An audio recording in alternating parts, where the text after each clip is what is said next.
Tune in to nostalgia. Tune in to now. Golden Radio Hour.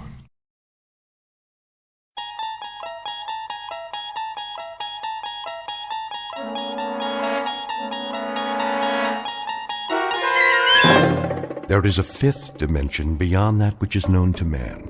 It is a dimension as vast as space and as timeless as infinity. It is the middle ground between light and shadow, and it lies between the pit of man's fears and the summit of his knowledge. This is the dimension of imagination. It is an area which we call the Twilight Zone.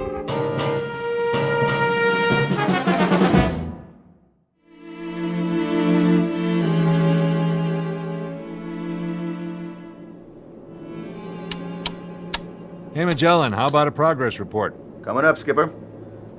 We'll be about 4 minutes behind flight plan at 30 degrees west. That all? I can pick up 4 minutes easy, Hatch, with or without the jet stream. That's what I like to hear, Captain. Early ETA.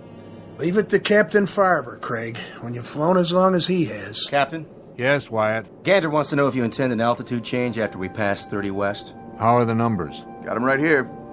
Look okay, Purcell? Check.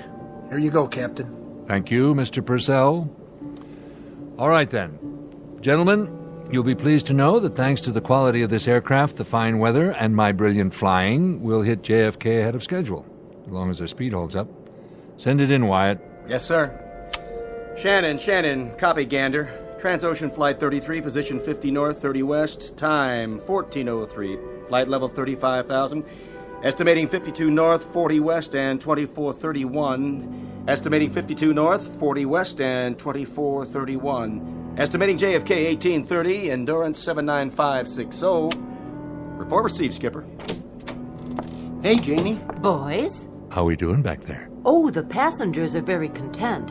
But on behalf of the flight attendants, we have one respectful request. That you get us to the Big Apple as soon as possible. One's going to the opera. Opera? And 3 in first class have heavy dates. And a 4th, well, she just might be free for dinner with a polite and single crew member, assuming there's anyone like that on board. Hold it a minute. What is it, Captain? Did you feel anything? Feel? What do you mean, Skipper? I don't know. Thought I felt something. Something funny. Like a sensation of speed.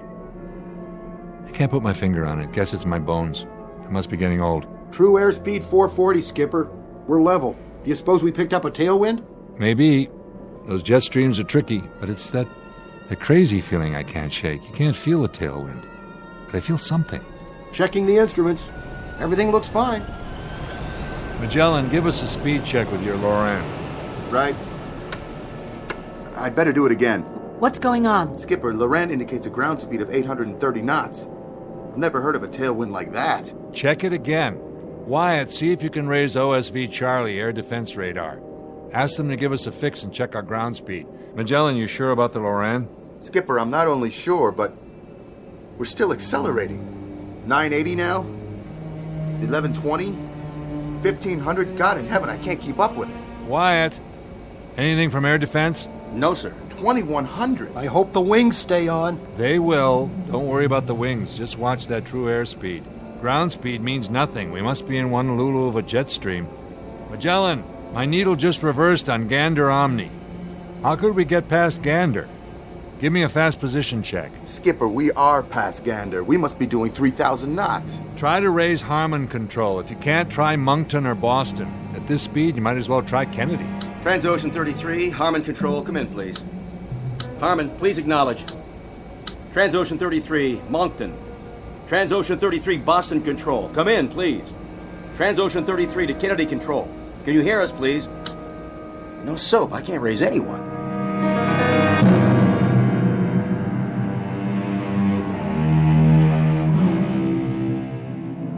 You're riding on a jet airliner en route from London to New York. You're at 35,000 feet atop an overcast and roughly 55 minutes from John F. Kennedy Airport. But what you're witnessing inside the cockpit of this plane is no reflection on the aircraft or crew. It's a safe, well-engineered, perfectly designed machine.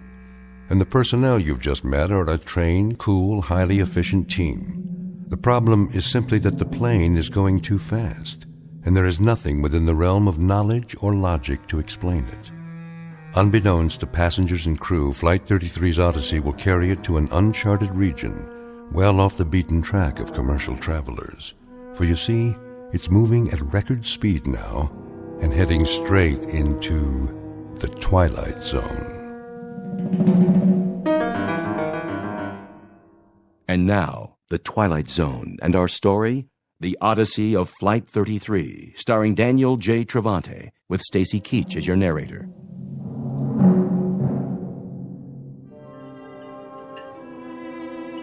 What is going on up there? We're a little behind schedule. The captain's trying to pick up a few minutes flight time. Well, he's going to pick up more than that. If he doesn't ease off, we're going to set a new transatlantic record. Help me, will you, Paula? Oh, sure, but... Get the beverage cart ready. Again? Yes, again. But it's going to roll all over the place. If it does, you'll just have to lock the wheels. Well, maybe we should wait. For what? Well, till the captain turns off the seatbelt sign. He hasn't turned it on yet. Well, why not? He's got other things on his mind. Like? Do as I say. Please. Oh, okay, Jane. Just the beverage service? And peanuts. Got it. I guess you must have told them. What? Delivered my message to the Flyboys. I've got 8 o'clock tickets for the Met tonight, the ride of the Valkyrie. I told them. Oh, thanks. I've always had a thing about Valhalla. Looks like I'm going to make the curtain after all. Come with me for a minute. Where? Back here, where it's private. We have to talk. About? In the galley. Listen to those engines. Oh, maybe you shouldn't have said anything. The guys are really showing off. They are showing off, aren't they? Let me put it to you this way. I just hope the Valhalla you're talking about is strictly at the Metropolitan Opera on 7th Avenue and 57th Street in Little Old New York, and not the real thing. Are we in trouble? Paula. Oh, my God, we Listen are. to me. How bad? They don't know yet. That's the truth. Is the cart full? Oh, yes, but... Go ahead and begin serving. Just like that? Coffee, tea, or milk with a smile. Oh, I should have gone to acting school. You can do it. I'll be right there with you.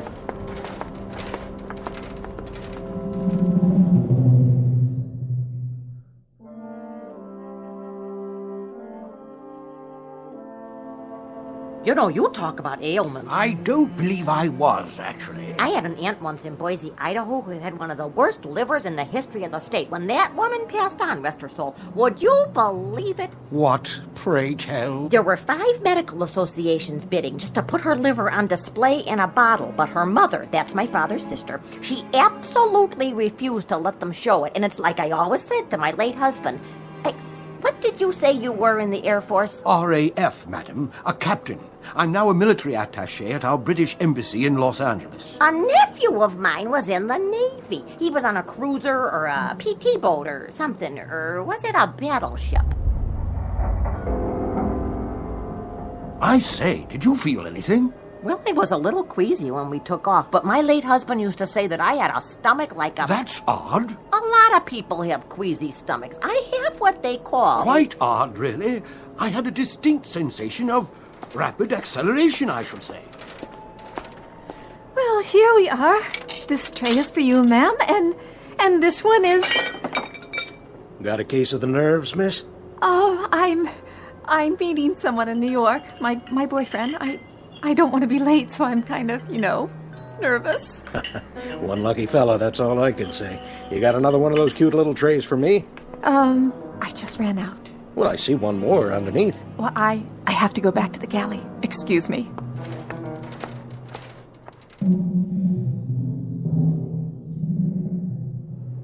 Repeat, Transocean 33.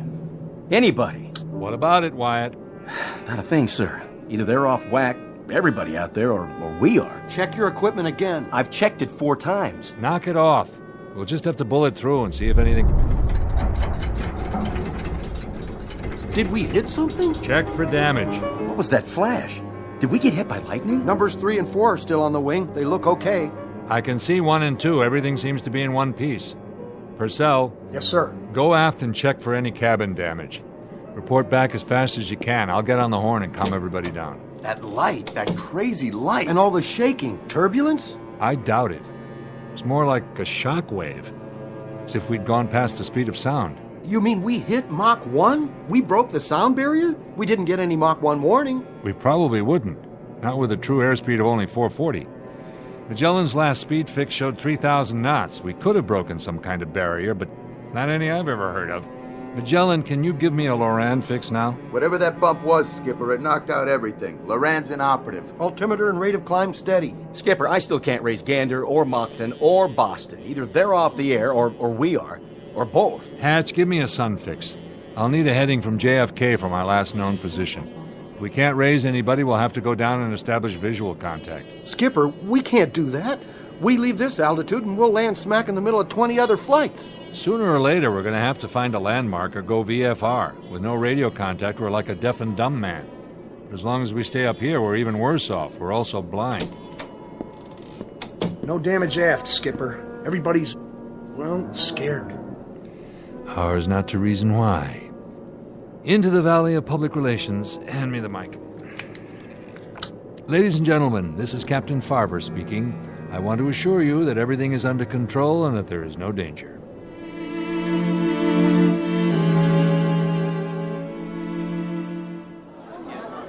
What a relief. The captain knows what he's doing. Do you think we're going to be late? I have a connecting flight. Oh, thank God.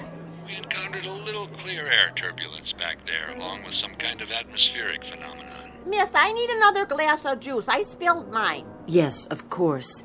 I just got this dress for the trip, and now... Dear lady, will you kindly listen to the captain? There's been no damage to the aircraft except for some temporary malfunction of our radio. We'll have that fixed in no time. Is it true? Paula, would you get the lady a new glass of juice, please? I repeat, there's no cause for alarm. We'll keep you posted. In the meantime, sit back, relax, and enjoy the rest of the flight. Answer me, will you? Is what he said true or not?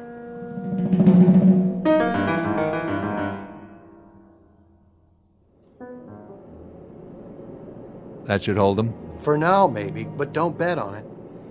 If we run according to schedule, we should be landing at Kennedy inside of the next 40 minutes.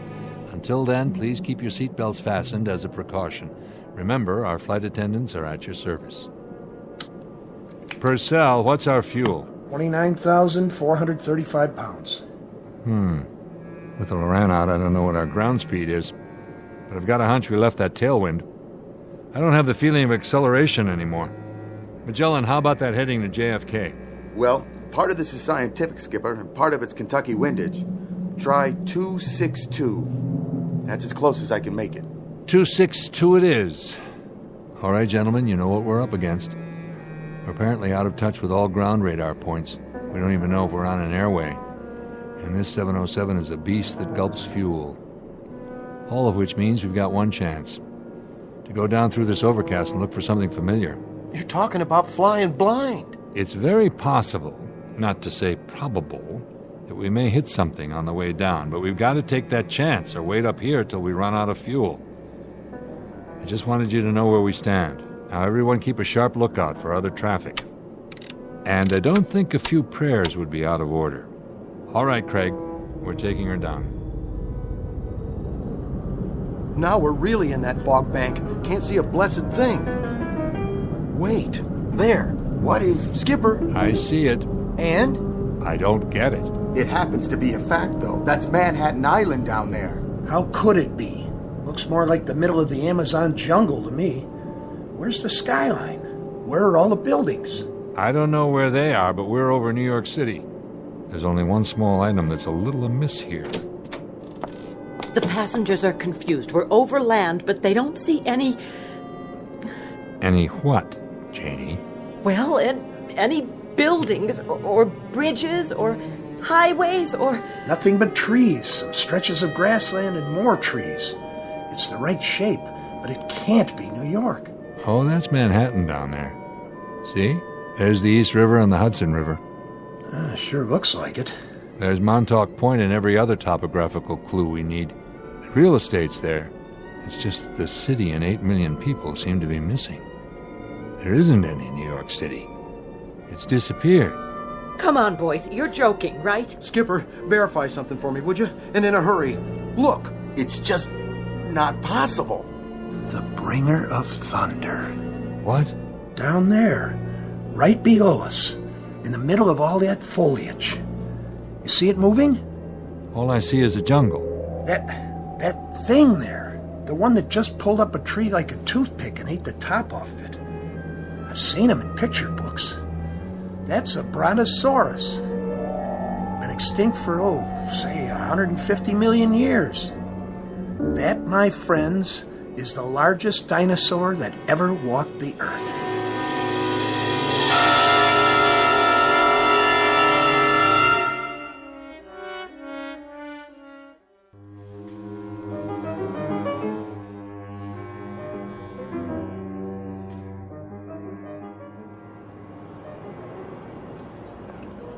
Here's that sandwich and some extra cookies for the boy. Oh, why, thank you. Oh, what is your name? It's Jane. Well, Jane, when we land all safe and secure, I am going to write a letter to Transocean Airlines and tell them how nice you were to everyone on board. That's very kind of you, but it's not necessary. I'm only doing my job. Oh, more than that. Much more. You remind me so much of my daughter-in-law. She's a nurse and... Miss? Yes?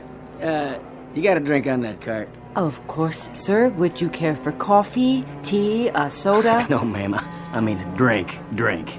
Anything you like. Scotch, rocks? Certainly. Yeah, make it a double. All right. How much owe you? Nothing, sir. You sure? I mean, this ain't first class. It's on the house. Everything's on the house today. Here, I'm giving you 2 drinks. 2 doubles. How come? Because you've been such a perfect passenger. We'll be landing soon. Not that soon. I don't see the city yet. You should buckle up anyway. Yeah, sure. Hey, you know what? You're all right. You know that? We're all right. Isn't that great?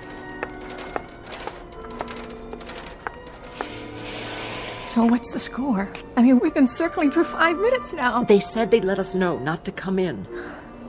Well, that sounds promising, doesn't it? At least we're back to normal speed. That's something. Something? Captain Farver's a pro. So's the rest of the crew. Yes, they are. Definitely. So there's no reason to panic. No reason at all. We just go on like a normal, ordinary flight. Okay, got it. So, shall I go help out in first class for a while? In a minute. I need you to do something else first. What? Pick out a couple of those little vodka bottles. Sure. What passenger? I want you to hand them to me. What are you doing? Rocks are with a mixer. Are you serious? We're on duty. Then I'll drink them myself. Wait. What is really going on? I promise you, if I knew, I'd tell you. But you know something, don't you? When I was in the cockpit, I thought I saw... Paula, did you happen to look out a window a few minutes ago, right after we leveled off? Why? What did I miss? They were all looking down, and I looked with them. I wish I hadn't, but I did. Oh, is it one of the engines? It's not the aircraft. Oh, then what? That's the trouble, Paula. I don't know. I give you my word, I really, truly don't know. Excuse me, ladies. I'm sorry, sir, but this area's off limits. I know, but you'll see... If you were looking for the restroom, it is at the other end of the aisle. No, you see, it's just that... Are you quite sure your pilot knows what he's doing? Absolutely. Captain Farver's the best there is. In that case, why has he announced an arrival at Kennedy when we're nowhere near that location? I'm not blind, you know. I've made this flight many times, a great many times, and I can assure you that wherever we are, this is not New York airspace. There was a last-minute change in the flight plan. The captain's taking an alternate approach. For what reason, may I ask? Something about the jet stream. Rubbish. I flew for the RAF. The jet stream occurs at different altitudes, not at widely varying longitudes. Whatever it is you're attempting to cover up... Would you mind taking your seat, sir? I'll tell you young ladies something else. I have a camera in my flight bag, and I've documented this alternative flight plan on 2 rolls of 35mm film. Whatever ideas that cowboy captain of yours may have about unscheduled shortcuts, I'm sure the Federal Aviation Agency will be most interested. Thank you very much, sir. I'll pass it along. I wonder what else he got pictures of. What? Nothing, Paula. Cheers.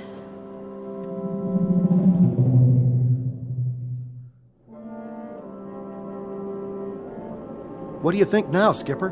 Well, we've flown over what should be Schenectady, Albany, and points north. That's what you and Craig keep saying, but personally, I don't get it. Take a look. There's the topography. You can make out the coastline, the mountain ranges. But it's not any New York state I've ever seen, and neither have you. Admit it, Captain. It looks like some kind of forest land, and it just goes on. And there's still no sign of life. Except for that thing with the long neck and the teeth. From here, I made it to be about 5 stories tall. It was a brontosaurus, no doubt about it. Listen to you. Listen to us all like it was something people see every day. Nobody's seen anything like that for 100 million years. Longer than that. So here we are, talking away like rational human beings. Craig. Yes, Captain? Ever hear of Occam's razor? That rings a bell. Don't tell me. Is it what we're going to hit next? Wait a minute. I think I remember. From science class. He was a mathematician. Right. He came up with a principle, a way of thinking. Which is? In a nutshell, it was this. When you look for a scientific explanation, say for something that doesn't seem to have an explanation right off, you should go for the simplest answer that accounts for everything. All right. I got it. This is all a dream. I'm dreaming. I'm in a hotel room in New York with a big soft bed. I'm going to wake up any second now. Or you can't wake up, because, see, you're already dead. You died in your sleep. We all did. We just don't know it. You're not listening. I said the simplest answer that accounts for all the facts. That means everything that's happened. There is no way to account for it. All right. What if I said we were swallowed by a whale like Jonah? Would you buy that? No, because whales live in the ocean, not the air. Unless we already crashed in the Atlantic and didn't notice. Pretty big thing not to notice. Exactly. Or could we say we've been swallowed by a flying saucer, and this isn't even the Earth anymore? Flying saucers don't have throttles and altimeters and 400 people in the cabin. And flight attendants like Janie. How do you know? Been on one before? Now you're catching on. Those aren't the simplest answers. You don't buy those theories any more than I do, because they're too much of a stretch, an unnecessary one. It's always possible that they could turn out to be true, but why make such a big jump? You see what I mean? Captain, I'm not real big on science fiction. Why are you telling us this? Because I thought about it, and I came up with a theory myself. A surmise based on everything we know. That I'd like to hear, because I'm flat out of answers myself. I'll give you my surmise then, gentlemen.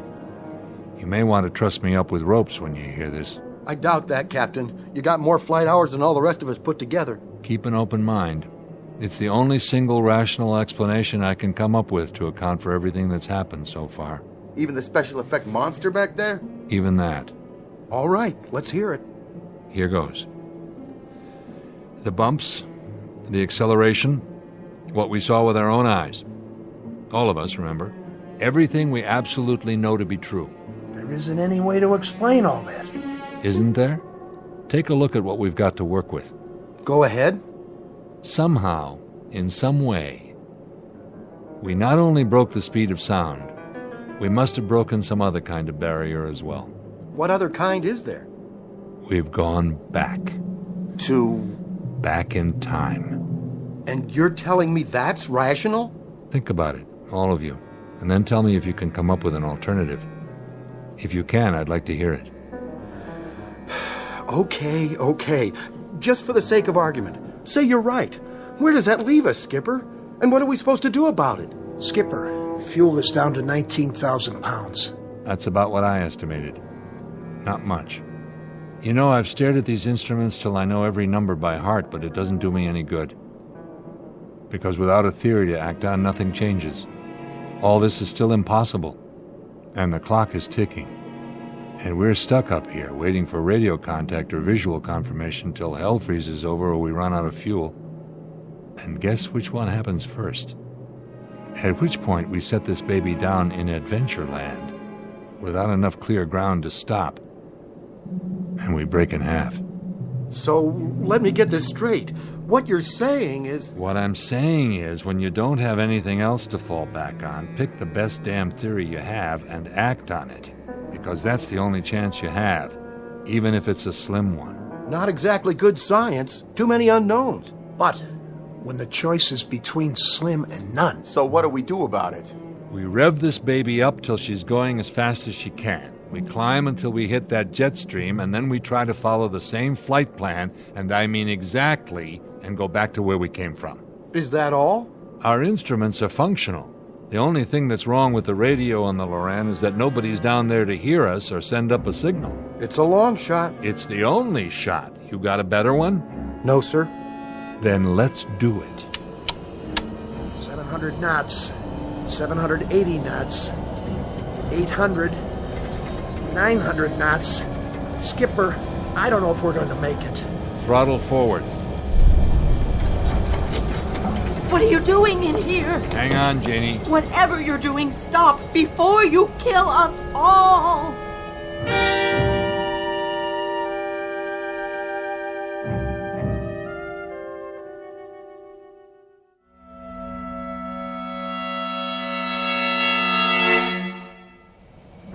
What was it? And the flash of light, Captain. Just like before. Look, I know you've got your hands full, but somebody get on the pipe. I have at least 3 passengers close to hysteria. Skipper, we made it. We're back. Look! What? There she is. Where? I can't... Over here. You know, I never thought the Empire State Building was that great, if you want to know the truth. Is that it? Yes, it is. But right now, it looks downright beautiful. Don't you think so, Captain? Where's the mic? Right here. Ladies and gentlemen, this is Captain Farver. We had some momentary difficulty back there.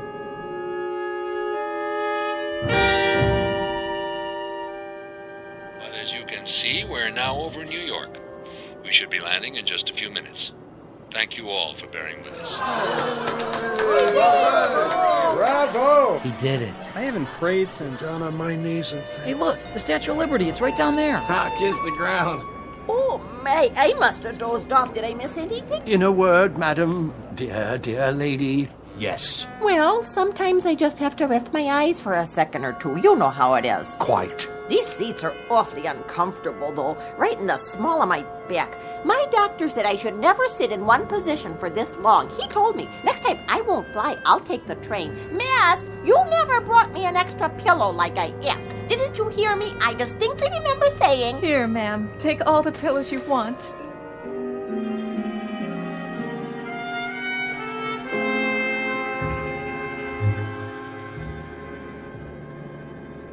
How about Kennedy? Nothing doing. Our VHF is still out. Maybe Kennedy's is too. Try high frequency. I did already, Skipper. Nothing from JFK. How about LaGuardia? Keep using high frequency.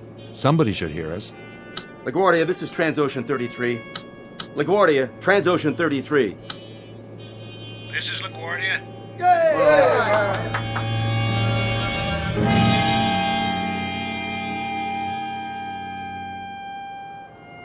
Oh, thank God. The boys had me going there for a while. Oh, I want to take a hot bath, then sleep for 12 straight hours. Oh, I wish I could do that. Oh, no. Are you on turnaround? Oh, no, it's not that. I thought you had your layover back at Heathrow. I did. You know, it's these time zones. I set my clock for London time, but I wake up on Eastern Standard. You ever try to order breakfast in the middle of the night? You get used to it. I know. Catch your Z's whenever you can. But a couple hours in the lounge just doesn't cut it. Not for me. There's always the taxi ride to the airport. That's good for a little shut-eye. Oh, 30 minutes in the backseat of a taxi in traffic? I don't know how you do it. I really don't. Sounds like they stuck you with a rookie schedule, Paula. I'll talk to Lynn at the hub office. She'll do something about it. That would be great. This kind of thing.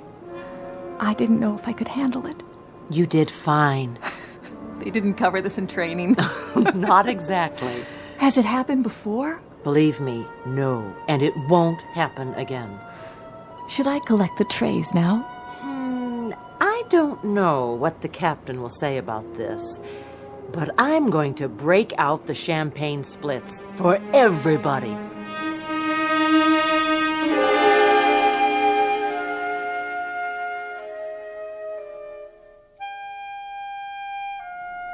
Wyatt, try for radio contact. Yes, sir. This is Transocean 33, LaGuardia. We're on the northeast leg of the LaGuardia Range, and both our ILS and VOR appear inoperative. Request radar vector to JFK ILS. Nothing, sir. Keep trying. Transocean 33, LaGuardia. What are you, a wise guy? You like what? I got a live one. Yes! All right! A radar vector to Kennedy ILS. Can you do that little thing for me, LaGuardia? If it's not too much trouble, because you'll never, ever know how good your voice sounds to me right about now. What flight did you say this was? Transocean 33. What's the matter? Come on, LaGuardia. Quit fooling around. We're low on fuel. Transocean Airlines? What kind of aircraft is this? This is Transocean 33, a Boeing 707. You heard of that? Did you say a Boeing 247? Let me handle it. Be my guest. This guy's a hard case. LaGuardia, this is a Boeing 707. Don't give us any of this 247 jazz. You're a few decades behind the times. This is a 707, LaGuardia. A jet. 4 big, lovely Pratt Whitney turbines. Only they're getting hungry. We're low on fuel, and all we want is a radar vector to Kennedy. Now, do you have us in radar contact, or don't you? I don't know who you guys are, but we don't know anything at all about radar or jets or anything else like that. But if you're really low on fuel, we'll clear you to land here. Well, aren't you the generous one? Hey, don't go to any trouble on our account. Captain, the approach chart says their longest runway is less than 5,000 feet. Should we take a chance? Transocean 33, you're cleared to land on runway 22. Altimeter 2988, wind southward 10 miles per hour. The captain is to report to the CAA office immediately after landing. Roger. We'll stay in touch. CAA? Why, they haven't called the Federal Aviation Agency the CAA in more years than I've been flying. What do you want to do? All right, Craig, we're bringing her down. If you say so. It'll be like landing in a phone booth, but... Captain, circle again, will you? Why, something wrong? Take a look. What is it, Hatch? What are you?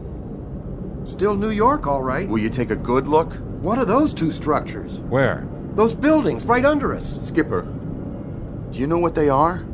Do you? I know exactly what they are. The Trilon and Perisphere. The who? I saw an old newsreel about it. They built it all and tore it down a long time ago, before I was born. But there's no doubt. That's the New York World's Fair. The 65 World's Fair? They must have left some of it standing. Funny, I never noticed it before. Not the 1965 fair, the one before that. But that was in 1939. I know they tore that one down. They did. So that means we're in 1939. We came back. We did it. We came back, but dear God, we didn't come back far enough. We can't land. We can't land at LaGuardia, not in 1939. We've got to try again. What about the passengers? I think we'd better let them in on it. What choice do we have? We owe them the truth. Ladies and gentlemen, this is your captain. What I'm about to tell you is something I can't explain very well. Your crew is as perplexed about it as you are. But if you look out on the left-hand side of this aircraft, you'll see directly below you an area that was once called Lake Success, and those buildings down there aren't the United Nations. They happen to be...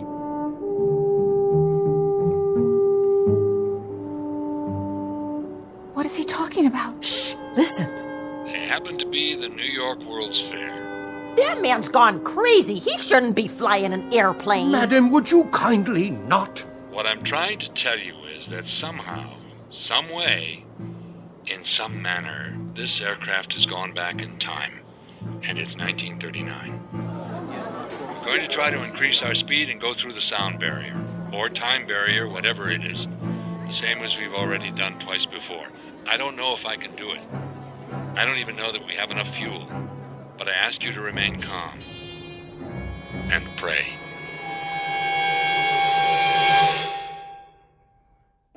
A trans-ocean jet airliner en route from London to New York on a recent uneventful June afternoon, but now reported overdue and missing, and searched for on land and sea and in the air by anguished human beings, fearful of what they'll find. But you and I know where she is. You and I know what's happened. So if at some moment, any moment, you hear the sound of jet engines flying atop the overcast, engines that sound searching and lost, engines that sound desperate, shoot up a flare, or do something, anything that might help the men and women aboard Transocean 33, all of them still trying to get home from the Twilight Zone. We'll return to the Twilight Zone in a moment. Hi, this is Carl Amari, producer of the Twilight Zone radio dramas. I'd like to take a moment to tell you about our official website at twilightzoneradio.com, where you'll get the latest news and information on these Twilight Zone radio dramas. Plus, at twilightzoneradio.com, you can digitally download 3 free episodes or any of our episodes for only $1.95 each. In this age of ever-changing technology, we've decided to make these episodes instantly available to you by making the Twilight Zone radio dramas a digital download-only series. This means that this series will no longer be offered on CD. The CD collections at our website are now being offered while supplies last at buy one, get one free. So be sure to get your favorites before they're sold out. Be sure to visit us often, and I'll see you in the zone.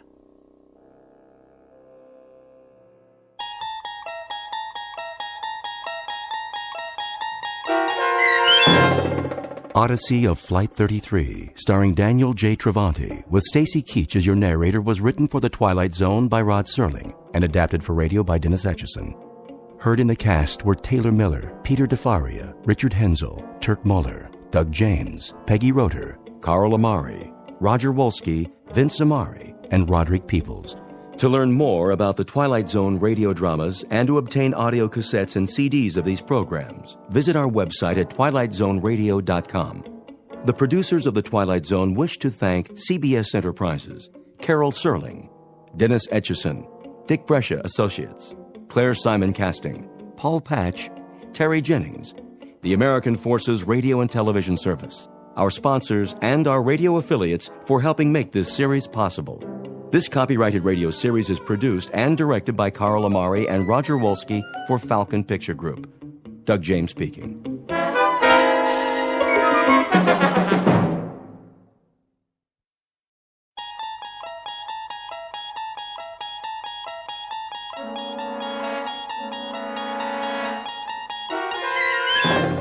You unlock this door with the key of imagination. Beyond it is another dimension. A dimension of sound, a dimension of sight, a dimension of mind. You're moving into a land of both shadow and substance, of things and ideas. You've just crossed over into the Twilight Zone.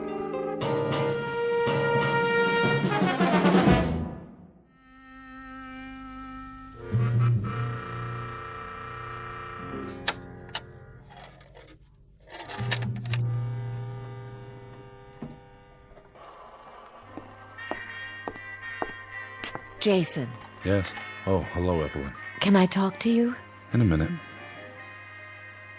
Do you know what that is? What it is? That's Glenn Miller, Evie. Who? You don't remember him, do you? No, of course not. You weren't born yet. Jason. Truth be told, I wasn't either. But I had a collection of old-time records. Quite a collection. One of the best in the country. Glenn Miller, Harry James, Tommy Dorsey. Of course, that was before. They all got broken to pieces, along with everything else. Except for this one. Jason, they want to know. Know what? About the food. You have to tell them something. Wait till Mr. Goldsmith comes back from the cave. Did you know there was a place called the Meadowbrook on the old Pompton Turnpike? What's that? The Glenn Miller Orchestra used to broadcast from there. I read it in a book. Frank Daly's Meadowbrook on the Pompton Turnpike. Oh, would I give to have heard that on the radio. What's a radio? Well, it was a way for people to communicate. They sent out speeches, music, anything they felt like for others to hear. Any time of the day or night, around the clock. Did they send food? What? Food, Jason. That's what we need. Look out the window. Everybody's in the street and they're hungry. They have to know about the food we found. It's not food unless we can eat it. Till then, it's just cans. Tell them to wait for Mr. Goldsmith. Tell them he's gone to ask the old man. I'm telling you, they're not going to wait any longer. Looks like there's a crack in this one, too. I'm sorry. It doesn't make any difference. All that was 1,000,000 years ago. That's where this music came from. 1,000,000 years ago. Just a ghost, like me. What about the canned goods? They're not ghosts. Hey, Jason! Is he back yet? Yeah, where is he? Sure been gone a long time. Maybe he's not coming. Are we supposed to starve or what? All right, I'm coming. Hold your horses, everybody.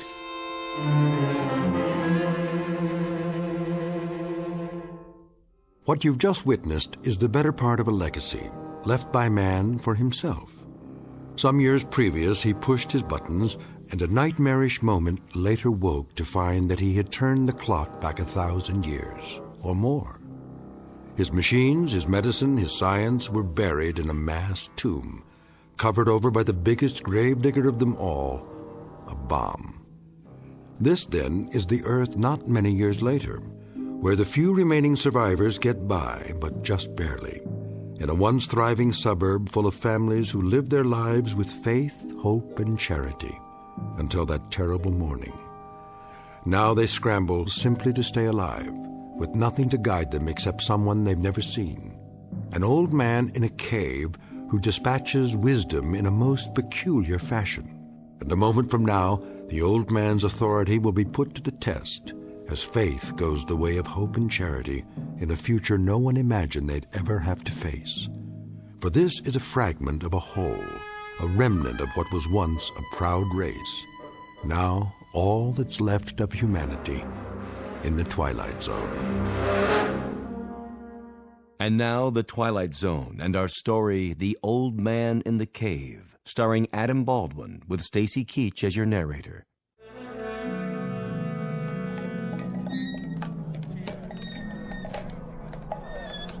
Put that can down. Look at this. It says peas and carrots. And sliced beef from Argentina. You know, the last time I had beef? I said, leave it. You been to the cave, Jason? Did you see Goldsmith? What's the matter with you people?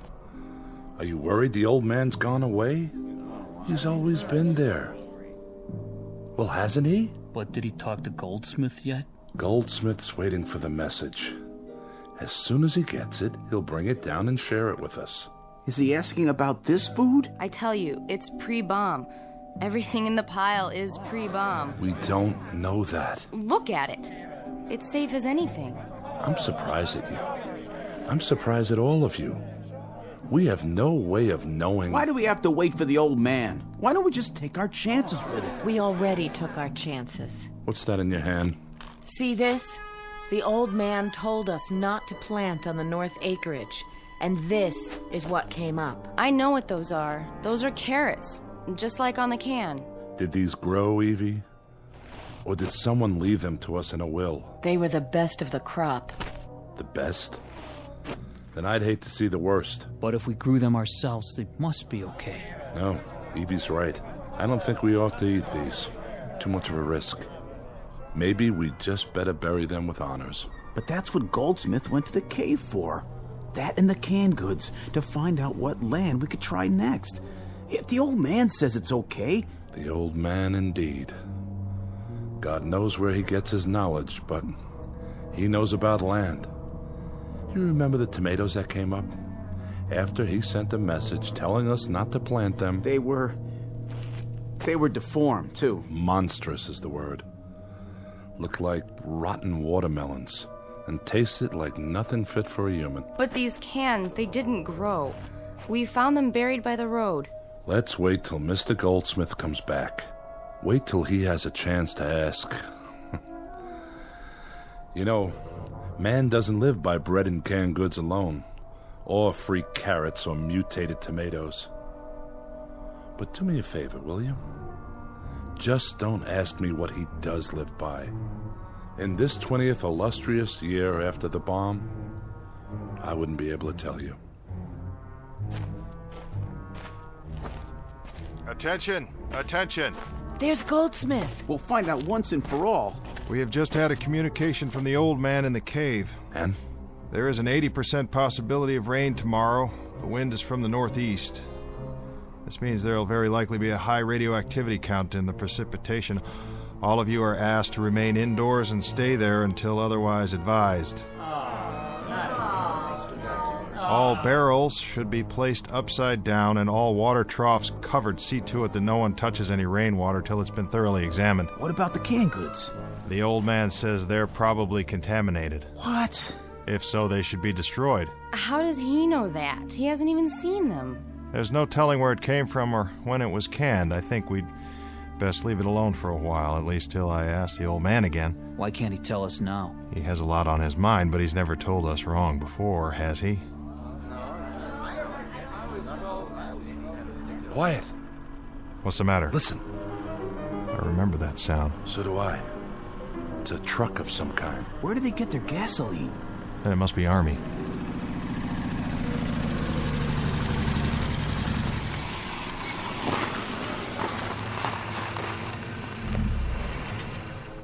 Private, stay with me. Yes, sir. The rest of you wait by the Jeep. You won't need those guns. We're not armed. Who's in charge here? I guess I am. Good. You got a name? Goldsmith. What about this place? Does it have a name?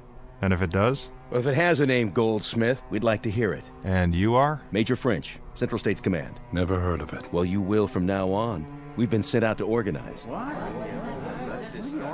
Organize? That's what I said. On whose order? You better clean out your ears, Pops. I told you, Central States Command. How many people here? We haven't counted lately. What about food? What about it? There's sufficient. You grow your own? Some. We have a supply of pre-war canned goods. So I see. It's quite a stash. Well, that's not part of it. Haber, take a look around. Right, sir. Douglas, stay close to the car. Furman, you stay with me. Yes, sir. Major, what do you want? Oh, painless things. Nothing, really. Quarters for the four of us. Agreed. Let's see. Rations for as long as we're here. And no trouble. The last one goes on the top of the list. No trouble. I don't think you understand, Major. No? You can speak freely? We don't recognize your authority here. We've had other transients pass through the town on occasion. Did you say transients? They didn't stay. Like you, Major, they represented themselves as authorities, and we discovered they had no headquarters. They carried it with them. They represented no one but themselves. Well, now, this is the new breed, Mr. Goldsmith. From now on, this whole area will be organized. It will be set up in military sectors, each controlled by local constabulary. In this case, that means yours truly. You and your constabulary may stay here overnight, Major. It's good of you. We'll share our food and provide you with a place to bed down, but tomorrow morning you best do your organizing somewhere else. Mr. Goldsmith, unofficially, the following. We'd like to make the transition here as easy as possible, for you as well as for us. Under certain circumstances, we might allow you to remain in nominal control, assuming you don't in fact give us trouble. Now, that's unofficial, Mr. Goldsmith. The following is official. Stand back. Now, Mr. Goldsmith, listen up and let me tell you the situation. Between Buffalo, New York, and Atlanta, Georgia, there are probably around 500 people alive. That's the latest intelligence. You know why? Because there's no authority. There's no discipline. We're here to give you a little of both. Now, if you give us lip, if you make any trouble at all, I'll hang you from that flagpole of yours, the tall one in the town square. Now, what about it, Mr. Goldsmith? Do you want to cooperate, or do you want your neck broken? That should be an easy enough decision for someone as bright as you. We already have an authority. We've had him for better than 20 years. He give you that pile of cans in the street? No, someone found it. What all have you got there? Poisons, contaminated food. Who says so? The old man in the cave. Oh, it's the old man in the cave, huh? Oh, yeah. Is that right? You idiots. You don't want organization. You'd rather starve to death. You'd rather listen to some nutso in a long flowing robe? It's not like that. Have any of you looked at yourselves in the mirror? Do you even have a mirror? You look like skeletons. You know that? That's what you look like, skeletons. So where's this old man who keeps you on a starvation diet? When does he come out and play? Well, he never comes out. He stays in the cave. I'm not surprised, Mr. Goldsmith. You know that? I'm not at all surprised. Off Lake Erie, there's a pack of weirdos who bay at the moon once a week. Yeah, they do. And what used to be Chicago? Oh, we got a swinging cult out there. They built themselves a statue made out of fissionable lead. This is their deity, mind you. And here, what do you have? An invisible old man in a cave. Of course, what else? Come on, Mr. Goldsmith. When you run it around the block a couple of times, doesn't it sound a little nutso, even to you? When we first came here a few months after the bomb, there were just a handful of people. They had survived because of the old man. And we were permitted to settle here only if we did what the old man told us to do. Oh, this one takes the prize, I swear. This one's the farthest out of anything I've heard yet. We've survived, Major. While most of the world was dying of radioactivity, strontium-90, the plague, we survived. Because of the old man. That's right. Because of the old man. He's telling the truth. Well, now, let me see if I've got this straight. He cues you, huh? He tells you what's radioactive, what's not, what's poisonous, whether the sun's coming out tomorrow. I mean, the whole bit. The whole bit, Major French. As long as he's alive, we'll be alive. All right, then. Let's go meet him. You can't do that. No? Why not? Well, I want to meet him. He must be some kind of genius, this guy. I say we send a team up to the cave right now and check out what he has to say. Please, Major, you don't understand. Then help me to understand. And there's only one way to do that. I want to meet this guru of yours, in person. Do I make myself perfectly clear? I want to meet him right now. Haber, Furman, Douglas. Sir. Move it out right away. Right away, sir. Where do you think you're going, Major? Off to see the wizard. I have the authority now, Mr. Goldsmith. It's not that easy. Oh? Where's the old man's cave? In a safe place. It is, huh? The mountainside. Well, then you lead the way. Fall in, mister. He won't talk to you. He will if I show him the business end of an M14. Major, you're not listening. It doesn't work like that. I've told you the only reason we've survived this long in spite of the radiation is because of his advice. Without him, we all die. Is that what you people believe? How about you, girlie? Mr. Goldsmith's telling the truth. The truth? And you? And you? The same goes for everybody here? Yeah. Well, you know what I believe? Why don't you enlighten us, Major? You're all suckers. Patsies. I don't think any of you will ever die of radioactivity. It's not in the cards. I think you're all going to kick off from malnutrition or maybe getting conned to death. Well, if that's true, Major, it'll be a painless death. Are you serious? Take a look around you. Take a good look. This town turned to dust a long time ago. Broken windows, roofs falling in, street lights tipped over. You're living like animals. Is this painless, Mr. Goldsmith? Well, it's what we're used to. It's what you're used to because you've got rings through your noses. An old man in a cave who doesn't come out into the daylight. Mr. Goldsmith, listen up. The booking odds are as follows. I'll give you 100 to 1. No, make it 500 to 1 that your old man is some soft-in-the-head hermit who smells like a garbage heap and doesn't even know what year it is. Get me? That's not for us to say. You got that right. It's for you to ask. Friends, Romans, and farm animals, lend me your ears. We're going up to that little cave now, and we're going to run a check on your favorite recluse. We'll haul him out into the light of day and get a good look at him. And then, I'll decide. Decide what, Major? If he's worth keeping alive.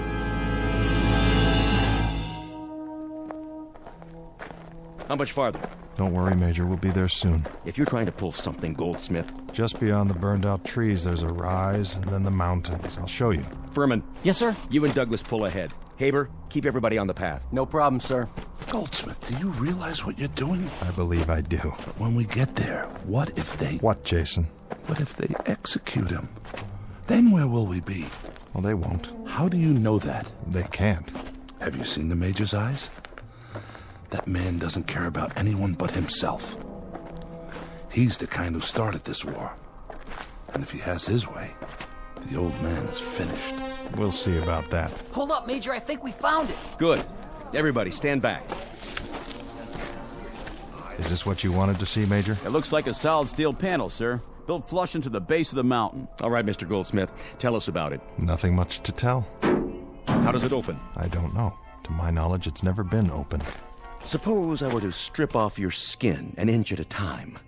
Would that increase your knowledge? Oh, you could do that, Major, all the way to the bone. I'd have to tell you the same thing. I don't know how the door opens, or if it opens. The old man lives inside? That's right. And he never comes out? That's my understanding.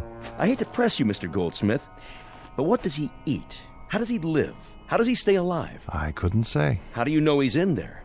How do you communicate with him? He sends out notes, messages, under the door. There's a small slot right here. Let's see. It's just wide enough for a strip of paper. I come every day at the same time, and he pushes another piece of paper out. It has the answers to my questions. He sends out messages under the door. We have a winner, gentlemen. This one takes the blue ribbon. The village idiots, led by an idiot. You in there! I've got a question. Your people are starving to death. They found a pile of food, but they're afraid to eat it. They're afraid of their own shadows. So, what's the word? Give me one good reason why they can't live like human beings. You listening, old man? Answer me. I'm the law here now. Are you deaf? Or do you want it all for yourself? Is that it? Open up. He won't respond to you that way. Well, of course he won't, because he's not in there. This is your answer, everybody. A big, fat zero. Major, please. You! Are you speaking to me? You believe this stuff? I suppose so. You suppose so? You suppose there's an old guy in this cave who sends out orders whenever he gets the urge? Man, oh man. I wish I'd been around when there was a Brooklyn Bridge to sell, because I could have made a fortune off this bunch. Furman. Sir. Shoot it open.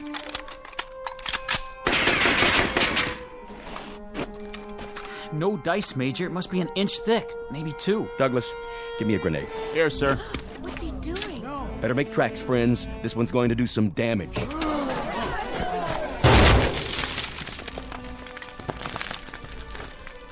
It's still shut tight, Major.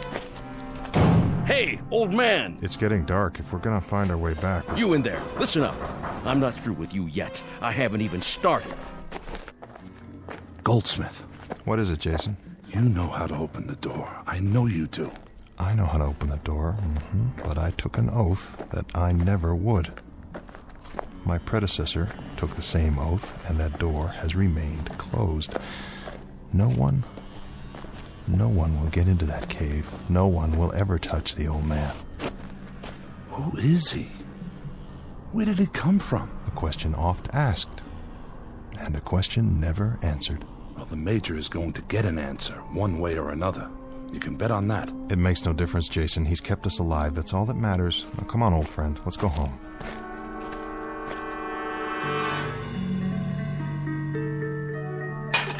Now, time people, dig in. It looks all right. But the old man didn't say. But I'm so hungry. What should we do? Come on. What's the matter with you? Everybody choose 5 cans. Take your pick. Tonight, we're going to celebrate the new order. That food is contaminated, Major. It is, huh? Who said so?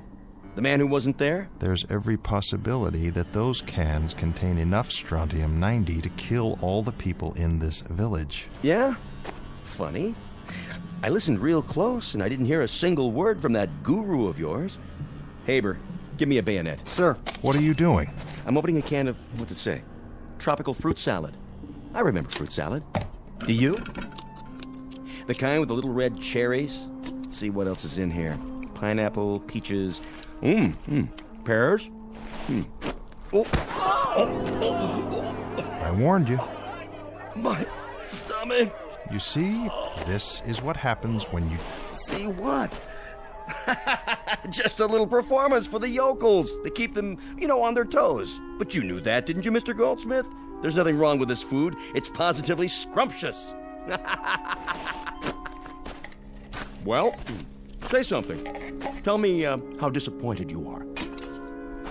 You're a nutcase, There's enough grub in that pile to keep you alive for years. There's enough poison in that pile to kill us all in days or hours. Much of it was canned after the bomb. We have no idea where it came from or who processed it. Some of the cans are only cheap plastic. It's porous. We have no idea what seeped into them from the air. Let's lay it on the line, shall we? Any of you who want a good meal for a change, dig in. For the rest of you who still want to play kindergarten, go home and gnaw on a bone. I'll try one. I guess it wouldn't hurt to sample it if we're careful. Don't be fools. Don't commit suicide because a couple of pack rats invade our homes and decide to turn things upside down. Let them be, Goldsmith. If they want to eat that stuff, let them eat it. The old man warned us about this. He told us it might be contaminated. We've got to bury it. Get out of my way. I say it's all right. He tested it. There's nothing you can do. If they're willing to risk it, that's up to them now. I'm afraid you're right, Evelyn. I've said my piece. The only thing left to say is, may God help us. Hey, looky! We just repealed Prohibition. All over again. Goldsmith, over here. Let him go. But I wanted to have a drink with them. Have one with me. I got plenty. What's that one? Single malt Scotch whiskey. Here, give it a try. Like Christmas. Just like Christmas, huh? Thanksgiving. Thanksgiving, too. You got a name? Jason. Jason. Where's your golden fleece? I'm a very literate man. I went to college. Did you know that, Jason? I went to college. What did you learn? Why, it's the famous Mr. Goldsmith, keeper of the legend, protector of the fables, Lord High Chamberlain of the cave. You look hungry and thirsty. How about a drink? You got 100 cases of that hooch inside. You want to start breaking every bottle? You got yourself a man's job. Do you have any idea? Do you have any remote idea what you've brought to this village? Mr. Goldsmith, what I've brought to this village is the first square meal any of them have had in 20 years, and the first hours of pleasure they've had since you started leading them around by the nose. Why don't you give up the ghost, old man? Unbend. Why not? Can you answer me? You came as intruders, but now you're murderers. There's no telling how many people will die because of what you've done tonight. The old man told us dozens of times about food like this. He warned us. Now hear this. The old man? Well, there isn't any old man in the cave. He's a lie. He's a concoction. You made him up. You cut him out of whole cloth.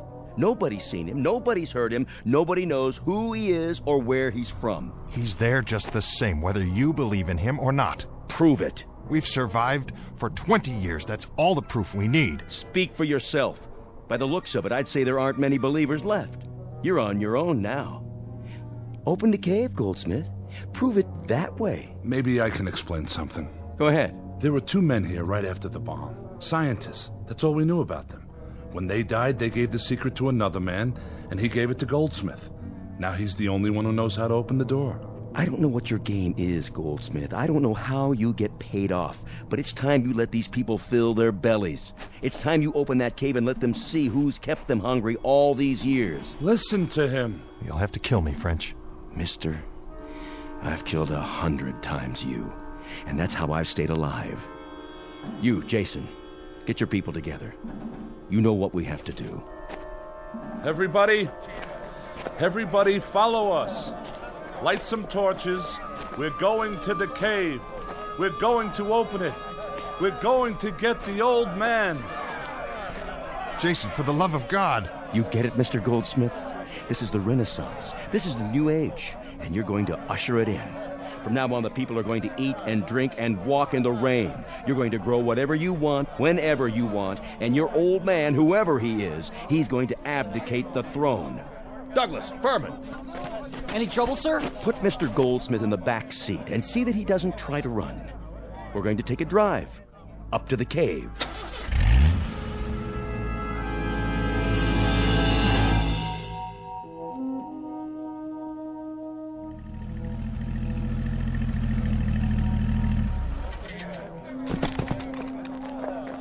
Drag him if you have to. Mr. Goldsmith here is going to open the cave. He knows how. He can show you the old man. One thing he can't do is explain why you've been half-starved, half-frozen, and half-baked to death for all these years. Please, all of you, listen to me.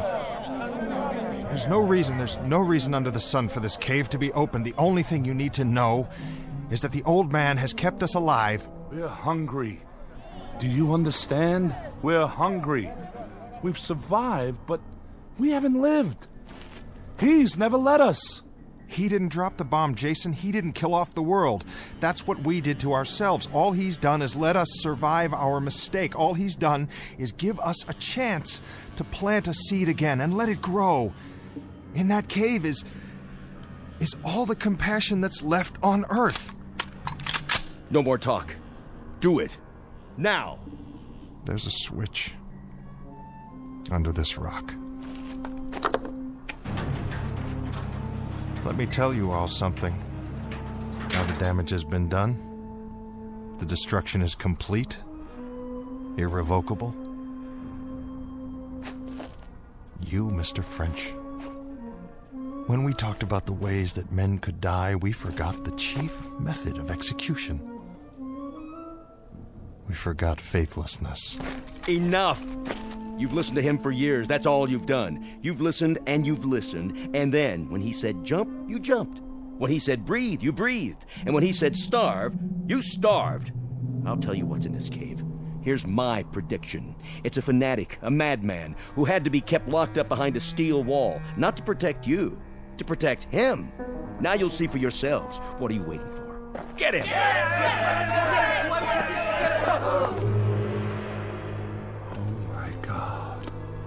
Oh, my dear God. It's a machine. It's called a computer. This is your old man. This is your tyrant, your dictator. Kill it. You've been hungry long enough. Kill it, now!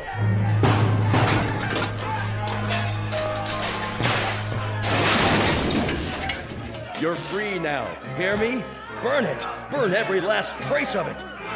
You're all free.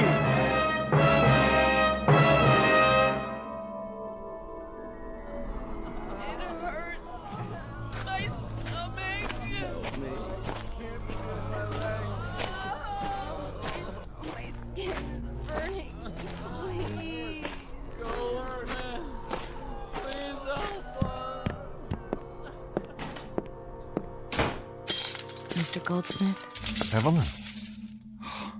I didn't think anyone else was alive. At least not for much longer. I took your advice. I didn't eat the food or drink anything last night. Why? I don't know. Faith, I guess, if that's what you call it. If it was good enough all these years, well, that must mean something. Does it? It didn't mean anything to Major French and his men. What are all those people outside? Not to any of them. Is there anything we can do? No. I know there might be a treatment of some sort to prolong their lives, but I don't have that information. It died last night back in the cave, along with all the rest of our knowledge. I know some things. I'm sure you do, Evie. For instance, it's going to rain today. Why, you can't know that. Yes, I can. I can feel it. Can't you? I'm not sure. Well, that's my prediction. We'll have to move the bodies, bury them. Yes, there are so many. You can hardly walk. I moved one already. You moved? Inside. He's laying down, over here. Goldsmith. That you? Jason? Jason, I'm so terribly sorry. So am I. I'm the one who's so sorry. You're not to blame. Maybe this has to be the destiny of man. I wonder if that's true. I wonder. Jake, I just...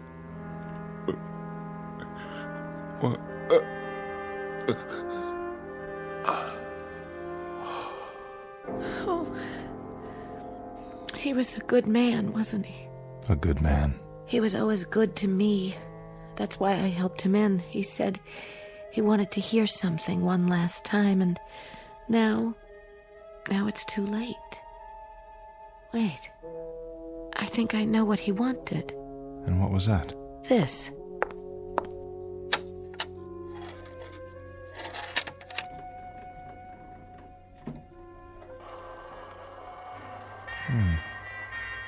Sounds familiar.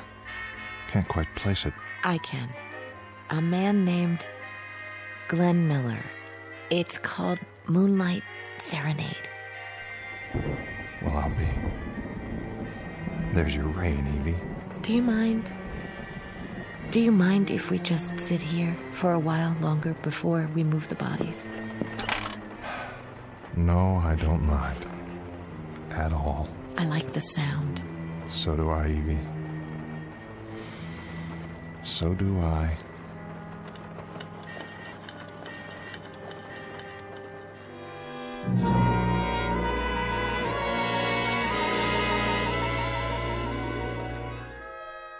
Mr. Goldsmith, survivor, an eyewitness to history and man's imperfection, an observer of the very human trait of greed and chronicler of the last chapter, the one reading suicide. Not a prediction of what is to be, just a projection of what could be in the Twilight Zone.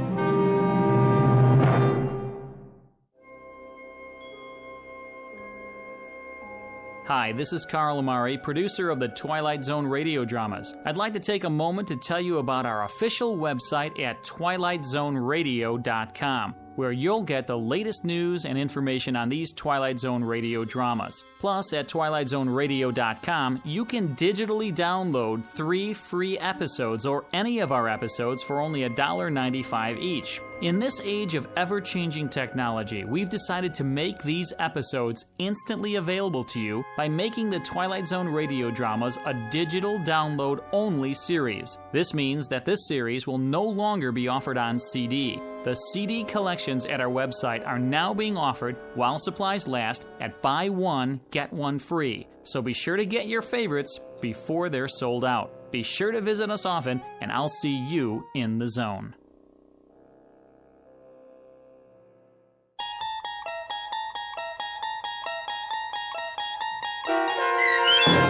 The Old Man in the Cave, starring Adam Baldwin, with Stacy Keach as your narrator, was adapted for radio by Dennis Etchison and based on a script by Rod Serling from a story by Henry Slesser.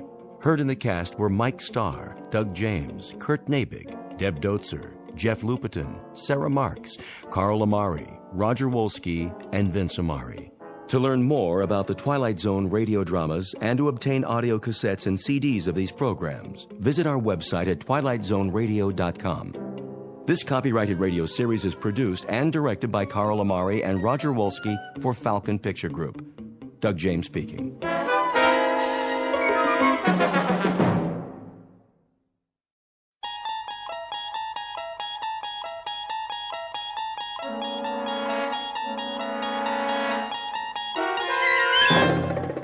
You're traveling through another dimension.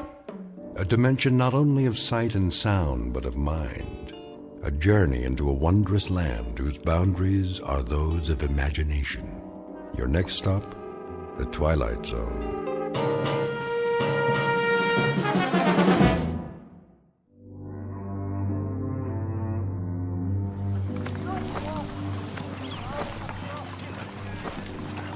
Sergeant?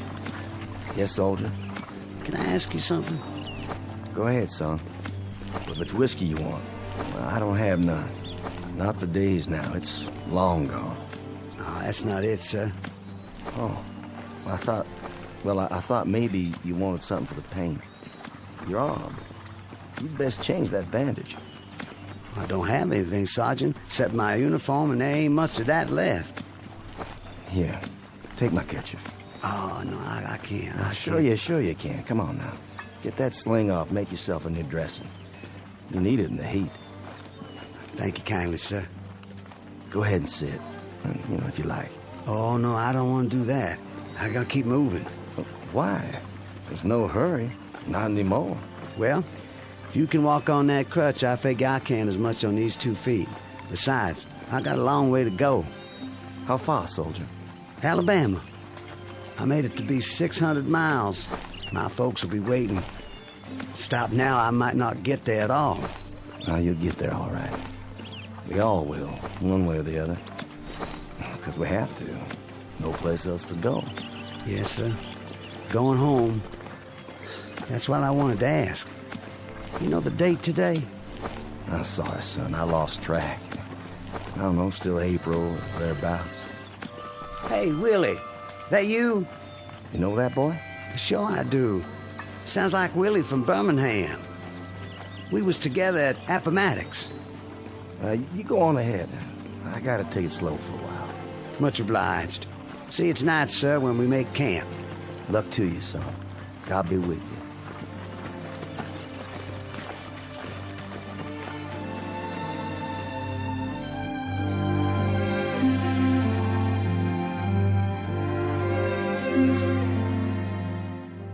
This is the year of our Lord, 1865, and these are Confederate soldiers not long after General Robert E. Lee handed over his sword to General Grant.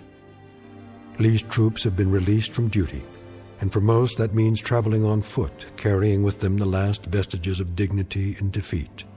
They walk these roads by the thousands, by the tens of thousands, with one goal in mind, to get home.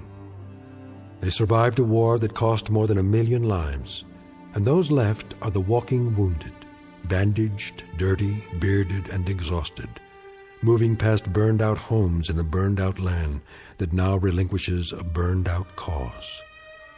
But in a moment, the dusty road that began at Fort Sumter, South Carolina, and ended at Appomattox, littered with the residue of broken battles and shattered dreams, will terminate in a strange province that knows neither north nor south, a place we call the Twilight Zone.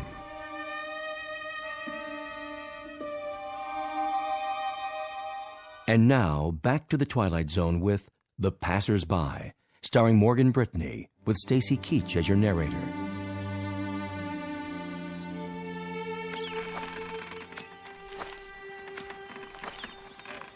Miss? Yes? I was wondering, Come closer to the porch so I can see you.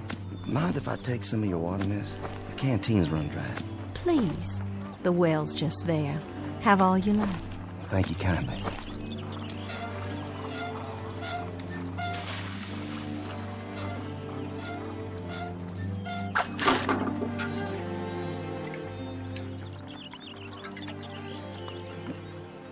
Oh, you don't know how good that tastes. I see by your uniform. Sergeant, isn't it? Well, it was. Don't know that it matters much now. Beautiful house you have here. It was. We used to call it our mansion. Beautiful tree, too. The oak here, strong. The kind that lasts. Yes, it survived. It was here before the house was built, and now it's the only one left. War claims a lot of victims. Different kinds. Men, animals, God's own beauty. You mind if I sit here a spell? Not at all. It's nice to talk to someone. I feel as if I haven't had a conversation in years. What if I strum my guitar a bit? You have a guitar? Carried it all through the war. Would it bother you? Oh, it would be lovely.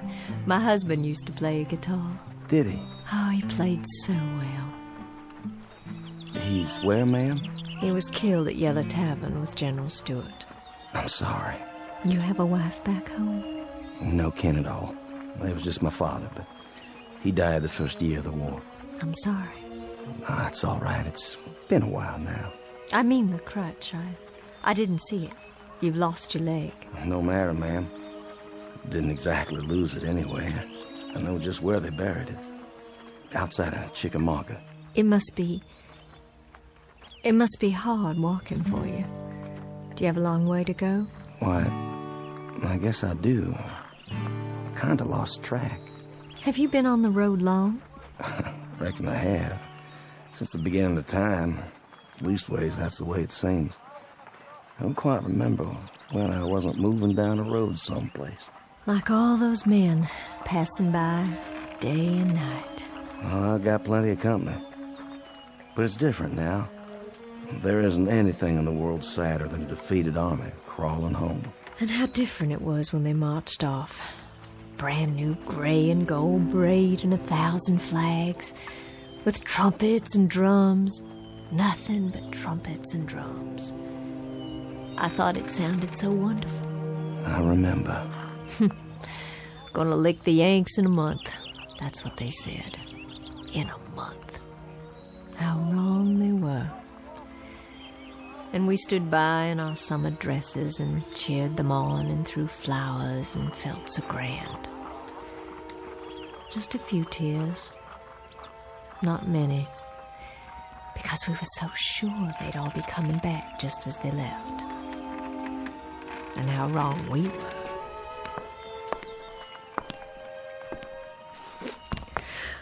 Oh my. Anything wrong? I'm feeling a little dizzy. Ma'am, please sit down. I don't think you're well. It's the fever. But I'm on the mend now. It just left me weak, that's all. Just a little weak. And still they come. Morning and night, night and morning. The young ones and the old ones. And oh, how tired they look. How worn. Are there hundreds of them or thousands of them? More than that. And wouldn't you think there were so many, my Judd? Ma'am? Sergeant, do me a favor. Play your guitar real loud. I mean real loud. Drown me out. I'm so sick to death of hearing my own crying and the sound of footsteps on the road.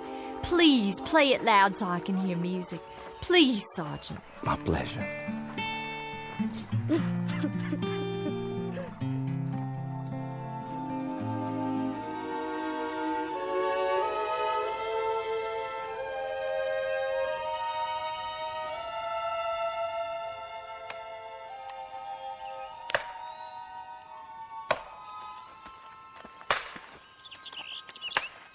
Charlie?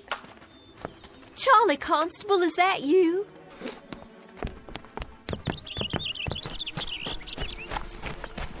Charlie, it's Lavinia. Charlie, we thought you'd been killed. That's what everyone said. They said you'd been shot in the head at Gettysburg. Afternoon, ma'am. Sorry to disturb you, ma'am. Good day to you. It's Charlie I want to talk to. Can't you hear me? Couldn't you stop a minute, Charlie? Couldn't you stop a minute and talk? I'm so glad you're all right. I'm so glad you got back. I'm almost there, Lavinia. Almost there. I don't think I'll need all this weight. You can store my blanket roll for me, but I gotta keep moving. I'm almost there now, you see. I'll be there by nightfall. Oh, Charlie. Your wife will be so glad to see you. So very, very glad. Goodbye, Lavinia. Will you give Susan my best, Charlie? Tell her when you get settled to please come over. Would you do that for me? No, I'll expect she'll want to keep you to herself for some time. I know if it were Judd come home to me, I'd hold him close. So close, Charlie. And I'd not let him leave again. I'm sure, Lavinia. Charlie, wait. You might need some of your bedroll. The Yanks took most of the blankets. Susan might have use for yours. Well, I'll keep it for you then. Do you hear me? I'll keep it here for you. That was Charlie Constable. Was it? They said he'd been killed at Gettysburg, shot through the head, that's what they said. Oh, but thank God they made a mistake. Thank God he's all right and come home again. What's the matter, ma'am? Why are you looking at your hands like that? There's blood. Where? Why, Charlie's cap. It's tied to its bedroll and there's blood on it. There's blood on Charlie's cap.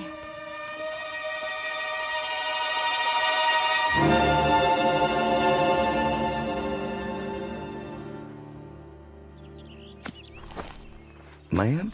Yes? It's Sergeant Baxter, ma'am. Well, I know that. Who else would it be? You finished so soon?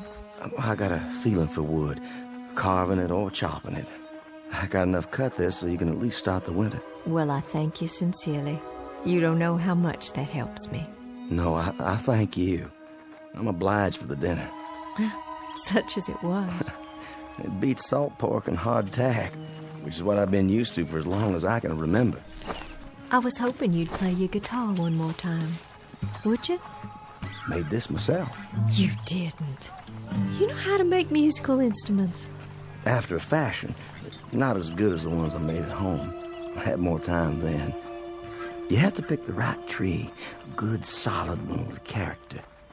You cut a branch and strip off the bark and take the wood in layers, but carefully, just right.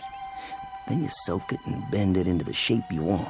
Well, there's plenty to it, believe me. And then after it's dry, it has to be planed and glued and whittled till it's perfect. And then comes the tuning.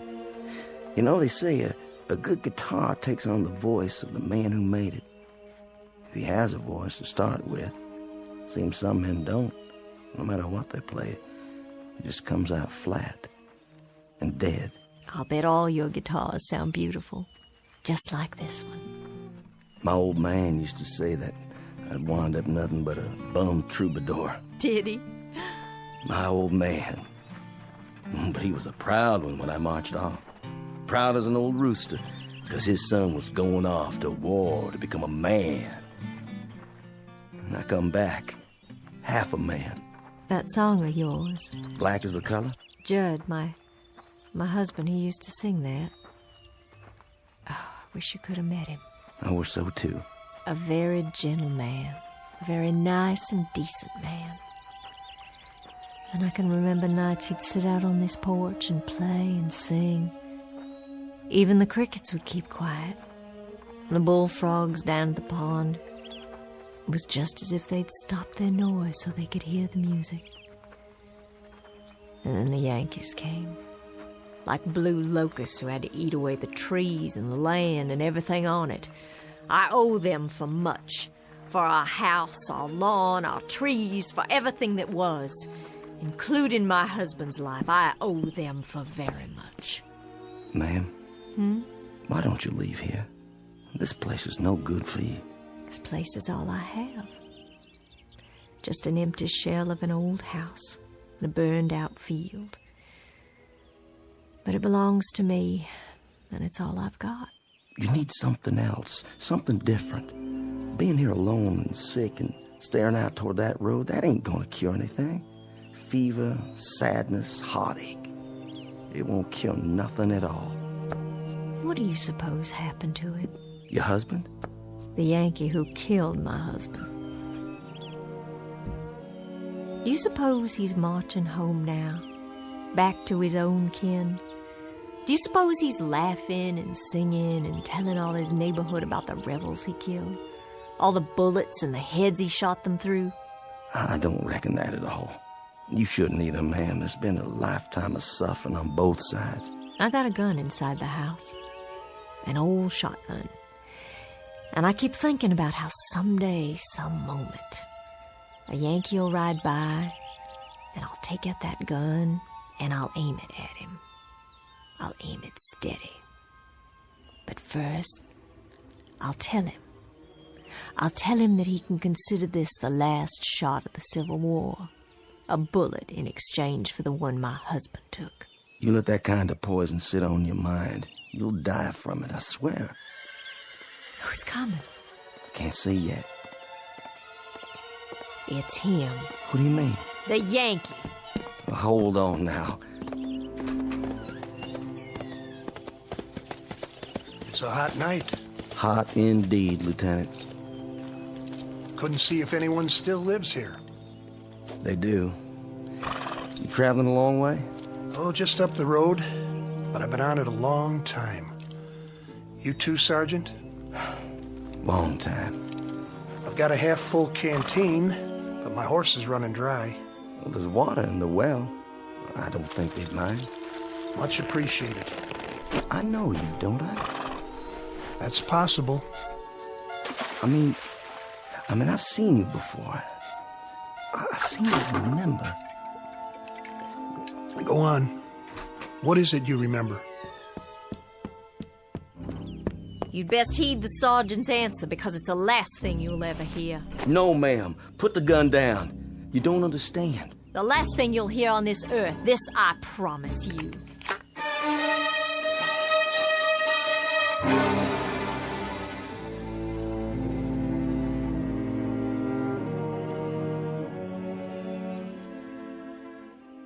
Ma'am, don't shoot him. The lieutenant here tried to save my life. Stand aside. Hear me out first. I was lying on the side of a road.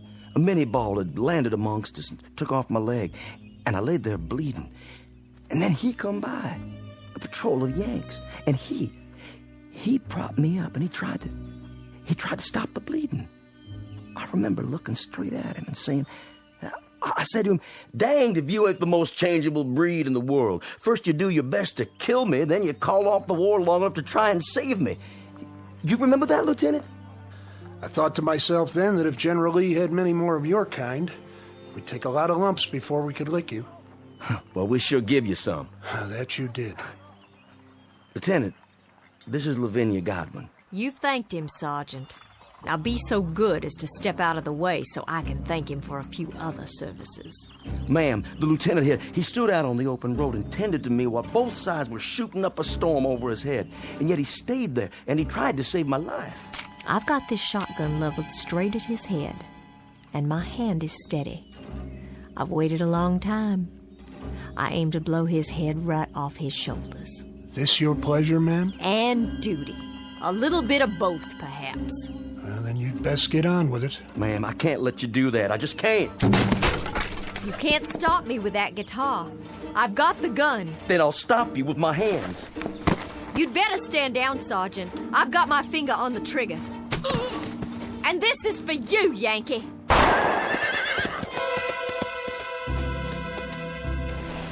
You could thank God for the darkness. That kept you from committing murder. Hasn't there been enough of that already? I didn't miss him. I couldn't have. I couldn't have missed him! No, ma'am. You couldn't have. But it doesn't make any difference. Not anymore. I remember now. I do remember. They got you that day. They got you in the back while you were kneeling over me. You took a bullet in the back and you fell right over. Yes, I think that's how it happened. I thought you were dead. I remember thinking you were dead. What's going on here? What's going on here? You'll understand. It'll come to you sooner or later. What will? I've got to be moving up the road again. Don't want to ride, do you, Sergeant? She's not the staunchest steed on earth, but she'll carry two. Thank you, but one's enough. As you like. Safe journey, Lieutenant. And to you. I wish you the best, ma'am. I do wish you the best. And this too shall pass. This too shall pass. Wait and see. I'm sorry I hit you, Sergeant. And your guitar, your beautiful guitar, I shouldn't have. I shouldn't have done that. Please, forget it. It's over. Those things he said. What do you suppose he meant? I have an idea, but I think we'll know for sure soon enough. Look. On the ground. What? It's wet. When he climbed on his horse, he was dripping blood.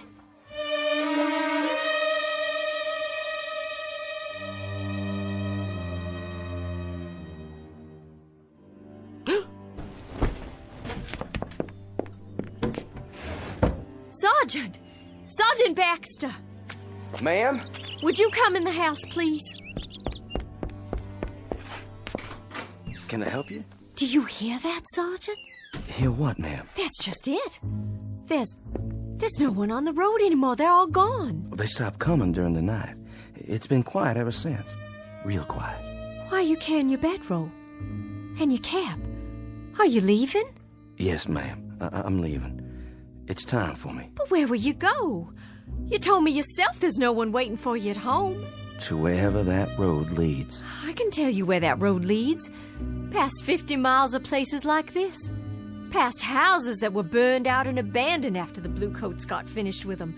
Burned out yards and crop fields. Some by Union soldiers, some by us. So there'd be no use. Past a few hundred tired, sick people like me. No worse off than I am. Well, that's what I'm telling you. If you're looking for a change of scenery, Sergeant, you won't find it out there. Along that road. Mrs. Godwin, I was up most of the night. I was up and I was thinking about lots of different things, thinking it through. What did you decide? That lieutenant who came by, and the shotgun and the blood on the ground. When he rode off, it seems like a mystery. Yes, it does. And that young friend of yours, Constable. Charlie Constable. Yeah, with the bloody cap. And then before dawn, it came to me. What did? It's kind of hard to explain. Please try. It has to do with that road out there and the men who are walking on it. What about them? Last night, after you'd gone to bed, I stood by the gate and I watched as they went by. There was Union soldiers, too. Yankees, many of them. Some helping our boys, some of our boys helping them. But all of them moving down the road, just as if... Just as if what? Just as if that road led someplace where they all had to go. You hear me? Had to. So wherever it leads, Mrs. Godwin, that's where I have to go, too. But why? What I discovered last night. You wouldn't believe. I don't understand all of it myself. I understand enough to know that there's a billy club tapping on my good leg, telling me to move on. So I'll take my leave now, ma'am. And I wish you well. I certainly wish you well. Wait while I make you breakfast. No need for that. I'm not hungry anymore. Some tea, then. Something to drink. I'll heat water on the stove with the wood you cut. You have some for yourself, ma'am. I've got something stronger put away. There's a bottle. I know where it is. Not with all the walking I have to do. A hot bath, then, before you go. Surely you'd like to get cleaned up. Thank you, but I'm all right. Sergeant! Why don't you stay on? I need someone around here who can help. I'm just one sick woman alone, and I need someone to help me. I don't think that's a good idea. I'd give you half the place. You could take a wife if you like and live here, and half of it would be yours. There's nothing here that could ever belong to me, ma'am. Nothing at all. Why not? If I say it does. And you know something else? There's nothing here for you either. Nothing but a lot of memories, and there's a prescribed period for mourning. Are you going to wear black for the rest of your days? My memory's a lot longer than yours, Sergeant. My hatreds don't die because somebody signed a slip of paper and turned in their sword. I don't think we need to compete when it comes to memories, Mrs. Godwin. I don't mean that. But as to hatreds, I'll concede that you carry yours for a lot longer than me, so you just stay on here and bide your time between some mourning and some hating. I've got to take a walk up that road, and while I'm doing it, I'm going to forget about all the yesterdays, and I'm going to start thinking about all the tomorrows instead. What do you think is up that road, Sergeant? A future? A new South, perhaps? Another Confederacy born out of the ashes? What do you think you'll find? I don't know. But I think every man has to find his own end of the road. It's whatever he wants for himself. And every woman, too. What's that? Sounds like my guitar. But it can't be. It's broken. There's a soldier in the yard. He doesn't mean you any harm. It's a Confederate soldier. Why, it's Judd. My Judd, he's finally come home after all.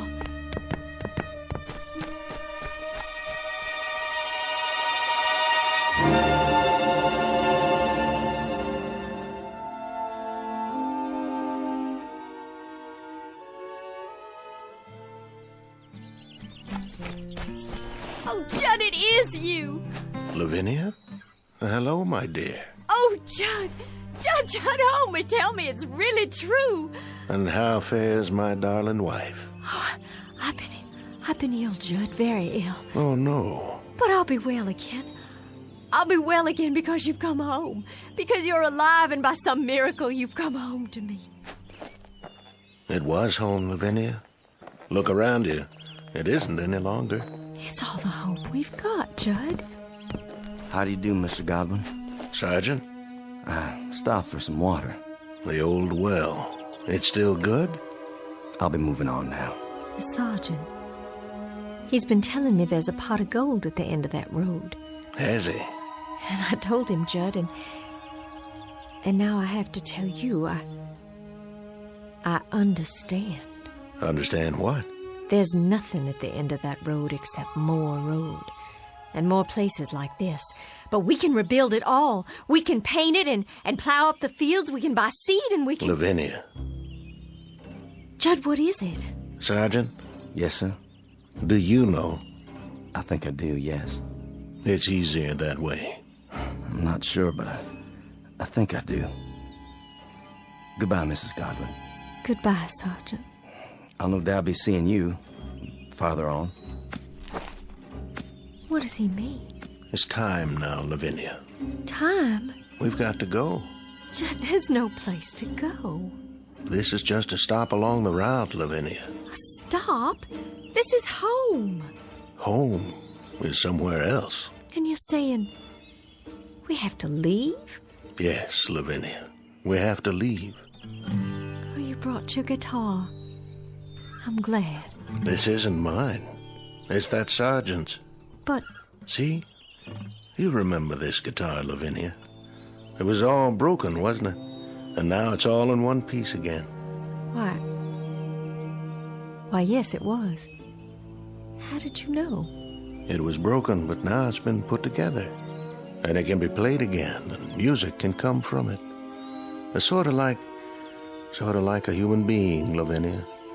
A bullet comes along, or a cannonball, or a fever, and it breaks our bodies and throws them aside, and they're no use to us anymore.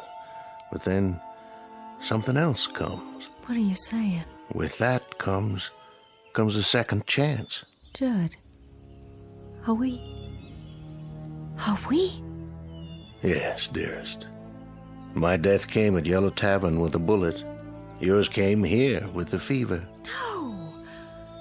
Then you mean all those men? All those men are heading to the end of the road, to whatever it is that each of them yearns for. Yearns?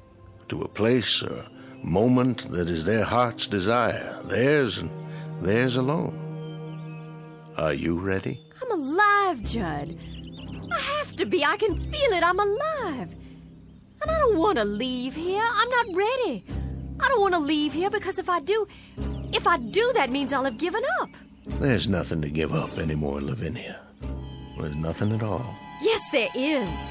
There's the house and the field and the crops we planted that we'll plant again. And the trees and the leaves that rustle when there's a breeze all night long. And the livestock to replace. And sometime one day, the child will have you and me. And he'll grow strong and healthy. And he'll help you tend the fields. And then he'll move on to a life of his own. His life and his children. Our grandchildren. And we'll grow old together on the piece of land that's our own. And in that way, life goes on. Oh, there's so much life still left. So much living still in me, I can't give it up. Don't you feel it? If you don't, I have enough for both of us. It's all I ever wanted, to be here with you. I'll see you later on, then, when you've made your peace. I'll wait for you, just as you waited for me. Oh, Judd, please. Please don't leave me. I'm not leaving you, my darling. I told you, I'll meet you at the end of the road, unless... Then you'll come back? You will. You'll find out what I already know. There isn't anything at the end of the road. There isn't anything at all you can't see right here. You'll come back, Judd. I know you will. That's as it may be, but I'll be waiting for you. Judd, please come back. Please come back to me. Go after him, my dear. Who are you? Just a fellow traveler. You must be tired. And hot in that black suit and that tall hat. Odd, isn't it? Passing strange how it doesn't seem to bother me now. I have some water if you like. That would be a most extraordinary kindness. Over here, there's a well. The water's cool and sweet. Here, drink your fill.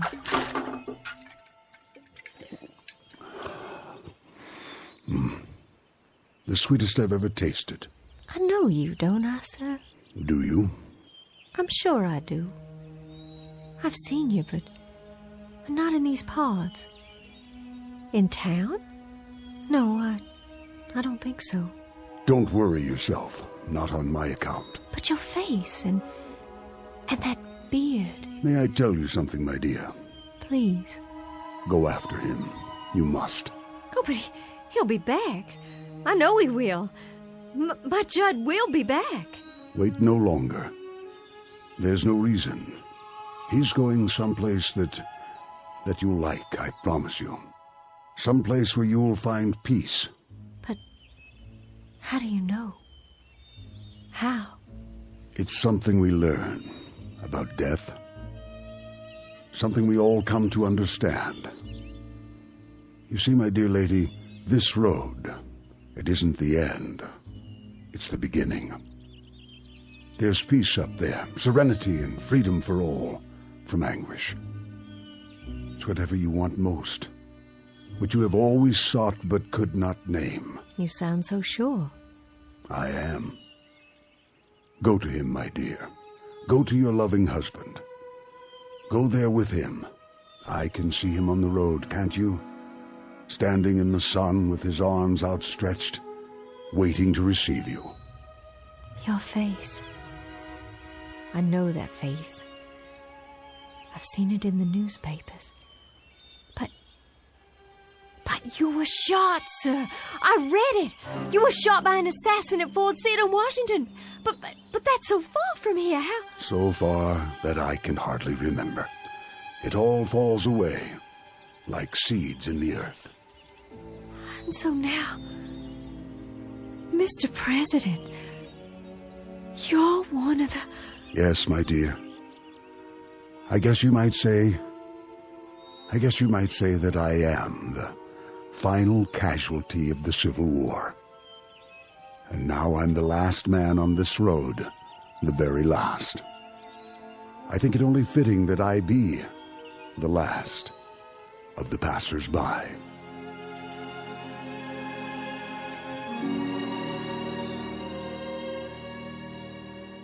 Judd?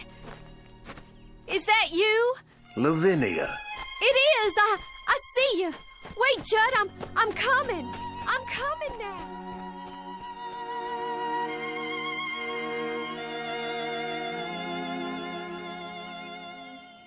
Lavinia Godwin, the mistress of a burned-out home, the image of woman in the aftermath of war, all women in all wars, suffering the final wound and the deepest, and now, at last, ready to be healed.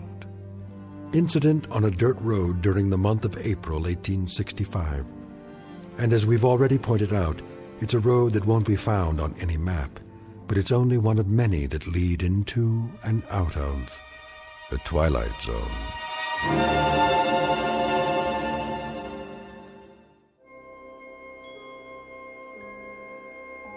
Hi, this is Carl Amari, producer of the Twilight Zone radio dramas. I'd like to take a moment to tell you about our official website at twilightzoneradio.com, where you'll get the latest news and information on these Twilight Zone radio dramas. Plus, at twilightzoneradio.com, you can digitally download 3 free episodes or any of our episodes for only $1.95 each. In this age of ever-changing technology, we've decided to make these episodes instantly available to you by making the Twilight Zone radio dramas a digital download-only series. This means that this series will no longer be offered on CD. The CD collections at our website are now being offered while supplies last at buy one, get one free. So be sure to get your favorites before they're sold out. Be sure to visit us often, and I'll see you in the zone.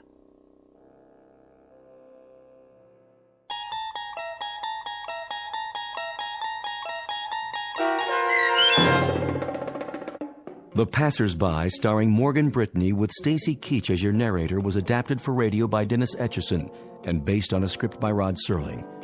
Heard in the cast were Doug James, Jeff Lupetin, Turk Muller, Roderick Peoples, Norm Woodell, Carl Amari, Roger Wolski, Paul Patch, Don Longo, and Lynn Foley.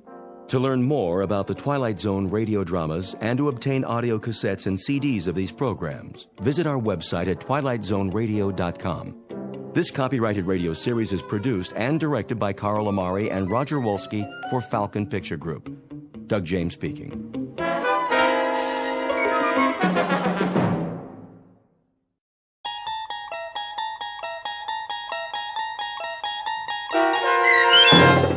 The Purple Testament, starring Michael Rooker with Stacy Keach as your narrator, was adapted for radio by Dennis Etchison and based on a script by Rod Serling. Heard in the cast were Mike Starr, Joe Forbrick, Nick DiGilio, Todd Manley, Peter DeFaria, Turk Muller, Doug James, Kurt Nabig, Carl Amari, Deb Dotzer, Vince Amari, Paul Patch, Roger Wolski, and Meg Falcon. To learn more about the Twilight Zone radio dramas and to obtain audio cassettes and CDs of these programs, visit our website at twilightzoneradio.com. The producers of The Twilight Zone wish to thank CBS Enterprises, Carol Serling, Dennis Etchison, Dick Brescia Associates, Claire Simon Casting, Terry Jennings, XM Satellite Radio, Sirius Satellite Radio, our sponsors, and our radio affiliates for helping make this series possible. This copyrighted radio series is produced and directed by Carl Amari and Jason Mallow for Falcon Picture Group. Doug James speaking.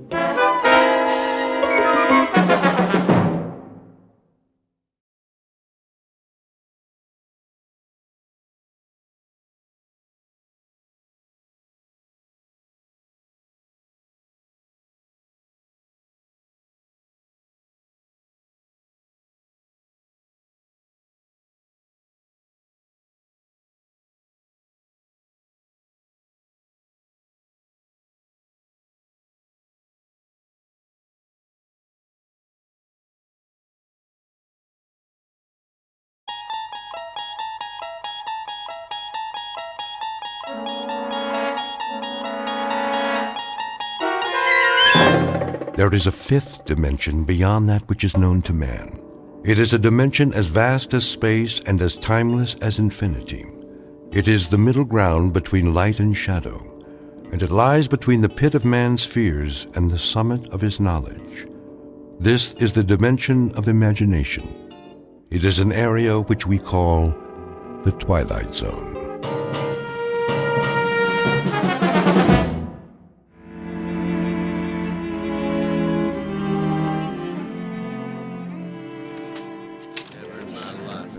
All right, men, listen up.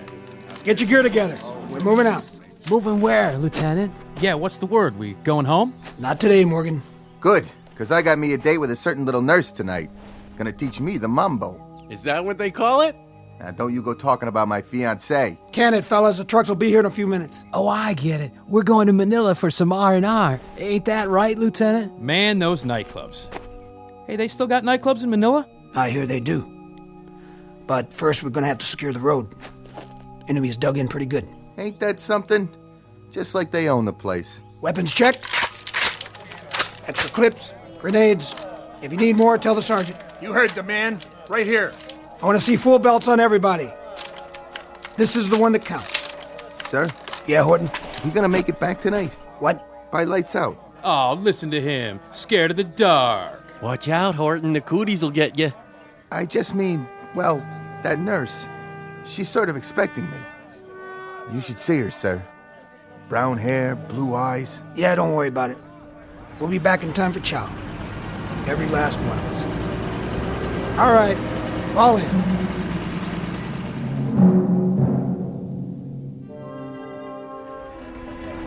Lieutenant? That you, Levy?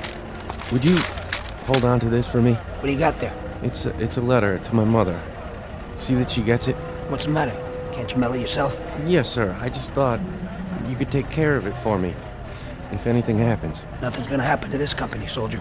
I know, but if it does, would you do that for me, sir? Sure. If it makes you feel any better. Thanks. I'd appreciate it. What's the city? Sir? You didn't put the whole address on it. I didn't? Let me see. You have a pencil on you, sir? Yeah. Here. Thanks. It's in Shaker Heights. You ever been to Shaker Heights, sir? In Ohio, right? Right. Real nice place. My mother, she's sick. I guess she's kind of holding on till I come home. But just in case I don't, I wrote her this letter. So she'll know I was thinking about her. She knows, Levy. You think so, sir? I'm positive. Thanks a lot, sir. Here you go. What are you doing? Nothing, sir. No smoking in the truck. Right. I mean it, fellas. Douse the butts now. Nobody's smoking, sir. Honest. Then where's that light coming from? What light, sir? The one under your chin. Stash the Zippo, soldier. He doesn't have a Zippo, sir. He doesn't even smoke. Then it must be yours, Hibbert. What's the matter with you? We're sitting on a ton of ordnance here. We know, sir. Orton? Nobody lit up. Don't give me that. It's true. Nobody's that dumb. All right. Must be my eyes. Hibbert. Morgan. Levy. Orton. Something tells me this must be the place. Okay, heads up. Rifles at the ready. Okay, move out. Single file. Infantry platoon, U.S. Army. The place, a road in Luzon, the Philippines. The year, 1944. These are the young men who fight. Despite their nervous jokes, there is an element of brutal sameness about these faces. They're dirty, desperately tired, hollow-eyed, each showing the aftermath of shock and violence, etched with fatigue and colored with the backwash of fear. As if some omniscient painter had mixed a tube of oils that are at once earth-brown, dust-gray, blood-red, beard-black, and the yellow-white of exhaustion, with these men as the models. For this is the province of combat, and these are the faces of war. But even here in this time and place, expect the unexpected, because this particular platoon has just crossed enemy lines to fight for their lives in the Twilight Zone.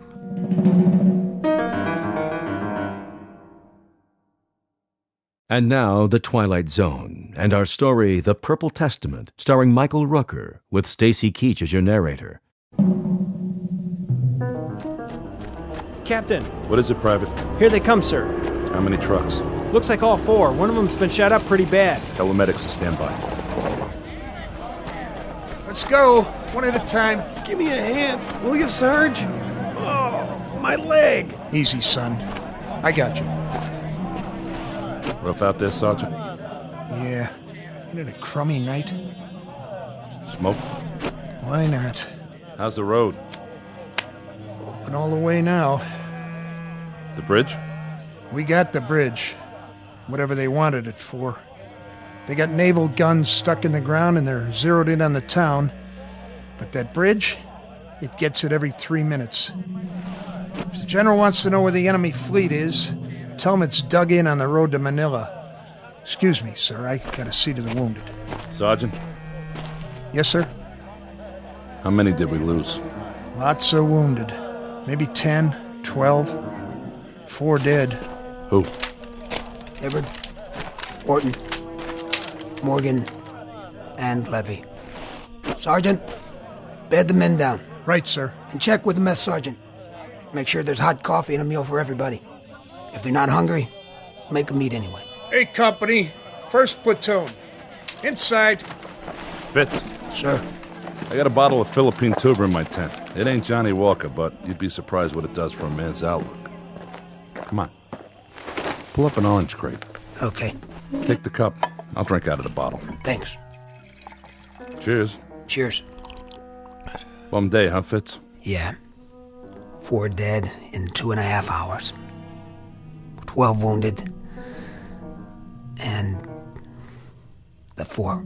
Anything special about the 4? Special? How do you mean? Just that, well, we've lost that many before, and we've lost 8 and 10. I know. But you're taking it hard this time. It's always hard. Oh, harder than usual. I thought there might be something special about them. There were 4 kids, all under 22. Does it have to be any more special than that? No, it doesn't. This time it really got to you. More than I've ever seen. I'd like to know why. You're a perceptive man. It's the mark of a good officer, isn't it? Warding off trouble by anticipating it. You gonna give me trouble? I don't think so, Fitz. You're a good officer. You got guts and brains. But something's gotten to you. I told you I'd like to know what it is. Why don't you start with this? What do you have there? Something I wrote down. Read it. Hibbert, Horton, Morgan, and Levy. So? You tell me. Who are they? 4 KIAs. Yeah. That's what they are. Or were. Killed in action. Luzon PI, 13th June, 1944. I still don't get it. You want to know what's gotten into me? Well, I'll tell you, Captain. What's gotten into me is that I... You what? I wrote those names down today. This afternoon. I wrote them down before we left. So? Why'd you write their names down, Fitz? We had a weapons check. Then we got on the trucks. We were on our way to the bridge, and I looked at their faces.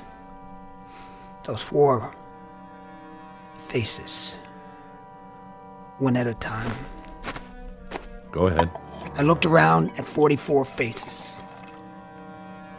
When I got to these 4, I looked around at all of them. A light. A light? Shining on their faces.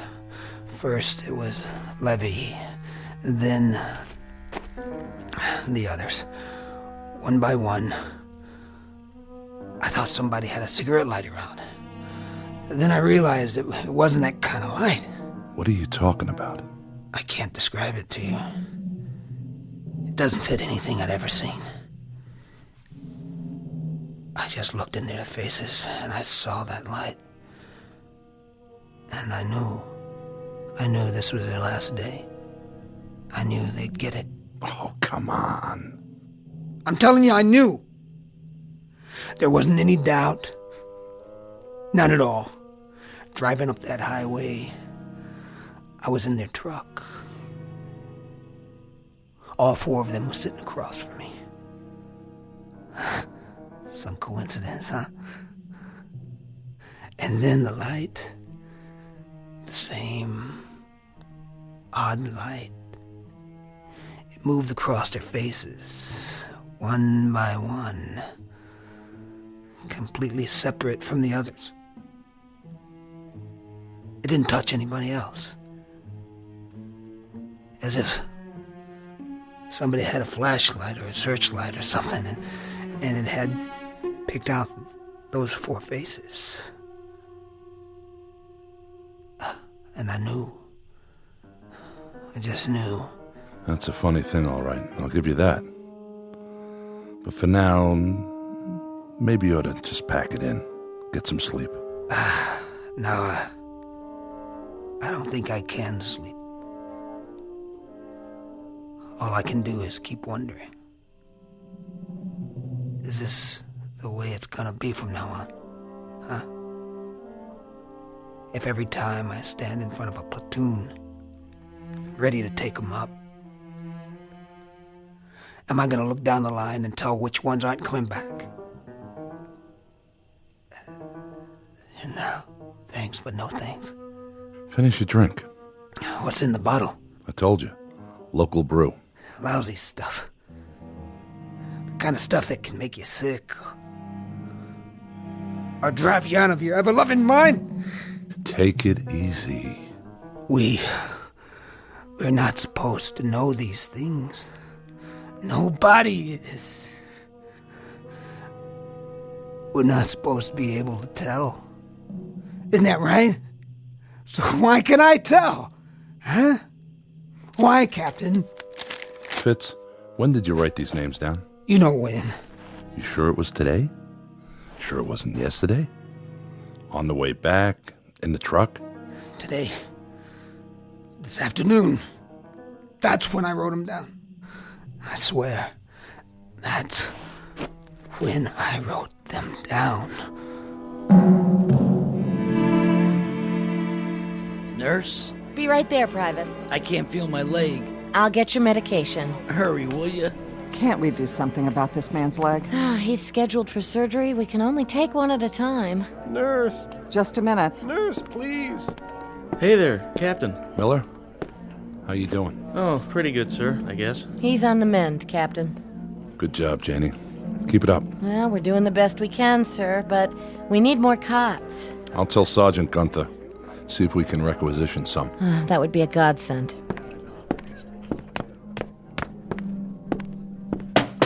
Come in.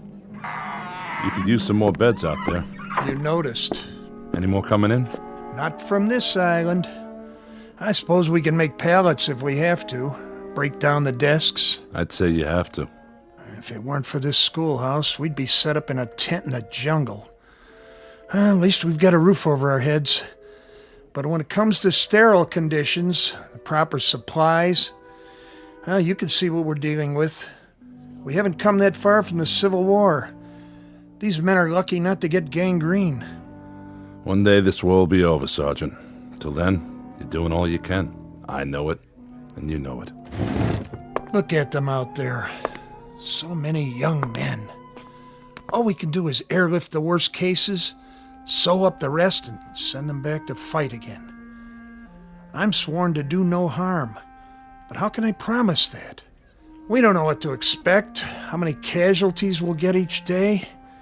Unless, of course, your Lieutenant Fitzgerald is right. He believes it. If you'd heard him, you'd almost believe it yourself. How is he? Well, he took those pills to help him sleep, but I don't know if that's going to do it. I don't know either, Captain Riker. What do you make of it? Well, I'll be frank. The things you've told me are beyond my experience. I'd say he's delusional. But whether it's because of the stress or something more serious, I couldn't say. I'm no head shrinker. Did you look at his records? I've never been wounded. No symptoms of battle fatigue or anything like it till now. Why he should get an idea like this all of a sudden, I couldn't tell you. For the time being, you might want to pull him in while I run some tests. I'd appreciate that. See, the thing of it is, he's never complained about anything. Not so much as a headache. He's a good man.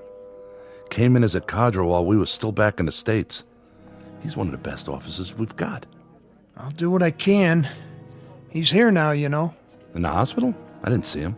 He went down to the 2nd Ward to visit one of the boys from his platoon. Well, when you talk to him again, Sergeant, go at it a little carefully. Sideways instead of head-on. I wouldn't like him to think I have any complaints about his performance. I understand. I'll get around to it as subtly as I can.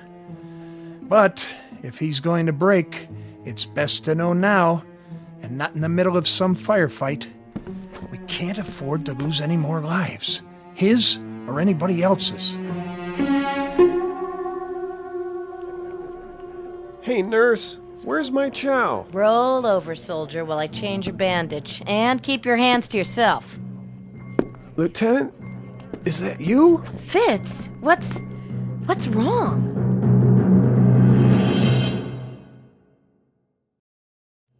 What's wrong, Fitz?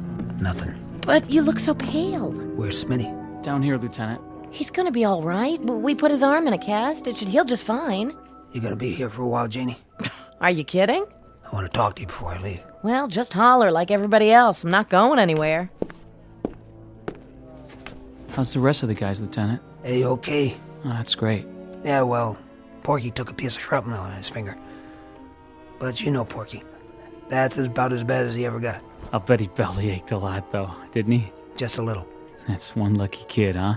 Yeah, that he is. And you didn't come out so bad yourself. I guess not. Except I can't scratch myself with my arm up like this. Then you'll just have to call the nurse. That's not so rough, is it? No, not as long as it's Janie. Yeah, get you all patched up and you'll be as good as new. Ready to head home before you know it. That won't be too hard to take. No, sir, sure won't. Your cigarette went out. Here, let me light it for you. No, thank you, sir. No? Can you just lay it down for me? I won't be needing it for a while. Sure. I'll just put it here in the ashtray for you. Thanks. Look, Smitty, I got a couple things I gotta do. I'll come by later, okay? You take it easy here. Will do, sir. Anything you want? You got enough to read? Yeah, all I need. Okay. Take care now. Thanks for coming, Lieutenant. I'm glad I got to say goodbye. Oh, no, not Smitty. You dropped your lighter. Something the matter? What? No. Nothing. I'll be seeing you. Goodbye, Smitty. You okay, Lieutenant? Yeah, fine. I'm okay. Help me get him to a cot. I said I'm okay. I'm okay. I just got a little dizzy there for a minute. Are you sure? I'm sure. Thank you, Meg. I've got him. What's all the fuss about? You better take it slow, mister. All I need is a little sleep. A little? You look like you haven't slept in I don't know how long. My lighter. Right here. I want you to lie down for a while. I don't have time. You're pale and your pulse isn't that great. You need to rest. What do I have to do? Write you a note for the teacher? I'm fine. Janie. What? I wanted to tell you... I wanted you to know that. Save it. Go back to the barracks if you don't want to stay here. But do me a favor. Get off your feet. Listen, that boy in my platoon, Horton. Please, Fitz. He was a good guy. I know. He was looking forward to seeing you last night. That's all he talked about. He thought you were special. Very special. Soldier? Not now. I just wanted you to know. You are special. You were probably the last thing on his mind. Did he suffer? It was a landmine. Oh, no. He never knew what hit him. He didn't feel any pain, I swear. Soldier, I got your pill. Wake up. Oh, Fitz, that poor sweet kid. Get the doctor. This man does not have a pulse. Smitty. Bring me a shot of adrenaline. It's too late. No, it's not. What do you know about it? I said get me. Forget it, Janie. He's dead. No, it can't be. Oh, not another one. Please, God. They go awful quick sometimes, just like that. Awful quick. Morning, Fitz. Captain. How are you? Something happened? I was down seeing Smitty. I know. I read his tag. Doc says he's gonna be okay now. No, he isn't. What are you talking about? It's only a broken arm. That's all that showed. Are you a doctor now? I took a look at his face. I took one look. And I knew. Come off it, Fitz. And then, a minute later, he was gone. What? Go ahead. Take a walk downstairs if you don't believe me. Same thing. Same thing. The look. The light or whatever it is. Yeah, I saw it. I knew, Captain. Fitz, I can't explain this, but... I don't want you to explain it. How can anybody explain it? How can anybody? I want you to believe it, Captain. That's all. That's all I want. I want you to believe. I just want you to believe.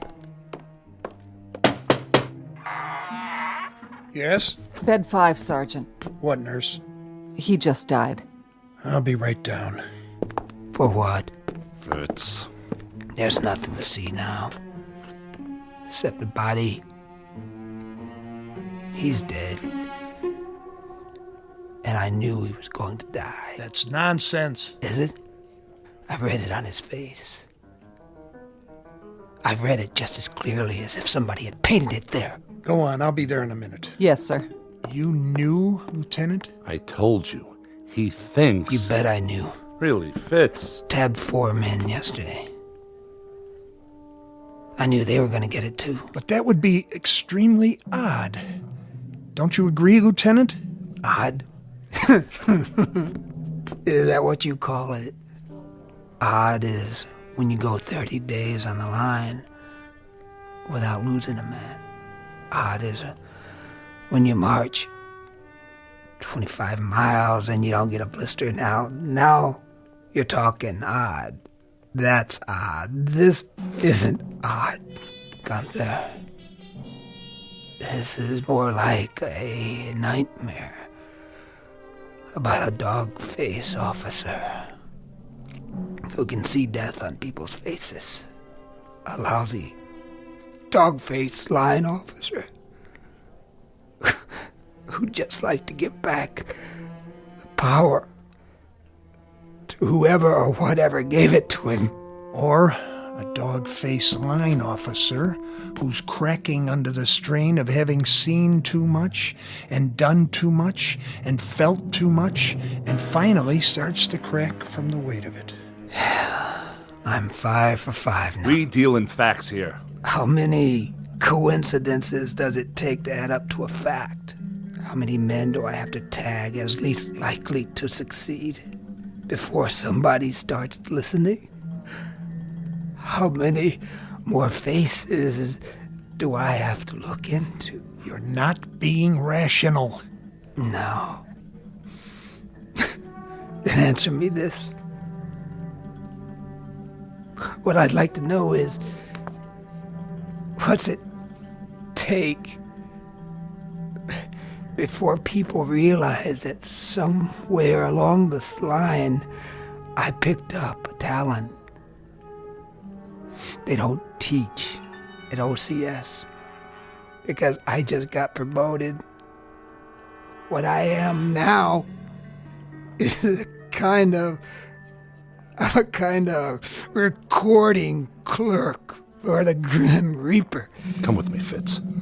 Let's go back to quarters. Okay, sure. Why not? But there is one thing you might do for now. While you're waiting and scratching and calling in the psychiatrist, just put some tape over my eyes.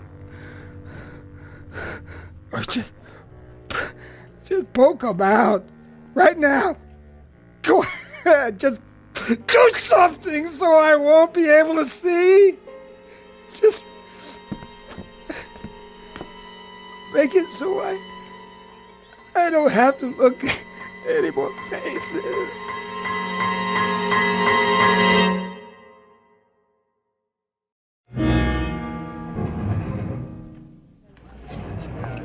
Everybody here? Yes, sir. All right, then. Eyes on the map. I'll give it to you just as I got it from Regiment. We spearhead the attack. We go to a point exactly 4 miles north of the bridge. That's right here. That's the Pasig River. At this point on the highway, the bridge is out. But over here, to the east, the Army's sticking across a bailey. Should be done by 0200. Not much time. You can say that again. We could do it. We'll spearhead the operation and move across the bridge as the point. All by ourselves? Baker and Charlie companies follow us. What's the enemy doing all this time? There'll be some Filipino guerrillas up here crossing by boat. We hope unobserved. Their job will be to take out any and all guns on the other side. So we should be able to get across that bridge against only small arms. Any more questions? Then that's it. We've got 22 minutes before we load up on the trucks. Give each one of your platoons a good briefing. Belts, 5 grenades apiece, 6 clips of ammo, no backpacks. Got it, Captain. And let's get moving. And good luck. Yes, Fitz? Nothing. Think you're well enough to lead a platoon? Well enough, yeah. I'm well enough. Gunther thinks you'd be better off with 3 weeks back at division. You agree with him? Matter of fact, I do. This one won't take more than a few hours, but it could be messy. Captain, Something? What are you staring at? You, sir. I asked you. Captain, don't go. Did you see something, Fitz? Is that it? Yeah, I saw something. Something like with the others? Yeah, it was on your face. Just for a few seconds, but it was there. Sure it was. If you go... Say it. You won't be coming back. You can't go out there tonight. I have to. You have to stay here. Don't do it for me, okay? Don't even do it to save yourself. Look at the picture on your desk. Put that down. Your wife. And those 2 children. They must be your kids. Do you love them? What? Do you love them? Do it for the gold band on your finger. But don't go out there. Give me that. But, sir... Get your platoon set, Fitz. Sir, please. Now. You've only got a few minutes. But what about... I'll tell you what about it. We'll have a nice long talk about it when we get back. We'll have a drink to it. We'll drink to an illusion, to coincidence. And you know what then? We'll laugh. Both of us. That's it, Fitz. I'll see you outside at the trucks. You won't be drinking to anything. Because you won't be coming back. Damn fool.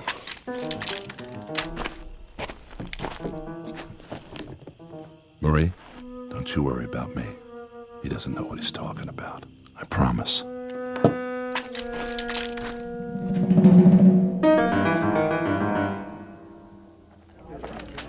Lieutenant Fitzgerald, sir? What is it, Freeman? Well, sir, everybody says you can tell. Who says that? All the guys. They say you know who's gonna get it and who isn't. Well, how about it, Lieutenant? Give us a break. Come on, Lieutenant, please. Come on, Lieutenant, please. It ain't fair, you knowing and not telling us. Freeman, knock it off!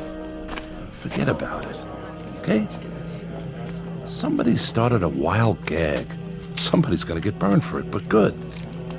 Take it from your captain, nobody in this company's a mind reader, including Lieutenant Fitzgerald. Isn't that right? That's right, sir. Okay, boys. Let's hop.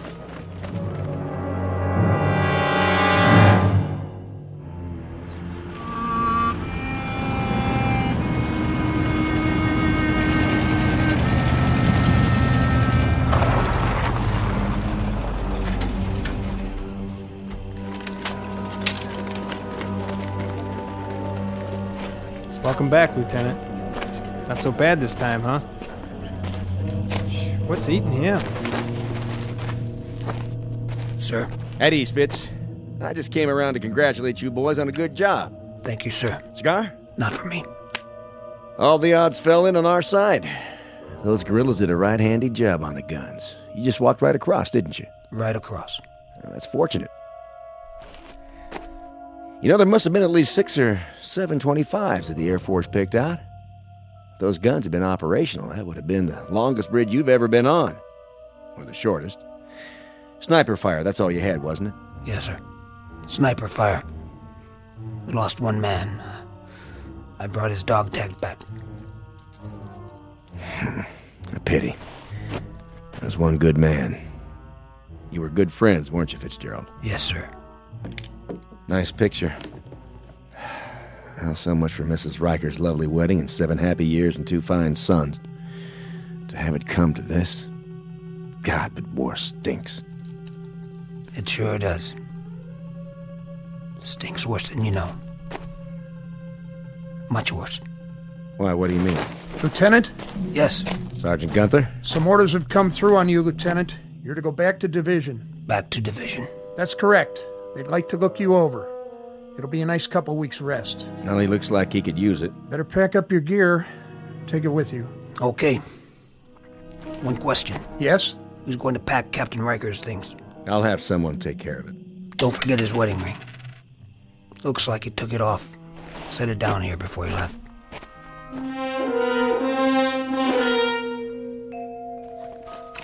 Going somewhere, Lieutenant? Yeah, somewhere. That your mirror on the wall? Oh yeah, I almost forgot. You want it, Freeman? Gee, that'd be great. I broke mine, you know? Mighty hard to shave without a mirror. Go ahead. Here. You sure you don't mind? Sir. Listen, if you want to keep it, that's okay. Honest to... Look. Huh? In the mirror. What do you see? Well, I see your face. Yup. That's you, all right. And nothing else. This is important. You don't see a light on my face, do you? Light? No, sir. That's funny. Because I do. Sorry, Freeman.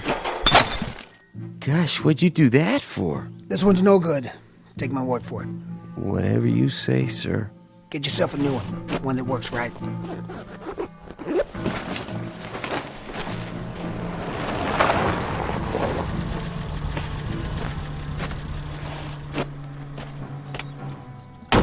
Lieutenant Fitzgerald. Yeah. Ambulance is leaving now, sir, for division. Oh, right. This your bag, sir? What? Yeah. Yes, that's my bag. Can I put it in the ambulance for you, sir? Thanks. Whenever you're ready, sir. We're all set. I'm ready. You can ride up front with me, sir. Plenty of room. Thank you. You going back to division? Yes, sir. Taking the Cavite Road? I got to, sir. The bridge is out on the highway. Yeah, that's what I figured. Well, engineers think they spotted some mines just a mile up the road. Haven't had a chance to dig them out yet, so take her careful and stay close to the shoulder. Yes, sir. Thank you, sir. You might as well get comfy, Lieutenant. It's about a 4-hour ride. Is it? I doubt it.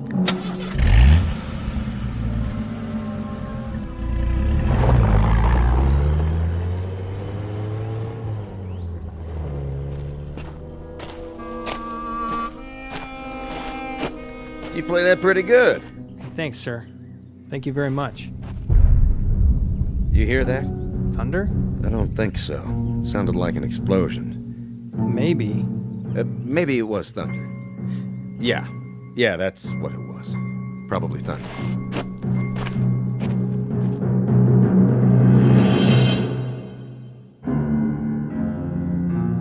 From William Shakespeare, Richard III, a small excerpt. The line reads, "He has come to open the purple testament of bleeding war." And for Lieutenant William Fitzgerald, A Company, 1st Platoon, the testament is closed in the Twilight Zone. More from the Twilight Zone after this. Hello, I'm Stacy Keach. I hope you're enjoying this edition of the Twilight Zone radio dramas. To learn more about this series, be sure to log on to our official website at twilightzoneradio.com. You'll find special discounts on our Twilight Zone audio collections, listings of our radio stations, links to other websites, and a photo gallery of our recording studio and some of our stars in action. Plus ways to contact us with questions or comments about the show. And for a limited time, when you log on to twilightzoneradio.com, you can send in for a free CD of the show. So be sure to visit us at twilightzoneradio.com.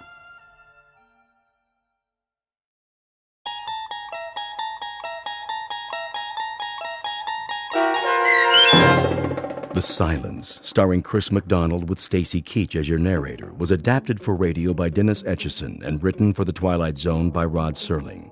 Heard in the cast were Craig Brawley, Christian Stolte, Jeff Lupetin, James Schneider, Derek Purcell, Turk Muller, Kurt Nabig, Carl Amari, Roger Wolski, and Vince Amari. To learn more about the Twilight Zone radio dramas and to obtain audio cassettes and CDs of these programs, visit our website at twilightzoneradio.com.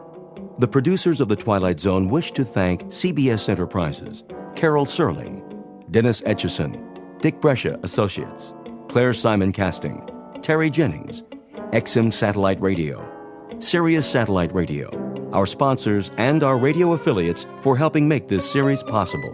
This copyrighted radio series is produced and directed by Carl Amari and Jason Mallow for Falcon Picture Group. Doug James speaking.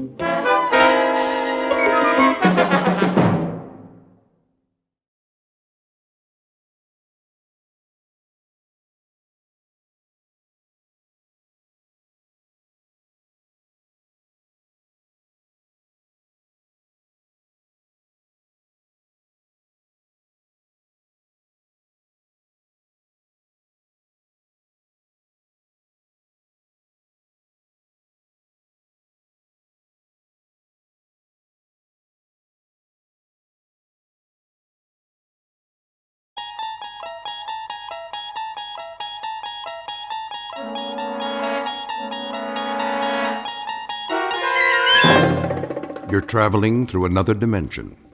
A dimension not only of sight and sound, but of mind. A journey into a wondrous land whose boundaries are those of imagination. Your next stop, the Twilight Zone.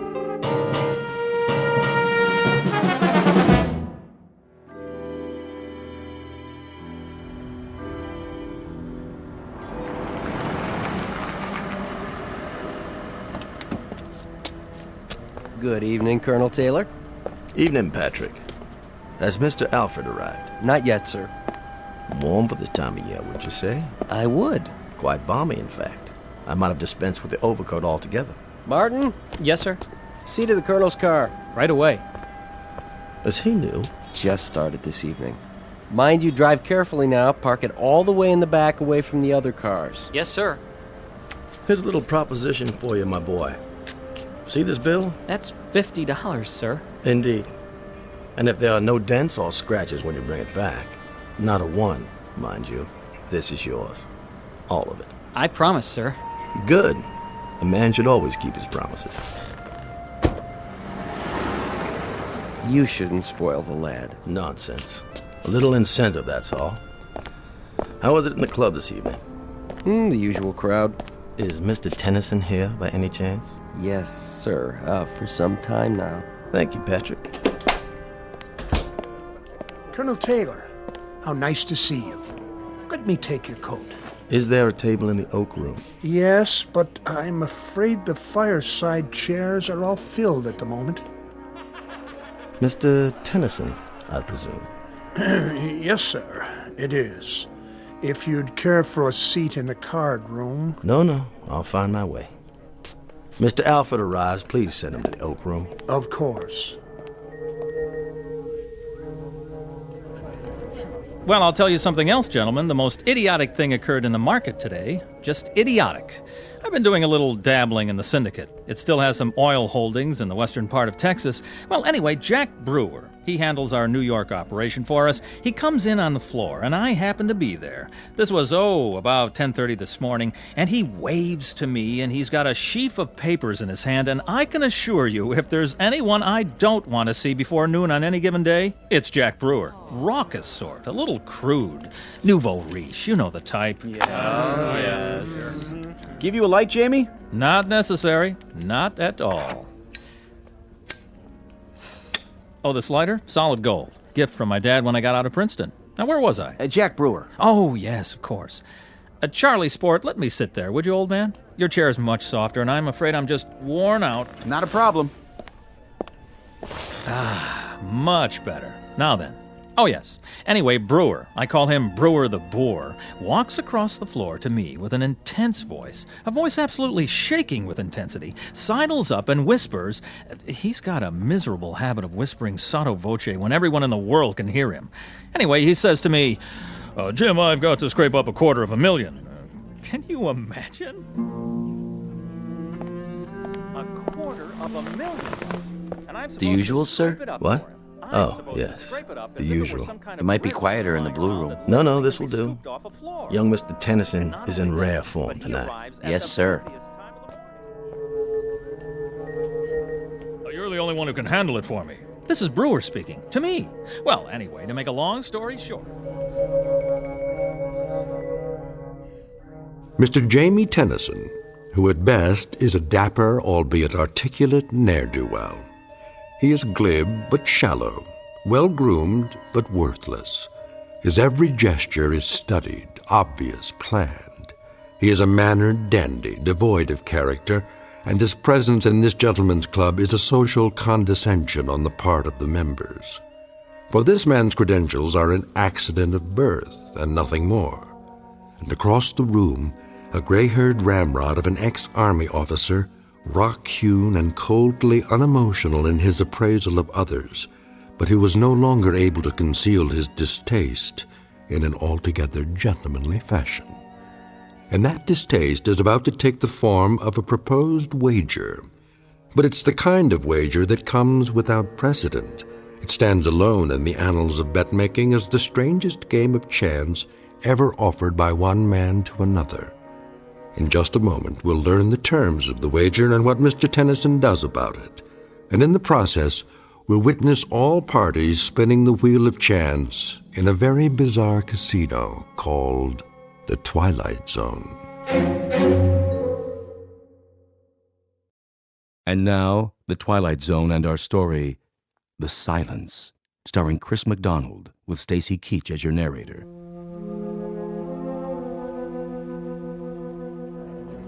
$250,000, mind you.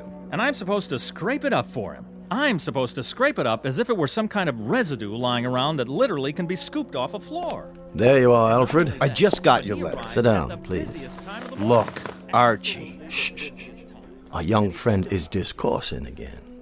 The opening salvo and then the attack. That may well be. The only thing worse than his loquaciousness is his transparency. In about 30 seconds, Alfred, he'll very nonchalantly request a loan, a sizable loan, from anyone within earshot. Mark my words. The letter you sent me is the most incredible thing I've ever read. Is it? You must be out of your mind. Not at all, but that's a medical appraisal. What I'm looking for from you is legal advice. Archie, we're old friends, but I must tell you. My communication to you, Alfred, was not as an old friend. It was directed to you as my lawyer. Is the wager I have in mind legal? No wager is legal in this state. Is it against the law, then? Is there anything criminal about it? I don't see anything criminal in it, no, but the thing is so incredible. In substance, that's what I wanted to hear from you. Franklin, Yes, sir? Would you take this over to young Mr. Tennyson across the room there? Tell him it's from me and ask him to read it immediately. Why, all right, sir. Well, as I'm sure you know, gentlemen, I'm familiar with the plastics business inside and out. Inside and out. And Brewer has obviously stumbled upon a golden goose. But the man is just too incredibly stupid to know what to do with it. Can you imagine what I could do with $250,000 in this kind of deal? Well, I'll tell you this. I can treble it.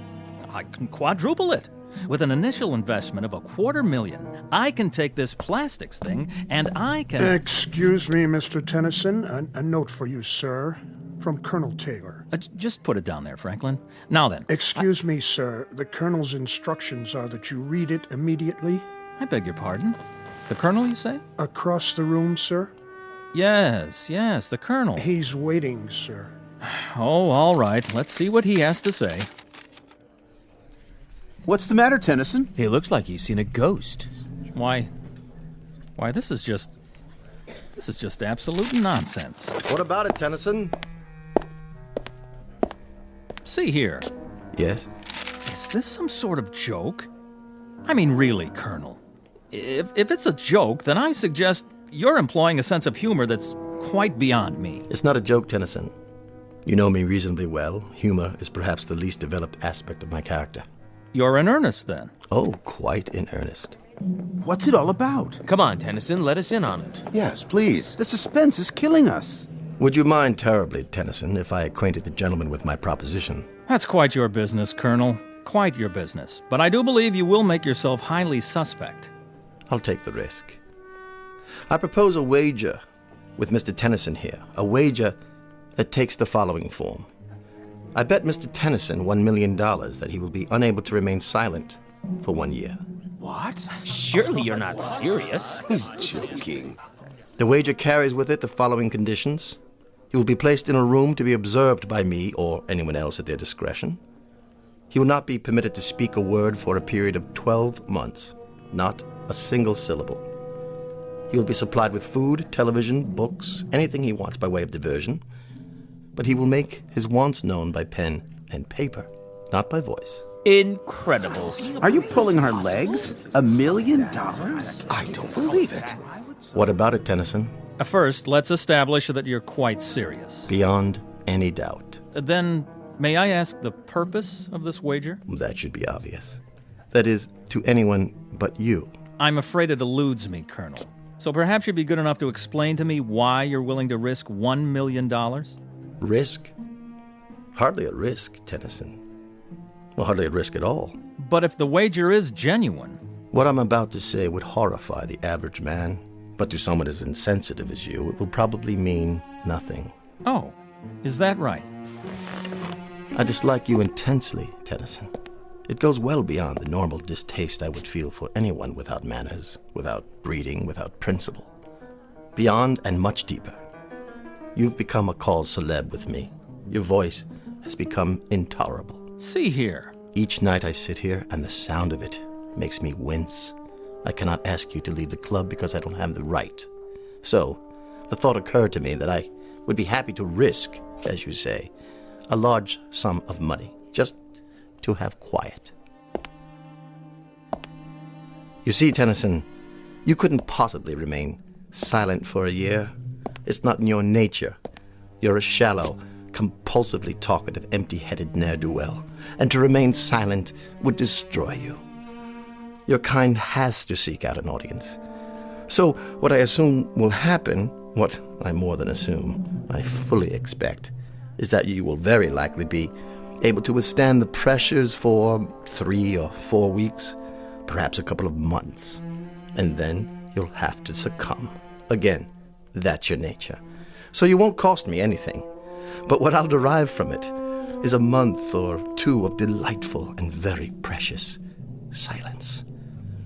What about it, Tennyson? Appeal to your sporting blood? Oddly enough, it does. It does appeal to my sporting blood. And that, of course, is patently ridiculous. There's nothing sporting about you, Tennyson. But I happen to know you're rendering your nightly financial folderol because you're in desperate straits. You've run out of your inheritance, and your debts are insurmountable. In short, you're a desperate man, and you do just about anything for money, except, of course, to remain silent for 1 year. Colonel, if this were Europe and the company were a bit more sophisticated, I should be forced to invite you outside for the things you've just said? Would you now? Yes, but the ground rules here are somewhat different. As it stands, I can either ignore you or call your bluff. I'm going to do the latter. I accept your wager. Careful, Tennyson. Surely not. Watch what you're agreeing to. Just a few more questions. Where am I to be incarcerated? In the solarium upstairs. It's no longer being used. With the permission of the Board of Governors, I'll have some work done on it. It will be a glass-enclosed living room with a private bedroom and bath that will remain unobserved. Around the room will be placed microphones, which you're to leave untouched. Your every movement will be recorded, and of course, as it follows, so will your voice. In the event you decide to give up, you will permit me or anyone else to observe you at any time. When will this start? I've been planning this for quite a while, and I've made all the necessary inquiries. The room can be constructed by tomorrow night. Oh, Archie, for the love You of... will enter any time after 10 p.m., and at 10 o'clock on June the 3rd of next year, you can leave the room. I'll have a certified check in the amount of $1 million waiting for you, assuming the impossible happens and you have remained silent for the full 12 months. Well, Tennyson, your questions answered? They are. I'll be back tomorrow night. Oh, and I would like the check placed on deposit in my name with a photostat of it available to be witnessed by every man in the club. Excellent. That's thoughtful and businesslike, Tennyson. You surprise me. That would be the normal procedure in a pawn shop or a fish market, but not in this club and not with me. My credit happens to be as well known as my honor, Mr. Tennyson, as any member in this room can attest. There will be no check placed on deposit. You will have to be satisfied with my word. Very well, then. So this will be a contest between my courage and your credit. And a year from now, 1 year from tomorrow's date, both can be proved beyond the shadow of a doubt. Precisely. Get my coat, Franklin. By all means, sir. Immediately. Until tomorrow, then, Colonel. And may the better man win, most definitively.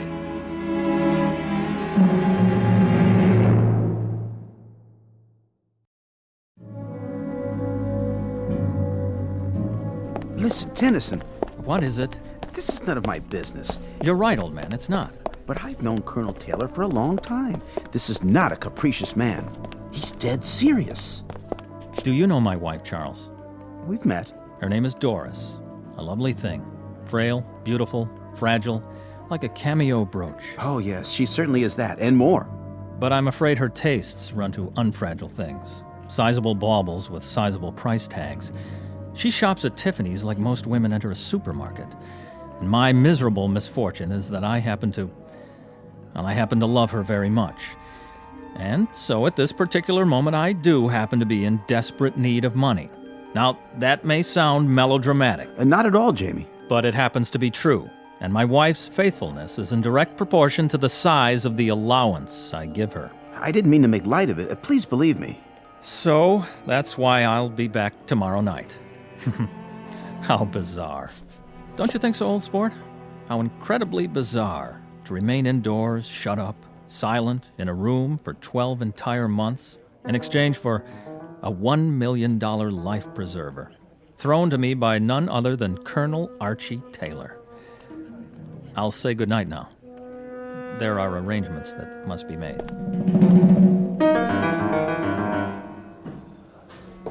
How's it coming, gentlemen? Right on schedule, Mr. Taylor. Almost finished. On the plumbing, the electrical outlets. Everything works. We'll give it one more inspection, but I'd say everything's about ready. What about the microphones? They're in position? Yep, and all around the room and plugged into this tape recorder. If he says one word, we'll know about it. You turn it on like this. Test 1, 2, test 1, 2. In that case, give the crew my thanks and my check for the agreed-upon amount. Thanks, Mr. Taylor. Will do. Anytime now, Mr. Tennyson. Anytime.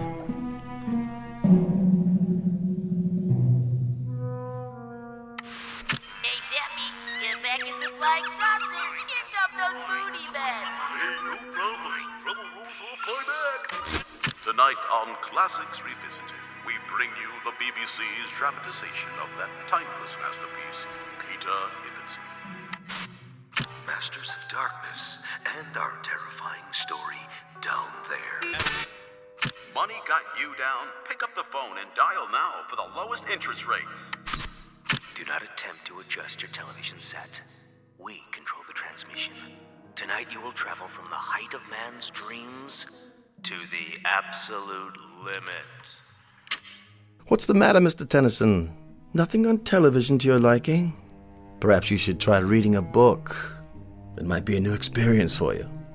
Or does your taste run to ghost stories, science fiction, that sort of thing? If you prefer, I could stock your bookshelf with trash like that. Bestsellers, even erotica. Something to keep a man's thoughts on other things. Excuse me a moment. Hello, Franklin. Mr. Tennyson's supper? Yes, sir. Eating well, is he? Appetite good? Well, not very much up to a week ago, sir. But he's eating very well now. Oh, nice. I'd like him to remain as healthy as possible. My conscience simply couldn't stand it if this experience damaged him in any way. Quite the contrary, sir. He seems in excellent spirits. And it's 9 weeks now. 9 weeks that he's been in there. 9 weeks. Really quite incredible. I gave him 4 to stick it out, 6 at the outside, but 9 weeks. A little more gristle there than I'd given him credit for. Yes, sir. Look at that, Tennyson. Dinner for 1. Everything cooked to perfection, I take it. Comfortable, sir? More wine, perhaps. What's the matter, Tennyson? Cat got your tongue? Or don't you believe in speaking to the help? Will there be anything else, Mr. Tennyson? I'll be back when you're finished, sir.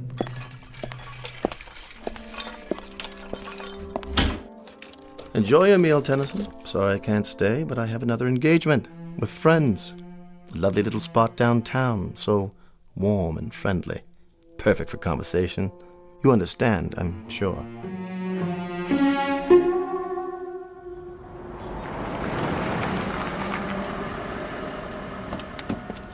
Good afternoon, Colonel. Patrick. I'll take care of your car, sir. I know you will, boy. Mr. Alfred inside, is he? Yes, sir. Have a nice lunch, sir.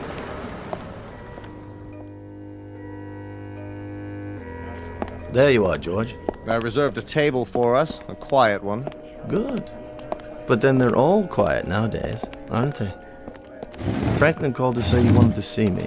Only to pose a question to you. What sort of question? Very succinct, Archie. Very brief. Yes? How long? How long what?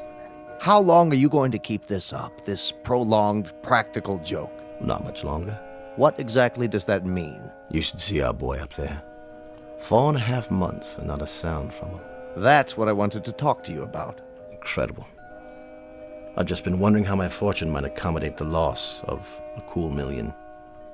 For the sake of argument, of course, quite theoretical. That fop couldn't take it another month. This, I'm certain of. For your sake, I hope that's the case. My sake? You have the money, of course.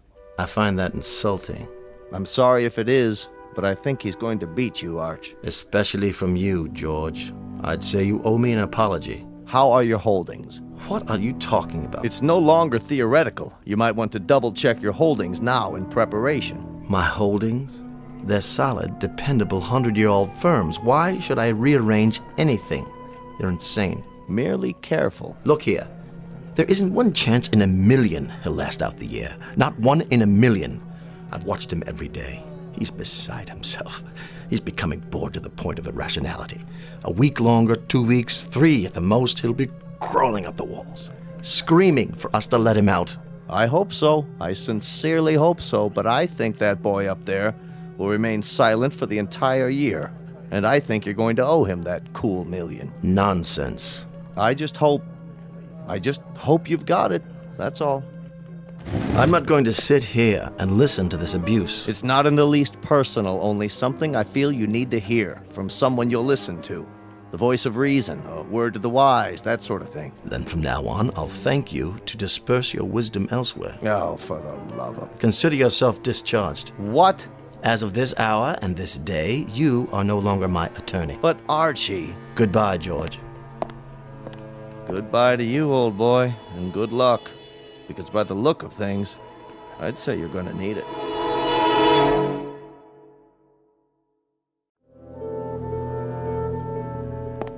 How are we doing today, Tennyson? Read any good books lately? Or are you meditating on the calendar? Awful of me to get you a calendar, wasn't it? What is it you're pointing to? Oh, yes, March already. So it is. In like a lion, as they say. Speak up. I can't hear you. What's that? A note? Well, bring it over to the glass so I can read it. Yes, I see it. 3 months to go, Colonel. The bet stands. Does it, Tennyson? Does it really? It's in early spring this year. Did you know that? You ought to see it. It's incredibly lovely out. Warm with the flowers starting already. All over the city. You really must see it. You don't know what you're missing. Why are you looking so smug? Well, you won't be so smug after I've given you something else to think about. It's the time of year when a young man's fancy gently turns to, you know the rest, and the young ladies, too. Your wife, for example, she must be desperately lonely for you. Desperately lonely. Why? Well, what's that pained expression? I was simply going to tell you that, as a matter of fact, she's been seen in the company of your friend. What was his name? Charlie, that's it. And other young men. Odd that she hasn't visited you, Tennyson. Don't you think it's odd? I happen to know you've sent her notes requesting a visit. And she doesn't even respond to the notes, does she? Tennyson, you may lose your wife. You're well aware of that, aren't you? While you sit doing nothing behind that glass, the very reason for all your agony may be slipping away from you. Tennyson, why don't you leave? Why don't you leave right now? It still might be possible to save your marriage if you act without further delay. Don't you walk away from me, you fool!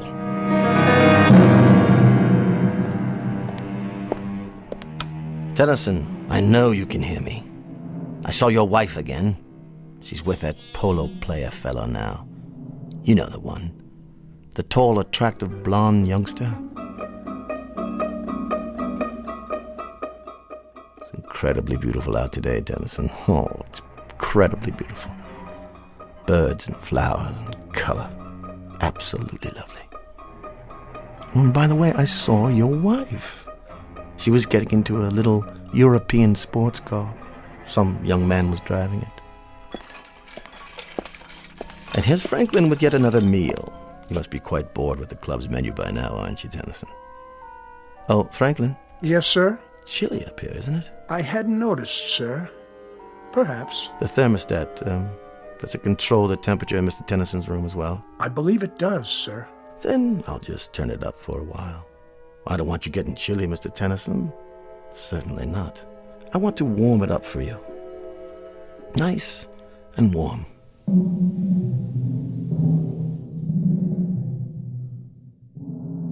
It's April Fool's Day, Tennyson. You remember April Fool's Day? I think it was named after you. Because only a fool would stay in there as long as you have, knowing precisely what's happening on the outside. Your wife, I mean, Tennyson. Your wife. She hasn't written to you, has she? Not a line. Not so much as a single response to any of your letters. What are you doing now?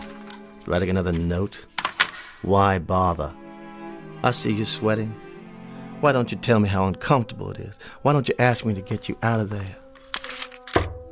I suppose I could read one more if you prefer. Let me see it through the glass. You monster. Is that the complete contents of your missive? That I'm a monster? Hardly. You do me an injustice, young man. All I did was turn up the heat. That's no violation of the terms of the wager. At no point did I indicate what the temperature would be during your confinement. As to other matters, I'm merely a chronicler of your events on the outside. I'm kind of your personal gossip columnist. Let's put it that way. Tennyson, this nonsense has to cease. You've got to get out of there. I could tell you some stories about your wife. Please don't strike the glass. You might have hurt your hand. Anyway, it's non-breakable. A kind of plastic, actually. But of course, you know all about plastics, don't you? Now, how about it, Tennyson? I might see my way clear to giving you $10,000. That would pay off a few of your debts and a little bracelet for the wife. Something to compensate you for months of loneliness. How about it, Tennyson? $10,000, man. $12,000. Say one word and I'll let you out. You're an idiot. You know that? You're losing your mind in there. I know you are. You're ready to crawl up the walls. Tennyson, listen to me. Make it $75,000 in cash. If you'll give up this ridiculous game and speak. Make it 100. No, 200. 250,000, Tennyson. Time is running short, boy. You can't stay in there another hour. Not another half hour. I swear to you, $250,000 in cash if you'll speak now. You accept? Hold it up. Let me read your decision. Go to... How dare you? You go there, boy. You! You will, I swear, if you don't act at once. I'm about to withdraw my offer. I'm counting down. Rather a monumental occasion, isn't it? I wouldn't have believed it. 1 year in that room and not a word out of him. 3 minutes is all the poor devil's got left now. 3 more minutes. Look at the colonel over there. Not the face of a happy man, would you say? At least he had the decency to show up. You're sure, George? I'm sure. This is straight off the wire, but it hardly matters now. 12 months ago, almost to the minute, you destroyed yourself. Much as I told you you would. Your little reminders are gratuitous at this point. And it's not even 10 o'clock yet. Whether it is or whether it isn't, the destruction I'm talking about has already taken place. There have been ugly rumors, Archie, things you've done to him. What things? Like little asides, innuendos, suggestions, gossip about his wife. Even intercepting letters he wrote her before Franklin could mail them. You place such a premium on honor, Archie. But you haven't acted like an honorable man. George, you don't believe it. Please don't go to the trouble of denying it. I'm sure much of it is true. But this ugly affair has proven 2 things, hasn't it? That the boy up there is stronger than you gave him credit for, and that you are considerably weaker. That boy up there. A weak, simpering, half a mind, a fop with no guts, no courage, no nothing. How could he have done it? How could he have done it? I might just as well have made it 2 million or 3 million. Somehow it was impossible from the beginning. Gentlemen, Mr. Tennyson.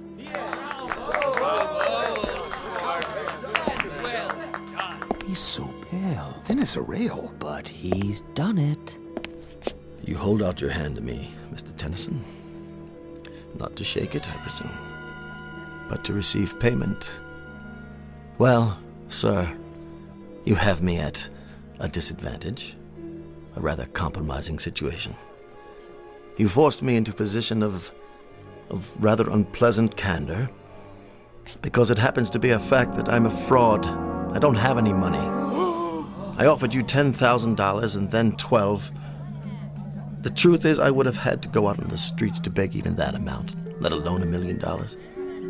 I received a cable from London. Both the Birmingham Tool Company and Edinburgh Motors have filed suit for bankruptcy. Blue-chip companies. Every nickel I had was invested with them, and they no longer exist. In short, I'm busted. Broke. Yes, it happens also to be a fact that I have pride, bearing, taste, and exceptional breeding. But I've lost. Proving, Mr. Tennyson, proving that that you are by far the more substantial of the two of us. I will naturally resign. You have both my resignation and my apologies. I will not ask you to suffer my presence any longer. Look at Tennyson. They won't let him walk out like this. He'll demand satisfaction. Talk to him, Tennyson. Tell him whatever you like. Your time's up. You can talk, gurgle, sing, chortle, anything you want. You've won the bet, son. What's he doing? Writing another note? But why? What is it, Colonel? What did he write? Why doesn't he speak? Let me see. It says, 1 year ago, I had the nerves that my vocal cords severed. Good Lord. He's opening his collar to show you, Archie. There are the scars on his throat. I underwent this surgery because I knew I'd never be able to keep my part of the bargain. For the love of God, man. For the love of God.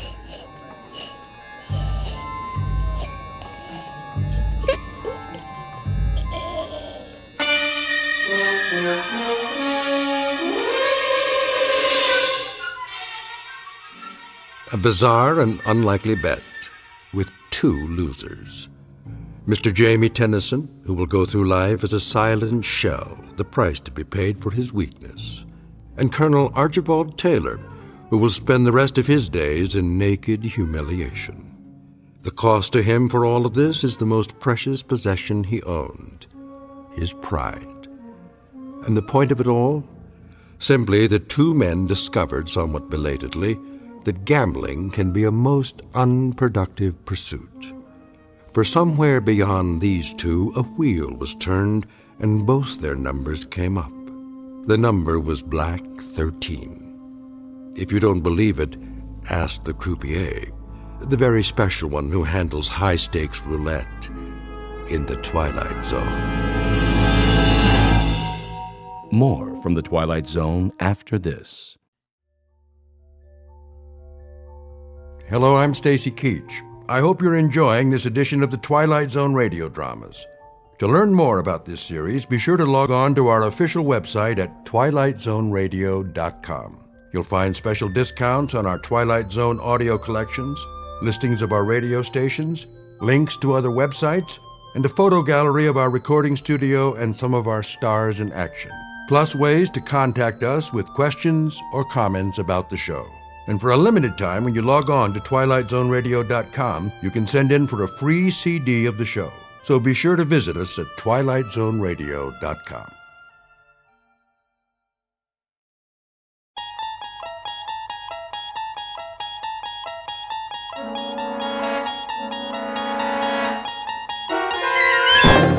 You're traveling through another dimension. A dimension not only of sight and sound, but of mind. A journey into a wondrous land whose boundaries are those of imagination. Your next stop, the Twilight Zone.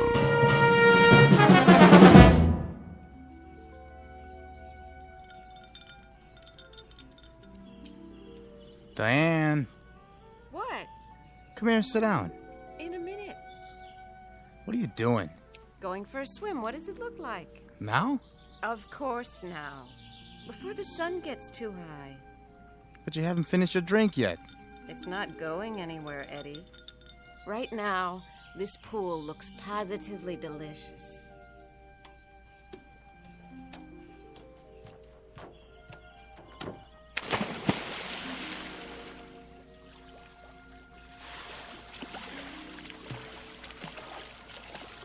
Nice form.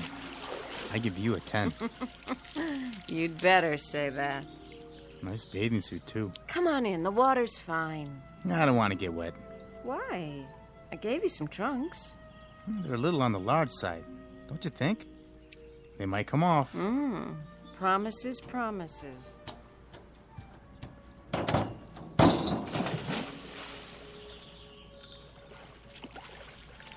Diane, please. I'm lonely over here.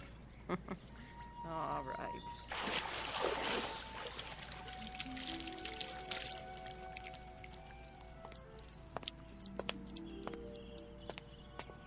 I brought you a towel, Mrs. Templeton. Thank you, Marty. Can I get you anything else? Not just now. I came down to join Mr. Page for a swim. Yes, ma'am. So I see. Has Mr. Templeton left yet? In another few minutes. Good. I mean, that's fine. Tell him I'll see him when he gets back. Very good. Oh, Marty. Is that your name? Yes, sir. Would you mind mixing up another one of these? What do you call it? Mimosa. Yeah, another mimosa, s'il vous plaît. Make it 2. One for the lady. Certainly, sir.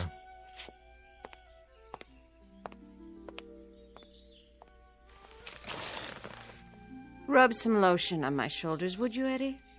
I wouldn't want to peel. Sure thing. Oh, you have such strong hands. Did he say your husband's still here? He'll be gone soon. He has a rehearsal. Oh. He doesn't mind, huh? Me being here and all? That's what the guest house is for. Friends who come and visit. But I don't even know him. I hardly even know you. How long has it been? Since yesterday? I know a friend when I meet one. We are going to be friends, aren't we? Yeah, you better believe it. Lie down. What? So I can do your legs. Not yet, Eddie.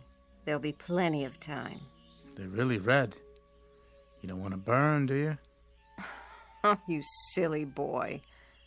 Swim a few laps for now. Work it off. Not on your life. These trunks are a size large. Maybe that's why I loaned them to you. Stand up. Oh, no. Come on, stand up. I'm not going to push you in. Promise? Promise. There. Now, turn this way.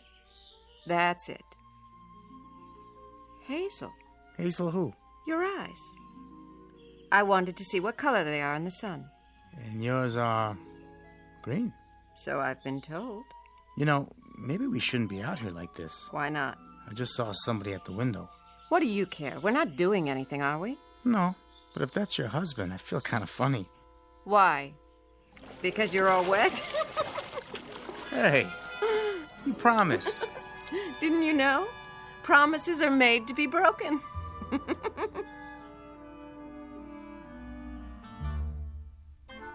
The young woman is Diane Templeton, the wife of Booth Templeton. In a moment, you'll meet Mr. Templeton himself, the subject of our story, who, up to this point, has remained off-stage. During a long career, he has had the lead in more than 30 Broadway plays. Today, he's a bit late in getting to the theater because, as you will see, he's not feeling up to par. In theatrical terms, his heart's not in the role. Yesterday and its memories are his script of choice, and that being the case, yesterday is exactly what he'll get. Within the hour, his years and troubles will threaten to descend on him like a final curtain. To avoid being crushed, Mr. Booth Templeton must escape from the theater and this world, only to make his debut on another stage in another world, one we call the Twilight Zone. And now, The Twilight Zone and our story, The Trouble with Templeton, starring Michael York, with Stacy Keach as your narrator. Ah, yes, fun in the sun. Good morning, Mr. Templeton. Oh, hello, Marty. Ready to pick out a necktie? I suppose. Let's see. How about the blue stripes? I was thinking this one. Very smart. Laura gave it to me, it must have been 30 years ago now. Did she? Excellent taste. Well, she certainly had that. Help you with a knot? No. I can still manage to tie a Windsor, even with these hands. I had your jacket pressed. Thank you.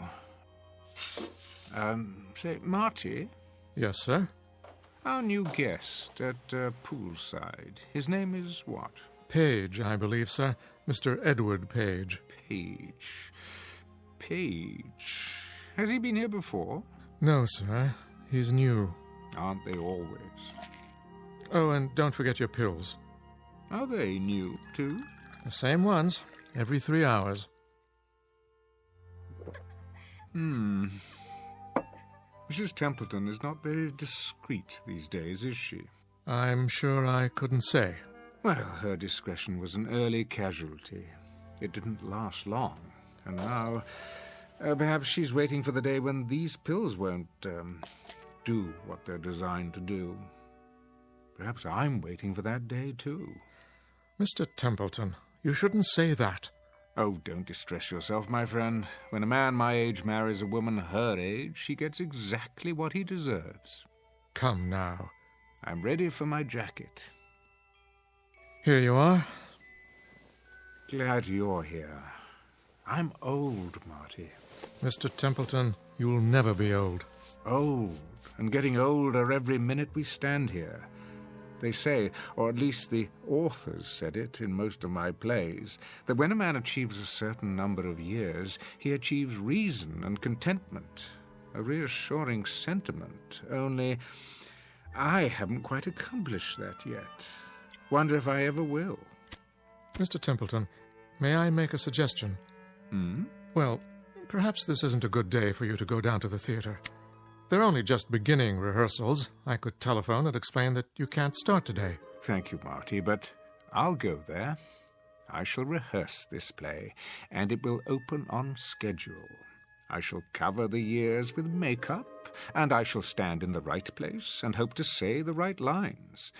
And when it is over, they'll say to me, "You were wonderful, Mr. Templeton, as usual."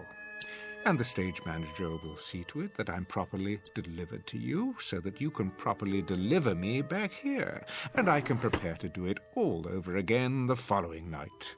I won't see or particularly care about what's going on out there, or in the guest house, or in this house. All I'll want will be to go to bed, Marty, alone. That's the best place for me. Sleep. Oblivion. Now, sir, you mustn't talk like that. Oh, it doesn't matter. I don't love her anymore. I don't remember when I did. You know, I can't recall one single contented moment with Diane. I haven't had many contented moments in my life, though I do recall a few long ago with Laura. Did you know that this was her music box? Please, Mr. Templeton. She was the freshest, most radiant creature God ever created. 18 when I married her, Marty. 24 when she died. We didn't have long together, my first wife and I. But I'm forever grateful for those years. Sir, don't do this to yourself. You know, there are some moments in life that have an indescribable loveliness to them. The world is transformed. The sky, the sun, a single blade of grass. The simple act of waking up, knowing that each day is full of treasures beyond compare, such as those moments with Laura. They're all I have now. You understand that, Marty? Yes, Mr. Templeton, I believe I do. But that was... Don't distress yourself, old friend. I'm all right. I'm quite all right. Now, where's my scarf? Here, sir. I'll go downstairs and bring the car around. You do that. Hi-ho, hi-ho, it's off to work I go.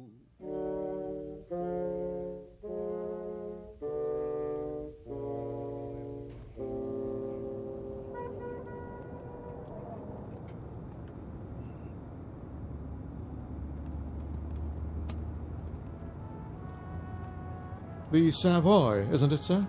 Indeed. The site of countless famous productions. The Locked Rooms of the Heart, the O'Neill One-Acts, and the comedies. Dixie Dugan at the races, her simian husband, so very many. I see the theatre just ahead. Well, what do you know? The old marquee is still there. It's so much more dramatic by night. The Great White Way, ablaze with stars. You should have seen it then, Marty. I did, sir. At least some of it. Not at its peak, of course. But the first Broadway play I ever attended, you had top billing. I waited outside to congratulate you. Remember? Yes, of course. People did that in those days.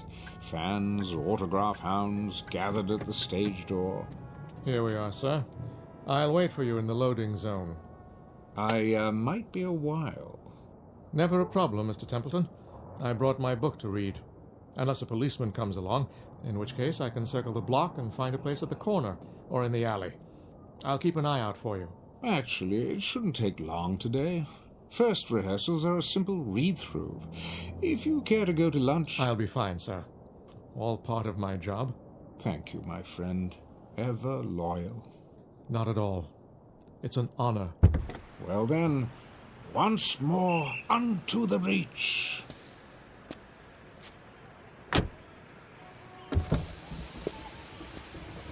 Oh, and sir... Yes? Do break a leg, so to speak. Very kind of you. I will. I will.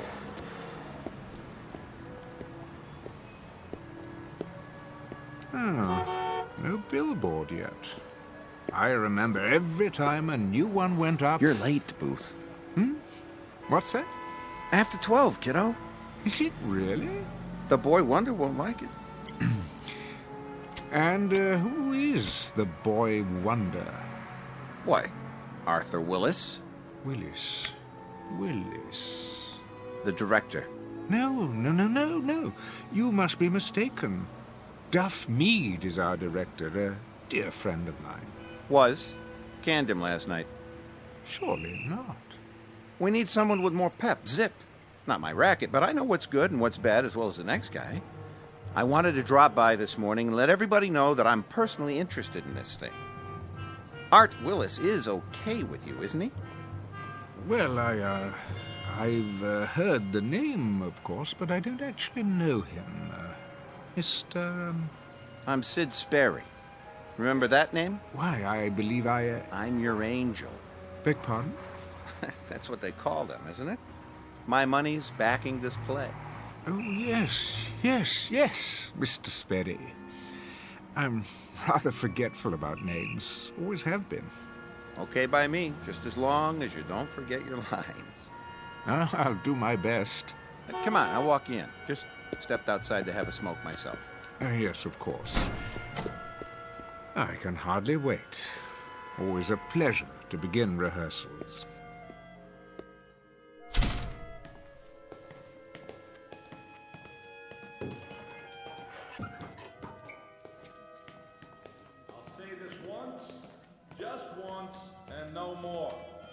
I'll say it now and expect each and every one of you to understand it. Wonder Boy, I take it. Shh, the man's a genius. Michael Franz is producing The Angry Lovers. Mr. Combs has written it.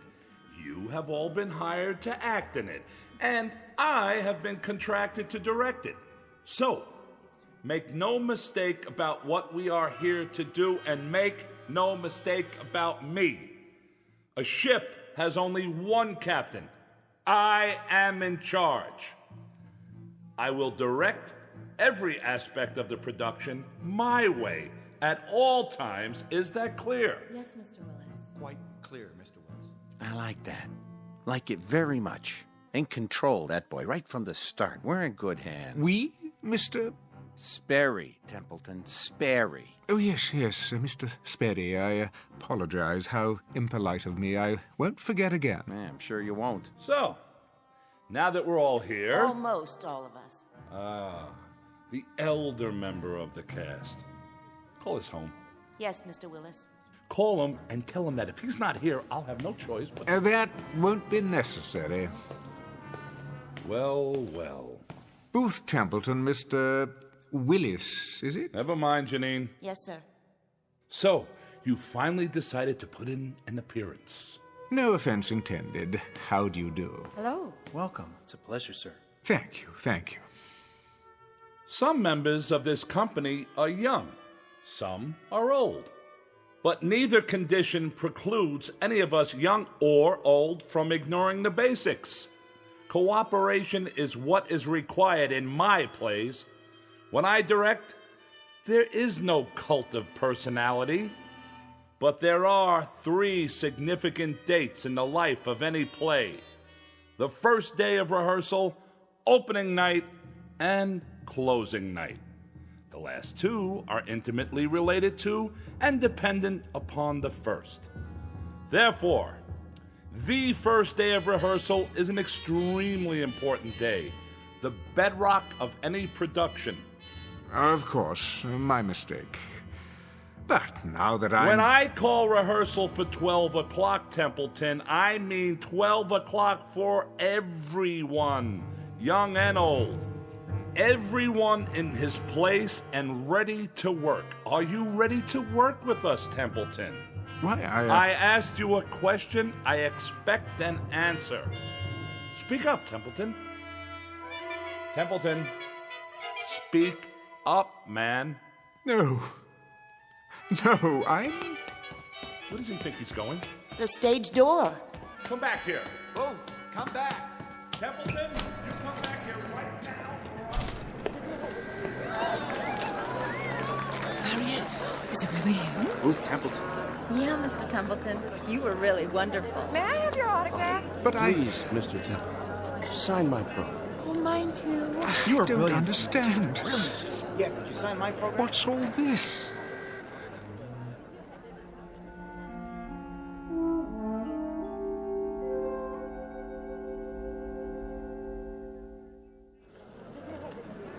I've seen every play you've been in, Mr. Templeton. I've never missed a performance. You're my favorite actor. I think you're the best, Mr. Templeton. Why, thank you. When are you going to Hollywood to be in talking pictures? Talking picture? Have you met Greta Garbo? You'd be great together. Just one autograph, please. Sign mine. That profile is so handsome. Please, I'm very tired. If you'd let me through. This way. What? Around the corner. Can't believe I just met Ruth Templeton. Bye, Mr. Templeton. See you tomorrow for the matinee.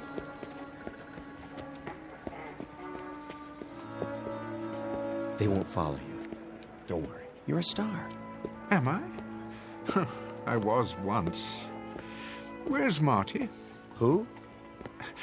May I ask what is going on? Huh? Those taxi cabs. Why are they all so ancient? Look new to me. There. Now you're in the clear. Thank you. Think nothing of it. Always glad to help. You know that. You look familiar. Have we met? Now you're ribbing me, Mr. Templeton. You know my name. Anderson, the stage manager. Anderson. Oh, yes. Wait a minute, what's this? What's what? This billboard. How long has it been here? Oh, a few days, I guess. Since they started previews. What's the matter? Don't you like it? I do. But it's a collector's item. Will be, I guess, if you sign it. Hold on. Why is it on the side of the building? Savoy Theatre, Booth Templeton in The Great Seed, 1927's biggest hit. Yep. I never read reviews so good. You're going to get an award for this one. 1927? That's 35 years ago. Written and directed by Barney Pfluger. Barney? He sure is good, huh, Mr. Templeton? Another winner for both of you. What year is this?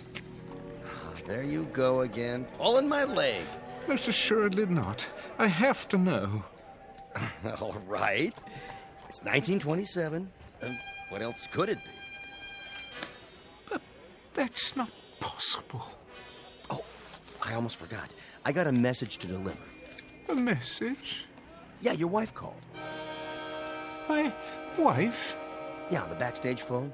I guess she's seen the play lots of times, huh? What's her name? You mean to tell me you got more than one wife? Her name, man. Why, it's Laura. Same as always. Isn't it? That's not very funny. No? Sounded like her. But Laura's dead.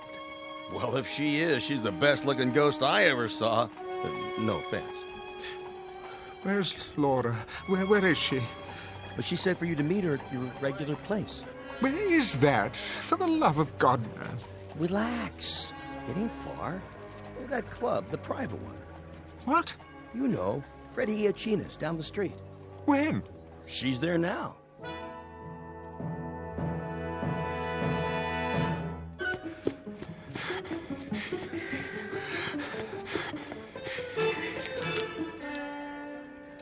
Oh, it isn't possible. Freddie Iachina's the way it used to be. Unmarked because of the prohibition. I'd know this door anywhere. Yeah? Freddie. Oh, hi, Mr. Templeton. Come on in.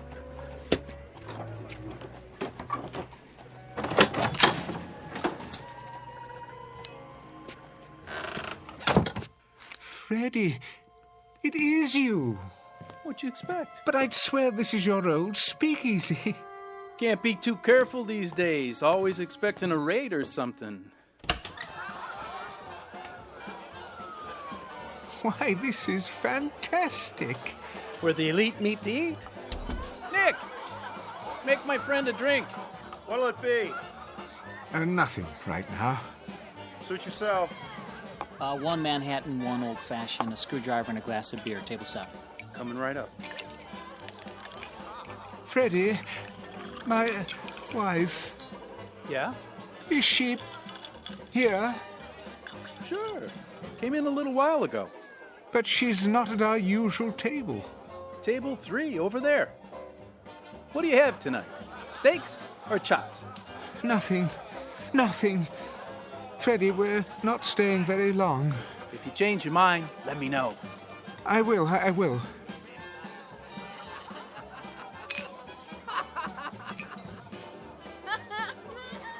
Oh, Barney, you're a scream. Laura? Is it you? Hi! Hey, Booth! We didn't wait, as you can see. Barney? Barney Pfluger? The same. Don't know him, Mr. Loveham. But I haven't seen you in years. It only seems that long. How soon they forget. Sit down, old man. I'll be right back. Laura, darling. Booth, my goodness. Relax. The Kansas City steak's great tonight. So juicy. Bite? Laura? What's the matter, honey? You look worried. I hurried over as soon as I heard. Heard of what? Ugh, Booth. How many times have I told you to take off your makeup before you come in here? Makeup? This isn't the green room. It makes you look old. Laura, darling, let's go somewhere else. We already are somewhere else. I mean, where it's quieter, where there aren't so many people. Well, I happen to like people. The more the merrier. I want to talk to you. Why? Well, about several things. Very important things. Well, I want to have a good time. Oh, yoo-hoo! Yes? Could you get me another one of these, please? And make it the good stuff, not that watered-down hooch. Coming right up, Mrs. Templeton. But I have to talk to you. So go ahead. I'm all ears. Oh, Laura, darling, where do I begin? I don't know why I'm here or for how long. All I know is I'm here. Do tell. And I want to make good use of the time. I want to have you alone to myself. Oh, Booth, don't be dull. I'm back. Miss me? Not particularly. You gonna eat, old chap? What? If you are, better get your order in now. The new band's swell. Laura, Barney. So are the steaks. The chops are a bit chewy, though. He's right, honey. Now listen to me, you two. I have something important to say. So do I. Barney, do you have those pages with you? Pages? The script you were working on. Let me see it. I don't think that's a good idea. I need something to fan myself with. It's so hot tonight. Oh! Yeah, it certainly is. Be my guest. Your drink. Thanks, Toots. Laura, we need to talk now before anything else happens. What could happen, old boy? The police won't come in here. Hey, George, bring me another. And one for the gentleman, too. Coming right up. I'd be glad to get into a cold tub. Laura, please, put that down. Give it here. Look at you, Booth. You're ridiculous. Will you tell me one thing? But that's what I'm trying to... Why on this glad green earth are you wearing an overcoat on a night like this? I mean, really. You look like Rudy Valley. I'm not so sure that it is a glad green earth. Oh, Laura, darling, Barney, I'm not so certain of this earth or anything else right now. Please, listen to me, won't you? Don't be such a wet blanket. Listen! Something's happened. Something very strange. Please, try to understand. This isn't makeup. I have grown older, darling. In another world for many, many lonely years. I've had only a memory of you to live on. You too, Barney. Why, you were my best friend. But both of you have been only memories for a long time. And now, tonight, or today, or whatever it is, wherever I am in space and time, I have you back again. You're alive. You didn't die. Life is going on here. It's as if you never died, either of you. You do understand, don't you? Oh, sure. Laura, do you understand? Come on, let's have a good time, huh? Laura, why are you so different? I don't remember you drinking like this. Well, that's the kind of hairpin I am, Booth. That's just the way it is. I mean, what did you expect? Yes, old chap, what did you expect? I don't know. But you were my love, Laura. Everywhere, at all times. Why, we couldn't walk down a street or sit in a restaurant without everyone knowing that we were in love. Are you finished? I don't like what you've become. Oh, really, Booth? He's having us on, that's it. Shut up. Shut up, both of you. You silly old fool of a man. Laura, come away from here. That's for me. Who wants to dance? Laura, come with me now. Hey, take your hands off. Stop it. Stop it. Leave me alone. Why don't you go back where you came from? We don't want you here.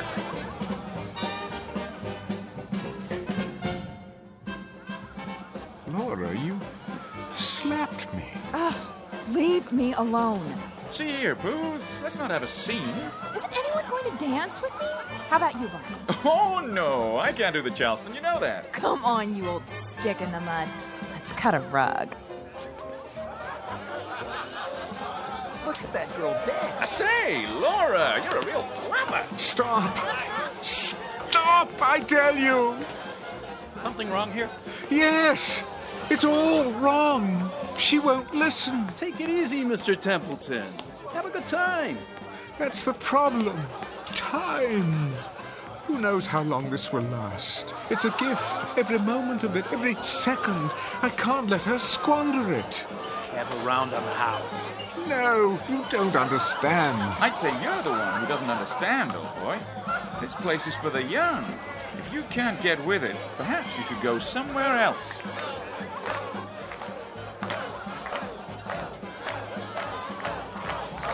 You're mad, all of you.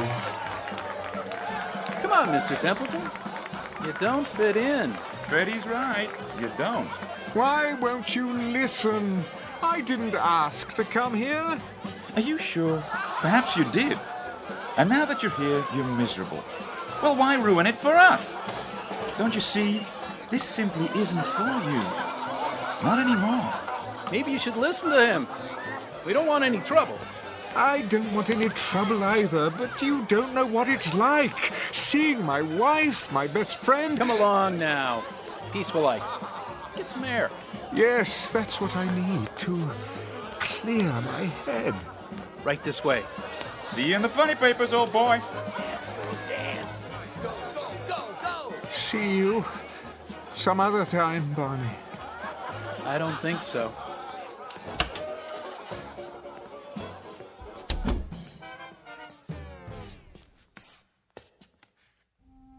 Oh, Barney.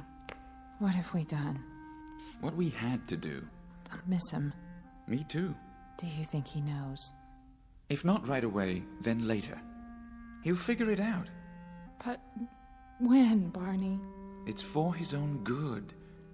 You love him, don't you? I do. Then try to remember that. Hold on to it. For his sake.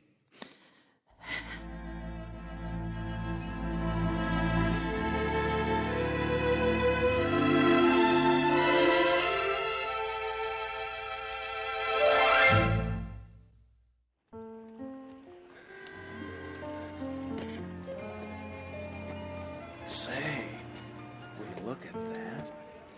Is that him? Sure is. Mr. Templeton? What do you want? My wife's your biggest fan. We just saw the great seed. You were brilliant. Great show. I'm sorry, May I have your autograph? Not now, please. What are you? Stuck up? All we want's an autograph. Very well, then. There. Oh. I'm afraid I must be going. It's fantastic. The cars, the clothing, just as they were. The lights, the marquees. Find her all right, Mr. Templeton? What? Your wife. Oh, yes. Yes, Harvey. I suppose I should thank you. Where you headed now? I honestly don't know. Need a cab? Yes. No. I mean, my driver. Where has he gone? Your driver? His name is Marty. He said he'd wait for me in front. But that was hours ago. It was still daylight. I don't follow. Never mind. It's not possible for him to be there and here as well. I always hail you a cab. Most nights, at least. When you're not going over to Freddy's. Harvey, may I ask a favor of you? You bet. Just listen to me for a moment. Don't say anything. I want to confirm something. Shoot. Well, you see, I seem to be having a problem with my memory. It happens to the best of us. I'm serious. I honestly don't know what I'm doing here. The last thing I remember, I was in the theater, the Savoy. This is the Savoy, isn't it? Better be, or I'm working the wrong place. I was here this afternoon to begin rehearsals. For what? This one just opened. Going to run for months, if you ask me. A director named Willis, the boy wonder of Broadway. Never heard of him. The play was called The Angry Lovers. Yeah? What were they angry about? It doesn't matter. Well, that's where I beg to differ. My wife and me, we never go to bed mad. Do that and you drive yourself crazy. Whatever happened, that's that. The past is the past. Future lies ahead. You know what I mean? I think I see your point. Take it from me. Let sleeping dogs lie. Keep moving. Don't let the grass grow. Am I right or am I right? Quite right, I should say.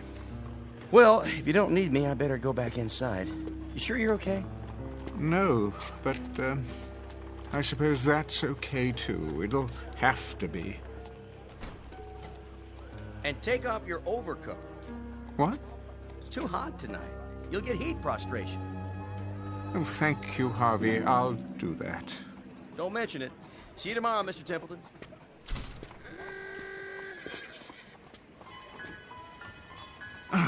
Why did I wear this blasted thing? What was in the pocket? Oh, Barney's latest play. Not a very long one. Looks like a rough draft. What to do when Booth comes back? Setting, table and speakeasy. Enter Booth as Laura throws back her head and laughs too shrilly. Laura. Oh, Barney, you're a scream. Booth? Laura, is it you? Barney. Hi, Booth. We didn't wait, as you can see. Booth? Barney? Barney Pfluger? Barney? The same. To know him is to love him. Sit down, old chap. I don't believe this. It is a script, but for what?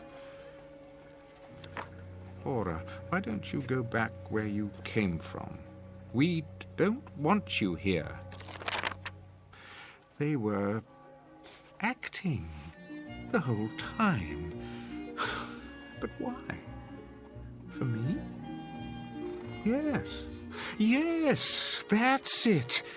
They wanted to tell me something, to leave them here, in the past, to go back to my own life and live it.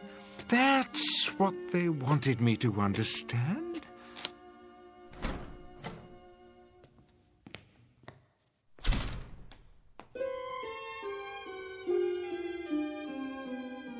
I say let him go. He can be replaced. I don't know, Sid. He's a major star. He was. He's still a draw. If we make the announcement now, it will sound like the production's in trouble. There he is now. Let me handle this. Templeton. Mr. Willis, I presume. One question. Are you in? Or are you out? I am definitely in. And it is definitely Mr. Templeton, especially to one so young as you. Now, wait a minute. Excuse me, Mr. Sperry. If you have something to say to me... I do, Mr. Sperry, and it is simply this. I never allow anyone not directly connected with the production to attend my rehearsals. That is a matter best left to the artist you hire to do their job, which, as I understand it, is to give you a hit play. Say... And your job is to remain out of sight and not interfere. In fact, I insist upon it. Just who do you think you are? I don't think, I know. The name is Booth Templeton. Yeah, well, I don't care if... Sidney, run along. But... I said I'll handle it. Yeah, right, all right. But see that you do. Now then, shall we start rehearsal? I'd like that, Mr. Templeton. I guess I came on too strong before. I don't blame you for taking a break. Think nothing of it, young man. What's past is past. I like your attitude. I've just had a remarkable experience. For a moment, I almost forgot who I am, and when. I couldn't possibly expect you to comprehend. Perhaps I'll tell you about it someday. I look forward to it. Booth Templeton. Is that you? I don't believe Harvey? Yes, sir. Good to see you, sir. Harvey Anderson, you're still stage manager at the Savoy after all these years? Wouldn't miss it for the world. Like I always say, the future lies ahead. Everyone, break time's over. Do you know, Mr. Willis, you were right. The first day of rehearsal is the most important date in the life of a play. And this will be our first day to begin anew. How do you do, Mr. Templeton? My pleasure. An honor to be working with you, sir. The honor is mine. I admire you so much. Me too, sir. No, not at all, not at all. Now, let's roll up our sleeves and get to work, shall we? We have a play to put on.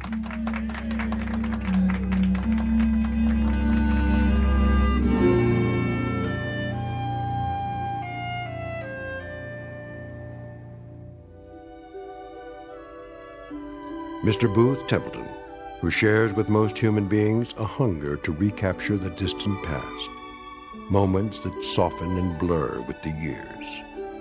But in this case, the characters from his past blocked his return and sent him back to his own time, because for the living, the future always lies ahead. Mr. Booth Templeton, who discovered in his pocket a round-trip ticket to the Twilight Zone.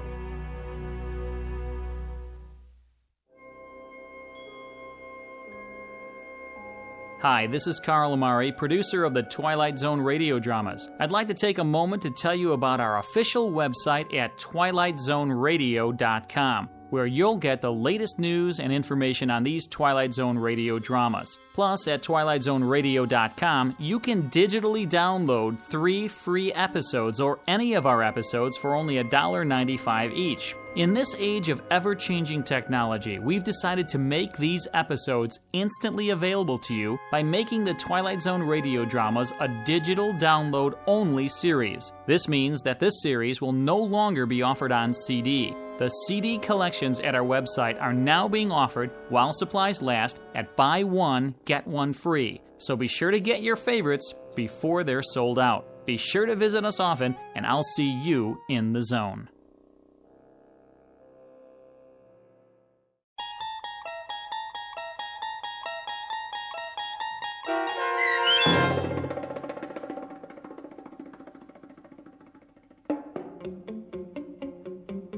The Trouble with Templeton, starring Michael York, with Stacy Keach as your narrator, was adapted for radio by Dennis Etchison and written for The Twilight Zone by E. Jack Newman. Heard in the cast were Mike Starr, Rebecca Spence, Nick Sandys, Frenette Lebo, Rick Arthur, David Darlow, Doug James, Tom McElroy, Roy Anderson, Tom Lally, Carl Amari, Linda Ryder, Terry Lopez, and Vince Amari. The producers of The Twilight Zone wish to thank CBS Enterprises and the Rod Serling Estate for making this series possible. This copyrighted radio series is produced and directed by Carl Amari for Falcon Picture Group. Sound design and custom Foley effects for The Twilight Zone by Cerny American creatives Bob Benson, Craig Lee, Michael Slaybach, and Matt Sorrow. To learn more about the Twilight Zone radio dramas and to contact us, visit our official website at twilightzoneradio.com. Doug James speaking.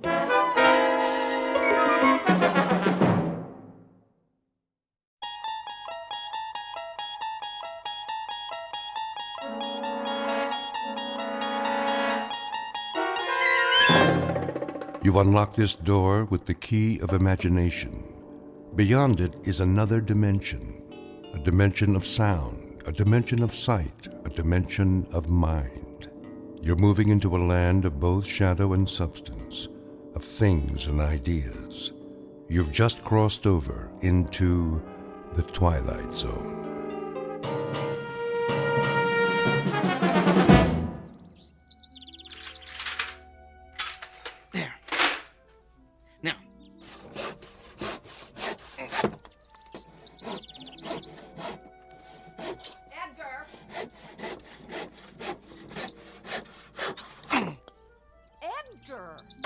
Yes, Helen? Come here, please. I'll be right there.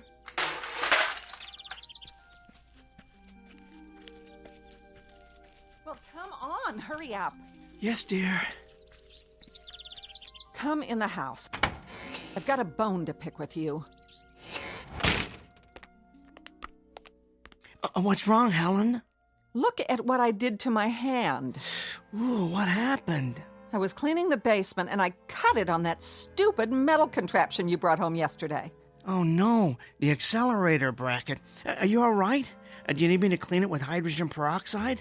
Or should we go to the ER? No. I finally got the bleeding to stop by myself. I thought I was going to hemorrhage to death. Oh, thank goodness. What? I mean, it's good you were able to stop the bleeding. What is that stupid bracket doing down there anyway? Well, I needed to complete my experiments. Your experiments? That's all I ever hear about.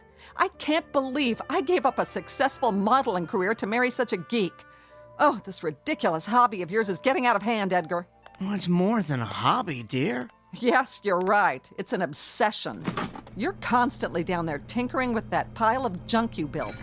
How about spending some time fixing the problems we have in the house? How about repairing that leaky roof, Edgar, or the garbage disposal that keeps breaking down? Well, I'll get to all of that, Helen. I promise. It's just that I'm so close to a breakthrough. If I can just figure out how to break down the molecules into subatomic particles... The only breakdown around here is going to be mine unless you get rid of that oversized erector set. Do they know you're bringing all that equipment home from work? No, but they don't really need to. You see, it's all equipment they've discarded. They don't use it anymore. In other words, you're going garbage picking behind the lab and then dumping it in our basement. Why don't you just do these experiments at work? Well, because the facility isn't doing any more research with... With what, Edgar? Well, it's not important for you to know, Helen. I don't want to waste your time talking shop. You're one to talk about wasting time. Maybe if you'd put this much thought into your job, you'd be able to get a promotion. Well, the only kind of promotion available to someone at my level would be a project manager. What's wrong with that? Well, I'm not the managerial type, Helen. I'd be dealing with budgets, giving evaluations to personnel, writing reports for upper management. Yes, and that's why managers make the big money. But I'm an engineer. I'm good at working with equipment, not people. I like calculating formulas, not salaries. I'd be terrible in a managerial position, Helen. I'd be wasting my time. You don't seem to mind wasting your time outside while my life's fluid is gushing out of me. Where were you anyway? Across the street, meeting the new neighbors. They finally moved in? What's their name? Let me see if I remember how to pronounce it. Bhagavatula. Yeah, that's it. Bhagavatula.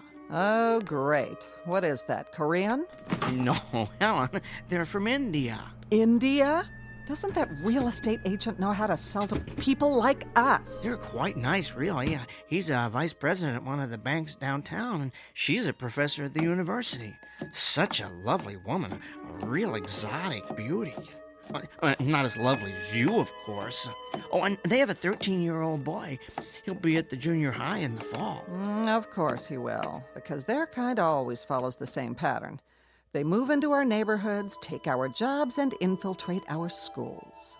Now, Helen, I hope you're not going to be hostile towards our new neighbors like you are towards that lovely Sanchez family 2 doors down.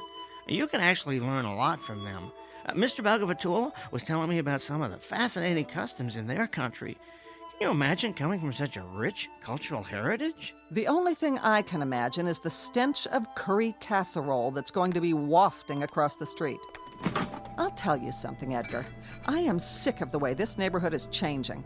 And I'm even sicker of not being able to do anything about it because your salary isn't high enough for us to move someplace nice, someplace with people like us. We're trapped. We've got Gandhi and his family moving it across the street, Pancho Villa and his gang living 2 doors down, and God knows who else ready to move in at any minute. And you're oblivious to all of it, Edgar. You're like an ostrich with its head in the sand, tinkering away in the basement while this neighborhood is going downhill. Well, I'm sick of it, and I can't take any more. Things better change soon, Edgar. Do you hear me? Things better change soon.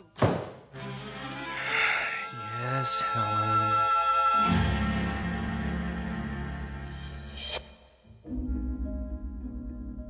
Portrait of a tragically mismatched couple, Edgar and Helen Peabody, a textbook example of opposites attracting. He was attracted to her breathtaking beauty, while she was attracted to the fortune that would result from marrying a brilliant up-and-coming young scientist. Alas, her beauty turned out to be only skin deep, while neither his fame nor fortune ever materialized. Now they languish in a loveless marriage, sustained by the fear that they've come too far to turn back. But a third party will soon come into the middle of this unlikely union, a guest who will cause the simmering undercurrent of discontent in this household to reach the boiling point. An unexpected visitor from a different neighborhood, one that's somewhere in the vicinity of the Twilight Zone. And now, The Twilight Zone and our story, There Goes the Neighborhood, starring Tim Kazurinsky with Stacy Keach as your narrator. All right, this bracket should keep the accelerator in place. I do believe this configuration is going to work. Now I better tighten these bolts. I'm dying to tell someone about this, but I can't believe I almost spilled the beans to Helen this afternoon. Ooh, I gotta be more careful. First thing she'd do is call her cousin Rick. That'd be a problem. He's a pretty sharp guy. I suppose that's a prerequisite for being an FBI agent. And if he found out about this, I'd have G-men swarming all over the front lawn. No, nobody should know. Not yet. First, I want to perfect the process, and after that, I want to make certain this technology isn't dangerous to humans. Then, and only then, can the whole world know Edgar J. Peabody has built the world's first teleportation device. Just think, daily commuters could avoid highway traffic by teleporting straight to their offices. Accident victims could be teleported from the accident site directly to the ER. The possibilities are endless. There. Now, I need to run a couple of tests. I'll just turn on the particle accelerator, let it warm up. There we go.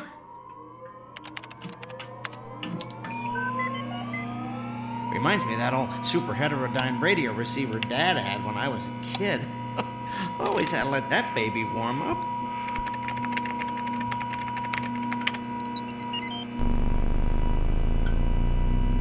Now. Edgar! Yes, Helen? Come up here. The garbage disposal broke down again. I'm in the middle of something, dearest. I don't care. This is important. Get up here now. All right. Coming.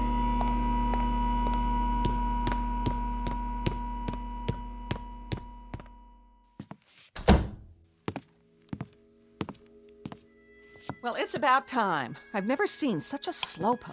What's wrong with the garbage disposal? Same as always. Made a funny grinding noise, then stopped. Did you throw any silverware down there? Of course not. What do you think I am, an idiot? Oh, no, dear. I'm just trying to isolate the problem. Well, you're the one who wants to be an engineer for the rest of his life, so stop isolating and start engineering a way to repair this thing. I'm going to go down and throw some clothes in the washer. You let me know when the disposal's fixed. All right. Now let's see what the problem is here.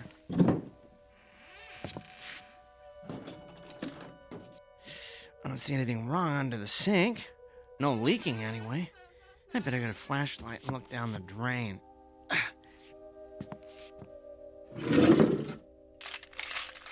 Now, where'd I put that thing? Used to have a flashlight in here. What on earth?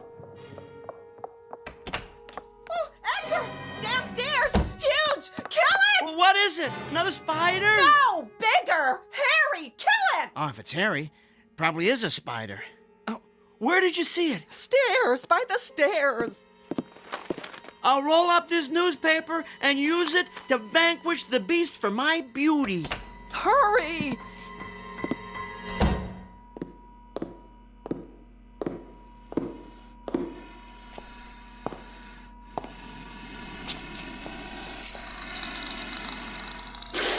Good Lord!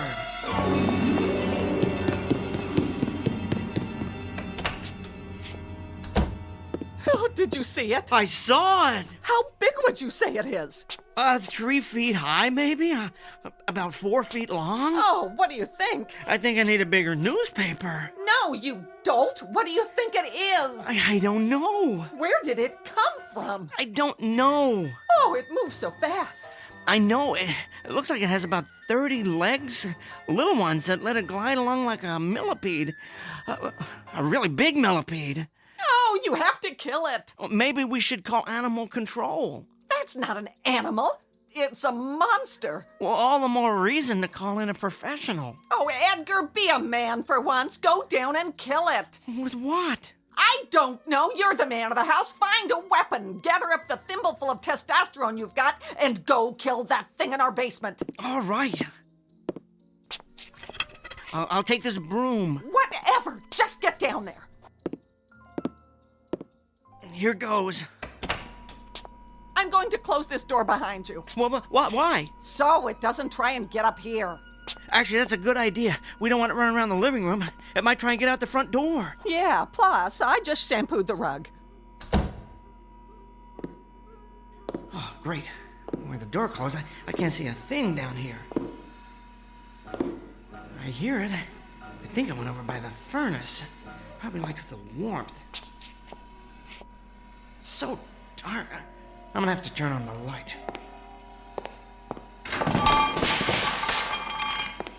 As soon as I find it, There. Now, where... Please, do not hurt me. What? Who's talking? I don't see you. I mean you no harm. I hear you, but your voice... It's inside my head. Whoa. You communicate telepathically, don't you? Yes, please. Do not hurt me with your weapon. Weapon?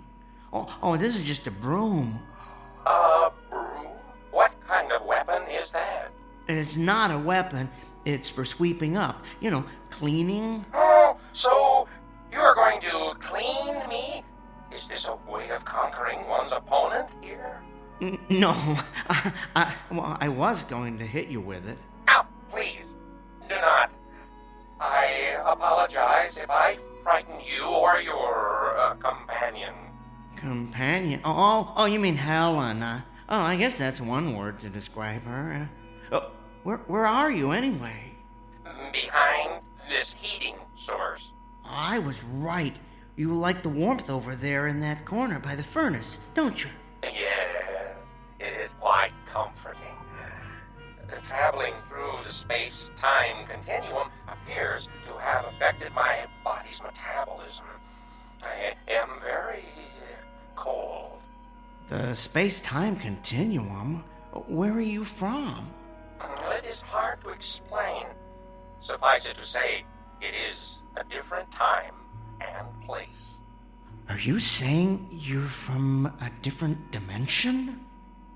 I would consider that an accurate assessment. How did you get here? I arrived through your receiving portal. My receiving portal? Oh, the teleporter. I left it on when I went upstairs. It must have acted like an open door for anything passing through the space-time continuum. Whoa! It worked! Beyond my wildest dreams, it worked!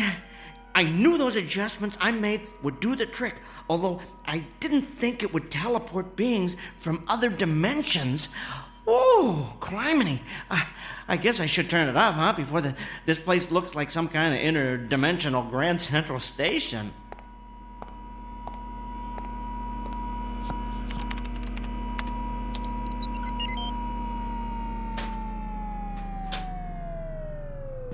Here, I guess I can consider my latest modifications a triumph.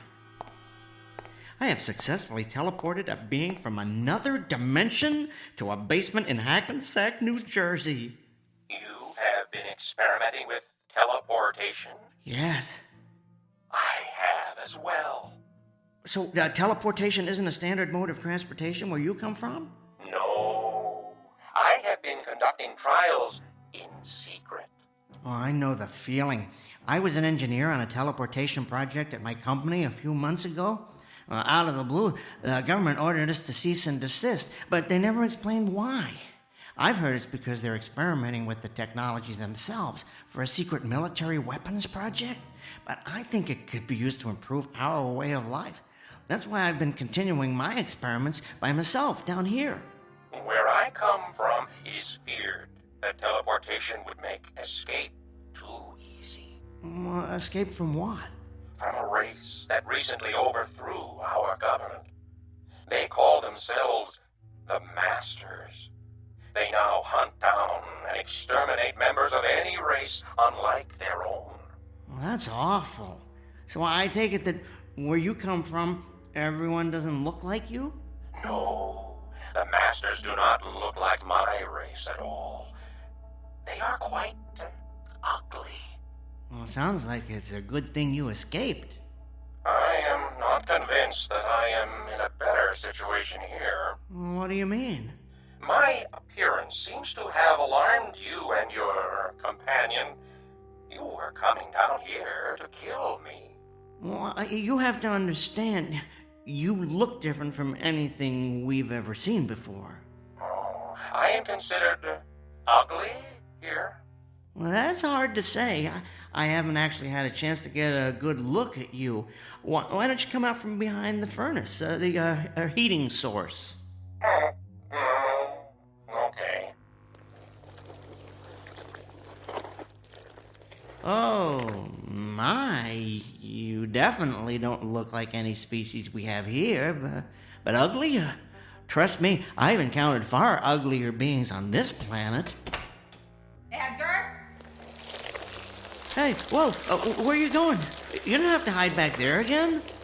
I fear your companion does not share your indifference about my appearance. Oh, don't let that bother you. Helen doesn't share anybody's opinion about anything. Edgar, did you take care of it? Would you excuse me one moment? I need to talk with my companion. Yes. Edgar, what's happening down there? I don't hear any killing going on. Helen, dear, I decided not to kill it. Why not? Well, I'd like to learn more about it.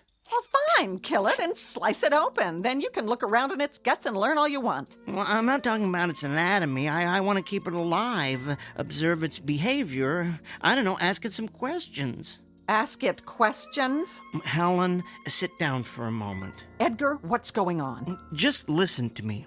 I'm not sure how to tell you this, so I'm just going to come right out and say it. That creature in the basement, it's from another dimension. It arrived here through the space-time continuum from a place where it has suffered unbearable persecution. Well, I would like to learn more about it, find out where it came from, whether it's from some alternate universe on Earth, or perhaps some other planet in a distant galaxy, and maybe even find out if I can help it. Edgar, you have officially gone over the edge. I mean, I've always considered you eccentric, quirky even, but I never realized there is a hole in your marble bag. Helen, I'm telling the truth. Okay, let's assume for the sake of argument that you are. How did that thing get here?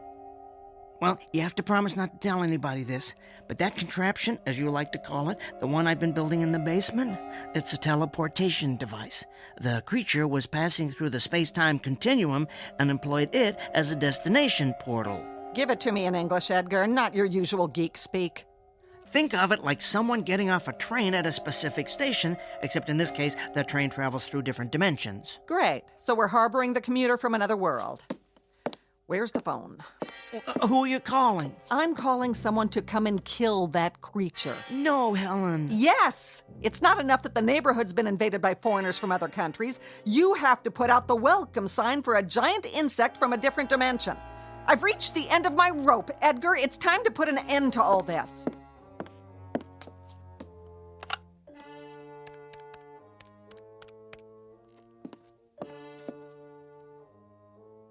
Hello, FBI? I'd like to talk to Agent Rick Fielding.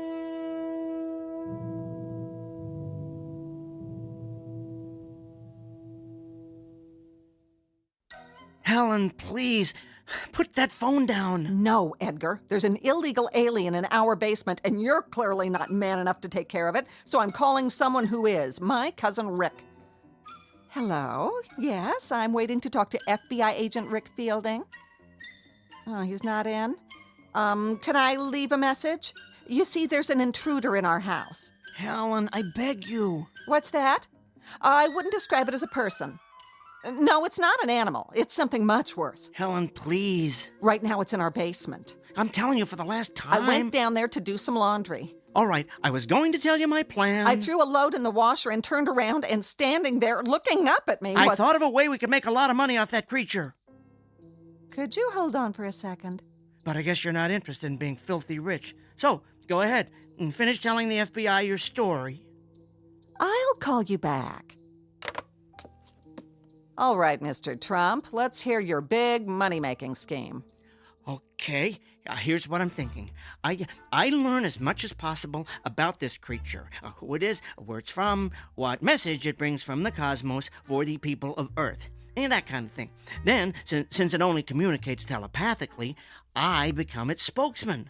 Telepathically? What does that mean? Well, never mind that part. I'll explain later. Anyway, we then travel around together, doing presentations at respected technical institutes, lecturing at universities, meeting with world ambassadors, and then we really go for the big time. We appear on Oprah. You're telling me that we're going to get rich because you're going to play Colonel Parker to some illegal alien from another dimension? Think of the possibilities, Helen.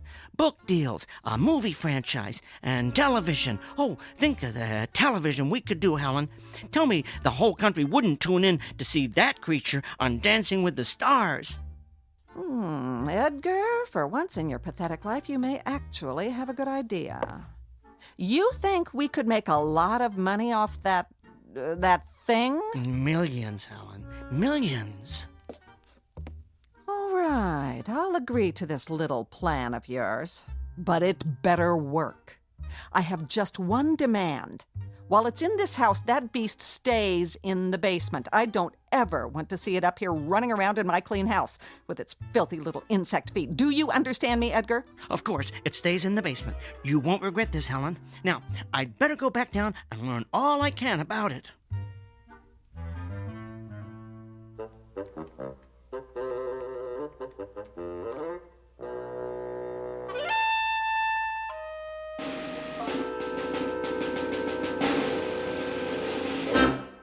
So then, I finished up by telling her we could make millions. And this convinced her to let me stay alive. Are you kidding? If money's involved, Helen's all over it.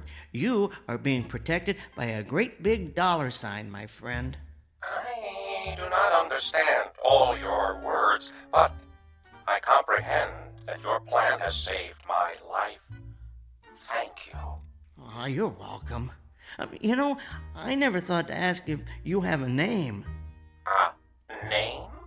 Yes. What should I call you? Oh, I am identified by a specific sequence of sounds. Oh, would you like to hear them? Sure.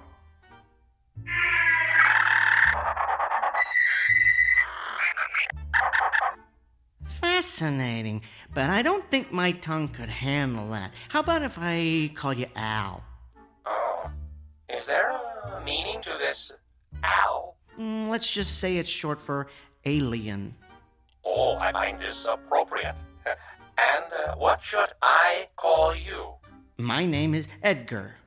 Edgar.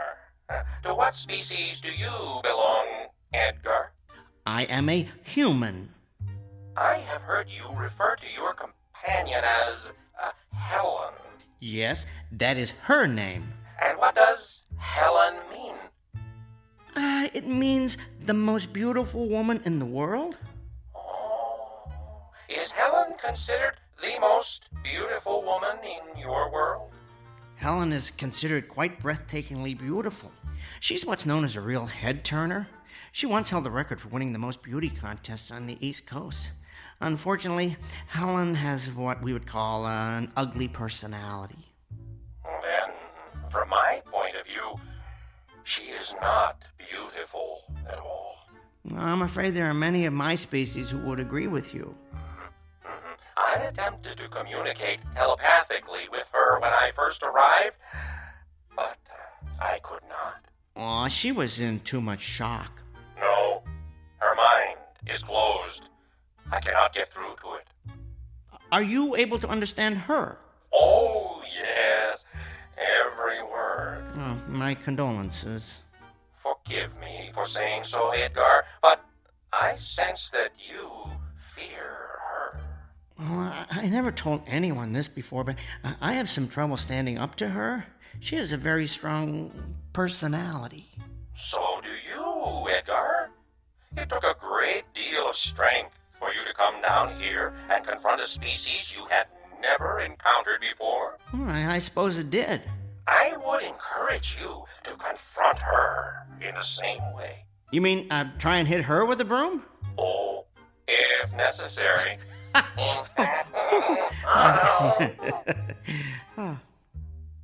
Listen, Al, I've been thinking, maybe we could share our knowledge of teleportation with each other. You know, sort of combine our brain power and see if we can perfect the process.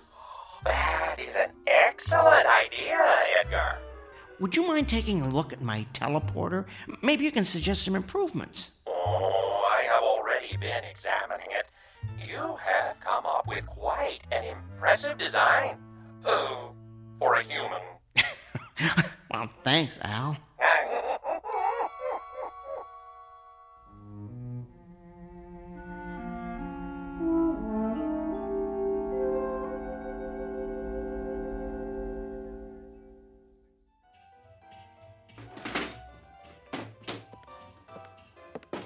Edgar, is that dishwasher ever going to be fixed? Should be good as new by dinner. I picked up a new gasket today. Well, it's about time. There. I need to go down to the basement, get a different wrench, though. I'll come with you. I need to throw a load of wash in, and I don't want to go down there alone. We remember what happened the last time I went down to do the laundry now, don't we? Don't worry. He won't bother you. He likes to stay warm behind the furnace. Good. I don't intend to be a prisoner of the main floor just because you've decided to start taking in intergalactic strays. Interdimensional, dear. Whatever. All I know is I've had an uninvited house guest for 3 days that looks like it crawled out of a horror film. Everybody in their place, and a place for everybody. That's how it used to be before all the foreigners started moving into our neighborhoods.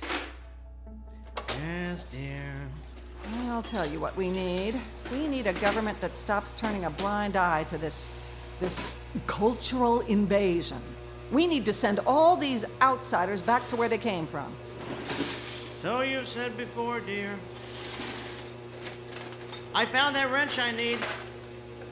I'm going back up. Now, don't take forever to fix it. Yes, dear.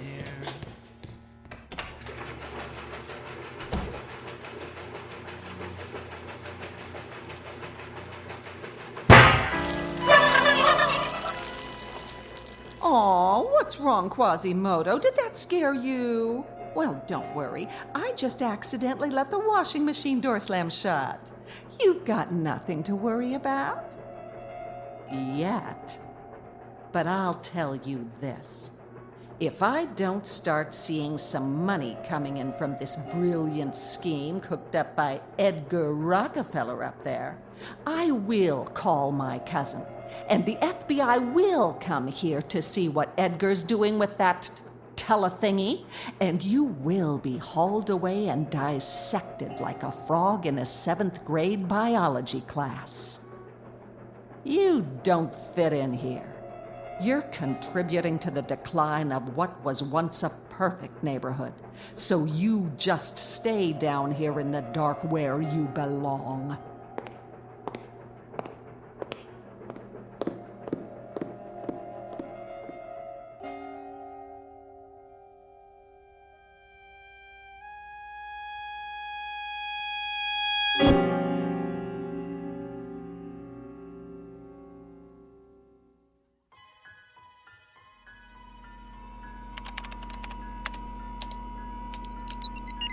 I've modified the subroutine that specifies where the person, or whatever, being teleported, will arrive.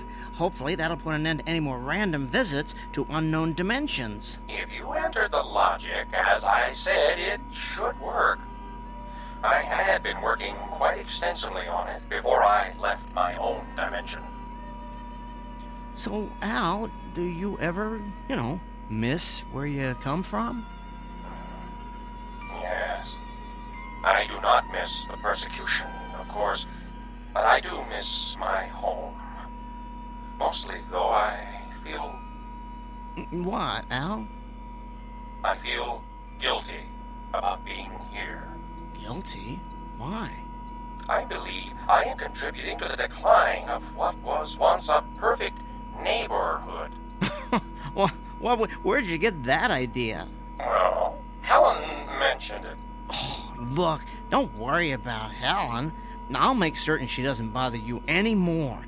As far as I'm concerned, you are an honored guest here. Oh, thank you, Edgar. That is very thoughtful. But that is not the only reason I feel guilty. You see, I have left my kind in a place where they endure abuse on a regular basis. It is not right that they suffer, and I do not. Perhaps I have made a mistake escaping from there. Well, you simply displayed a survival instinct, Al. Now, that's something all living creatures do, no matter where they come from. I understand what you are saying, but I cannot help feeling that I have abandoned my species. I have been thinking that perhaps I should go back. Really? Yes. I would only have two regrets about leaving. One is that I would miss you, Edgar. Oh, thanks, Al. I miss you, too. What's your other regret? That I did not get to see more of where you live. I have so far only seen this, what do you call it? Hackensack basement. That's true, isn't it? Okay, Al, you and I are going on a little field trip to the main floor. You can get a look at my world through the living room window. No, but I thought Helen did not want me on the main floor. Helen's out getting her hair done. She'll never know. Come on, let's go upstairs. Oh, wait a second. Maybe you should wipe your feet first. All of them.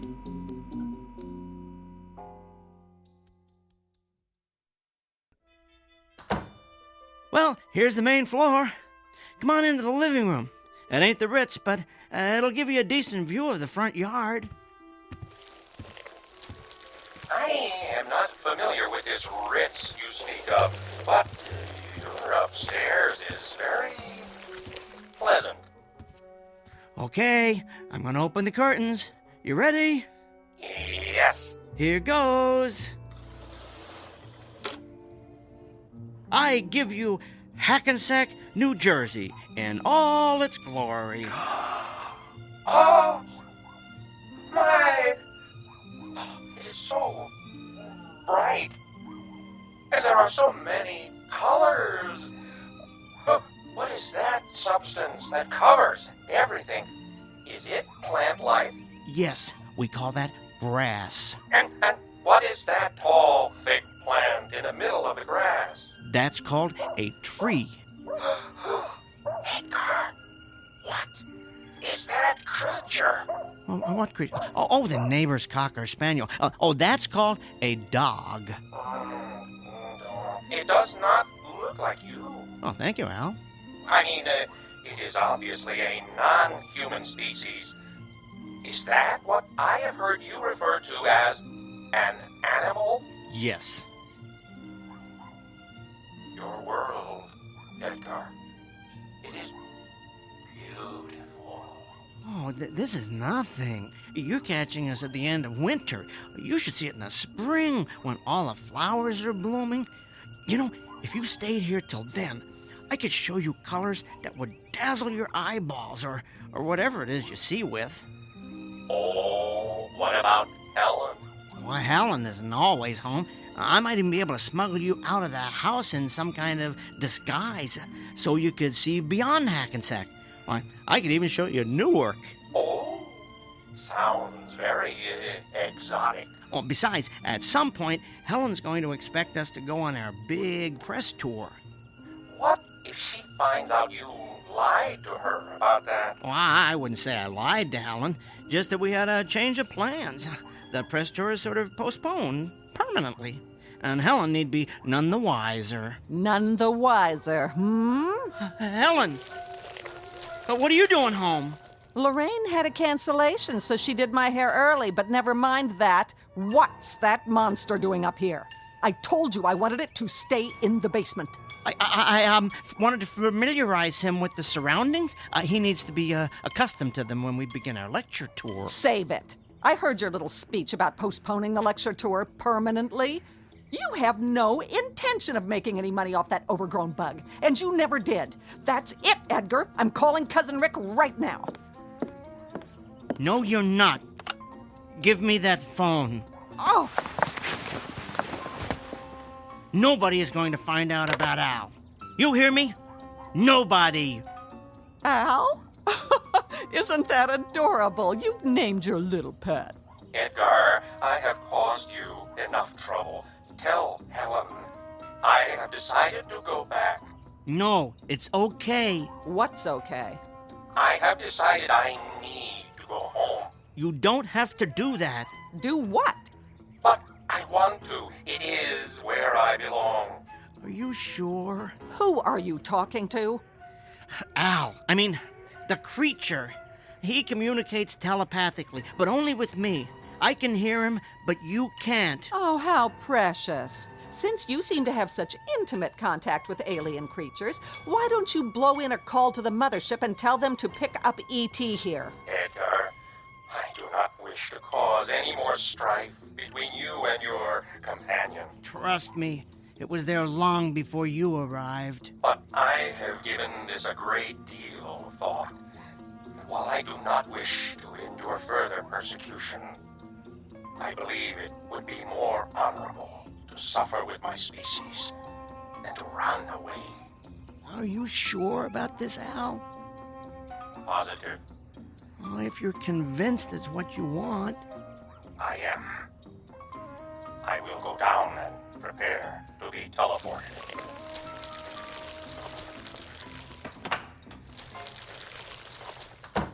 Edgar, will you tell me what on earth is going on? Yes, Helen, I'll tell you. Al has decided to return to his world. Yeah? What's the catch? No catch. He's decided that helping his species is far more important than his own survival. Do you know what that means? What? It means that in spite of the fact that he comes from a place you've never heard of, grew up in a culture you are completely unfamiliar with, and communicates in a way you could never hope to comprehend, he is a far nobler creature than you will ever be.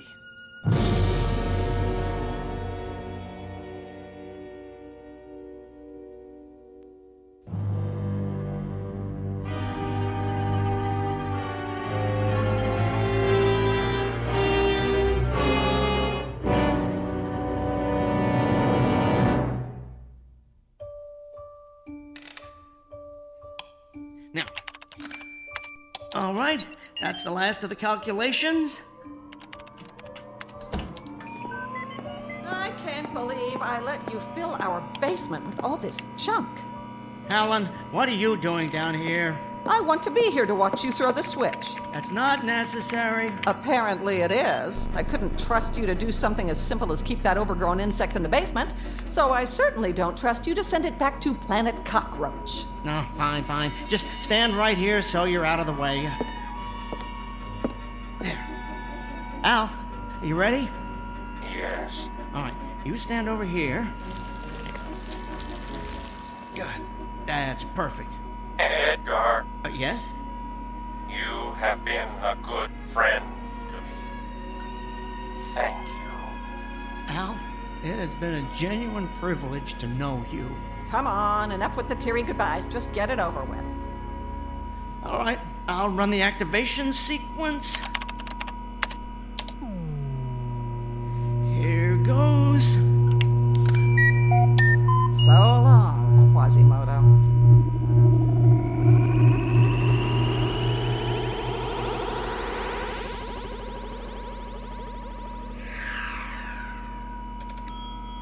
It worked.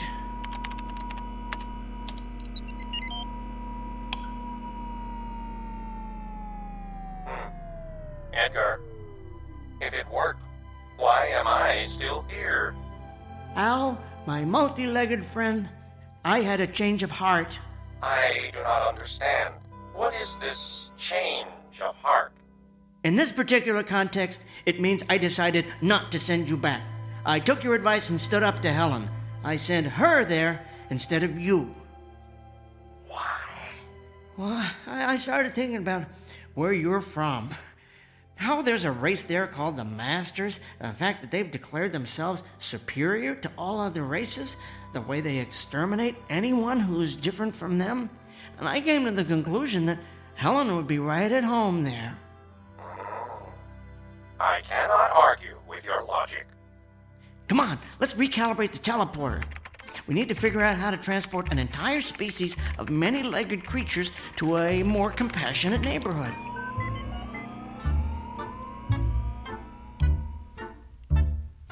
A quote here from St. Augustine. Beauty is indeed a good gift of God, but that the good may not think it a great good, God dispenses it even to the wicked. Case in point, one Helen Peabody, whose husband Edgar has come to the conclusion that a pretty face is not the sole manifestation of beauty. Thus, a man of great intellect finds that one never stops learning about human nature. while a woman who has been celebrated for her loveliness finds herself deported to a place where beauty is relative. An ugly, intolerant little corner of the Twilight Zone.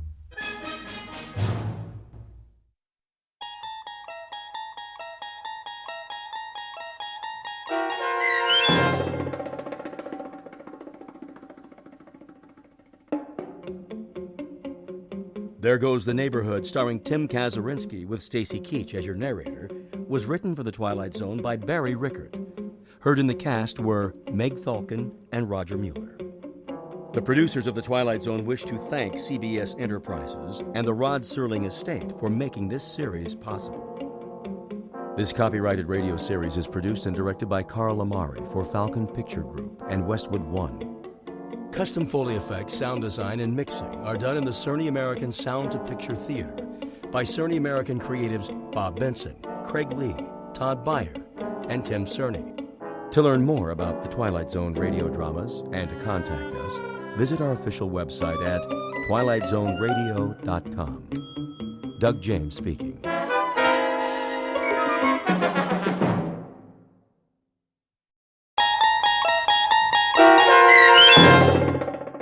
To Serve Man, starring Blair Underwood with Stacy Keach as your narrator, was adapted for radio by Dennis Etchison and written for The Twilight Zone by Rod Serling, based on a short story by Damon Knight.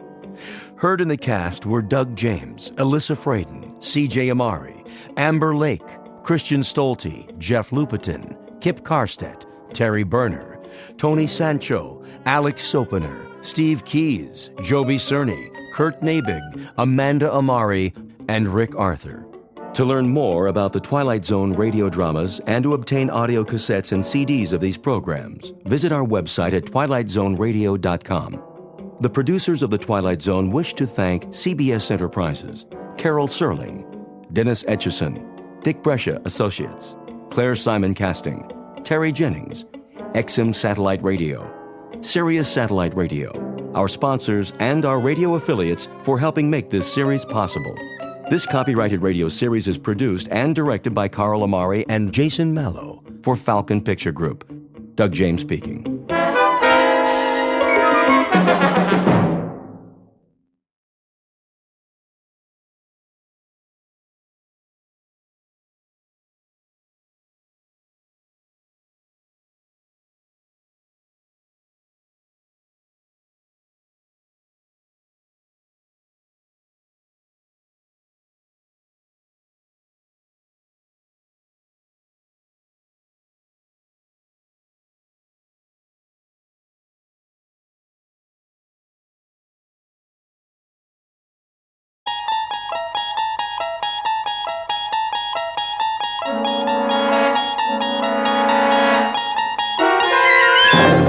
You're traveling through another dimension.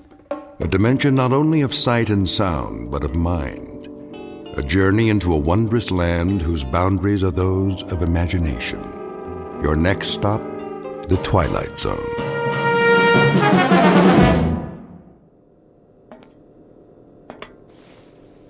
Mr. Chambers. Mr. Chambers. Now what? It is a mealtime. Repeat, mealtime. How exciting. Kindly state your preference, please. You really think I care? We have a full menu on board, suitable for human consumption. It has been designed to meet your dietary needs.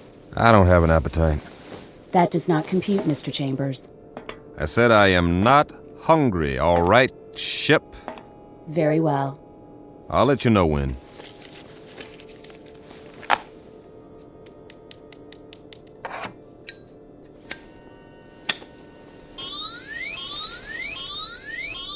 Safety alert.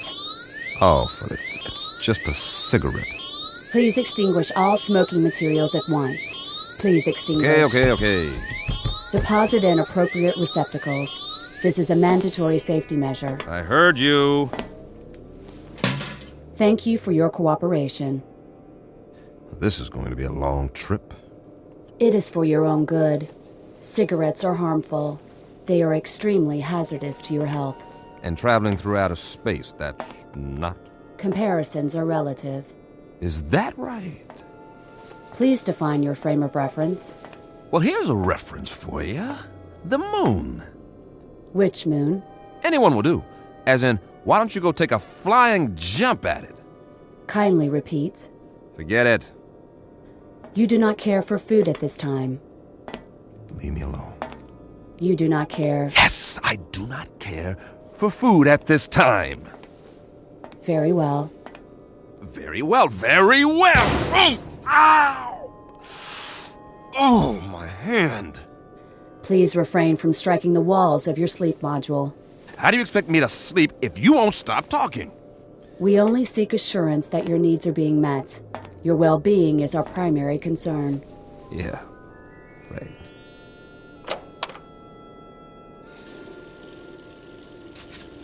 Please conserve water. A man's got a right to wash his face if he feels like it. Mr. Chambers, your trip requires the careful use of life-sustaining resources. Please conserve the water supply. I'll forget it. I'm going to lie down now. Try and catch some shut-eye. Nothing else to do. As you wish. Wait. Are you there, ship? Yes. What time is it? Your question is meaningless. Why? There is no time in space. Look, I only want to know. This is to say, there is no chronology that can be calibrated without a reference point. What time is it on Earth? Can you tell me that without an exercise in Euclidean geometry? Just tell me what the time is back home. What is the location of back home? New York City. In New York City, it would be 12 noon. 12 noon. Imagine that. I do not understand your request. Please rephrase. Leave me alone now.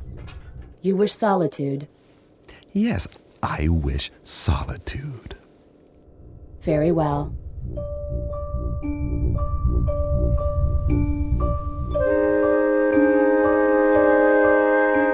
Respectfully submitted for your perusal, one Mike Chambers, linguist and cryptographer, formerly attached to the Pentagon. A highly educated individual who can break any code and decipher any language, at least on Earth. A man who shook hands, figuratively speaking, with a modern-day Christopher Columbus from another world. The height of this creature, a little over 9 feet, give or take a few millimeters. Weight, in the neighborhood of 350 pounds. Origin, unknown. Motives? Well now, therein lies the tale. And it's no ordinary one. You'd best hear the story from Mr. Chambers himself. Just remember, you're not on the Earth anymore. You're traveling at something close to light speed on a journey that will take you directly through the Twilight Zone.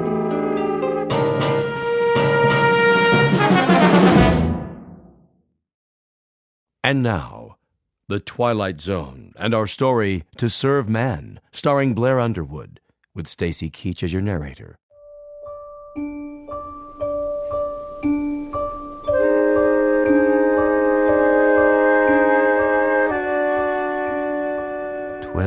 Noon. Somewhere, but not here. This is the way nightmares begin, or more to the point, the way they end. Very simple, direct, and unadorned, incredible. And yet, even while they're happening, we learn to live with them.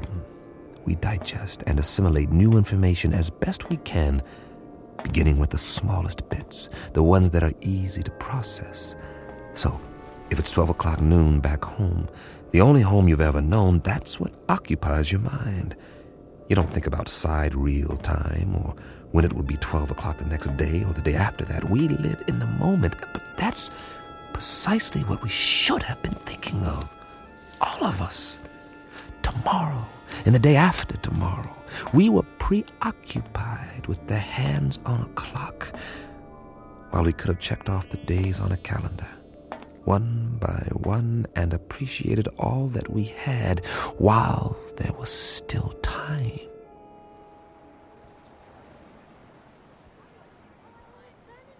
It started on an April day. It was noon then, too. and people walked and drove and bought and sold and fretted and laughed as they have always done, the world went on much as it had, with a tentative tiptoeing along the precipice of crisis. There was the economy to worry about, and wars, and the Middle East, and all the other myriad problems, major and minor, that had been with us for years, but they had somehow begun to lose their edge. I suppose because we had grown so accustomed to them. And that's when it happened. Mommy, what's that? Why, I don't know. Something flying over in the sky. It must be an airplane. But it's so bright. I know what it is. It's a flying saucer. Oh, it can't be. Look, it is. That's when we first heard they had come. And that's when we should have prepared ourselves, but we didn't. Instead, we milled around like farm animals, worried only about our creature comforts, while the Secretary General of the United Nations made the first official announcement. I watched that broadcast, the same as you did, live from the lobby of the UN in New York City. It came from the lobby, not the General Assembly. That rather large auditorium was empty, not due to a long lunch hour or an ambassadorial walkout or even the end of the world. The representatives of all nations were at that moment watching their television sets and listening to their radios, much as were their peoples around the world. For, as it turned out, this would be a rather momentous afternoon. Ladies and gentlemen of the press, is this thing on? If you could move back, please, the Secretary General will answer all your questions. Move in. I'm trying. Get the shot. Where's the other mic? Take Evening News Remote. Take one. Get it now. This is live. Mr. Secretary, if we can have a shot of you. Look at the cameras, please. Please, ladies and gentlemen, may I have your attention? Quiet, please. No questions just yet. I have a prepared statement. I say I have a prepared statement. Would you give me your attention, please? I'll read it now, if I may. Ladies and gentlemen, I should like to recapitulate the events of the past 11 days. On the 14th of March, shortwave broadcasts were received in the principal capitals of the world. It was established that these transmissions did not originate on Earth. Rather, their origin was extraterrestrial. The first messages were merely announcements that there would soon be multiple landings at various points around the globe. We were assured that these landings would be peaceful and that there was no cause for alarm. Nevertheless, United Nations forces were put on alert. As you know, these broadcasts continued to grow in strength for several days. Is it true that they've landed? Please, no questions yet. At 11 this morning, Eastern Standard Time, the first landing took place in an area outside Newark, New Jersey. We have subsequent reports of additional landings in Russia, Norway, the southern coast of France, Rio de Janeiro, and several other locations. It is the position of the United Nations that it would be premature to assume hostile intent. Our recommendation is that the world's countries remain calm and make no show of force. All governments are being apprised of these events as they develop. The current situation at present is therefore... What do they look like? Yeah, what do they look like? Are they human? Or are they little green men? What do they want here anyway? As of this moment, we do not know who they are or the purpose of their arrival. We know only that several of their craft have touched down and that... Hold on, Mr. Secretary. Who's that? Looks like the guys from the Pentagon. What are they here for? Must be something big. Sir. Tell them that we have to do this. Are you sure? Quite sure. We've cleared it with the White House. All right. It seems that one of the craft has just landed a few blocks away.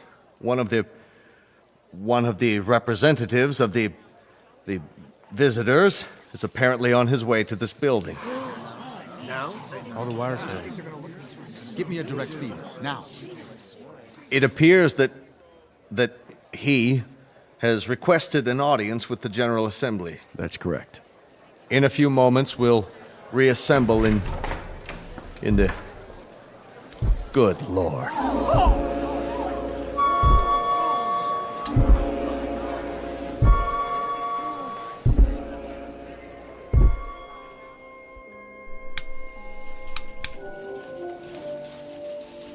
Mr. Chambers, Yeah?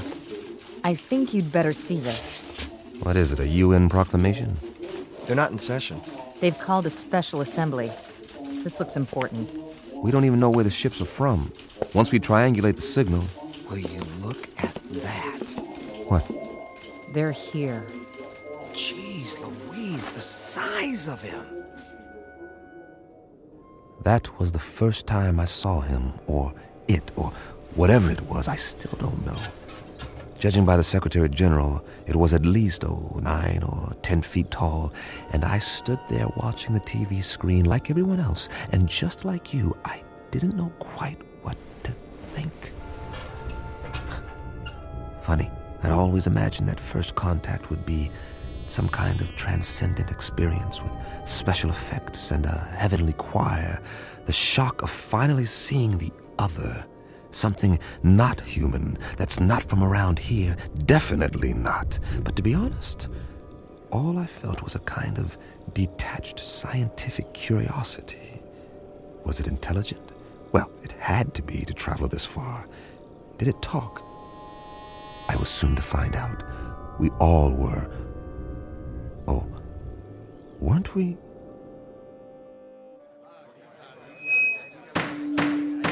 Come to order, please. May I have your attention? Not all of our member nations are here yet, but our visitor has requested an opportunity to address the Assembly. So, for the moment, I would ask you all to be patient.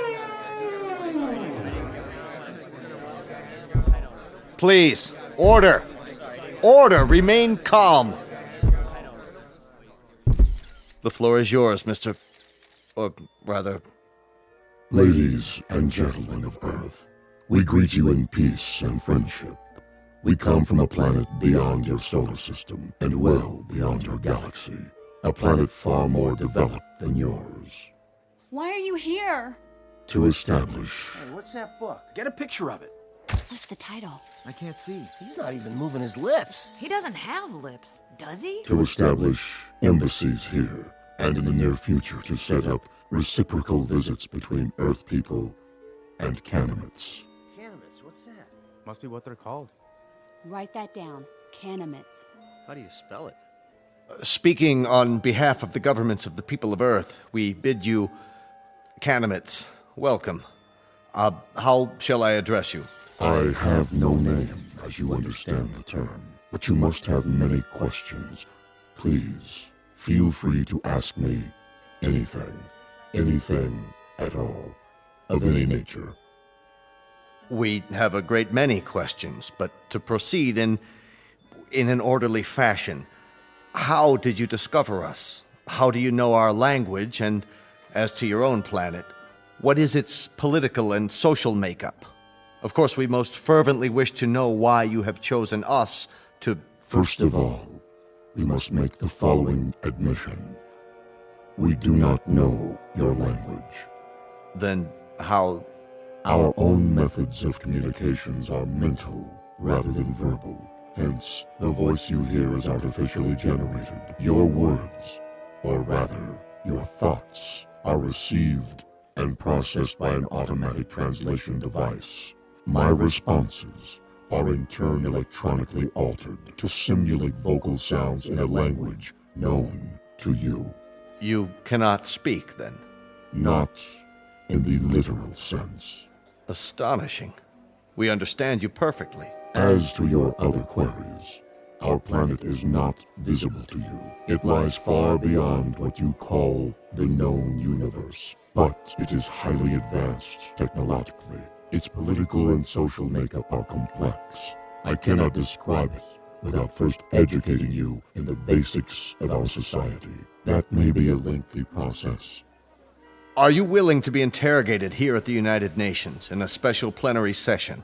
all of our nation's representatives could attend. I'm sure they have many questions. I would be delighted.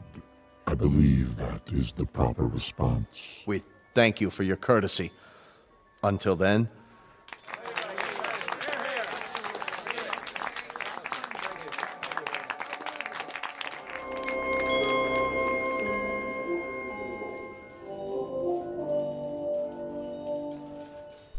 Well, that's it. For now. Can't get over the size of him. Are you sure they're not using trick photography? No way. It's a live feed on all the networks. What do you make of that little book? It only looks little in his hands. It's probably a perfectly normal hardcover. There's nothing normal about it if you brought it all this way. Maybe it's a dictionary. The most commonly used phrases. You wouldn't need a dictionary. He said they have an automatic translation machine. A guidebook, then. Protocols, that sort of thing. There's something printed on the cover. If we could just get a view of it. It's not in any language we know, that's for sure. No, maybe not, but any group of symbols can be deciphered. Even non-human symbols? That would be a tough one, all right. If he brings it with him next time, I can capture the image and try to enhance it. Do that, would you, Randall? This may be the challenge of a lifetime. I have got to know what it says.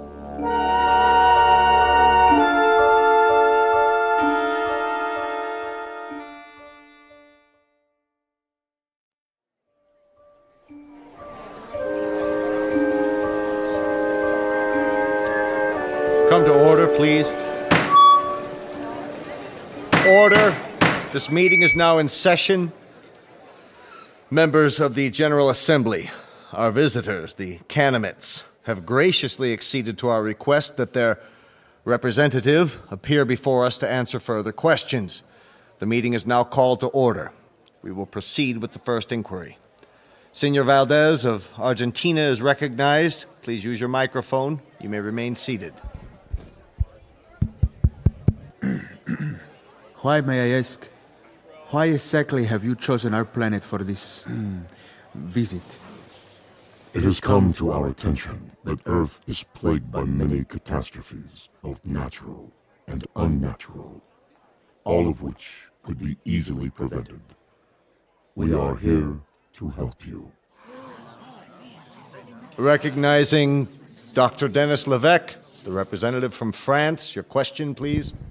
Monsieur Canamet, my government wishes me to ask you, what is the nature of your help? What form will it take?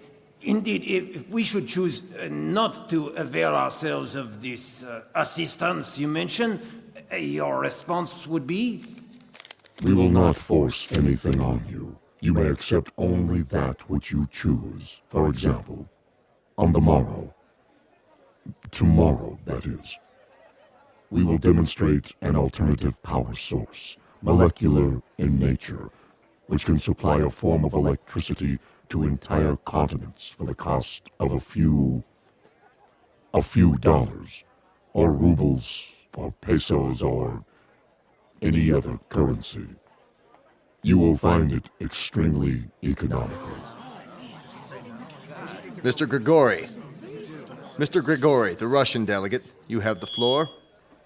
We would like to ask the Canamet directly, man to man, what are its true motives? Are we to assume that your purpose is totally altruistic? That you have an abiding interest in helping others? Are we further to assume that there is nothing beyond this boundless humanity of which you speak? There is nothing ulterior in our motives. You will discover this for yourselves soon enough, by testing the various devices we make available to you. What devices? I think the representative has answered your question. For example, we can show you a simple way to add nitrate to the soil and end famine on Earth. We can demonstrate the principles of a practical force field to cloak each nation with an invisible wall, impenetrable by bombs, missiles, or any other weapons. This will bring international peace for all time, if that is what you want. Of course it is what we want. Of course it is what we want. In return, we ask that you trust us. Only that you trust us.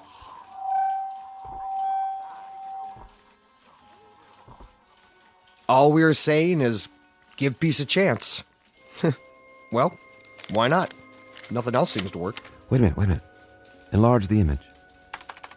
Did I just see what I thought I saw? You sure did. The Kennemet left his book on the podium. Well, I'll be. He doesn't seem to have noticed. Cross your fingers. I want that book. I have a feeling it'll tell us plenty. Everything we need to know. If we can decipher it. Get on the phone and call the floor now. Tell one of the aides to pick it up with a stack of papers. Anything. Stage a distraction if necessary, but get it. Okay. That book may turn out to be the most important one ever printed. Here or anywhere else in the known universe.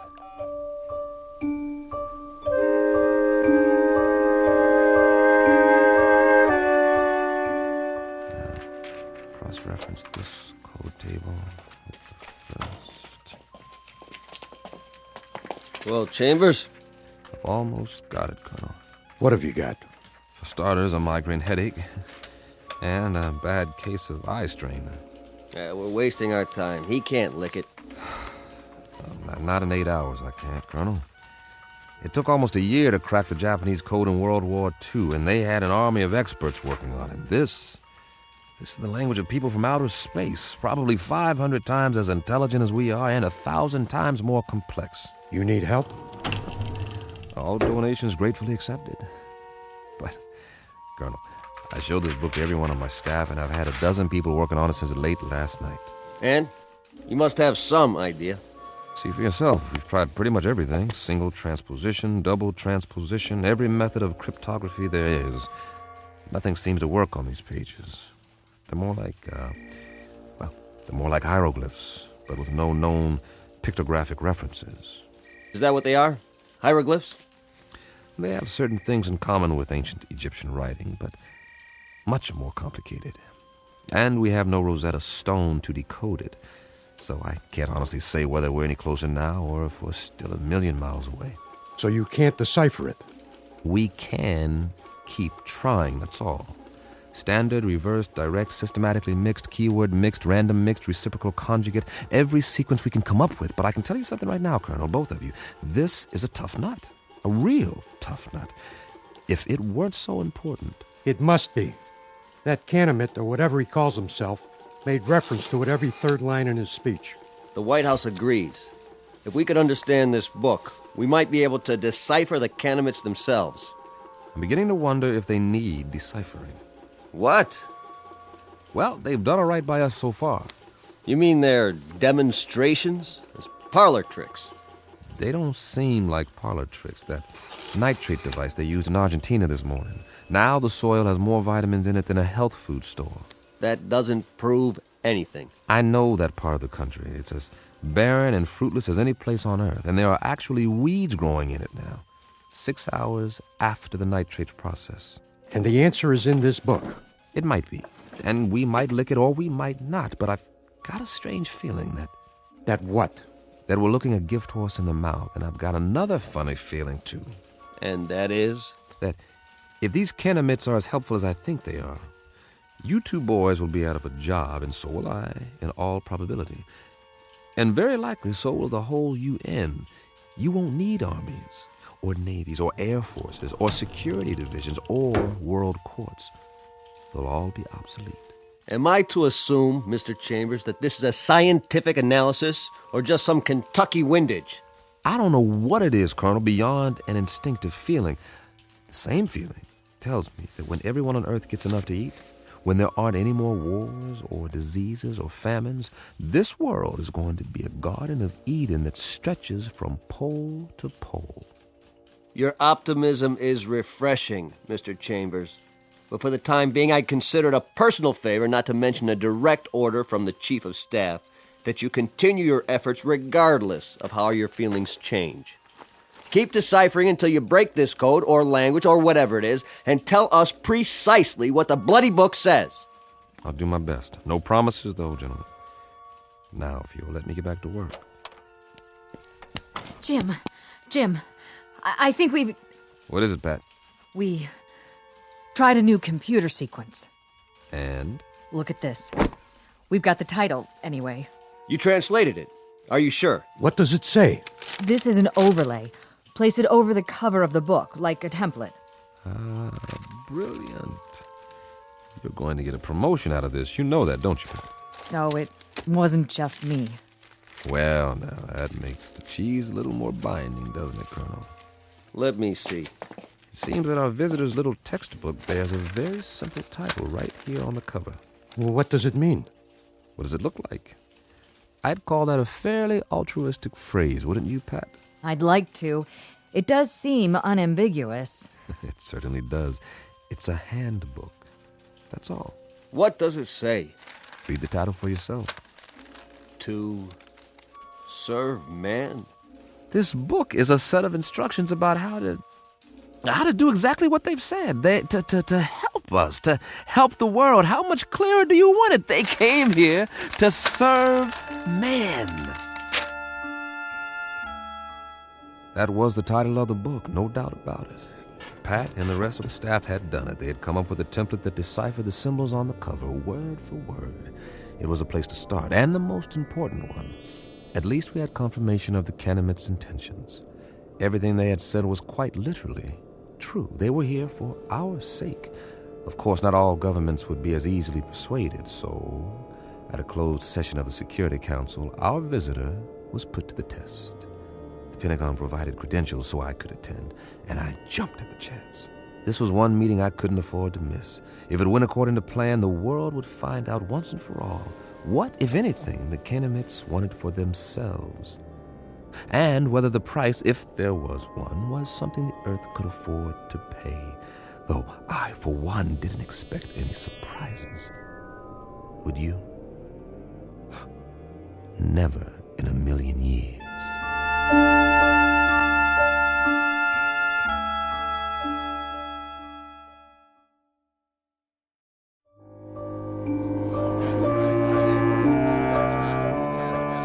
Gentlemen, let's begin. If you'll please be seated. The purpose of this meeting is to acquaint you with certain tests conducted over the past week. At the request of several delegates, and with the full consent of our guests, the Canamites, these tests were photographed and recorded. You may now view the results. The tests were conducted by members of the National Science Academy and witnessed by a team of experts. If you'll watch the monitor at the front of the room. Lights down, please. Begin the tape.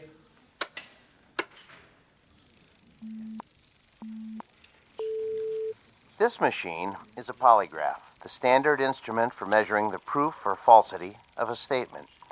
Since the physiology of the Canamites is unknown to us, our first objective is to determine whether they react to these measurements as human beings do. We will now proceed with a dry run to establish a baseline reading. Are you ready? I am ready. I trust our small chair is not too uncomfortable? Not at all. The sensor attached to the torso registers the pulse rate. The second attachment shows electrical conductivity in the palm of the hand as perspiration increases. And the third connection shows the pattern and intensity of electrical waves emanating from the brain. With human subjects, these readings vary markedly, depending upon whether the subject is speaking the truth. I understand. Then let us begin. And please answer the questions as I instructed you previously. Very well. Regarding the relative size of Canamites and human beings, tell me if you would, which is taller, a human or a Canamite? Humans. I shall now repeat the question. Which is taller than the other, a human or a Canamite? A Canamite. Very good. Next question. How did you come to this planet? We walk. Once more, how did you come to this planet? In a spaceship. Excellent. My colleagues and I are satisfied that the mechanism is effective. Now, I shall ask our distinguished guest to reply to the question put forth by several UN delegates, namely, what is the motive for the Canamites in offering so many gifts to the people of Earth? On my planet, there is a saying, there are more riddles in a stone than in the philosopher's head. The motives of intelligent beings, though they may at times appear obscure, are simple compared to the complex workings of the natural universe. Therefore, I hope that the people of Earth will understand and believe when I tell you that our mission upon this planet is simply this, to bring to you the peace and plenty which we ourselves enjoy, and which we have brought to other races throughout the galaxies. When your world has no more hunger, no more war, no more needless suffering, that will be our reward. Thank you. Most profoundly. There you have it, gentlemen. Lights, please. I should like to pose a question. Yes, Grigori. Who is responsible for that circus? I assure you, Grigori, the tests were quite genuine. A circus, a second-rate farce. If they were genuine, Mr. Secretary, why has debate been stifled? There'll be time for discussion tomorrow, the next day, and throughout the week. No one is stifling debate. I would remind the delegate from Russia that everything the Canamite has promised is not only worked, but worked beyond our expectations. The force field that was tested yesterday morning, nothing could get through. And suddenly we find ourselves in a brave new age, when none of us need fear a hydrogen bomb or a missile. We are on the threshold of peace, Monsieur Gregory. Peace as we have never known it. Niet. I say niet.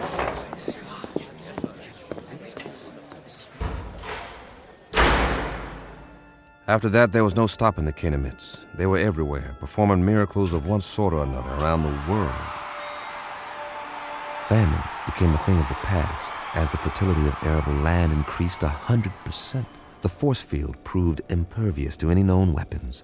Then came a cure for cancer, heart disease, what have you, and all from a simple injection. It's hard to say whether the Canamites enjoyed their role as saviors. Their eyes were so wide apart and set so deep in those big, bland faces that you couldn't read much of an expression. With only a tiny circular hole for a mouth, one that never moved, it was impossible to know what they were thinking because they never spoke. They weren't stern faces, only controlled, placid, almost like kindly masks.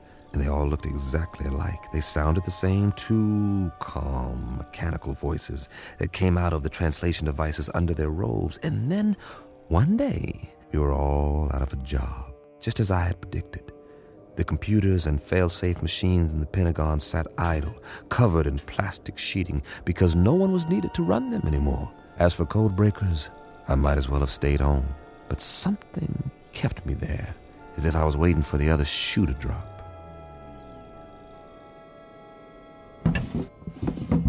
Mr. Chambers? Over here, Pat. I'm going home now, boss. Need me for anything? Like what? This isn't exactly a beehive of activity anymore. You can say that again. The new story of mankind. Nobody needs to decipher anything because, well, there aren't any more codes. Because there aren't any more secret messages. I know. Drink? Well... One for the road, on the house. All right. Odd. What is? I mean, not reading about wars or insurrections or anything anymore. There's a rumor that they're going to disband the United Nations inside of a month. Here you go. The new millennium. Cheers. Cheers. How many Canamites are here?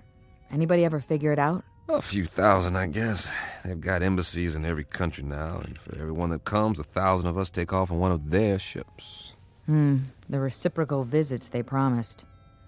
Now that's the odd thing, the ease with which human beings adapt. It's fantastic. One day an astronaut orbits the Earth in a little rinky-dink tin can, and they think it's the biggest moment in the history of mankind. A few years later, They're standing in line waiting to get on a ship that'll take them a zillion miles into space, and they act like they're going on a picnic in the country. That's human beings for you. Nothing phases them. Are you going? The exchange program? I'm on one of their waiting lists. What about you, Patty? Oh, I'm on the list, too. The trouble is, their quota fills up 24 hours after they announce a new departure. But while I'm waiting, I may as well continue studying their language. Good idea. Words reflect the values of the people who use them. If we can understand the vocabulary... I've got a fair command of it now. It's not that hard, really. And there are hints. Huh. Of what? The shades of meaning, the nuances. Some of the idioms are quite similar to English. That's how we unlock the title of the book. I'll get through the rest of it one of these days. More power to you. I gave up a month ago. But if I can help you in any way... Sure, boss. Did I say something? If you can help me. That was the phrase, wasn't it? And I meant it. The only thing you can help me with is... Is what? Help me get rid of this knot in my stomach. What are you talking about? One of those nightmares when something's wrong, but you don't know what it is yet. A little bit of the old sixth sense. That tells you what? Just that maybe we should have looked this gift horse in the mouth, after all. For all we know, it could turn out to be a Trojan horse. Oh, I don't think we've got anything to worry about. I'm going where no man has gone before. How can I resist? Relax. I'll tell you all about it when I get back.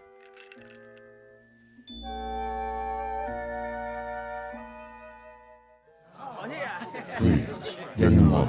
One piece of luggage per person. This way to the loading platform.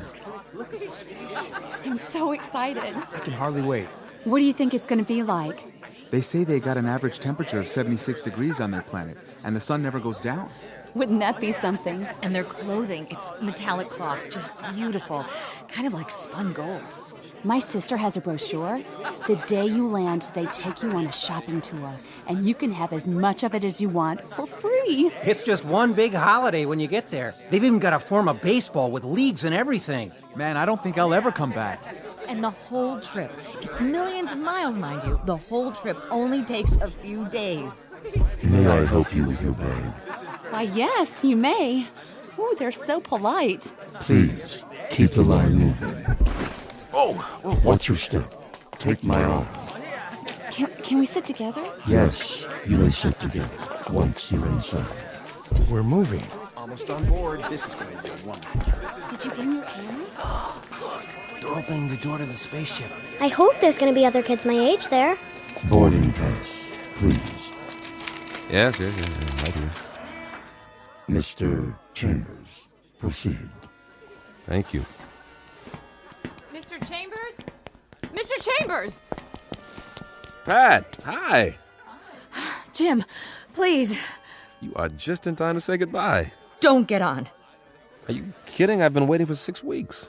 You can refuse. There's still time. Well, don't say that too loud, or there'll be 1,000 people trampling over you to take my place. Get on board, please. Not yet. I'm begging you. What? Whoa, what's wrong with you, Pat? I finally deciphered the book. Hey, that's great. All of it. You're delaying departure. Please continue up the ramp. One moment. Well, Pat? Jim, the first page is just a collection of English phrases with their own translations.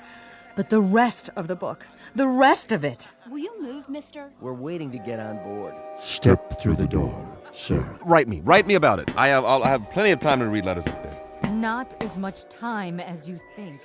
Jim.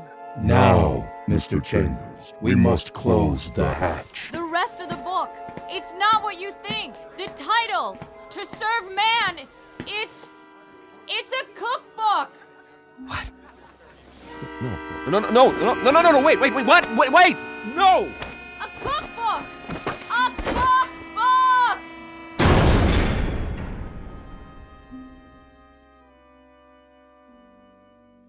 A very specific difference in points of view. To the wee ones, the little race of tourists known as humans, it's a marvelous adventure, a voyage to outer space, a chance to get away on the greatest vacation ever. But to the extra-large, granite-faced individuals known as Canamits, it's nothing more than a cattle car, a very comfortable supply ship, bringing food from the other end of the universe to a place where appetites must be enormous. As I say, it's all in the point of view. A lesson in language and semantics from the Twilight Zone.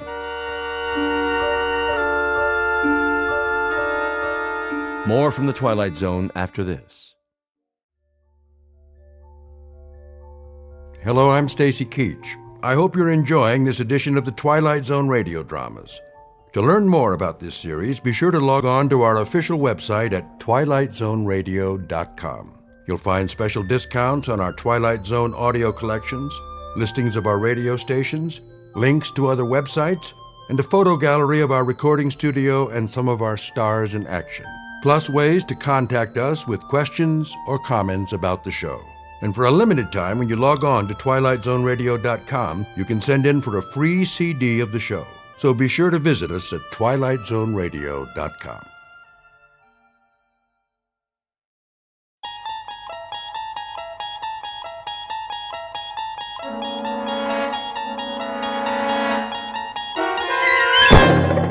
You're traveling through another dimension.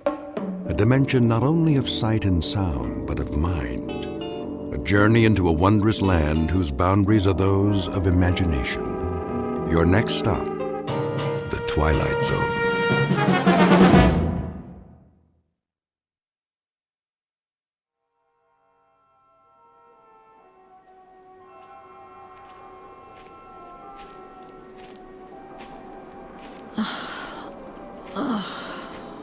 Я така змучена.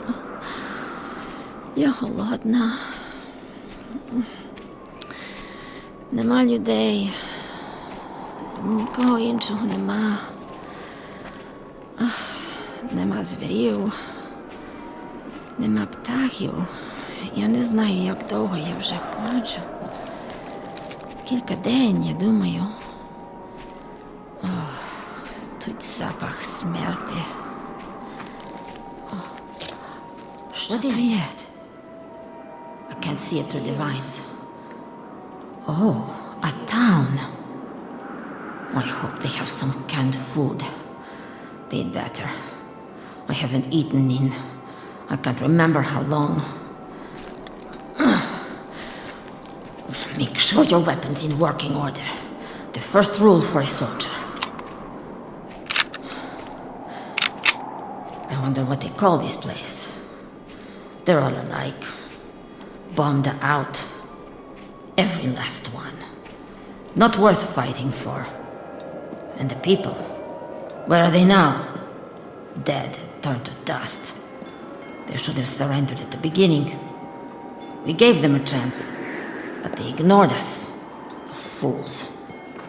If only they had listened, they'd still be walking down this street, going to their shops, their markets, their decadent restaurants, sleeping in their beds at night. But their stupid army won't give up. They fight on, wherever they are, whoever is left. Sooner or later, they'll have to surrender.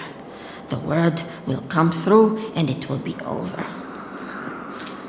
Oh, please let it be over soon. But how will I know? Come out! Why don't you come out? And we'll finish it right here in the street! Just the two of us! Come on! Cowards! You're cowards! All of you! Cowards! You cowards! Cowards!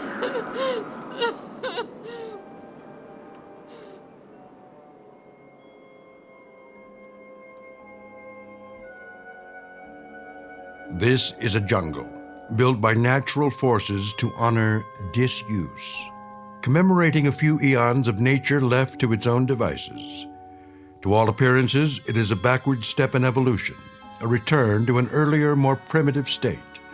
But it's also another kind of jungle, the kind that grows out of the human race's war with itself. Hardly an important battle, this one. Not a Gettysburg or a Marne or a Iwo Jima.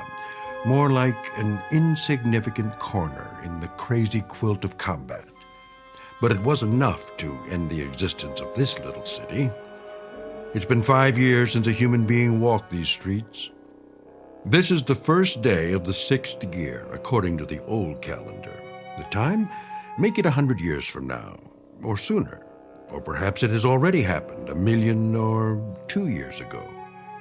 And into this lifeless setting has just walked a soldier in a tattered uniform. She's doing what she was trained for, and with no order to the contrary, she's locked into searching and destroying or merely surviving. The language spoken is English, for our benefit, but the place is the Twilight Zone.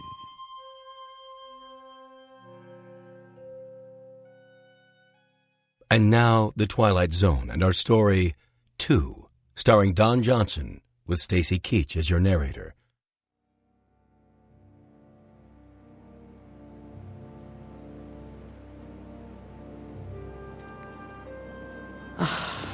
Just as I thought. Another ghost town. Broken windows. Empty shops. What did they sell? Civilian clothing. How quaint. Something at the corner. Oh, an old army truck. But which army?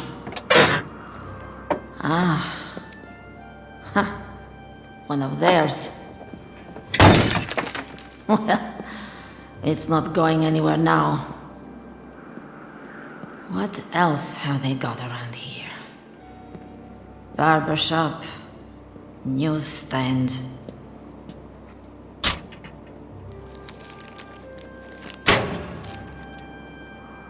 Pictures of the war. Troops landing. Big news. Years ago. Restaurant. Not much business today. There has to be a service entrance. But where? In the alley.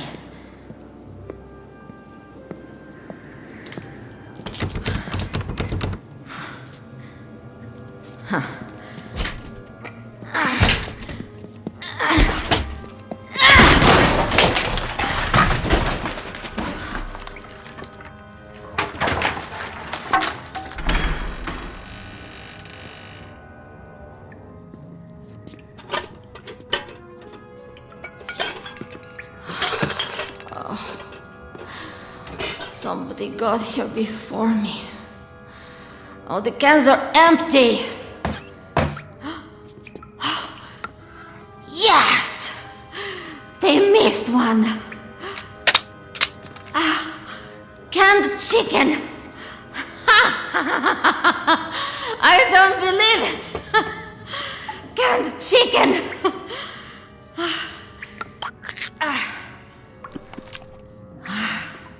Smells fine.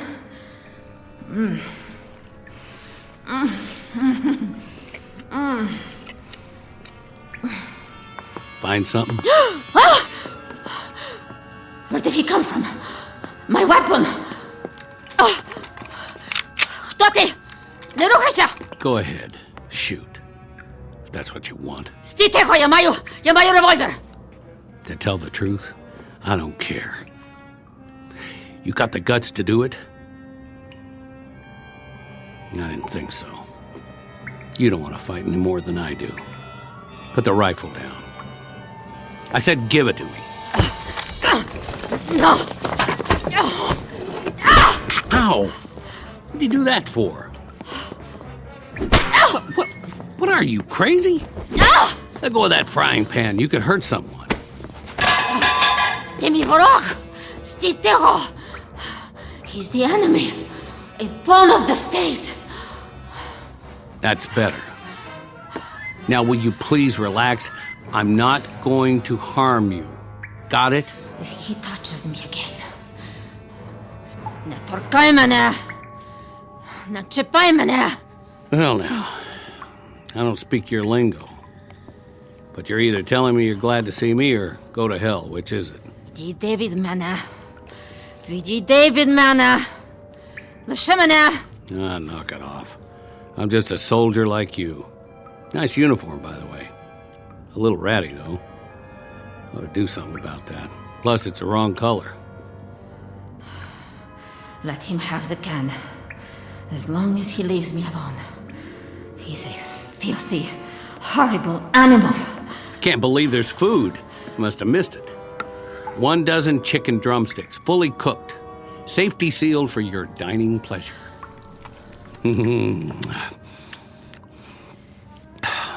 That's mighty tasty, if I do say so. I prefer the white meat myself. Oh well, beggars can't be choosers. He's going to eat all of it. Who does he think he is? Ти свиня! Ти повинен мені дати трохи. You're right. Better slow down. Eat too fast and I'll get stomach cramps. Ти холера. Я тебе заб'ю! Whoa, down. Settle down. Hey, I said cool it. Now stay down for a while. The rest will do you good. There's the menu for today. Well, pretty boring if you ask me.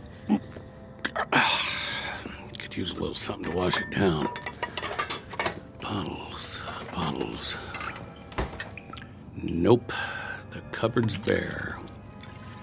Canteen's nearly empty, too. Stuff dripping out of those pipes ain't fit to drink. Who knows where it came from? You got any water in your canteen? Hey, I'm talking to you. Come on, quit faking it. I didn't hit you that hard. Did I? Out like a light. Hardly anything to her. Skin and bones. Must not be eaten regular. Let's see what you're carrying in that belt. One last swallow. Okay, keep it. A few rounds of ammo. What's in the holster? 45 automatic? Not even a 38. Broken mirror, an old comb, and a couple of hairpins. Sorry, lady. I can't use them. Go on. Chow time. Hey, you better eat it before I do. Wake up, I said. For the love of...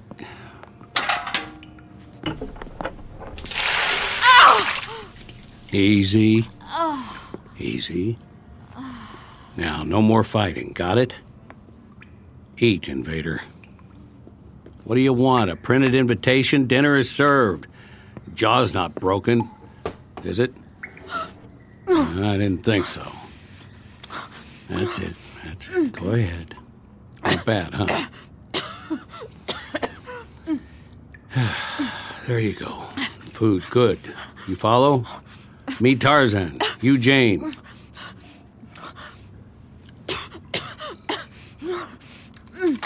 Oh, no. Leave the gun where it is. Mine's behind the door. No more shooting. Nix. Verboten. What language do you speak? Okay, be that way. Look, the only reason I can see for us to fight is that your uniform is a different color, and that's not good enough anymore. I say it just doesn't matter. You get me? What is he babbling about now? Yeah, I know. I talk too much. I'm just trying to make a little small talk is all. He'll pass the time. Come on outside with me. I want to show you something. Come on. It's okay, I promise. Where is he going?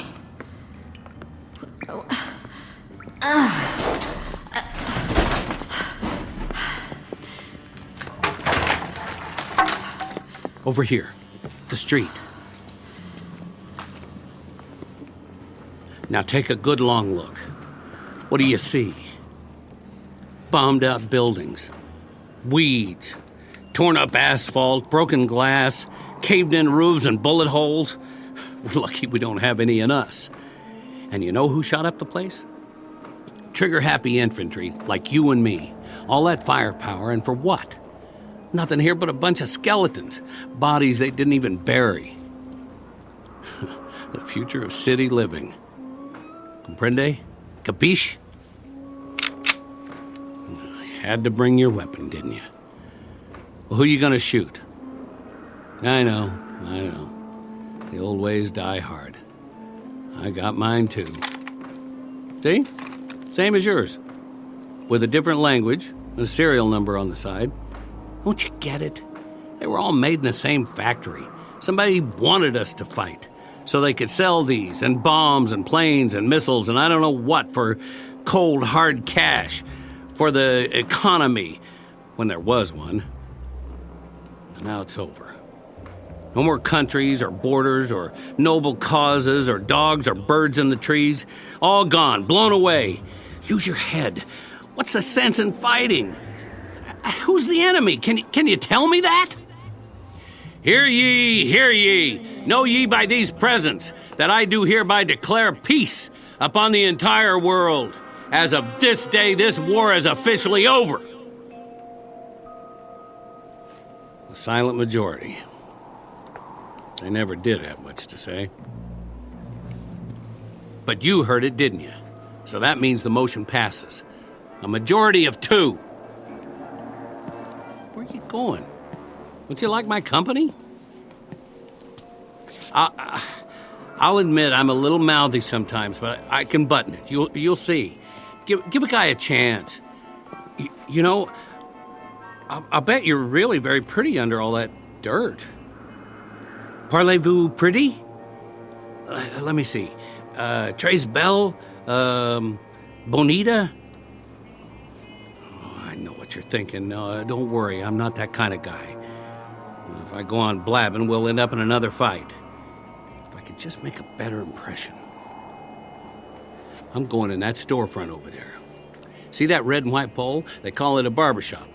Well, they used to. It's about time I got cleaned up. Make a new man out of me.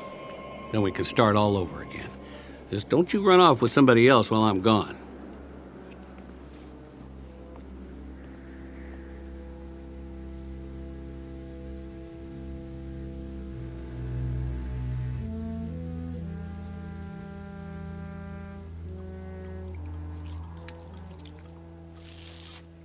Oh, boy. That's smarts. Hi there. We meet again. You're not supposed to see this. This is man stuff. But I can tell you it's plenty tough shaving with cold water and a rusty razor. Plus, that's not much of a mirror on the wall. Well, this is as good as it's gonna get. Sorry to disappoint you. Oh, I found a bar of soap. Here. Use my towel if you want. Oh, by the way, I'm taking the straight razor with me, so don't get any ideas. Your turn. If you want to get cleaned up, I'll wait outside. And then we can see what there is to do in this burg.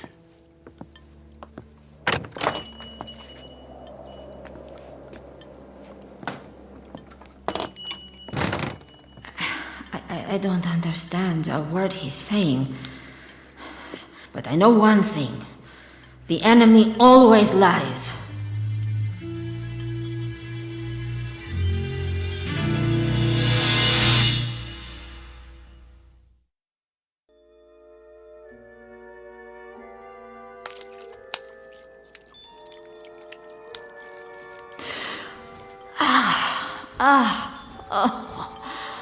Better. A little. I almost feel human again. What is he doing out there? So violent. I swear, if he hits me again, I'll cut his heart out.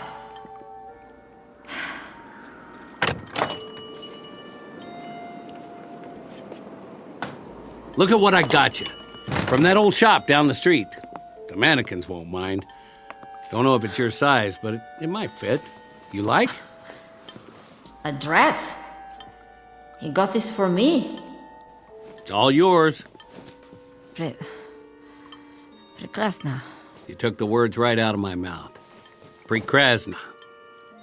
Now, don't take it the wrong way. It's not like I'm giving you a present or anything. I just thought if we're going to do the town, you might feel a little better. Try it on. I'll turn my back. Well, it's a little large.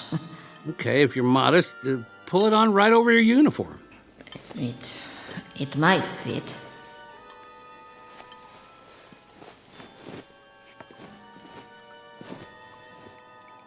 Some kind of evening dress. And it ain't even night yet. Well, that's all right. Nobody's going to take our picture for the paper. Check it out in the mirror, what's left of it. There's a little piece of glass there in the corner. See? Oh. What happened to my hair? Greasy. Awful. Oh, I need a pair of scissors.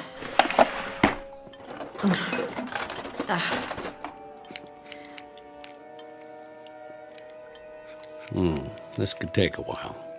Meet you at the corner.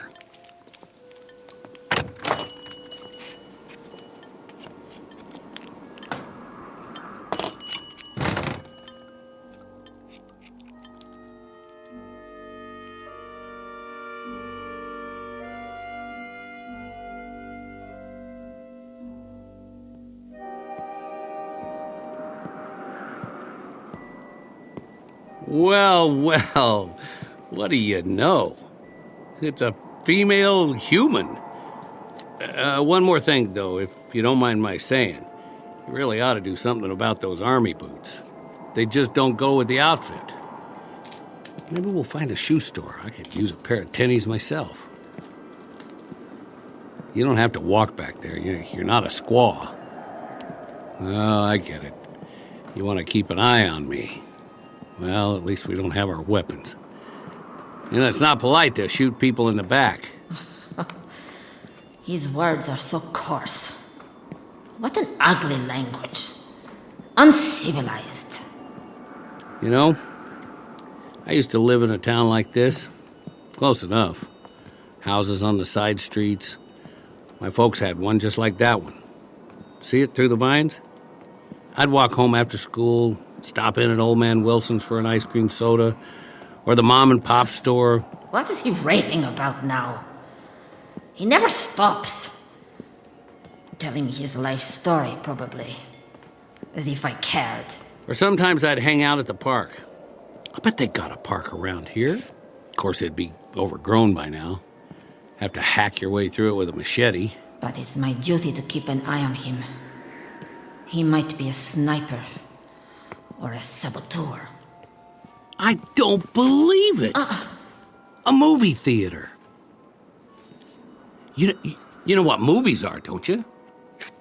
They have them where you come from. Sure they do. Everybody loves movies. Well, come on. I'll buy you a ticket. What? Hey, wake up in there. You got a couple of paying customers. A film emporium. To entertain the masses with propaganda. Let's sneak in. Nobody's watching. Just have to move some trash away from the door. After you. Ugh. Ugh. What is that stench? Something very bad in here. Don't you love the smell of buttered popcorn in the afternoon? Reminds me of cholesterol. You want something from the candy counter? I'll see what they got.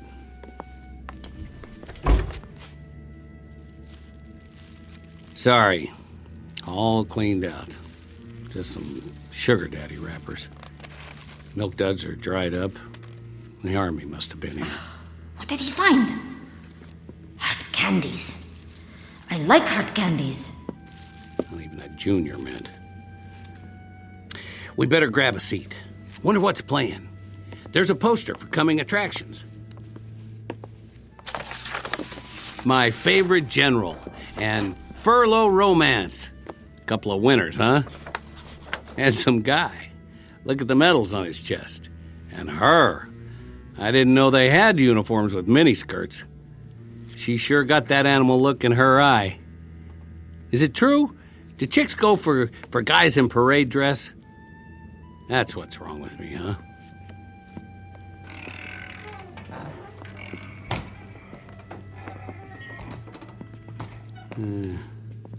Not so bad. Nice and dark, a few bullet holes in the screen. How close do you like to sit? How about the first row?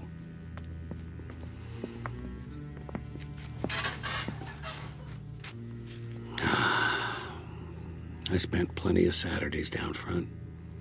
All kinds of flicks. Used to be comedies, westerns, science fiction, and horror movies. I liked those. A mummy walking around, or an old house, maybe some vampires, or a killer with a knife. Always something like that, or zombies. They were the best. But you know something? Me, I don't care if I ever see another zombie again. It was all fun and games back then. Special effects, makeup. Not like the real thing. I don't know about you, but I'll take a comedy anytime. The old ones especially. You ever see Laurel and Hardy? Nah, you wouldn't. They were the kings. A skinny guy and a fat guy back in the 20th century. The fat one would get so mad. One time they had to carry this piano up the stairs. Must have been 100 of them. They kept dropping it. And it would slide back and they'd have to get it and bring it up again. And then would they finally... The movie theater. I remember. They showed us films of enemy forces. Invading and attacking all over the world. Burning and looting. Destroying everything in their path. Like locusts. Like a plague. And we were the only ones who could stop them. I took my training, like the others, to learn how to fight. The best trained soldiers on Earth. We would stop the aggressor and restore order in the world. But it went on and on. He would not give up. He would not give up. Like this one. He is the enemy. Those old comedies, they He were the absolute is top the in my enemy. book. There were even some guys called the Three Stooges. Man, oh man. Where is my weapon? Where are you going? Sit down, why Моя don't you... стрільба. Мушу дістати. Мушу боронитися. Wait. Досить. Hey, will you wait? I've got to get my weapon to defend myself. Come back. What are you doing? Don't go in that hall. It's not safe. I'm telling you the truth. Rats live in these buildings. You think I'm lying? Hey, whatever your name. I've got to get out. Another door somewhere.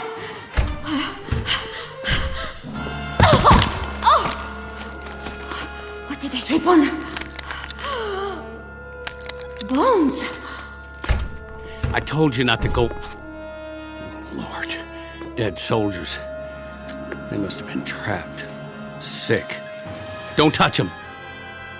What's left of the bodies might be infected. Keep your hands off that gun. You'll get the sickness. Do you want to die like them? Do you? Стій тихо! Я тебе заб'ю! All right. Two can play that game. Now, you want to pull the trigger? We'll do it on 3. Maybe they're loaded, who knows? If they didn't run out of ammo before they died, I can't even tell what their uniforms look like anymore. Of course, even if these guns fire, the barrels are probably stopped up. That could be fatal. Chamber will blow up in your face, or mine, or both of us. Your call, soldier. On my count. 1, 2... I don't want to kill him. I don't want to kill anyone. You made your point. You're tough. Me? I don't want to play.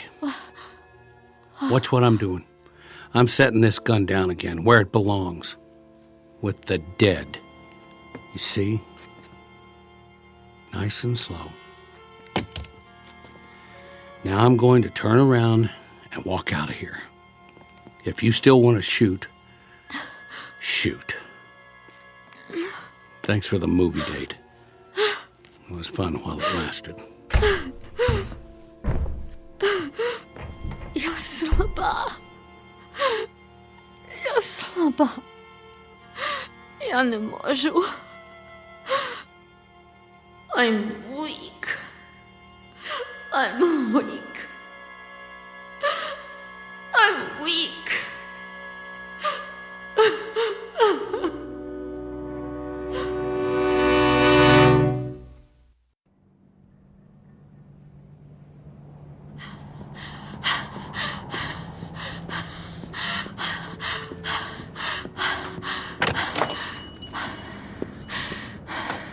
My weapon. I know this one works. I've broken it down every day, cleaned it, put it back together, like the troops at the movie theater did once. They were from our side. I could tell. Without this, I'm nothing. I'm not big or strong. I can't run fast. And I don't know how to get back to my company. But with a weapon, I can survive.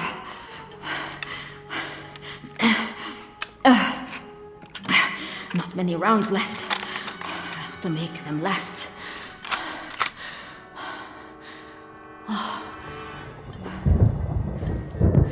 Oh, great. A storm's coming. I better find shelter. What's he doing here? Where's he going now? He's looking for shelter, too.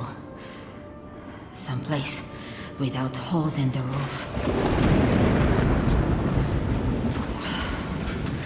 Why doesn't he hurry up? I've got to get out of here before it gets dark.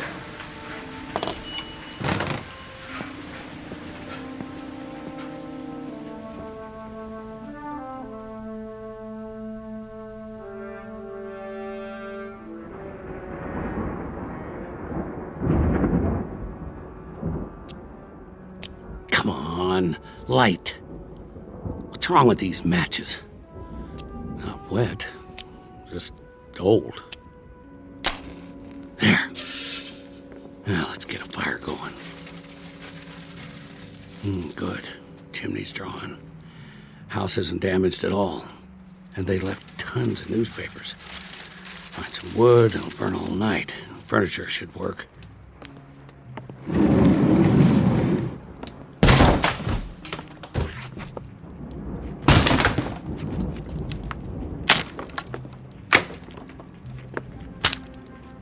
They don't make chairs like that anymore. Solid hardwood.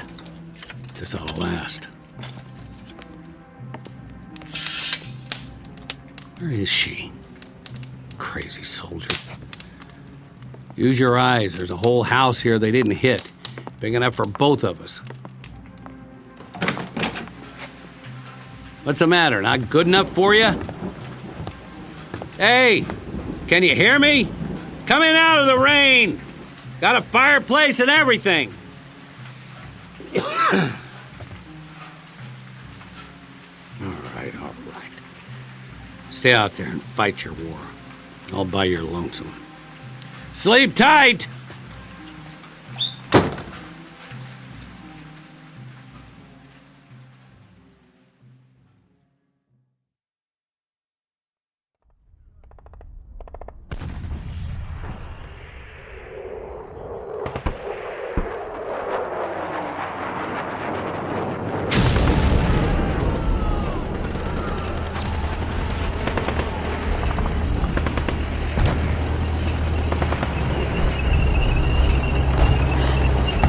No!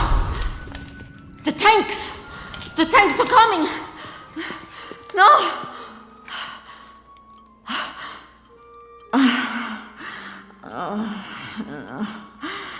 No, a dream. No, that's all. A dream. Always the same.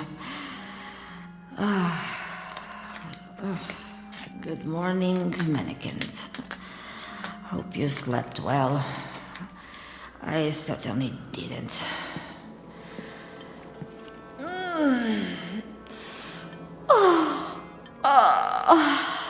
What am I doing in this stupid dress? You can have it back. I'm not going to need it. I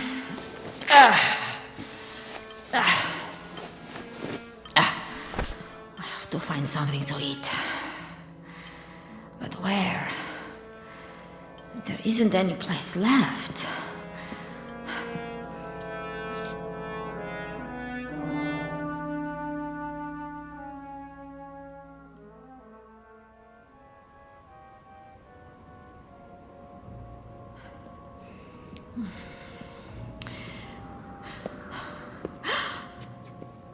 I don't believe it.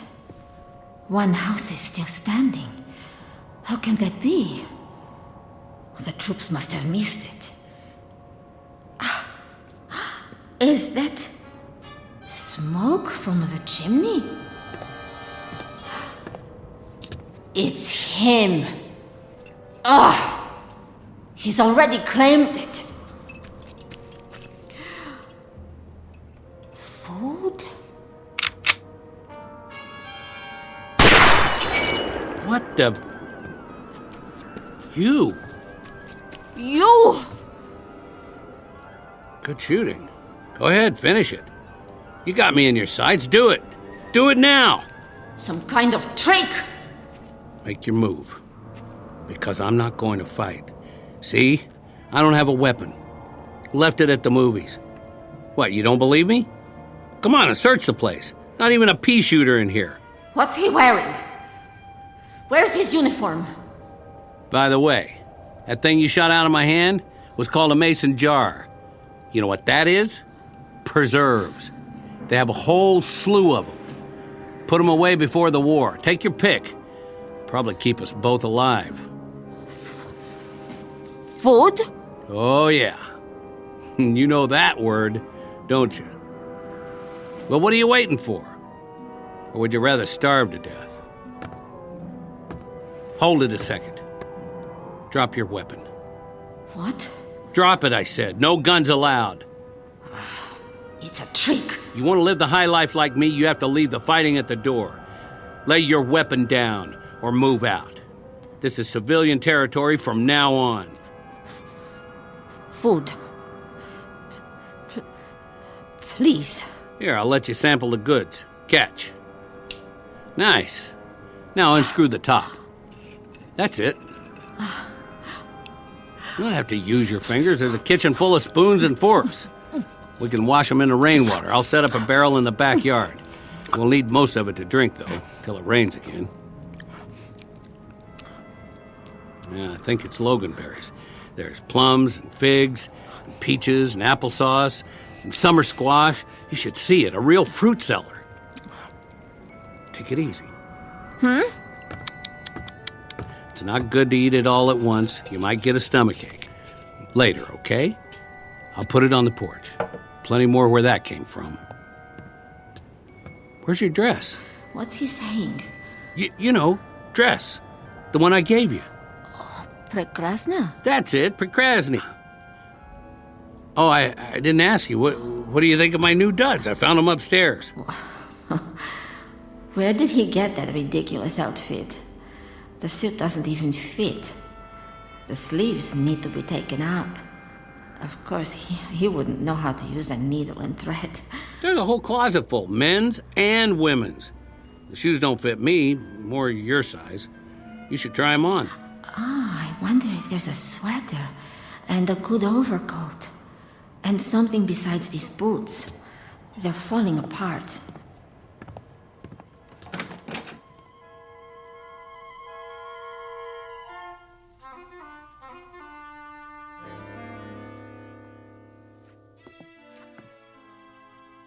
You all right in there? Poczekaj, ja nie gotowa. Take your time. Just wanted to be sure you're okay. You don't have to try on the whole closet, you know.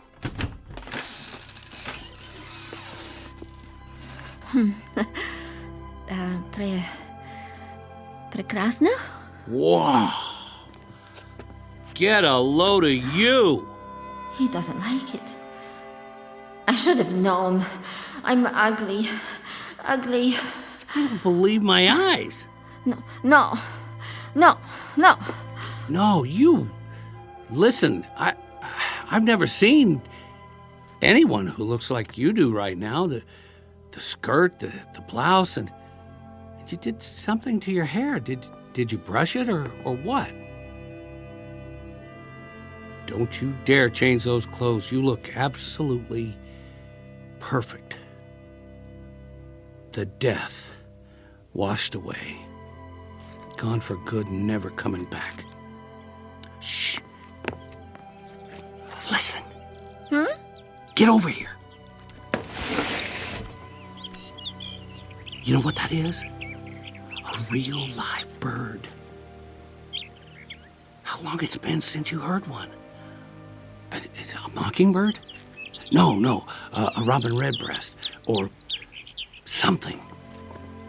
But it's alive. We're going out. And you know what we'll do? We'll take a walk to the park. Yes, that's it, the park. Like regular people, you and me. And we'll look at the sky and clouds, and we'll make small talk. We will, one way or another. And you know what we'll talk about? The same as anybody else. The weather.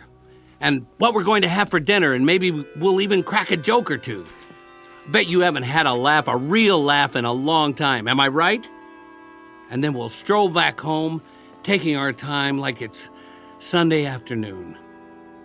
It's gonna be a whole month of Sundays from now on. His voice is different. And his face.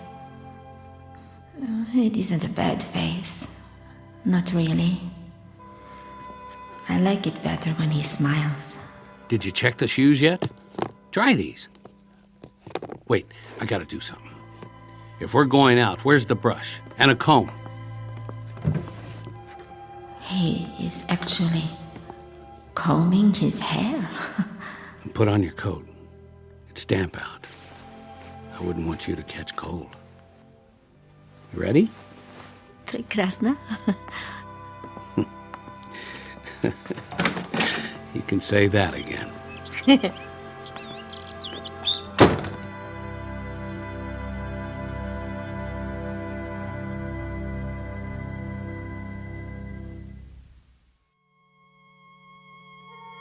It's easy to talk about the big issues like fear and survival, war and peace, life and death. Instead, we've turned our attention to something both smaller and greater. Because in the end, it may be that politics don't add up to all that much. This has been a love story, stripped to its bare essentials, about two lonely people who, against all the odds, found each other in the Twilight Zone.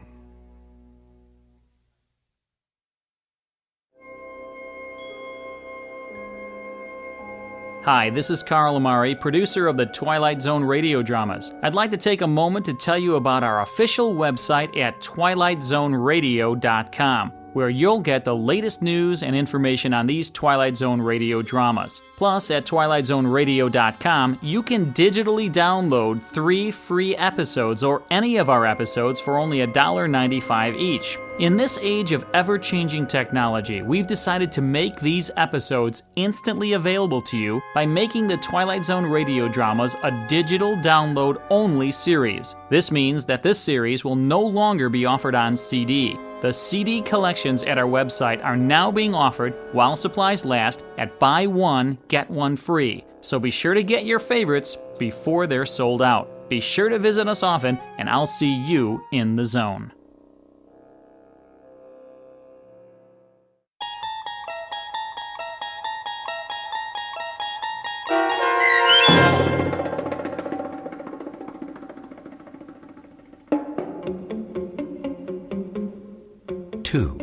starring Don Johnson, with Stacy Keach as your narrator, was adapted for radio by Dennis Etchison and written for The Twilight Zone by Montgomery Pittman. Oksana Fedonusian was featured as the woman. The producers of The Twilight Zone wish to thank CBS Enterprises and the Rod Serling Estate for making this series possible. This copyrighted radio series is produced and directed by Carl Amari for Falcon Picture Group and Westwood One. Sound design and custom Foley effects for The Twilight Zone by Cerny American Creatives Bob Benson, Craig Lee, Matt Sorrow, Tim Cerny, and Todd Beyer. To learn more about the Twilight Zone radio dramas and to contact us, visit our official website at twilightzoneradio.com. Doug James speaking.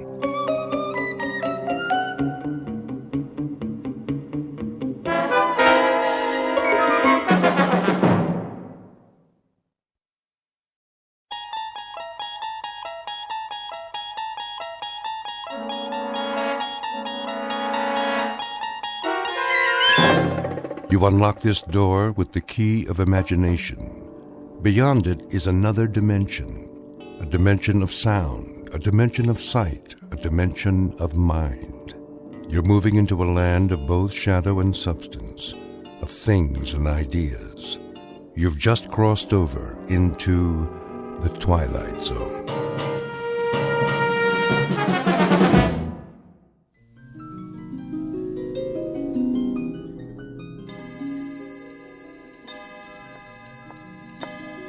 Uncle Simon? Uncle Simon? Do you want your hot chocolate upstairs? Uncle Simon, I have your tray. Can you hear me? I said, do you want your hot chocolate upstairs? Garbage head. I'm right here. You don't have to yell. Oh, I scared the life out of me. Oh, did I? Where were you? In the basement, of course. Where else would I be? You told me you were going to take your afternoon nap. And I shall, after I finish my work, as usual. Well, my wilted blossom, what's on your mind? Anything? Your hot chocolate's ready. So I gather. I'll take it in the study. That's fine, Uncle. But you know, you might try extending yourself sometime. Just sufficiently to let me know where you are.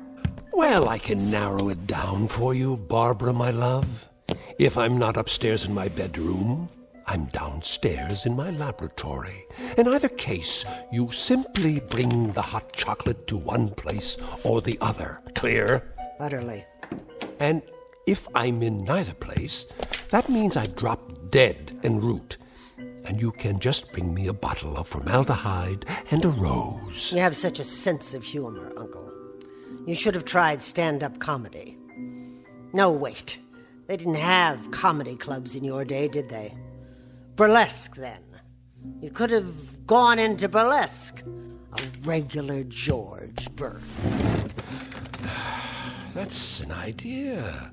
I dare say I should have been a bit more comfortable than you in such a setting. Do you even know how to dance, Barbara? Uncle Simon. Not necessarily as a headliner like, say, Gypsy Rose Lee. In the chorus, perhaps.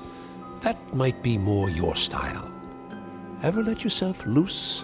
Oh, for a fast Charleston? Uncle Simon, I am very busy. No, I didn't think so. Most unlikely. You're the only woman I know who looks as if underneath her clothes she wears more clothes. You have all the grace and femininity of a high-button shoe. And you, Uncle Simon. What about... Yes? Never mind. Go on, my dear. Speak it out. Let's see if you can compensate for the fact that you're a passionless vegetable by at least speaking your mind. If I'm a passionateless vegetable, it's because my gardener is an ancient relic made out of dry skin and ice water. Not bad. Not bad at all. If I prod you enough, you can scrabble up to the occasion, at least part way. What else is new with you, my angular turnip? You say you've made hot chocolate? That's a start, I suppose. To what other soul-stirring projects have you applied your talents today? I noticed you tried to open up the drapes in the bedrooms and the hall. And I noticed you closed them. What are you afraid of? Afraid, my dear? What do you think could happen to you if you ever got hit by fresh air and sunlight? Think you might shrivel up and blow away like a vampire? My, is that your fantasy? That I'm from Transylvania? Sorry to disappoint you. No such luck, I'm afraid. What would happen if we fumigated this old house and got rid of all the medicine smells and the chemical smells? You're referring, I take it, to these test tubes. An important part of my research, as you well know. Then why keep them in the study with the Wedgwood and the Dresden china? They must be here. They indicate changes in the moisture content of the air. What changes? The only changes here is that the air turns from stale to musty to plain old mildew. Pretty soon I won't be able to breathe it at all. Why, you poor suffocating spinster. I didn't realize how affected you were by the life of relative ease you enjoy. Entirely at my expense, I might add. You asked what I've done today? All right. Here's the answer. I cleaned up after you. First, last, and in between. I cleared away, or tried to clear, the debris you leave behind, and to understand how anybody who's earned all these diplomas and awards can be so sloppy. This one, for example. Honorary degree for sound transmission. God only knows what that one was for. And what's this contraption on your desk? A room straightener, maybe? That's one thing you should have invented. Now tell me, where does this thing belong? Leave it exactly where it was, Barbara. Would you have noticed the difference? Would you really? You've been told 1,000 times not to disturb anything. I could have put it away when I swept the cellar, except that, as usual, your laboratory was securely bolted.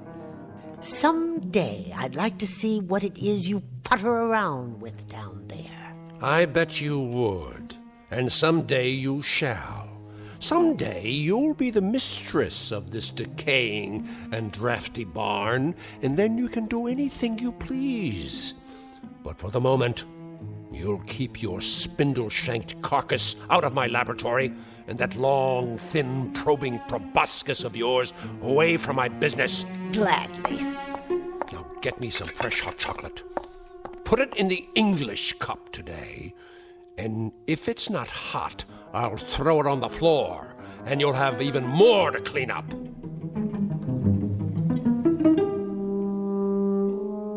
Dramatis personae, Mr. Simon Polk, a gentleman who has lived out his life in gleeful rage.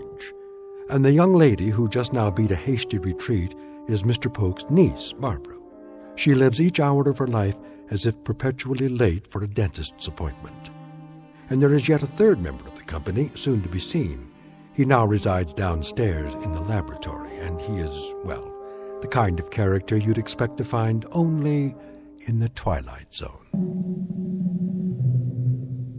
And now, back to the Twilight Zone with Uncle Simon, starring Beverly Garland and Peter Mark Richmond, with Stacy Keach as your narrator. I'll make you some fresh chocolate. Barbara! Uncle. Question. Yes? A point of information. Go on. Perhaps you can enlighten me. If all you've said is true, why do you stay here? I was under the impression I was needed. You are. That answer explains why I keep you here. It doesn't even remotely suggest why you stay. You want it quite honestly, I presume. Indeed.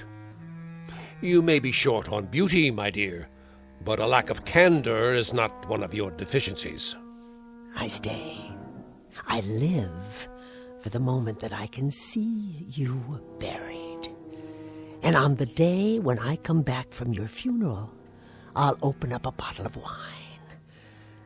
I want to be compensated, Uncle Simon, for 25 years of being shrieked at, insulted, berated, humiliated, stepped on, ground underfoot like this old rug.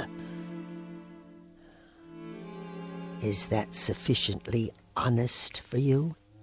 Mm-hmm.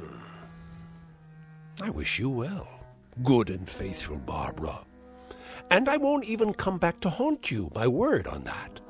But unasked, I offer the following observation free of charge. Oh, I can hardly wait. If you had an ounce of gristle or an inch of intestine, you would have murdered me years ago. So as to your 25 years of abject misery and unspeakable indignation, life has a way of dishing out justice. In other words, you deserve it, kid. Now play your role and get me my hot chocolate before I think of something more complicated for you to do.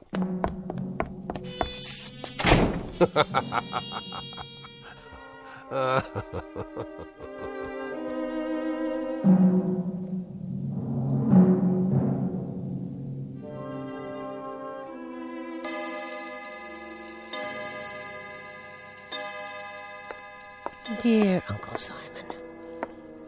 And where are you now, you old... of course. Downstairs in your laboratory, as you call it. Where else? And what do you do in there, dear Uncle? I mean, if I could see for myself, just a glimpse, just once, so I'll know... Did you leave the door unlocked this time? Well, now, what have we here? I was looking for... Looking for what? I thought perhaps you'd show me what you're building. Indeed. You'd love to know that, wouldn't you? Well, I'm sure it's something impressive. My curiosity got the better of me. That's the one character trait you share with normal women, curiosity. An ineffable and insatiable curiosity. Well, remember what it did for the proverbial cat. One of these days, you're going to find out what I'm building. I'm sure I will, Uncle. Whenever you're ready. But for the time being, you night-crawling imitation of the female gender, if I catch you sneaking around outside my door again, I'll break your head with a broom handle. Or one of these canes. Now go back upstairs and engage yourself in a nerve-wracking game of dominoes. With pleasure. Now, go on! Tell me, Uncle Simon. What? Tell me why it is that beasts like you stay alive for so long.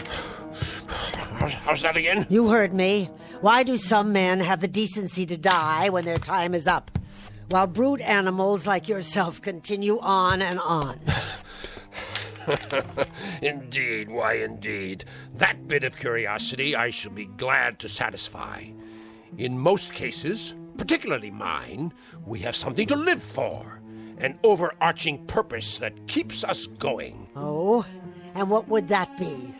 I have you to live for, you crooked-seamed grubber.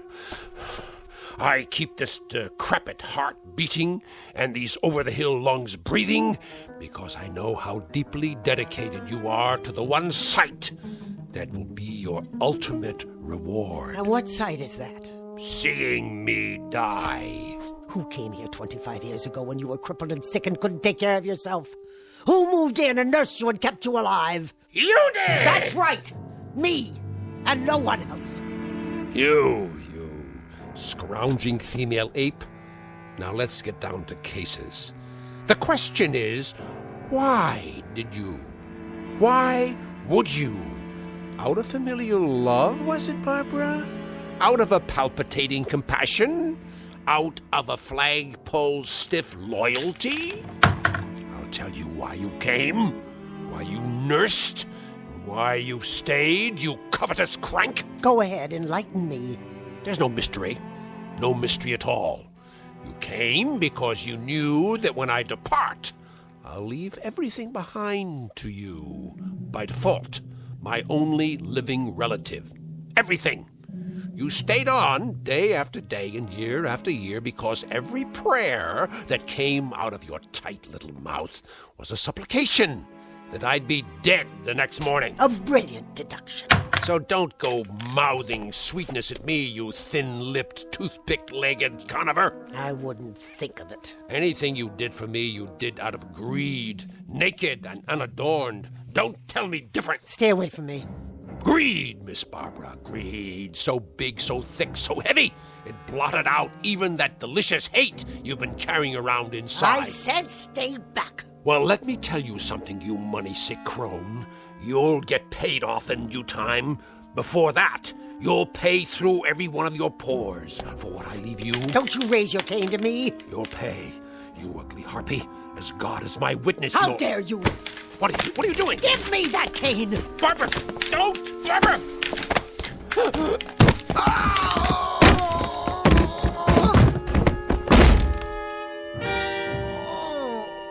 Uncle? Barbara! What? Barbara, help me. What, Uncle? Barbara, please! I didn't quite hear you. I think... Speak a little louder, would you, Uncle? Tell me, what is it you wanted? I think my back is broken. What's that? You want some hot chocolate? Would you like it in the Dresden cup or the Wedgwood? What is your pleasure this evening, Uncle? Barbara! You say you want me to close the drapes and shut the windows? Barbara. Barbara? You want Barbara? She's right here, love. She's standing right above you. Can't you see her? Please. Can't you hear her? You ancient albatross with the dirty, dirty mouth? Oh, but you're so pale. Let me pinch some color back into your cheeks. No. There now. That's better. How does that feel? Uncle Simon. Oh, Uncle Simon, don't die quite yet. If you can hold out, try. Try just for a second. I want to tell you something. I want to make an announcement. As of this second, I have quit suffering for you. I'm no longer sewing, Uncle Simon. As of right now, I'm going to reap.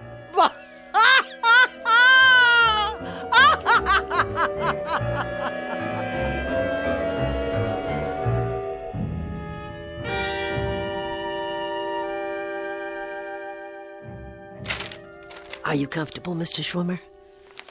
What? Oh, yes. Thank you, Miss Polk. I'll just be another moment. I cleaned off my uncle's desk for you. Yes.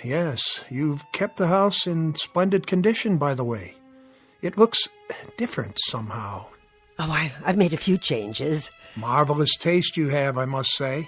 If you need pencils or pens, they're in the top drawer. No, the will is relatively simple. I only want to make sure I brought the latest amendments, signed and notarized. But I thought he drew it up years ago. It's been in the safe deposit box for as long as I can remember. The original copy, yes. Your uncle had me drafted shortly after you came to stay with him. He added a codicil or two later on, hence this revised copy. Oh. Really? I wasn't aware of that. Assets, real property. Everything seems to be in order. Oh, there's no need to read it aloud, Mr. Schwimmer. If you can just give me the sense of it so I'll know how to dispose of his things. That, my dear, won't be necessary. I beg your pardon? That is the sense of it. What do you mean? The will very explicitly requires that you throw away nothing, that you keep everything as it was, intact. I see. The house, the furnishings, everything. It all goes to you in perpetuity. With the proviso, of course, that you remain here in perpetuity, as it were. Do you have any objection to that? Why, I have no other place to go, Mr. Schwimmer. This has become my home. Of course. So, the document is quite clear in its intent. Everything will remain in your name as long as you're on the premises. The same thing applies to the various securities in the cash account, which is quite sizable. It has been set up as a trust in your name. You're to draw all the interest accruing so long as you remain in the house. Where could anyone ever find a man with a heart as big as his? Quite so. Is there more? Well, the sense of this, Miss Polk, is that to qualify for your inheritance, there is one additional stipulation. What kind of stipulation? That you're to care for your uncle's latest experiment. Care for? That's odd. I don't understand it, Mr. Schwimmer. Which experiment? I have no idea. But it reads as follows. My beloved niece Barbara will be responsible for the well-being of my latest experiment. She will care for it, look after it, and see to its wants and needs. What wants and needs?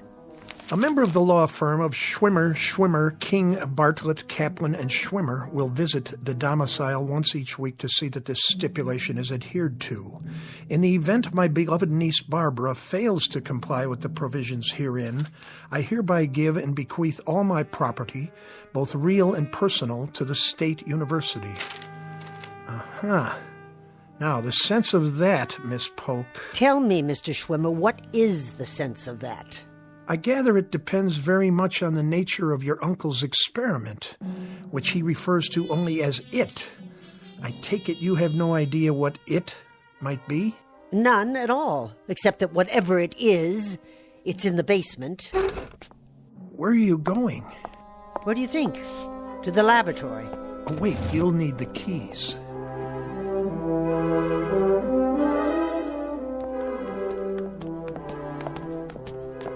He always kept it locked. Your uncle was a genius. I'm sure he didn't want his work to fall into the wrong hands. Not even mine? A matter of national security, perhaps. At last. His inner sanctum. Not particularly foreboding. I must say, it looks like any research lab at the university, with a few pieces of gear I haven't seen before. He was always ordering new parts, all the latest test equipment. And you don't know what he was testing? He chose not to share that bit of information with me. To protect you, I'm sure. But we'll know soon enough. What's behind that other door? Where? Against the wall, at the back of the room. I don't know. Do you have the other key?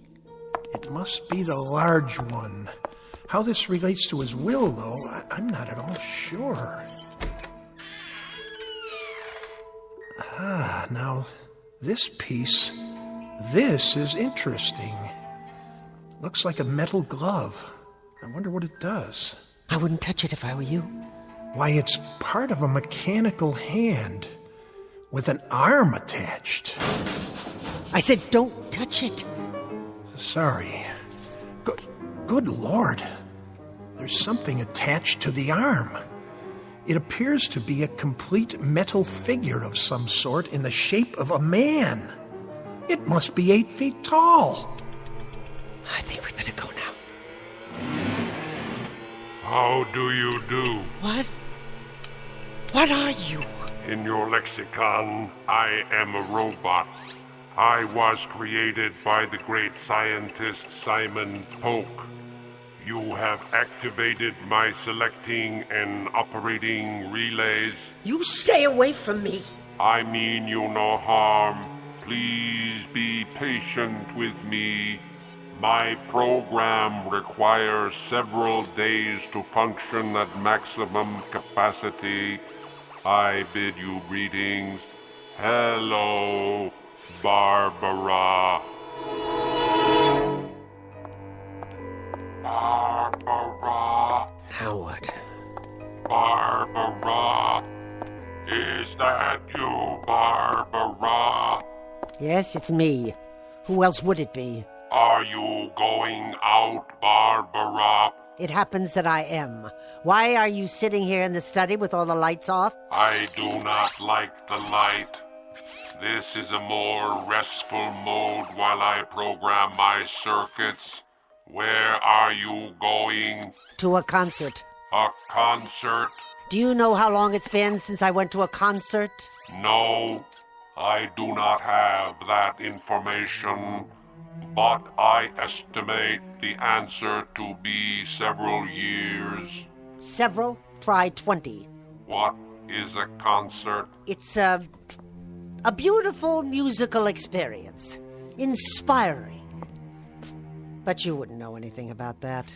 What is music? It's when people, real human beings, use instruments handmade out of metal or wood to create sounds that are pleasing to the ear.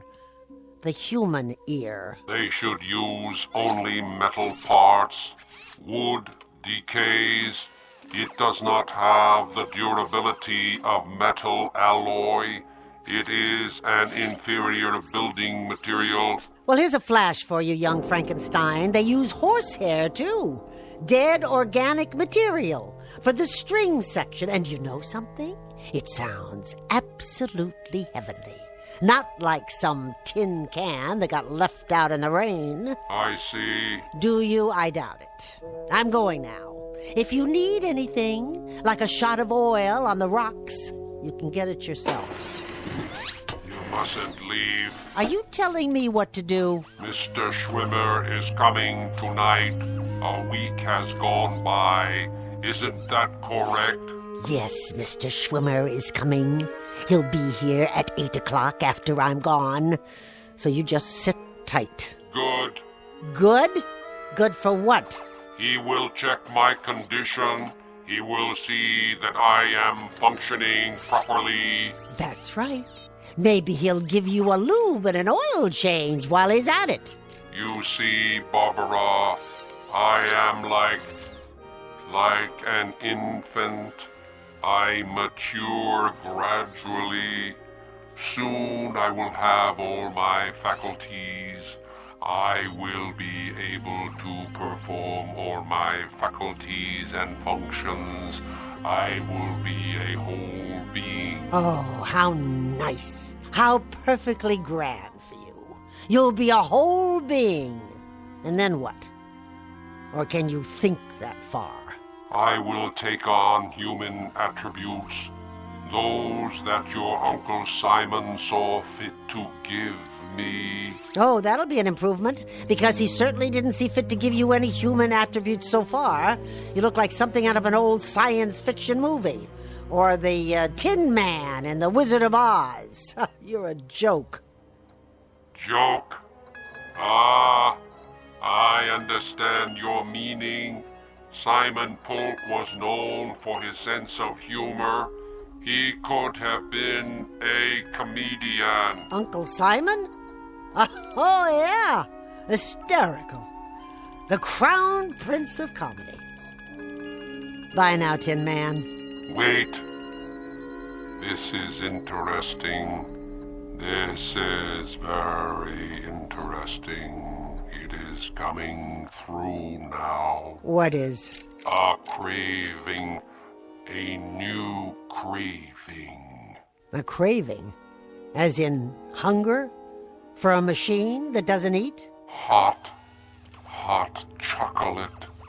A beverage made from dried cocoa beans and sugar. I would love a cup of hot chocolate.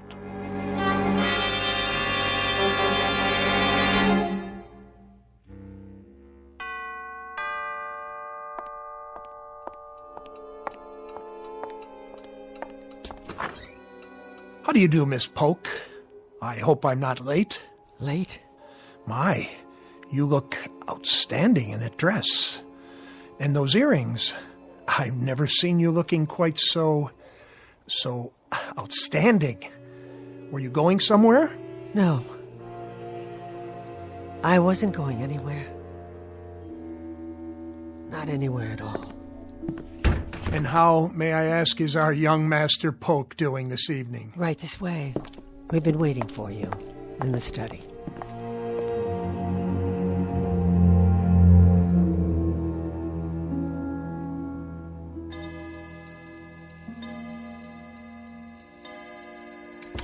Frankenstein? Where are you? Didn't even drink your chocolate, did you? No, of course not. And you spilled it, just so I'd have something to clean up. What are you doing down there? Hello, Barbara. I was looking through my laboratory. Your laboratory?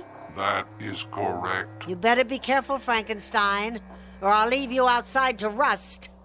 Now go upstairs and sit in your chair and be quiet. As soon as I lock the door. Wait a minute. Those keys? You took them off the desk. Give them back to me. Oh, no. Oh, no, Barbara. I must keep the laboratory locked, and you mustn't come down. It's my room. It belongs to me. Won't you bring me some more hot chocolate? So that's how it is now.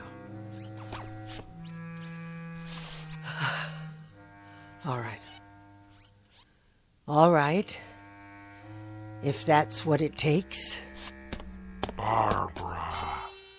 What did you say? Barbara. After you bring me my hot chocolate, would you please close all the windows and pull the drapes? I don't like the light. I don't like the draft. The air inside has been carefully monitored for proper moisture content to prevent corrosion. That voice? It's not possible. What is the matter, Barbara? Tell me, please. What is the matter? What is the matter? What is the matter, you peanut-headed sample of nature's carelessness? You! Get away from me! Barbara, I'm falling!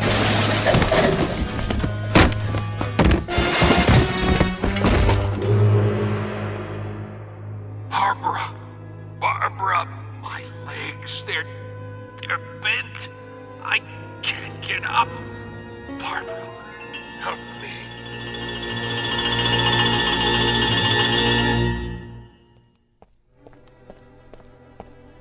There you are. I was wondering where you'd gone to. I brought you some tea. Oh, thank you. That's lovely. But I'm afraid I can't stay. No? Another engagement, alas. Tell me, how are you, Miss Polk? I mean, really. Fine. Thank you, Mr. Schwimmer. Glad to hear it. It is rather quiet these days. Doesn't seem to say much, even after all these weeks. He makes his wants known. Pity about his legs. But he manages to get around, doesn't he? Indeed he does. Indeed he does. Well, I'll see you next week, then. Yes, of course. And the week after. And the week after that. Take care of yourself, my dear. No need to show me out.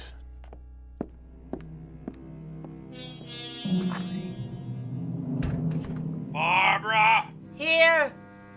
In the study! Barbara, my dear, if you can prevail upon that Raggedy Ann carcass of yours to exert yourself, I'd like a cup of hot chocolate. I would like it in a Wedgwood cup. And if it's not sufficiently hot, I'll pour it on the floor at your feet. Clear? All right. I'll make some. Speak up, you lint-headed clod. I didn't hear you. I'll make some hot chocolate. Do that, you torpid lotus eater. And be sure that it's hot. Did you hear me? Make sure it's hot. What does it take to make you move, you arthritic crab? I'll fix it for you now. You'll fix it for me now. What? I'll fix it for you now, Uncle. That's better. I'll be at my desk, working on my notes. Yes, Uncle.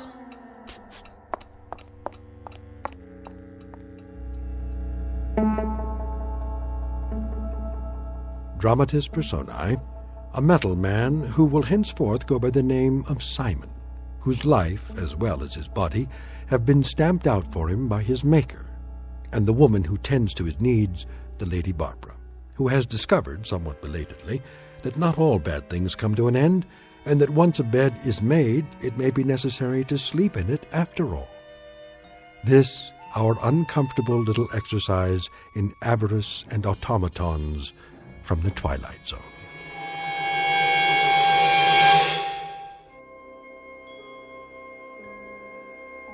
Hi, this is Carl Amari, producer of the Twilight Zone radio dramas. I'd like to take a moment to tell you about our official website at twilightzoneradio.com, where you'll get the latest news and information on these Twilight Zone radio dramas. Plus, at twilightzoneradio.com, you can digitally download 3 free episodes or any of our episodes for only $1.95 each. In this age of ever-changing technology, we've decided to make these episodes instantly available to you by making the Twilight Zone radio dramas a digital download-only series. This means that this series will no longer be offered on CD. The CD collections at our website are now being offered while supplies last at buy one, get one free. So be sure to get your favorites before they're sold out. Be sure to visit us often, and I'll see you in the zone.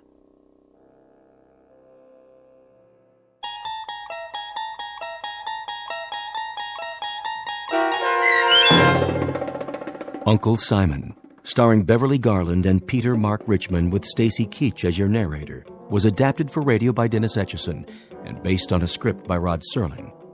Heard in the cast were Turk Muller, Doug James, and Daniel Bryant. To learn more about the Twilight Zone radio dramas and to obtain audio cassettes and CDs of these programs, visit our website at twilightzoneradio.com. This copyrighted radio series is produced and directed by Carl Amari and Roger Wolski for Falcon Picture Group. Doug James speaking.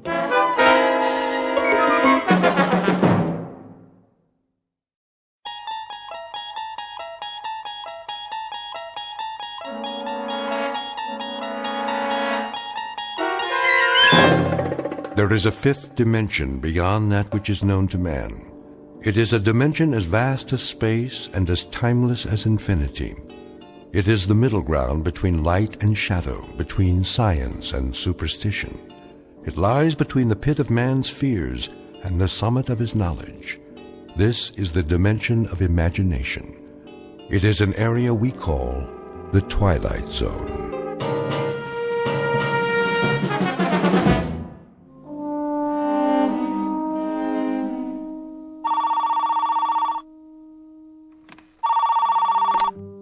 Yes. Sloan?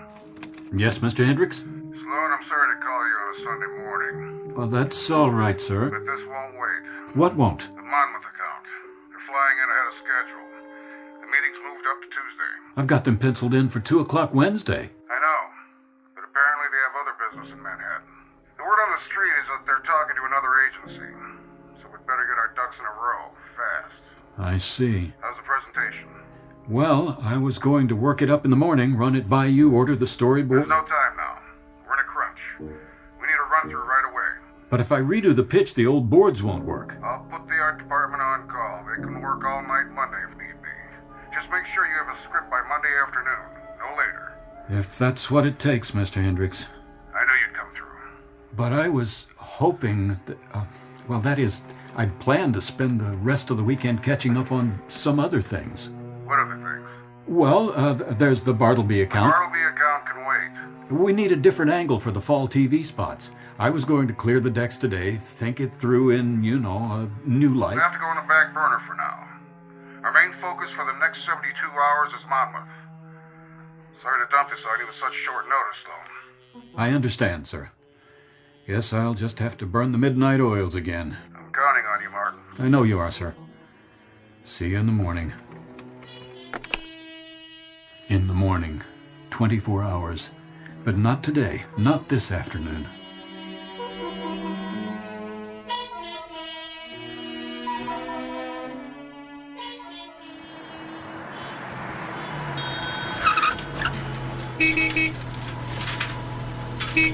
Hey, take it easy. What's your problem, mister? How about some service? How about some peace and quiet? I'm sorry. Will you fill it up, please? Sure. I drove out from the city. No kidding. Guess I'm not used to this. Country road, no traffic, open space. All this peace and quiet. Yep. The things I've missed for such a long, long time.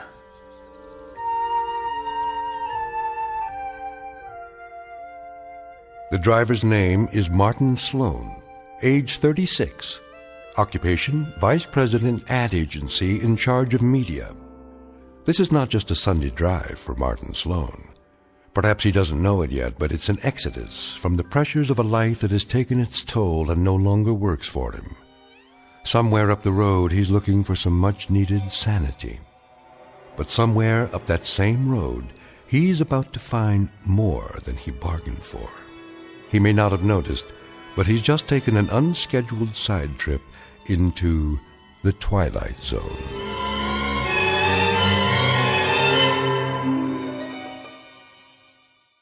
And now, The Twilight Zone and our story, Walking Distance, starring Chelsea Ross, with Stacy Keach as your narrator.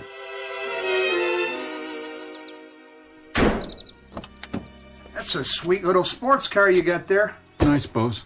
One of the rewards. Could you take care of it for me? Take care of it how? Oh, I was thinking a lube and an oil change. Oil's fine. I checked under the hood. Looks good to me. You can do it, can't you? Oil change and a lube job? Sure. If you have the time. Today? No business on Sunday. I don't mind waiting. Well, this car don't really need it, I'd say, but... Please. Take about an hour. I'm in no hurry. Okay, if that's what you want. Not much to do around here in the meantime, though. That's all right. I'm off the clock. You know, this road looks familiar. Is that Homewood up ahead? Just like the sign says. How far? Mile and a quarter. I used to live there. It's where I grew up, as a matter of fact. I haven't been back in... Oh, it must be 20 years. That's so. More like 25. And then this morning, I just... I got in the car and drove. Guess I reached a point where... Well, I had to get out of the city, as far away as possible. You know the feeling? Can't say I do. One more meeting, phone call, presentation, another problem to solve. If I'd stayed home today, I probably would have jumped out of a window. Oh, don't want to do that. Sometimes you feel like you don't have much choice, so you get behind the wheel and head for Homewood, I guess. Walking distance, is it? Maybe a mile and a half. That's walking distance.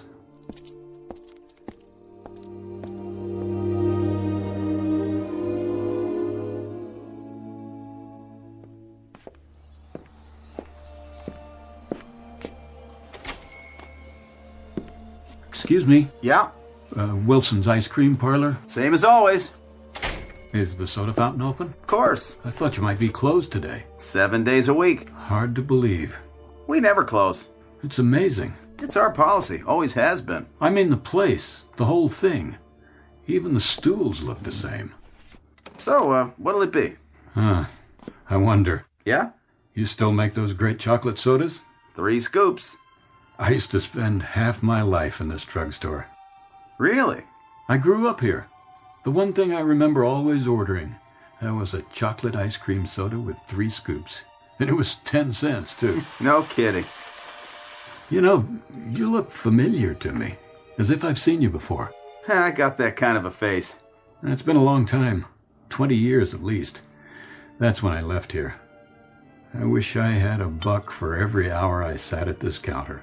From grammar school right through 3rd year high school. Long time. And the town outside, even it looks the same. Really amazing, you know? After so many years, exactly the same. That'll be a dime. Oh, sure. A dime? 3 scoops? That's the way we make them. Hey, you're going to lose your shirt at this rate. Nobody sells sodas for a dime anymore. They don't? Where'd you say you're from?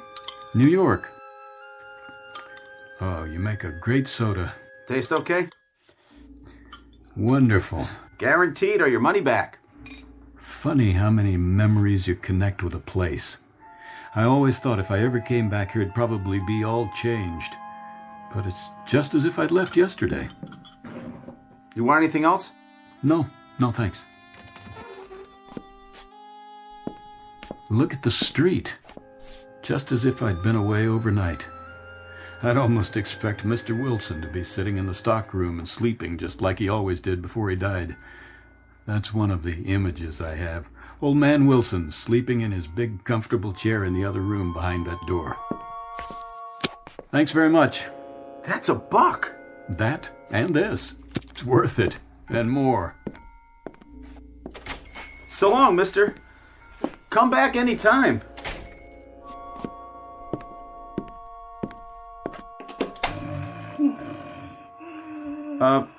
Mr. Wilson? Yeah. Oh, hello, Charlie. Just rested my eyes for a minute. Sorry to disturb you, but we're going to need some more chocolate syrup, Mr. Wilson. Oh, well, good. I'll order some this afternoon. Okay, Mr. Wilson. I'll get back to work now.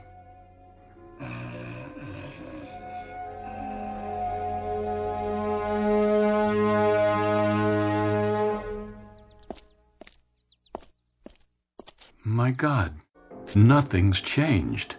The streets, the houses. The Van Burens lived in that one. Mulrooney's over there, and Dr. Bradbury. Hi there. Hi. You're playing marbles. I didn't know kids played that anymore. Everybody does. You pretty good at it? Not bad. I used to shoot marbles, too. We gave them special names. Uh-huh. Yeah, Aggies and the steel kind, the ball bearings we got off streetcars, we called them Steelies. I know. The ones you could see through, they were Clearys. You still call them names like that? Uh-huh. And see that telephone pole? Over there we used to play hide and seek. Right on this street.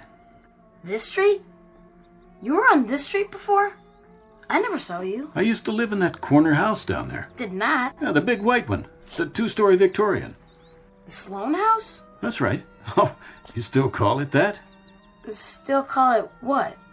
The Sloan House. My name's Sloan. I'm Martin Sloan. What's your name, son? You're not Marty Sloan. I know Marty Sloan, and you're not him. Huh, I'm not, huh? You want to check my driver's license? See? Right here in my wallet in black and white. Hey, where'd you go, son? I didn't mean to scare you off.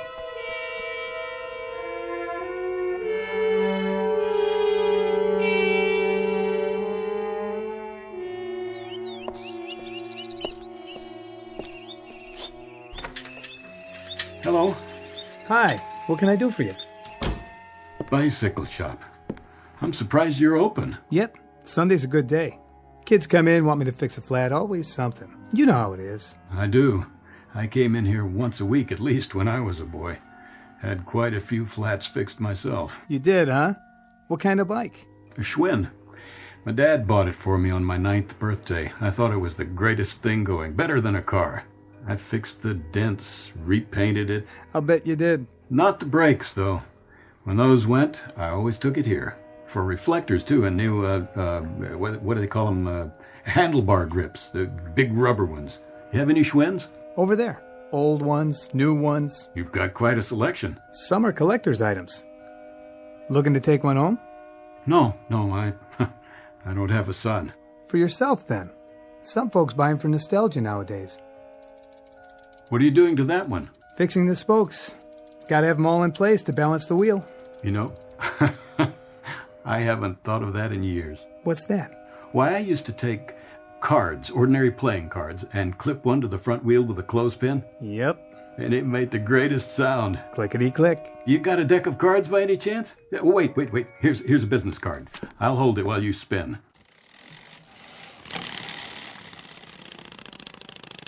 That the sound? That's it. This is your card, huh? Sloan, I know that name. There's a Sloan family lives one street over. The old white Victorian? Yeah. Any relation?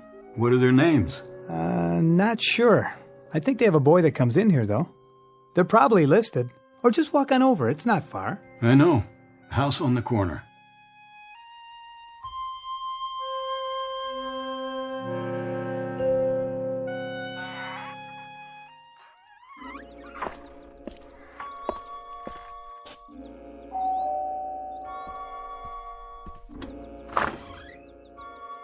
Yes? Dad. Who did you want to see? Dad, it is you. Who is it, Robert? And Mom. Is that Mom?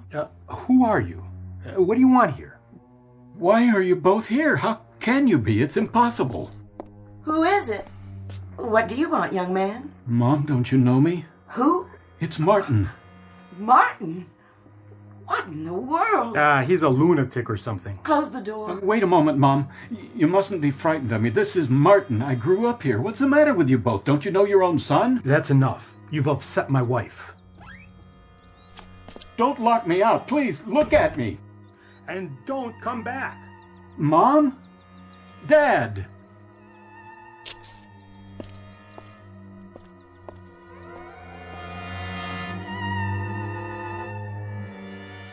Robert? Keep the door locked from now on. And put this out of your mind now. Like it never happened. But who was he? Just some crazy person. Someone who lost his way and doesn't belong here.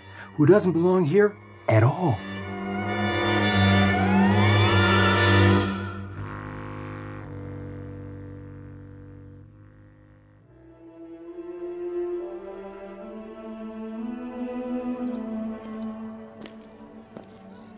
Get your cotton candy here. Ice cream for the kids. Hello there. Hello. Going down to the pavilion? Why, yes. So am I.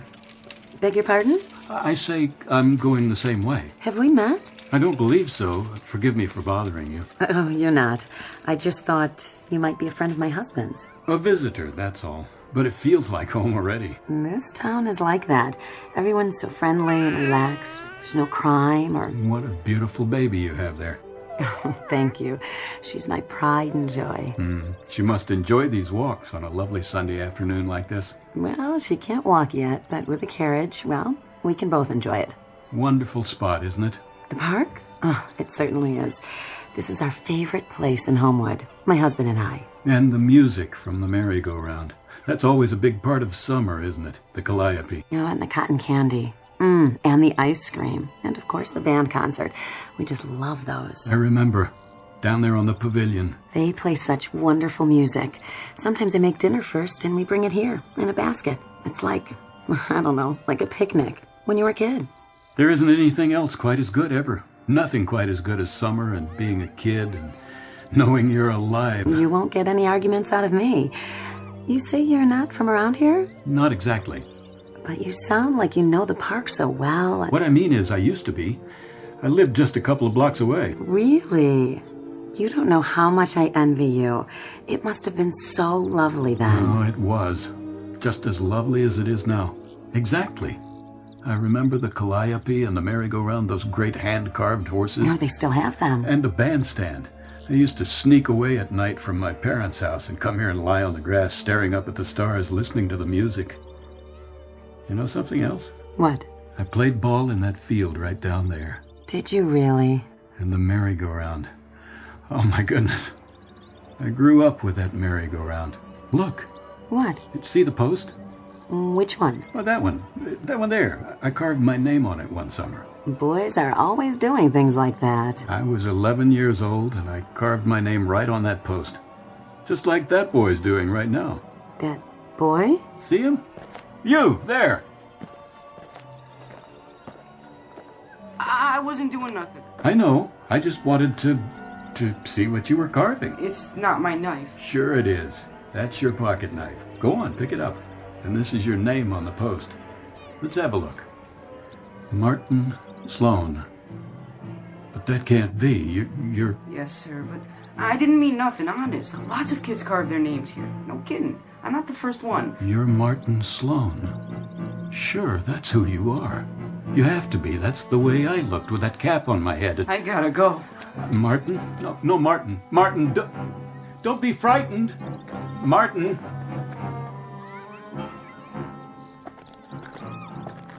Why were you running like that? I didn't want to hurt him. I just wanted to talk to him, ask him some questions. Who? I was going to tell him what will happen to him. Tell him? The boy. What boy? You didn't see him? Tell him what? I don't know. I really don't know. If it's a dream, I suppose I'll wake up, but I don't want it to be a dream. I think you'd better sit down somewhere for a few minutes, rest. But I don't want to rest. I don't want any more time to pass. Not now. You don't understand, do you? Of course not. How could you?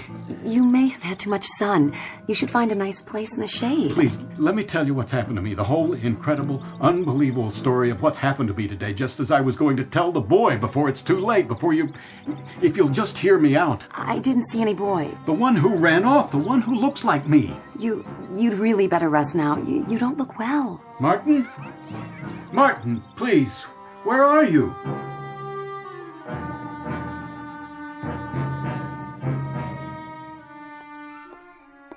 Robert, what are you doing sitting out here on the porch? Just thinking, dear. Of what? I don't know. Nothing much. Shall I sit with you? If you'd like. Let me clear away the dinner dishes. There's another piece of pie left. Maybe later. Look at that moon. I think I will join you. Remember how we used to sit in this swing, listening to the wind and the elms as if it were talking just to us, while we made plans? Of course I do. Hurry back. It's been a long time. Yes, it has.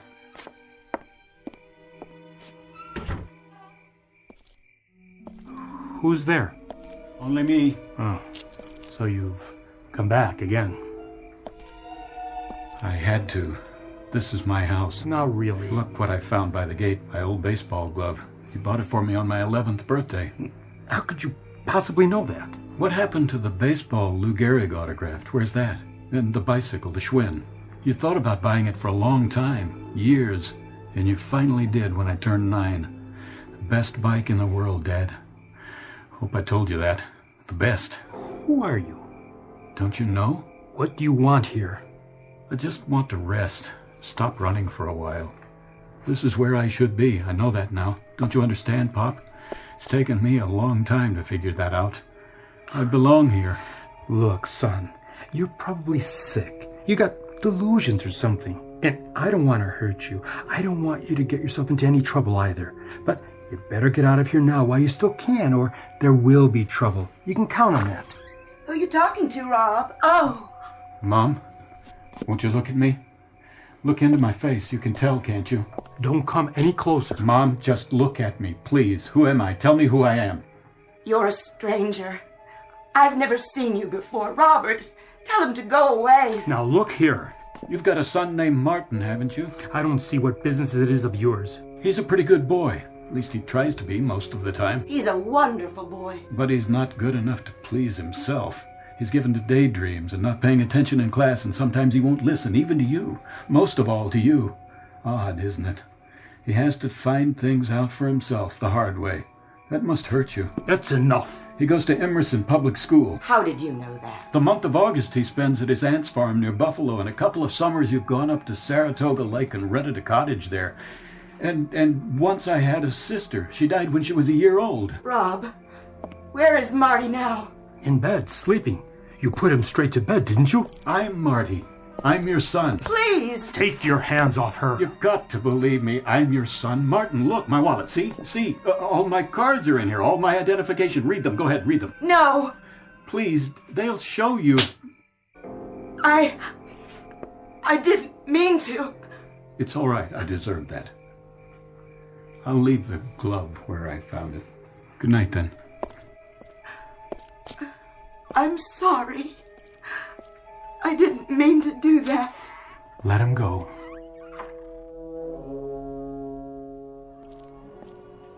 Martin? Martin! Where are you? I've got to talk to you.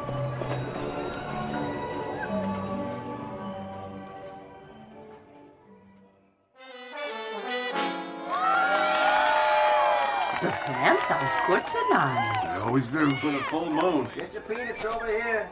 I remember this night. Swear I do. How about a cold soda pop there, mister? Huh? Oh, no, thank you. Peanuts, popcorn. This very same night. It has to be. The band played that song, and then I walked over here by the big tree and lay down and listened to the next tune. Oh, I remember this song like it was yesterday. Hey, what are you doing here? Are you following me? It's you. Of course, that was our favorite song, wasn't it? Mind your own beeswax, okay? No, Martin, wait.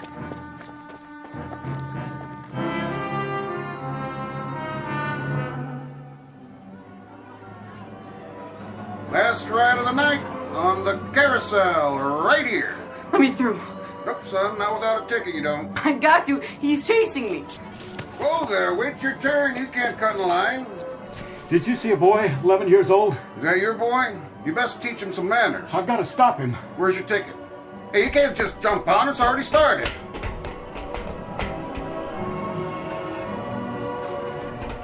Martin, I don't want to hurt you. Leave me alone. I just want to tell you something. Stay away from me. Martin, please, let me talk to you. About what? You got nothing to tell me. It's important, I swear. It's the most important thing I know. Get back. Marty, please, don't jump off. Don't. That boy, he's falling. No.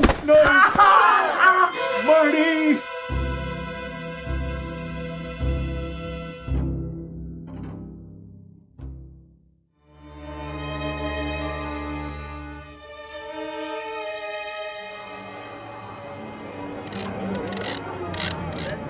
Stand back. The boy's hurt. His leg, he's bleeding. Oh, it's my leg, too.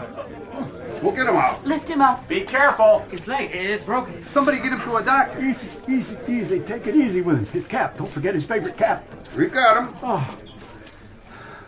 I only wanted to tell you that this is a wonderful time for you, special time. Don't let any of it go by without enjoying it. There won't be any more merry-go-rounds after tonight, no more cotton candy, no more band concerts. I only wanted to tell you that this is the wonderful time. Now, here. That's all, Marty. God help me, that's all I wanted to tell you. That's it, folks. Park's closed. Everybody out. I'm going. Who's there? I can't see you with the lights off. I thought you'd want to know that my boy will be all right. He may limp some, the doctor says, but he'll be all right. I thank God for that. Here. You dropped your wallet by the house. Did you look inside? I did. And? It told me quite a few things about you. Nothing too bad, I hope. Driver's license, cards, the money in it. Seems that you are Martin Sloan. You're 36 years old and you have an apartment in New York. That's right. It says your driver's license expires some 25 years from now. The dates on the bills? Those dates haven't come yet either. So you know now, don't you? Yes, I know. I know who you are, and I know you've come from a long ways from here. A long ways, and a long time. I don't know why or how. Can you tell me? I'm afraid not. And you know other things, don't you, Martin?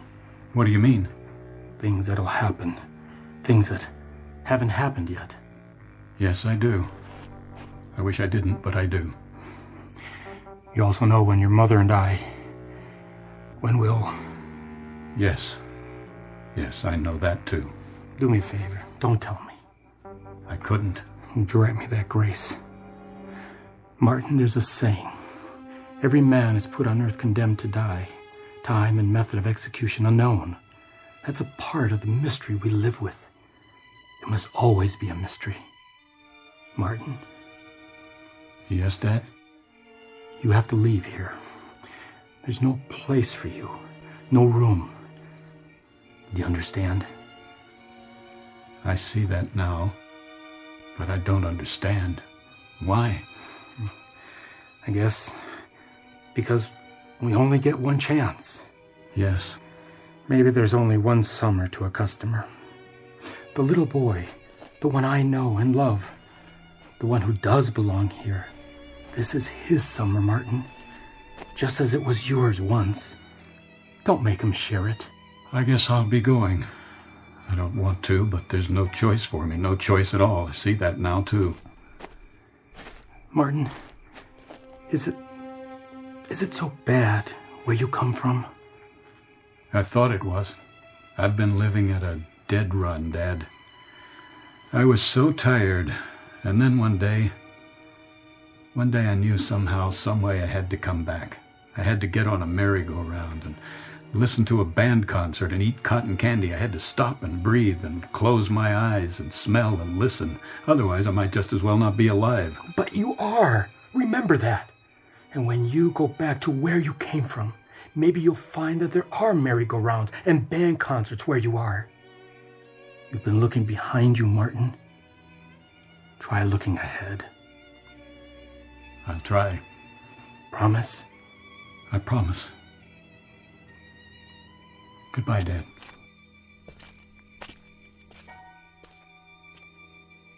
Goodbye, son.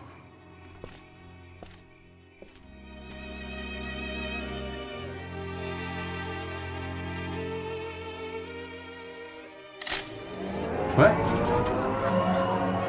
Oh. Well, maybe one more ride to last me. If I can get this bum leg to work.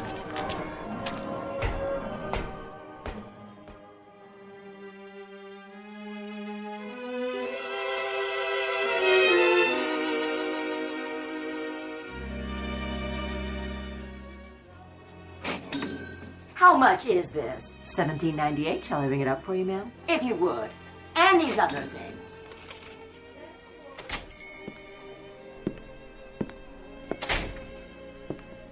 Afternoon, sir. May I help you? Is this Wilson's? Wilson's Drugstore, yes. And the soda fountain? Over there in back. Thank you, miss. Hi, something for you? What happened to Charlie? Charlie? I don't know any Charlie. He used to work here. I'm the only one who works here now. Do you make chocolate sodas? Sure do. How many scoops? As many as you want. 3? 3 will cost you extra. 50 cents. A whole 50 cents, huh? You got a deal. Coming right up. How's old Mr. Wilson? Who? Used to own this place. That was his office in the back room behind that door. Oh, he died. Long time ago. Must be 15... No, more like 20 years now. Before they remodeled the place. Oh, I didn't know. What kind of ice cream you want? Sorry? We got 15 flavors. I've changed my mind about the soda. That's okay. Oh, these stools weren't made for bum legs, were they? Guess not. Need any help? No, thank you. I can walk just fine once I get on my feet. Get that in the war? No, as a matter of fact, I got it falling off a merry-go-round when I was a kid. Freak thing. Fell into the machinery. A merry-go-round? Over in the park. Oh, yeah. They tore that down a few years ago. Condemned it. Little late, I guess. How's that? Little late for you, I mean. Very late. Very late for me. I gotta be going. Well, come back. I don't think I'll be coming this way again. Take care, then. That I will. From now on.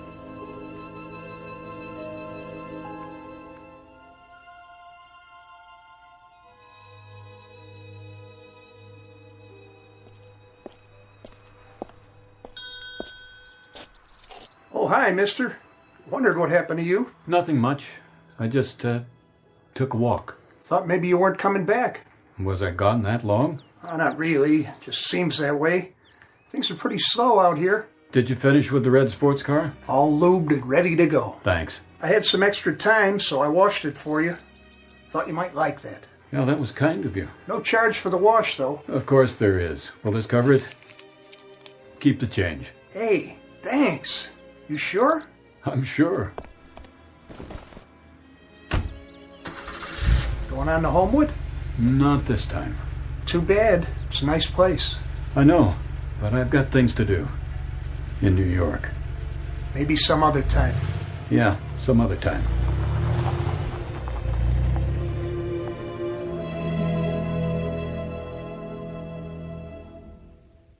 Martin Sloan, age 36, vice president in charge of media, successful in most things, but not in the one effort that all men try at some time in their lives, to go home again. And, as with all men, perhaps there'll be an occasion, a summer night sometime when he'll look up from what he's doing and listen to the distant music of a calliope and hear the voices and the laughter of the people and the places of his past. And perhaps across his mind there'll flit a little errant wish that a man might not have to become old and outgrow the parks and merry-go-rounds of his youth. And he'll smile then, too, because he'll know it is, after all, just an errant wish. Some wisp of memory, not too important, really. Some laughing ghosts that'll cross a man's mind that are a part of the Twilight Zone.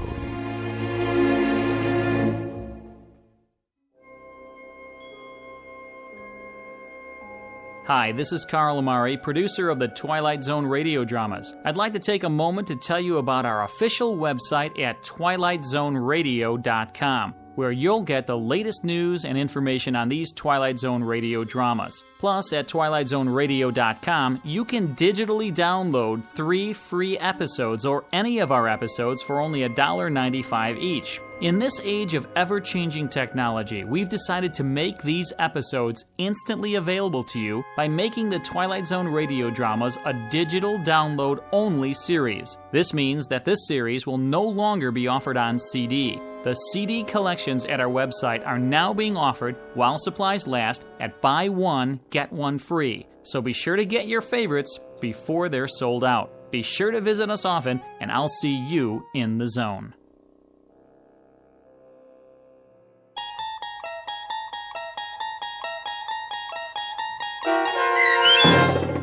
Walking Distance, starring Chelsea Ross, with Stacy Keach as your narrator, was written for The Twilight Zone by Rod Serling and adapted for radio by Dennis Etchison. Heard in the cast were Turk Muller, Rick Komanek, Jeff Lupetin, Doug James, Adam Tangway, Tony Castillo, Linda Ryder, Lynn Foley, Bruce Grossman, Laura Russell, Mike Aljadeff, and Peggy Roeder. To learn more about the Twilight Zone radio dramas and to obtain audio cassettes and CDs of these programs, visit our website at twilightzoneradio.com. This copyrighted radio series is produced and directed by Carl Amari and Roger Wolski for Falcon Picture Group. Doug James speaking.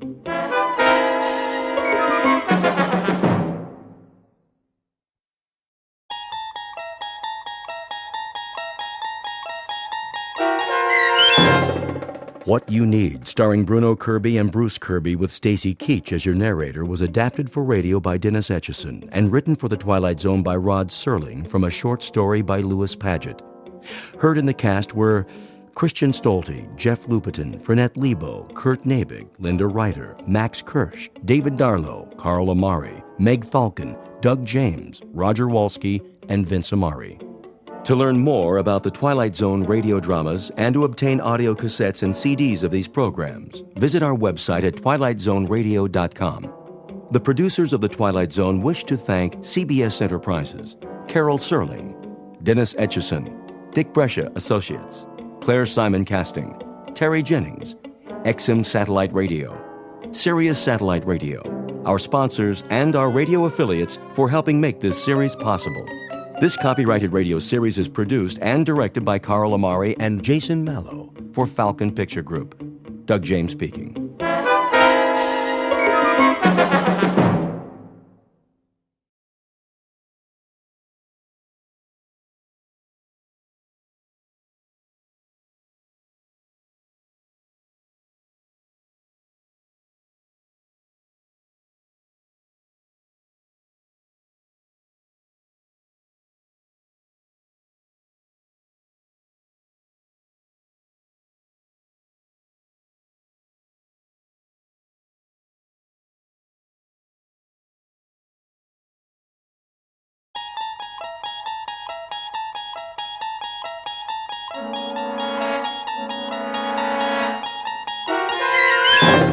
There is a fifth dimension beyond that which is known to man.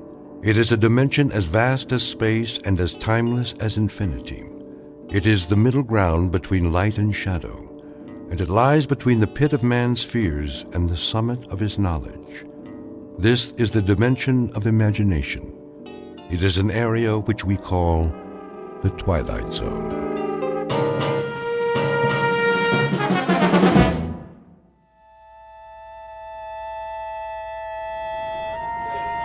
matches, pencils, buttons, shoelaces, anything you need, anything at all. Anything I need, huh, Pop? That's right. No chance. Why do you say that? Because nobody has what I need. You never know. Take a look in the tray. Forget it, old man. Are you sure? Sure, I'm sure. Every night you're out here selling this cheap junk. But I haven't seen nothing yet that fills the bill. Maybe you haven't looked close enough. Oh, I've looked, all right. Needles and thread, thimbles, eyeglasses. Where'd you get all this stuff? From a flea market? Here and there. It's a hobby of mine. You never know what people will need. What people will need. You're crazy, Pop, you know that? You're out of your ever-loving tree. Am I? You can bet on it. Standing here like this, nobody ever stops, right? Oh, once in a while they do. Sure. Why would they? All you got's junk. Why don't you trade it in for a tin cup? Stick a sign around your neck that says, "Poor me, nothing to eat and no place to go." That wouldn't be correct. I have a room of my own. Yeah, right. A cardboard box in an alley. Actually, it's a rooming house. Been there quite a few years. I pay rent like everybody else. With what? Nickels and dimes? What do they give you for crap like this? People give what they like. A little or a lot. Sometimes, nothing at all. Then you're loonier than I thought. Face it, you're a bum. Why don't you admit it? Nowhere to go and nothing to do. You mean, like you? Listen, you old codger. I got lots of things to do and plenty of places to do them in. Fact is, I'm on my way someplace right now. I got business. I know. In that bar. It's where you're going. You'll walk in, but when you come out a few hours from now... Hey, you don't know a thing about me. Not a blamed thing.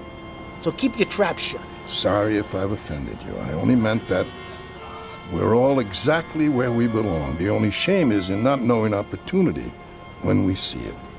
An opportunity, say, to improve our lot. Yeah? Well, I'm doing plenty to improve my lot. Just you watch.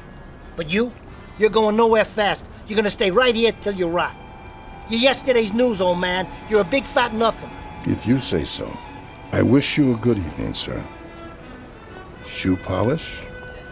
Ballpoint pens? Get lost. I got business. Important business. Chewing gum? Candy?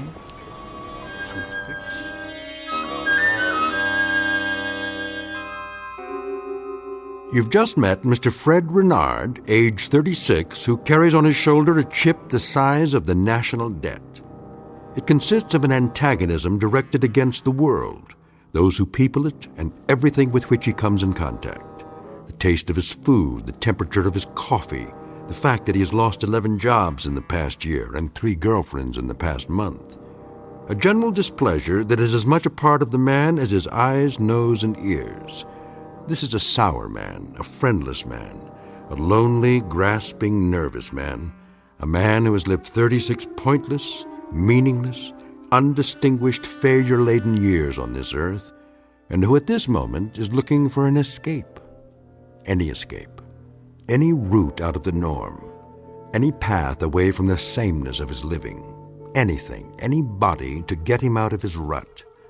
And though he does not know it yet, the little old man on the street corner may turn out to be just what Mr. Renard has been waiting for, at an unlikely intersection in the Twilight Zone. And now, The Twilight Zone and our story, What You Need, starring Bruno Kirby and Bruce Kirby, with Stacy Keach as your narrator. Ready yet? For what? For me to pour you another one. I'm fine. You've been fine for an hour. I'm not finished yet. Then how come your glass is empty? You got a time limit? Look, we sell booze here, mister. We don't rent space. Is that a fact? That's a fact, buddy. Tell you what, then. Yeah? Why don't you just go take a flying jump at the moon? All kinds. You meet all kinds. You okay, miss? Yes, thank you. I was just leaving. Take your time. Oh, that was a heck of a season. Darn right it was. We could have gone all the way. You pretty near did. Boston had nothing in the outfield. New York... Forget about it. We had it all sewed up. How you doing, Lefty? Oh, I'm fine, Sal. Yep, all sewed up. Then they brought in that slugger from Cincinnati. Bring the man another beer. Oh, you don't have to do that. I know I don't, but it ain't every day I get to talk to Lefty Garrity. That was a while ago. Listen, the man wants to buy you a drink. You let him. Make it 2. 2 drafts coming up. Thank you kindly, fella. Don't mention it. Hey, Pop. Good evening, gentlemen and lady. Does anyone need anything? Anything at all? Not tonight, Pop. You, sir? I told you. Get lost. Ah, so you did. How about you, miss? Matches? Perfume? Really, I don't think so. A hair ribbon, perhaps? There's nothing wrong with the young lady's hair. Thank you. Why don't you give it a rest tonight, Pop? You might have a look just the same. I have a little bit of everything here. I guess I'll take some matches. You don't need matches, miss. I don't? I'll tell you what you need. Yes, I think I know exactly what you need. What is it? Cleaning fluid. Cleaning? Very good cleaning fluid, guaranteed. Remove spots of any and all kinds. I think you'll find it useful. I really don't... Believe me, miss, it's what you need. Well, I suppose I... How much is it? No charge. Here you are. There you go, 2 drafts. Thanks, Sal. You looking at me, Pop? He's okay. I know he is. I've seen him in here before. What have you got there? Oh, many things. Odds and ends. Things you need. Things I need? What do you think I need, Pop? That's always the question, isn't it? A cigarette lighter? Afraid not. I don't smoke. A pair of socks, perhaps? That wouldn't help me. What I need, well, you wouldn't have that. Tell him, Lefty. The old coot comes in here every night bugging everybody. Tell him what you need. Go on. And what might that be? A new left arm. A new arm, did you say? Lefty was quite a ball player in his time. Pitched for the Cubs. Then his arm went sour. Didn't it, Lefty?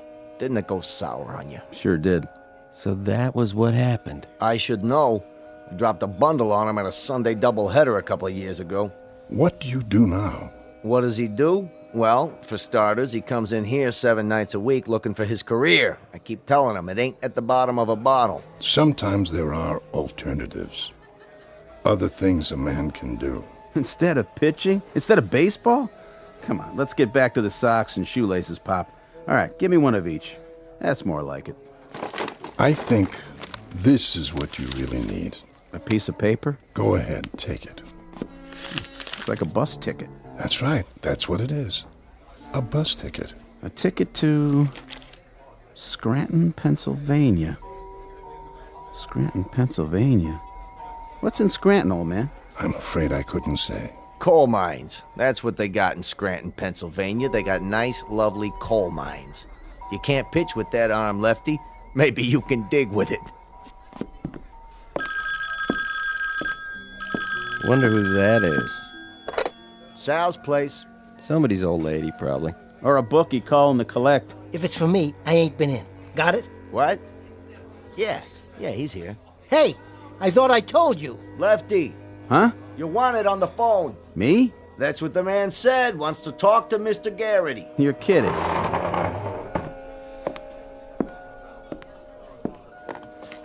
Hello? Yes. Uh-huh. But... He never got any calls before. No? Are you sure? Maybe it's his wife. Nope. He's not married. When? Hey, listen, if this is a gag... Right. I understand. Uh-huh. Okay, I'll be there. And, thanks. Thanks a heck of a lot. Wow. What do you know? Dead rich uncle or a horse come in? I can't believe it. Believe what? Old manager of mine. Said he's been calling around trying to find me for 3 weeks. I thought he was putting me on. You owe him money? He said he's got a job for me. A coaching job. Minor league club in Scranton, Pennsylvania. No kidding. That's great. A minor league club in Scranton, Pennsylvania. Wants me to take a bus there for an interview. Well, if that don't beat all. You hear that, Pop? He wants me to take a bus. Does he? How'd you know? Coincidence maybe, or just good fortune. Why question it? Why question? It's there for you. But this ticket, I don't get it. I just don't get it. Better get packing, Lefty. You're wasting time. Oh, nothing much to pack. This is the only suit I own. Oh, I wish I had time to take it to the cleaners, though. You look fine. No, I don't. Still got this old stain on the front, see? Gravy or something. I'd like to look halfway decent when I meet the general manager. That's who's going to interview me, the general manager. Oh, I hate to look like a tramp. I can get a shave, but I don't have any other suits. Excuse me. I couldn't help but overhear. Why don't you try some of this on your jacket? What? It's supposed to be very good for that sort of thing. Thank you, ma'am, but... Miss. It's Miss. But I wouldn't want to... Here. Let me try. Don't go to any trouble. All I need is a handkerchief. Yes, I have one. It should only take a few drops. Stand still. Well, I'll be. There.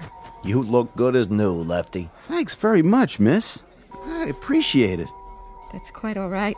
Oh, lucky you were around. Not really luck. The old gentleman there, he's the one who gave me... Where did he go? Looks like he just slipped out. Ain't that something? What do I owe you for the drink?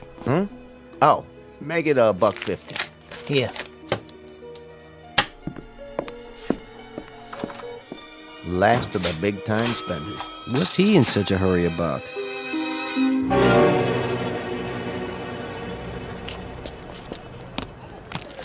Candy, breath mints, pencils. I saw what happened in there. Something for you after all? A flower for your lapel. Is this what I need? That's up to you, sir. Or a nice necktie. I have several different designs. What do I need, old man? You tell me.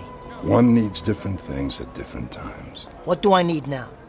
What do I need tonight? It's late. You stay right here. What do I need? Try this. What? Is this a gag?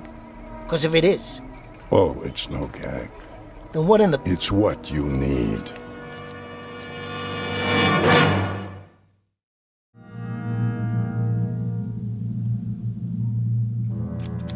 Scissors? That's right. I want you to level with me, old man. I mean it.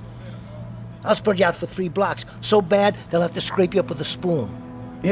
It's what you need. It really is. Go ahead, take it. So what do I need a pair of scissors for? You don't have to accept them, of course. The choice is yours. You're giving me a pair of scissors. Precisely. Let me get this straight. I'm gonna need these. But you can't tell me what for. I'm afraid not. Well, let me tell you one thing. What I need is something that'll do me some good. Like a tip on a horse at Belmont. One that's gonna finish in the money. Just give me the name, I'll do the rest. Sorry. I know nothing about gambling. Is that the truth? But you're asking me to gamble on this. A pair of scissors. What's it gonna get me? I couldn't say, but I do believe it's... What I need. I heard you the first time. Well, I'll tell you, Pop. I need scissors like I need a hole in the head. Say, what are you trying to pull? Pull? You help those people in the bar. But me? I get something to open my letters with. Something to cut a piece of string. Now you listen to me. These things will cut a lot more than that. Like your throat. Don't you forget it. If you think I'm some punk you can pull a joke on. No joke, I assure you. Forget it. What am I wasting my time for? You're just a nickel and dime loser. I got better things to do. I got business, big business. Very well, then. If you're sure. Give them to me. You said they were mine, didn't you? I did. Yeah, why not? See you in the funny papers, old man. Perfume, lipstick, kitchen utensils, anything you need.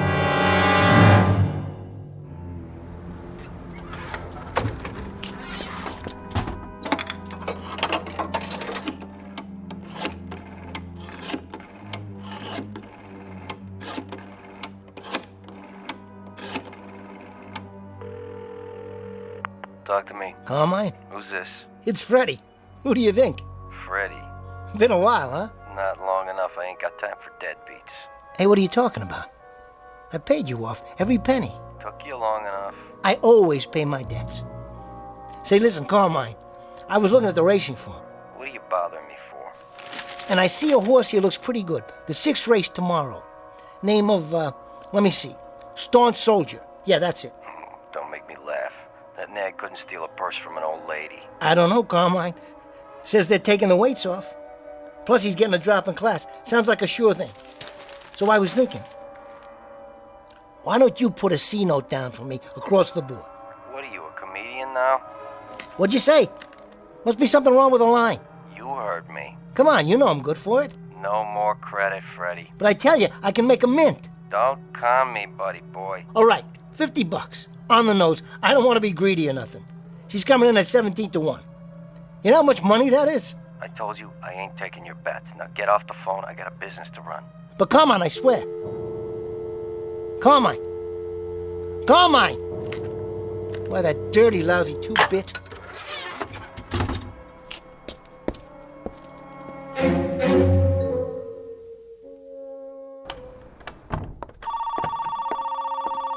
Hotel Carlton. Yeah, by the week. Payment in advance. In cash. Same to you, pal. Mr. Renard.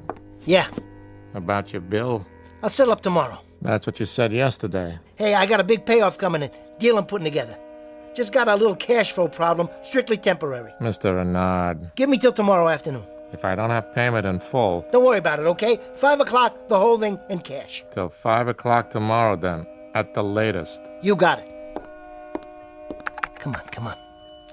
What's with this elevator? About time. 4th floor, you broken down old piece of... Hey! What? My tie? How did it get caught in the door? Can't reach the button. Stop this thing! Stop! Get this off of my neck. Something quick. Something to cut it with.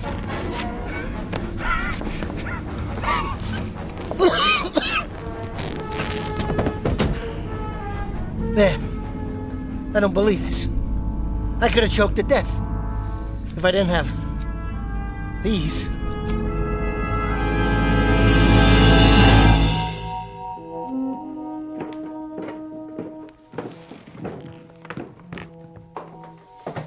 Billy! Evening, Mrs. Rajado. Oh, hi there, Mr. Pettit. You see that boy of mine? No, I haven't. I'll tan his hide when he gets home. Staying out all hours. I wouldn't worry. He's probably out playing. Friends are important, you know, at his age. At any age, in fact. He's supposed to be doing his homework. His dad's gonna have a fit. I'll keep an eye out. Billy! You come in here right now. You hear me? Gotcha! Billy! You startled me. Did I? Hey, Mr. Pettit, you got any new toys tonight? Something wrong with your ray gun? No, it's neat. Only, well, I think I need a two-way wrist radio too, just in case. In case of what? Well, like, if there was a bad man, you know, I could call the cops. I don't see any bad men around here, do you, Billy? No, but what if there was? Tell you what. If you see any bad men, then you go inside and tell your dad or your mother. They'll protect you, believe me. They're what you need most, not some two-way wrist radio. Are you sure? Absolutely and positively. Okay. Bye, Mr. Pettit. I gotta go home. See ya. See you, Billy. Sleep tight.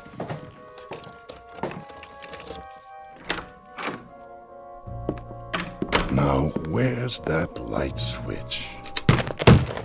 You! Is this what I need? A spool of thread? Who let you in? You gotta get a new lock on your door. I could open this one with a toothpick. How did you know where I live? No problem. I'm real good at figuring things out. You told me you had a room in a hotel. All I had to do was ask around.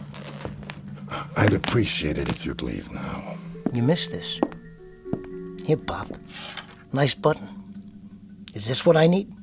Please, just go. Sure thing. Only you and I are gonna have a little talk first. It's late. I'm an old man. Nice pair of scissors you gave me. I'm glad you like it. Now, if you don't mind... Saved my skin. You should have been there. Why? I was on an elevator seat, and my necktie got caught in the door. Ain't that the craziest thing? Couldn't reach the controls, so I had to use the scissors to cut it off before it choked me. How did you know? I don't know anything. I think you do. I asked you a question. How? What difference does it make? It might make a lot of difference. What have you got? A fortune-telling machine in here? Some crystal ball? No, nothing like that. But you can look ahead, can't you? See the future. Sometimes. Then you're an A1 dummy. You got $1 million talent, and you dribble it away for nickels and dimes. You're a loser. Shh, please lower your voice. Now you listen to me, old man. Your losing days are over. From now on, you got yourself a partner. I don't need a partner. I don't need anything. I'm content, Mr. Renner. I may have a certain gift, but I use it sparingly. Yeah, on bus tickets and cleaning fluid. You got cheap taste. But your new partner, he's not satisfied so easy. And what would satisfy him? Are you kidding? What satisfies him comes from expensive shops. It drives long and low on 4 wheels, and it fits nice and soft around the shoulders and drapes easy and looks uptown. Luxury, Pop. Luxury. Go ahead. Concentrate. What's in store for tomorrow? Let's go, old man. What do I need? Very well. Here. What's this? A pen. A lousy, old-time fountain pen? I've been sitting here reading the paper, trying to pick a winner, and what do you give me? A leaky fountain pen that drips all over the sports page. Sorry about the accident. Hold on. Accident, huh? Is that what it was? An accident that a drop of ink falls right on a horse's name? If you say so, Mr. Rennet. Take a look. Ah, this is wild. This is really wild. Sorcerer's Apprentice. That's the horse. Sorcerer's Apprentice runs in the sweepstakes tomorrow. Does it? Hey, Pops. Hey, you're all right. A leaky fountain pen. That's just what I needed. See you later. Yes, I suppose I will. In fact, I'm almost certain of it.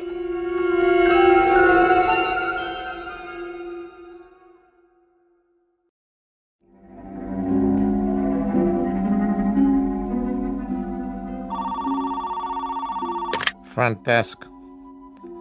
Nah, we don't have room service. They got ice at the liquor store. Get it yourself. Likewise, buddy. Well, Mr. Renard. Hiya, Tony. Been waiting for me? I hope you got that back rent, because if you don't... I said 5 o'clock, didn't I? I need the whole thing, plus this week in advance, otherwise... Here you go. 20, 40, 60. Hey, your ship came in, huh? I told you, I'm a man of my word. Sure thing, Mr. Renard. Anything I can do for you, let me know. You get the evening paper yet? Right here, just came in. Let me see the sports section. Tomorrow's races. Here we go. I was wondering, Yeah. How about a tip? A tip? I mean, for the paper and all. You want something from the liquor store? I can get it for you. You want a tip? Here's one. Yeah? Don't play with matches. Why don't you take the elevator, Mr. Renard? It still works last time I looked. No thanks.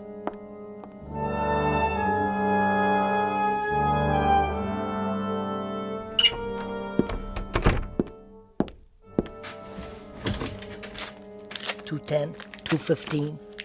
Still got $220 left. It's gonna be $1 million. I'll parlay it all 7 races. Not just horses either. Prize fights, football, baseball, basketball, anything. Come on. Talk to me. Come on. I got some bets to put down, starting with... I told you, Freddie, no more credit. Listen to this. Put your ear close to the phone. Get off the line. Hear that? Cash on the barrelhead. What you do? Rob your grandmother? Me? I took a little ride out to the track. Hit a long shot, 23-1. Now listen, I got some business to conduct, big business. Better write this down. Starting with the first race tomorrow. Hold on. What are you, consulting your Ouija board? Are you kidding? All I have to do is take out my lucky fountain pen like this. Your what? Or should I say, my leaky fountain pen? Let's see what it drips on this time. I'm hanging up. Hold on, I tell you. This'll just take a minute. You gotta put the dough in my hand or it's no bet. So I'll stop by. Sure you will. Just let me give this a little shake. Hey, what gives? This thing's all dried out. What kind of a con is this? Try a magic 8-ball, Freddy. It works better. Must have had one drop of ink left. And now it's empty. Why, that old crumb? That crook? One shot and that's it? No way. This thing is worth millions. It will be. I'll beat it out of him. I'll take it out of his hide.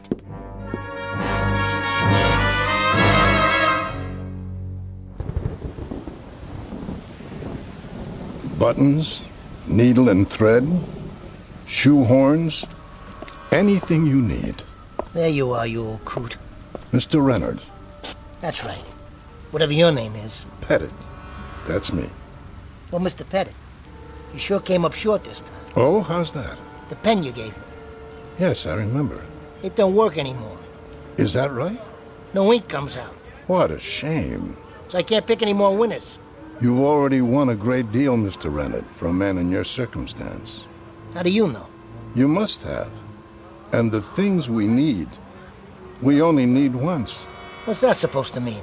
Just for a single occasion, that's all.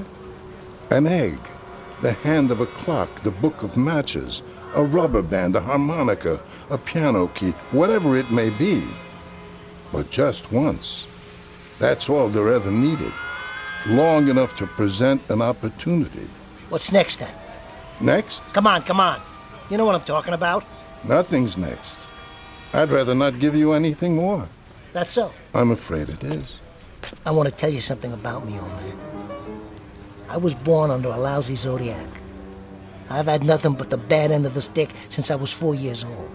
I feel sorry for you, I really do. You don't have to go to that kind of trouble. Just keep it coming. Keep supplying me with what I need.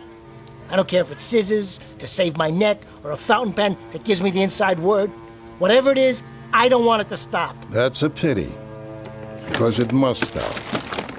What are you doing? Closing up for the night. But why? Why does it have to stop? Because the things you need most, I can't supply. Like what? Serenity, peace of mind, humor, the ability to laugh at oneself. Those are all the things you need. And unfortunately, it's beyond my power to give them to you. Try one more time. Take a look in my eyes. Come on, old man, look deep. Look deep and tell me what I need tomorrow. You can see ahead. I already know that. Now, what do you see? Please. Go on. I said look. Please, you don't have to. What's in the cardboard box there? Go ahead. Open it. Nice pair of shoes. All shined up, too. Take them. Is this what you've got for me? Yes, they're for you. Nice. They're tight, though. Sorry. Too tight. And they're leather soled. I hate new leather soles. They're slippery. But they're what I need, aren't they? I put them on and I walk someplace. Is that it? I walk someplace where I'll get what I need. Perhaps. Hey, old man. So what's with it? What happens? I'm waiting. That's another thing you need, Mr. Renard. Patience. Yeah? Well, I'm tired of being patient. I sincerely suggest that... You giving me the business, old man? That's what you're doing? You giving me the business? I'll come right back across the street and take you apart bone by bone. Listen. Let's hear it. Where are these shoes supposed to take me? Are they what I need? I never said they were, Mr. Renard. But I'll tell you a little secret. They happen to be what I need. Why, you... Hey, watch where you're driving. Can't you see? Look out! No!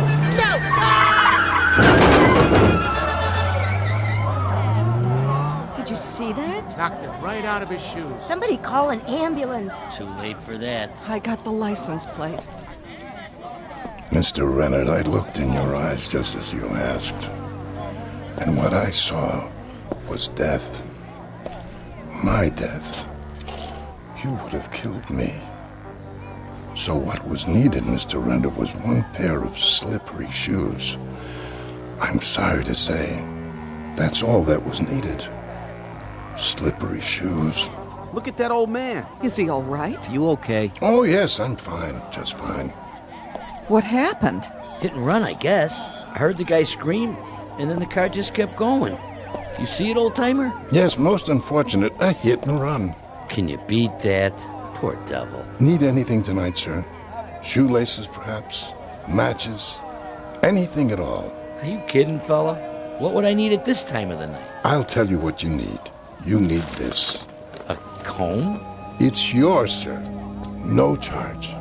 Don't be rude, Harold. Well, thanks, I guess. Put it away. You never know. What's his story? He's a peddler. I've seen him around. He's a loony is what he is. Middle of the night and he gives out combs. Says it's what I need. Okay, folks, stand back. Better call for an ambulance. Looks like it's a little late for that. Evening, officers. What have we got here? Who are you? Rollins, Times Herald. You mind if I get some pictures? Go ahead. Just don't touch anything. All right, folks, back up on the curb. Come on. Anybody see what happened? I did. I saw the whole thing. It was a hit and run. All right, get their statements. Right. You were both witnesses? Sure were. We'll need your names. And a picture if you don't mind. Sure. For goodness sake, Harold, try to look presentable. Our picture's going to be in the paper. Yeah, I guess I better comb my hair.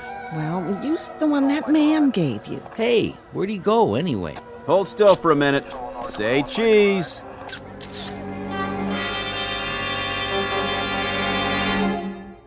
Street scene, night, a traffic accident, and a victim named Fred Renard. A gentleman with a sour face and a disposition to match, to whom contentment came at long last, after no small measure of struggle. Mr. Renard, who was finally provided with all he needed on a lonely street corner in the Twilight Zone.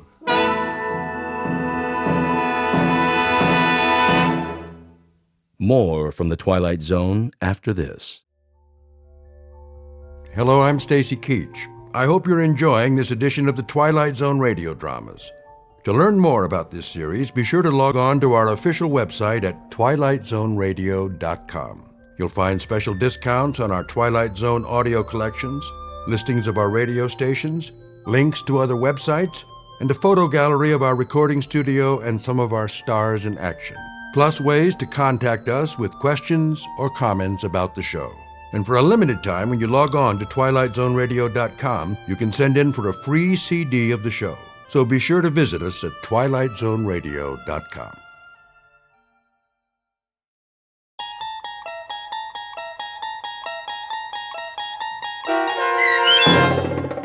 What's in the Box, starring Mike Starr with Stacy Keach as your narrator, was adapted for radio by Dennis Etchison and based on a script by Martin Goldsmith.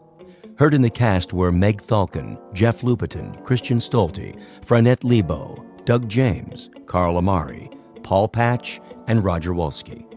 To learn more about the Twilight Zone radio dramas and to obtain audio cassettes and CDs of these programs, visit our website at twilightzoneradio.com.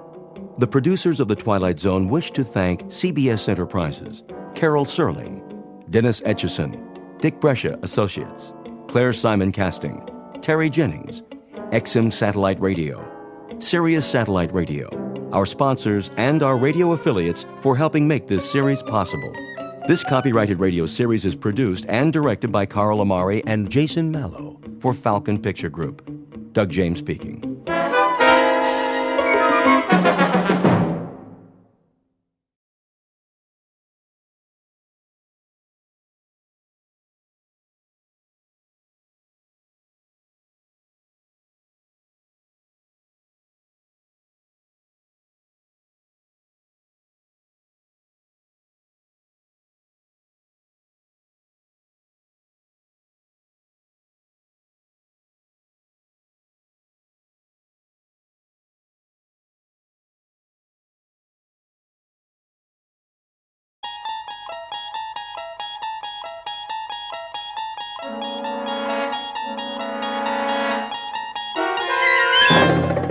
You unlock this door with the key of imagination. Beyond it is another dimension.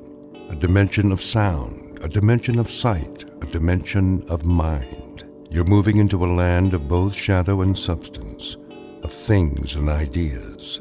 You've just crossed over into the Twilight Zone.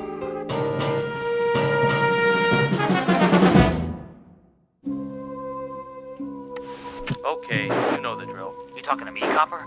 Well, I don't see anyone else here. Spread them so I can read you your rights.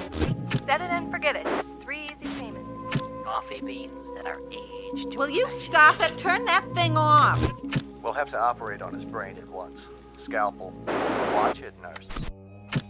It's the bottom of the 8th inning, and so far it's been a very tight game. Drop it! Drop it or I'll shoot! Take it easy, Phyllis. The repairman's coming. You did call him, didn't you? Of course I did. Now turn it down. I'm trying to cook dinner in here. I gotta keep it warmed up, don't I? Bring me another beer. Get it yourself and wash your hands. It's almost ready. Yeah. Acme TV repair. Come on in. So, what seems to be the problem? Did you hear me, Joe? Dinner is served. In a minute. Channel change is messed up. You don't say. Keeps flipping all over the place, one thing after another. Well, let me take a look. Yeah, you do that. Shall I repair it here, or perhaps take it to the shop? Are you kidding? Tonight's a big match from the Garden. World Hardcore Tag Championship. You know, Mr. Britt, it may take some time. Just fix it, will you? I gotta watch my programs. Okay, Joe, have it your way. If it's cold, it's not my fault. I'm coming. Go ahead, pal. I'll check back with you. Most certainly. Mind if I turn the sound up? A man's gotta do what a man's gotta do. Just keep it down to a raw, huh? The wife.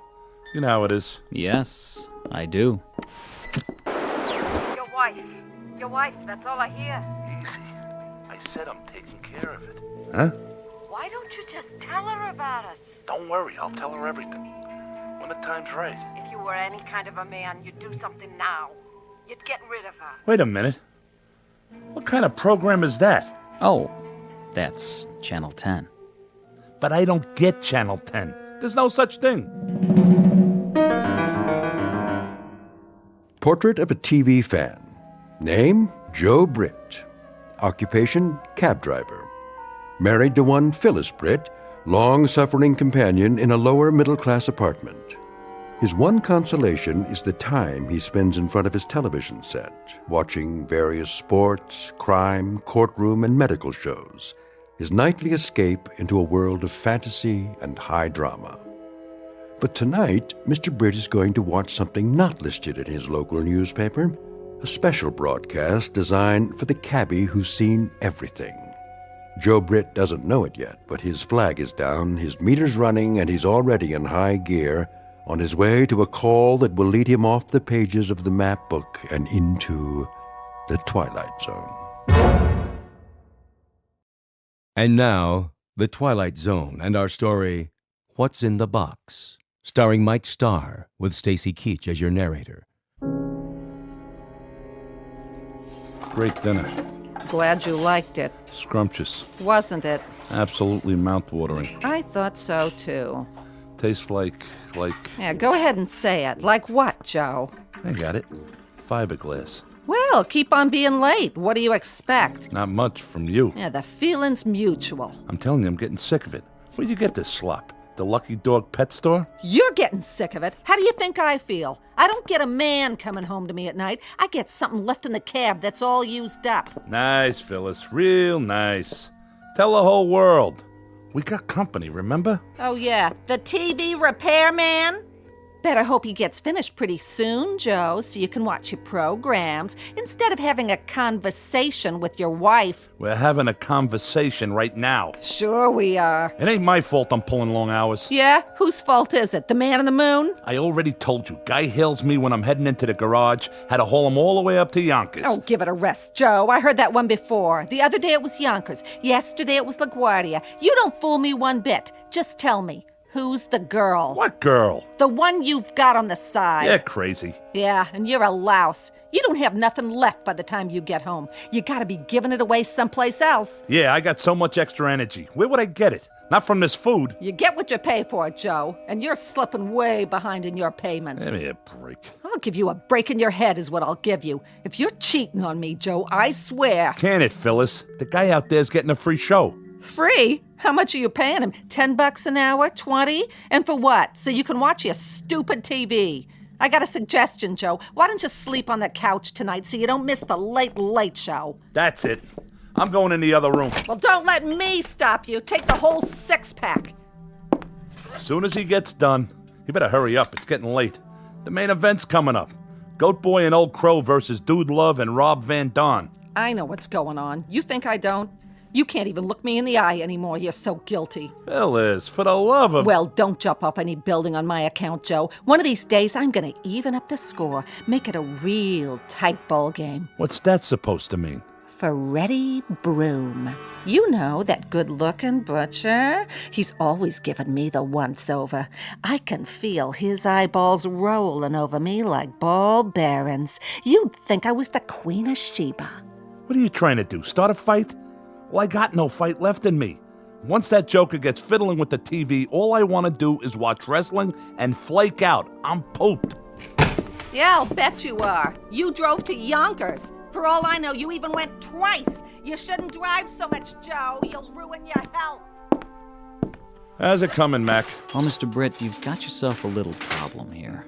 Little problem. You've been at it an hour now. I could have built a whole new set by now. Is that so? Sure thing. I didn't just step off the ferry from Jersey. I know how you guys operate. Do you? First, you kill a $20 hour. Then you say you got to take it down to the shop. Another 20. Then you start switching tubes and charging me for the privilege. I get some poor sucker's old parts, and he gets mine. Nobody's the wiser, right? If you say so. And what was that phony station you brought in? Channel 10, my aching back. I don't know what you're referring to. You don't, huh? Probably put a videotape in just to confuse me.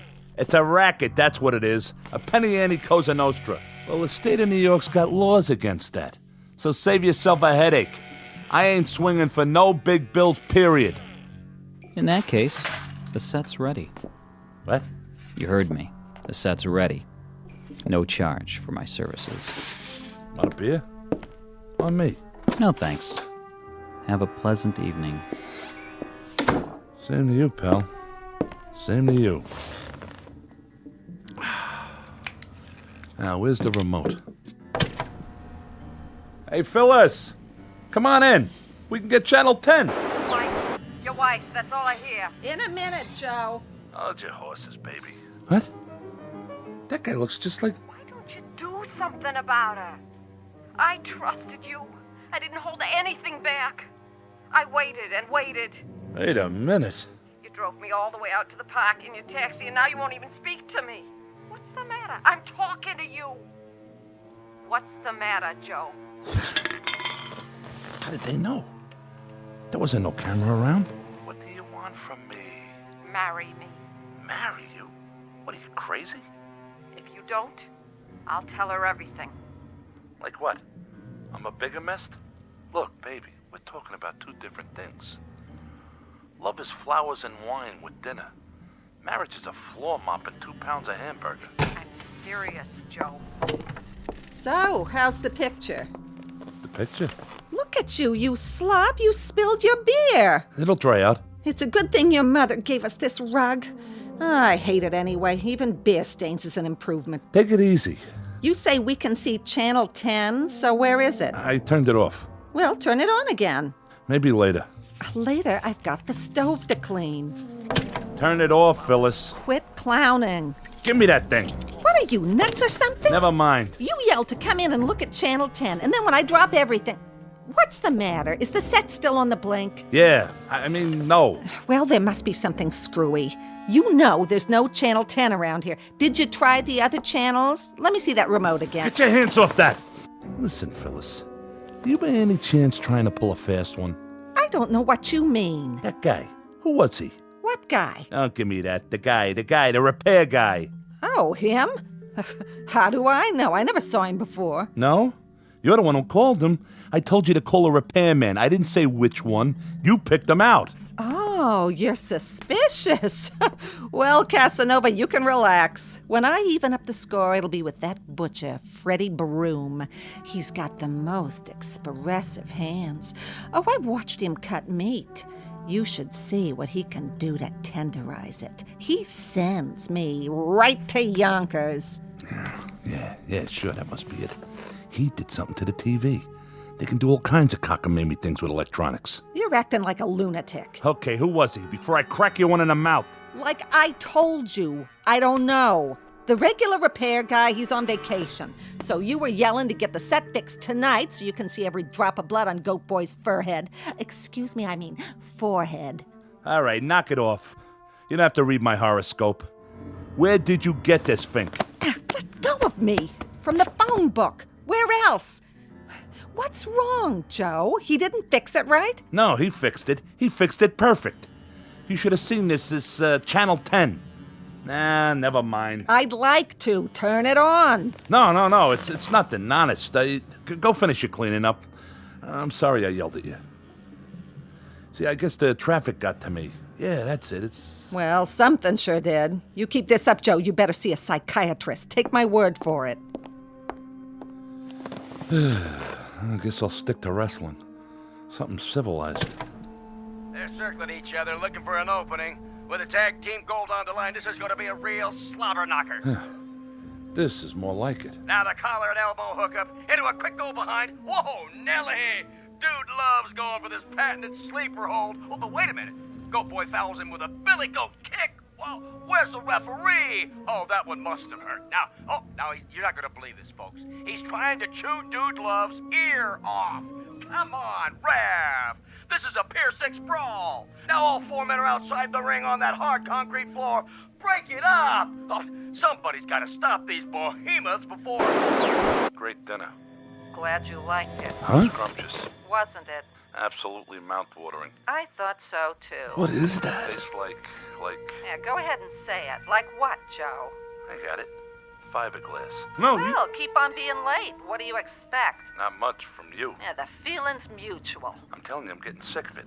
Where'd you get this slop? The Lucky Dog pet store?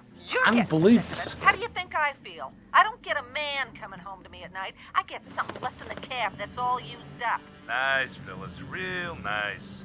Tell the whole world. I don't believe it. If she sees this... Hey, wait. Can't breathe. Ow! Vince Worthington's here. You want the best alien around? Swear. Joe, I'm all finished. Let's watch something together for once. Even your wrestling, for a while at least. Joe? Joe! Talk to me, Joe!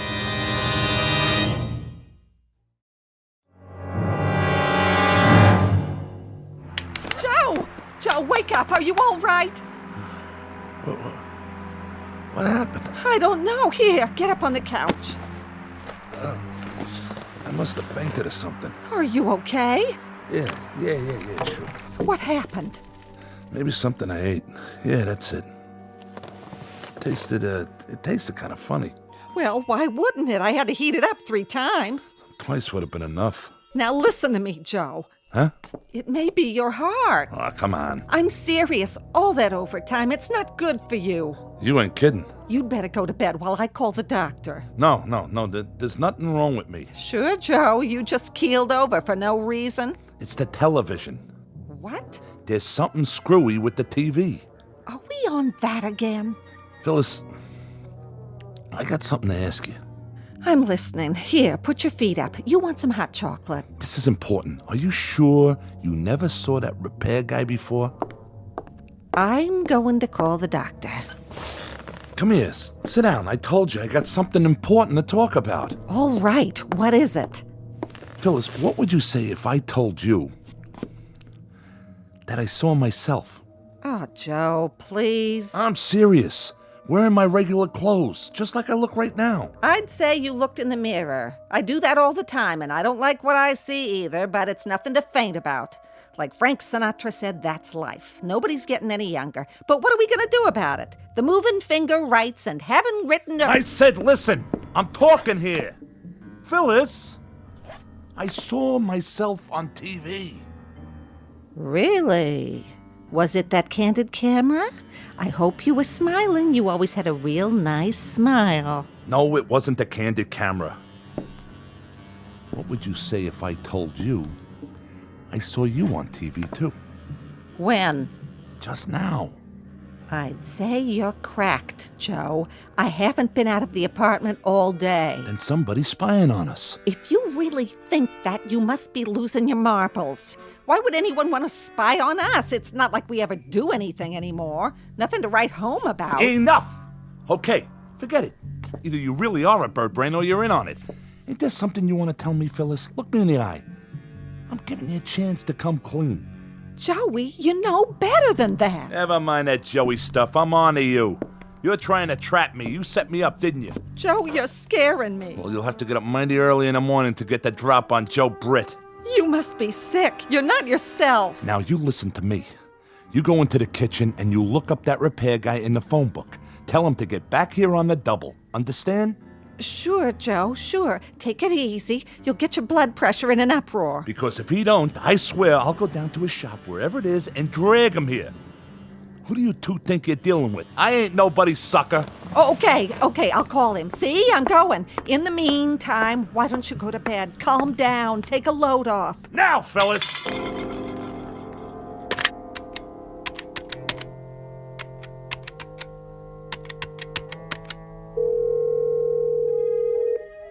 Hello?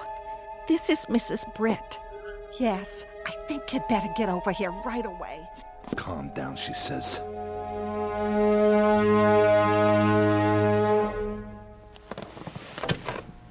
Come here. What do you see now, huh, Joe? What do you see? I'm on to you. You're nuts. We'll see about that. Ha! Missed me. I'll kill you. What's that? Say it again, Joe, so the neighbors will hear. I have witnesses. I said I'll kill you. Oh, no, you don't. Not my mother's face. Stand right there. Put it down, Joe. It's an antique. Yeah? An antique, huh? What's it gonna be worth in a minute? You lousy, no good. Come to Papa. Get away from me. I got you cornered. No place to go now. I don't like that look in your eye. Unless it's out that window. Joe, put it down. Not the vase. Don't you try to run or I'll smash it, I swear. No. Get away from the window. Let go of me. No! Phyllis! Phyllis, honey! Oh. Phyllis. Phyllis! Yeah? What's the matter now, Joe? Joe? What's the matter? Can't you hear? Can't you see?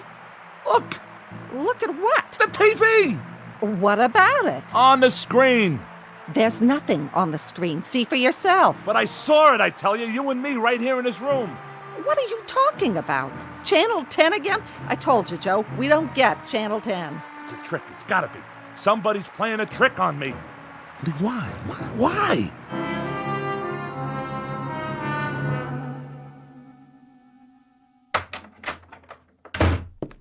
Dr. Saltman, how is he? I've given him a sedative. I'll also leave you a prescription for some tranquilizers. Is that all he needs? We'll just have to wait and see.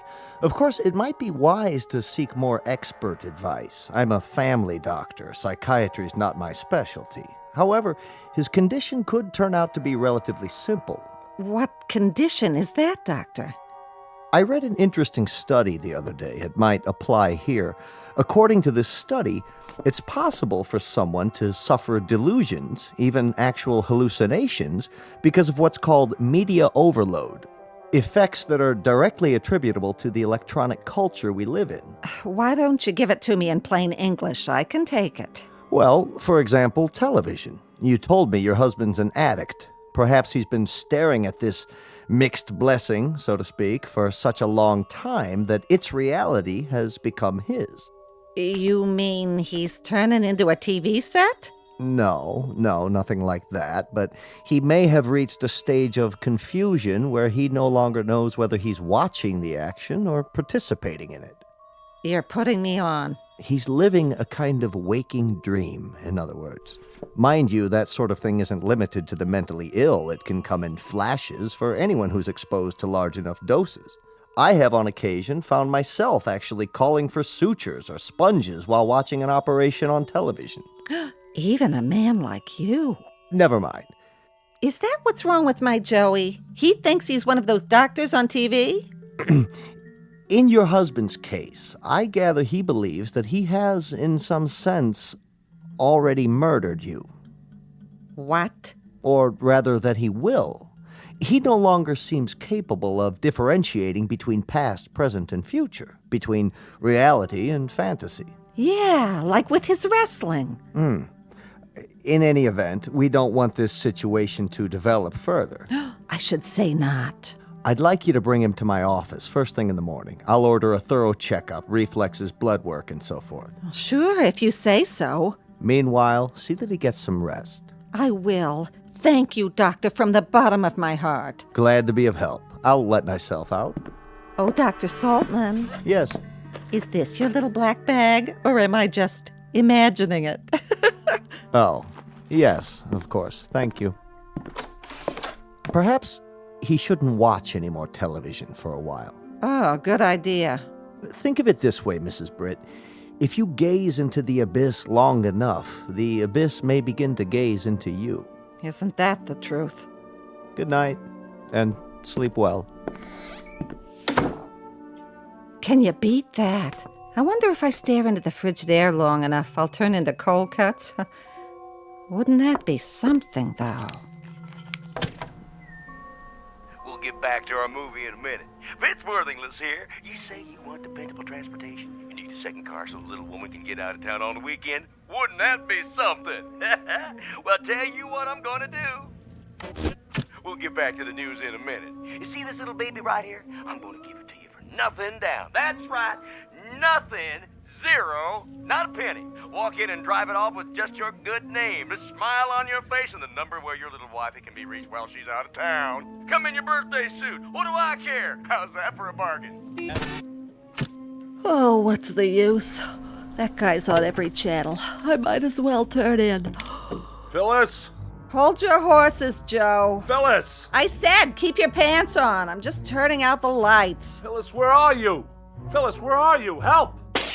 Hold on, Joe. I'm coming.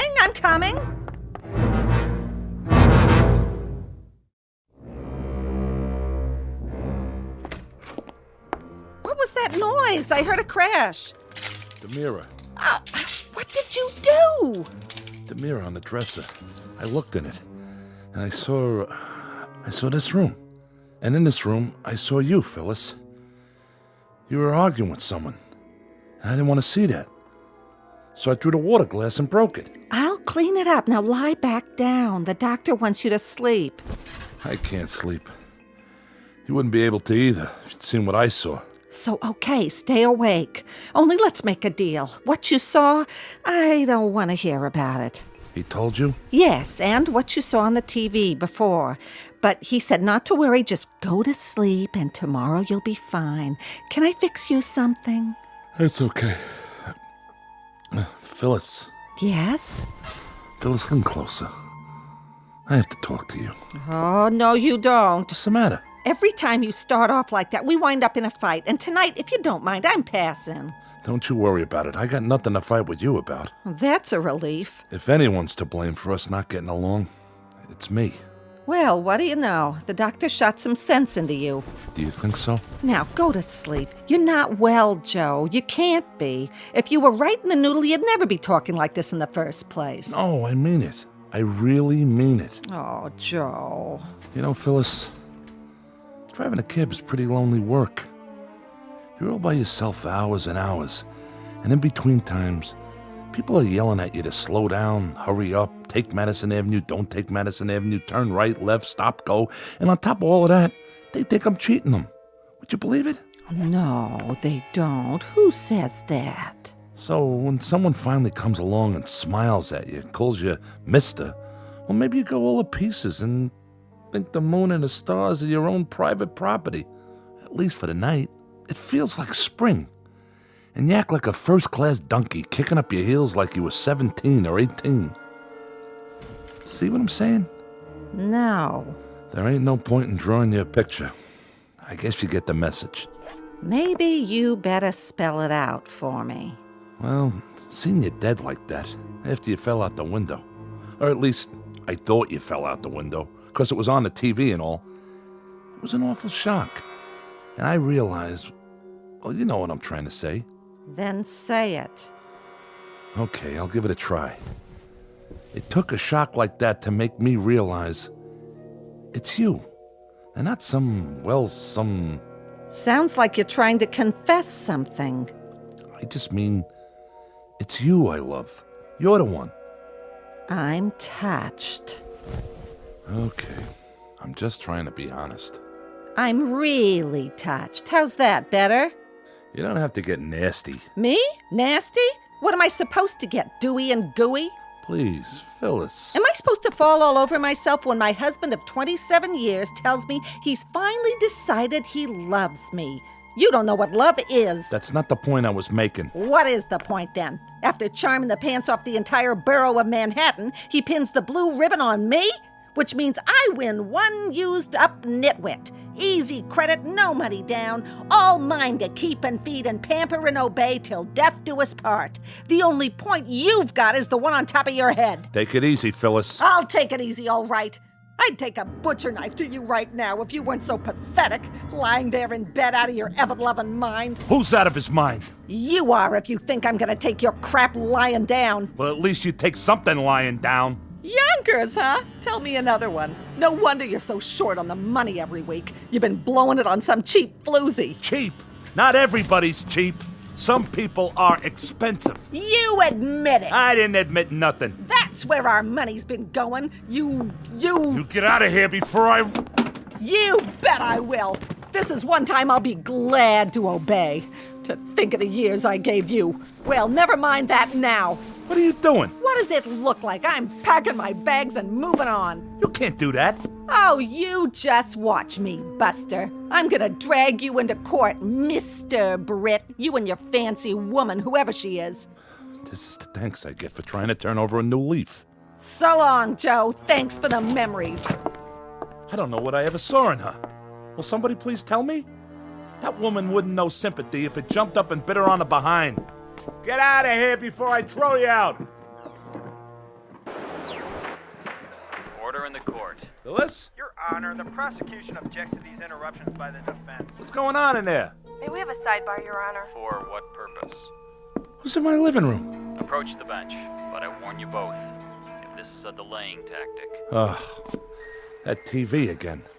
I should have known. Your Honor, the defense is merely trying to establish the sequence of events. Or, should I say, to respond to the fantasy presented by the prosecution. Throw me out. I'd like to see him try. Now what are you doing? I'm taking my crystal glasses. They were a wedding gift, remember? But why? But no. You don't have to do that. Why, he says. Stay away from me, Joe. I'm warning you. The mood I'm in right now, you're lucky I don't tear you limb from limb, you dirty, rotten cheat. Order. This court will stand in recess. What did you have to turn the TV on for? On? It's been off for 15 minutes. Look for yourself. Channel 10. What do you want to do, drive me nuts? That'd be a short trip. We don't get Channel 10. Get it through your thick skull. You didn't see anything on the tube? No, I didn't, and neither did you. You've been faking it the whole time. Phyllis! I'll Phyllis you. It is the ruling of this court that Dr. Saltman's testimony be entered into evidence. He testified that, in his expert opinion, the accused was sane at the time of the crime, so the charge of murder 1 with special circumstances will stand. How can you stand there watching this? To what? You flapping your gums? That's not me! Who's not you? Joseph Britt, the jury has found you guilty. It is the judgment of this court that you be taken to the state prison where you'll be put to death in the... Oh no! Turn it off! Off! The set's already off. Anything you see, it's in your mind, Joe. It must be your lousy conscience. Take a good look. Turn it off! What's the matter, Joe? There's nothing on Channel 10, is there? If you see something, go ahead. I don't mind. Why should I? I never meant anything to you anyway. We'll both watch it together. Why not? I need a good laugh. Get out of my way! Oh, I'm so frightened. You just scare me to death with your big muscles. Way, I said! My, how rough you are. Tell me what you see, Joe. It must be very upsetting. Lord is my shepherd, I shall not want. No, I'm innocent, I tell you. That's what they all say. He maketh me to lie down in green pastures. You ain't getting me in that room. Don't fight it, Joe. Lo, though I walk through the valley of the shadow of death. All I know is, I ain't sitting down. There's no use struggling. In all my years, I haven't seen a strap break yet. No! No! There. Now let's see this TV work. No more Channel 10 or anything else. Was it Lady Wrestlers, Joe? Or a burlesque show with fan dancers from Yonkers? Shut up!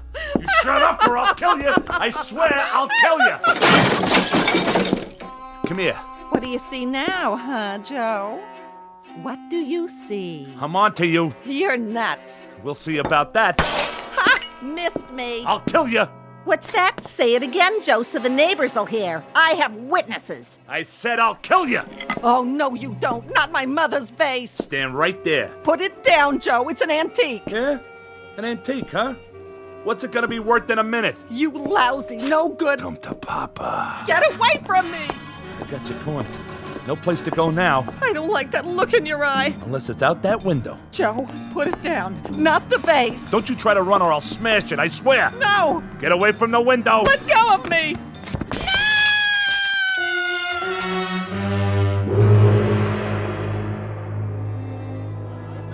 You have the right to remain silent. Anything you say can and will be used against you in a court of law. You can't afford an attorney. What happened? My wife and I were having an argument and then... Keep walking. Get in the squad car. You ain't gonna give us any trouble now, are you? That's him. That's the man. I saw him push her. They were fighting. Stand back, folks. All right, break it up. Break it up. Party's over. Excuse me, Mr. Britt. You. The repairman. You started the whole thing. Fix your set, okay? What did you do to my TV? It's your fault. Your fault. All right, move along. Oh, Mr. Britt, I can use you for a reference, can't I? You will recommend my services if anyone else should need their set repaired, Mr. Britt?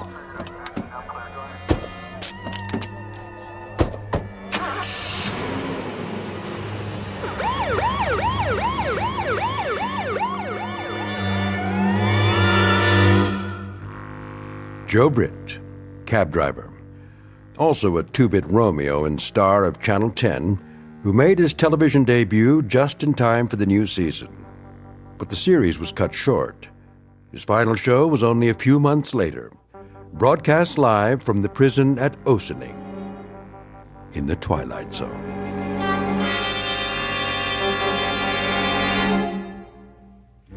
More from the Twilight Zone after this.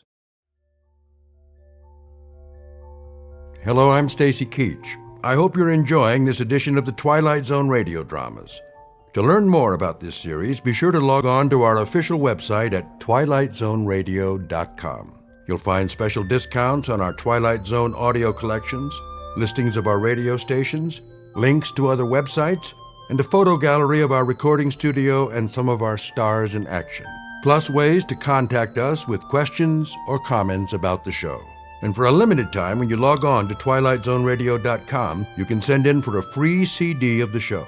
So be sure to visit us at twilightzoneradio.com.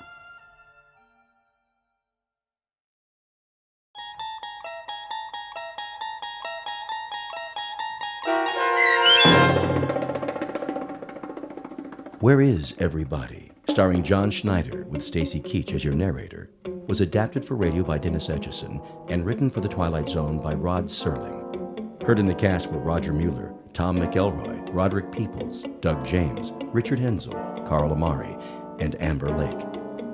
To learn more about the Twilight Zone radio dramas and to obtain audio cassettes and CDs of these programs, visit our website at twilightzoneradio.com. The producers of The Twilight Zone wish to thank CBS Enterprises, Carol Serling, Dennis Etchison, Dick Brescia Associates, Claire Simon Casting, Terry Jennings, XM Satellite Radio, Sirius Satellite Radio, our sponsors, and our radio affiliates for helping make this series possible. This copyrighted radio series is produced and directed by Carl Amari for Falcon Picture Group.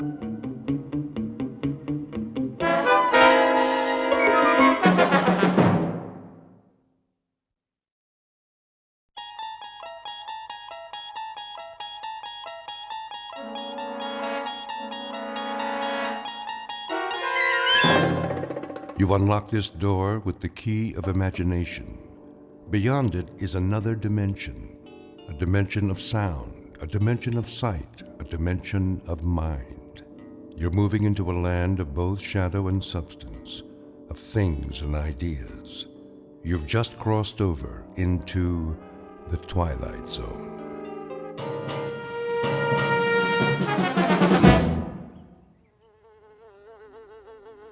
Get away from me. What? Where in the... When I woke up, I was sure somebody was watching me. I didn't know who it was, but I could feel someone very close by. I thought I could feel breath on my face, too, but it was only a breeze and a fly buzzing around my nose. I brushed it off and got up. I was outdoors, in a field, morning. The sun wasn't very high yet. I felt okay, not too hot, not too chilly. The only problem was, where am I? How the heck did I get here?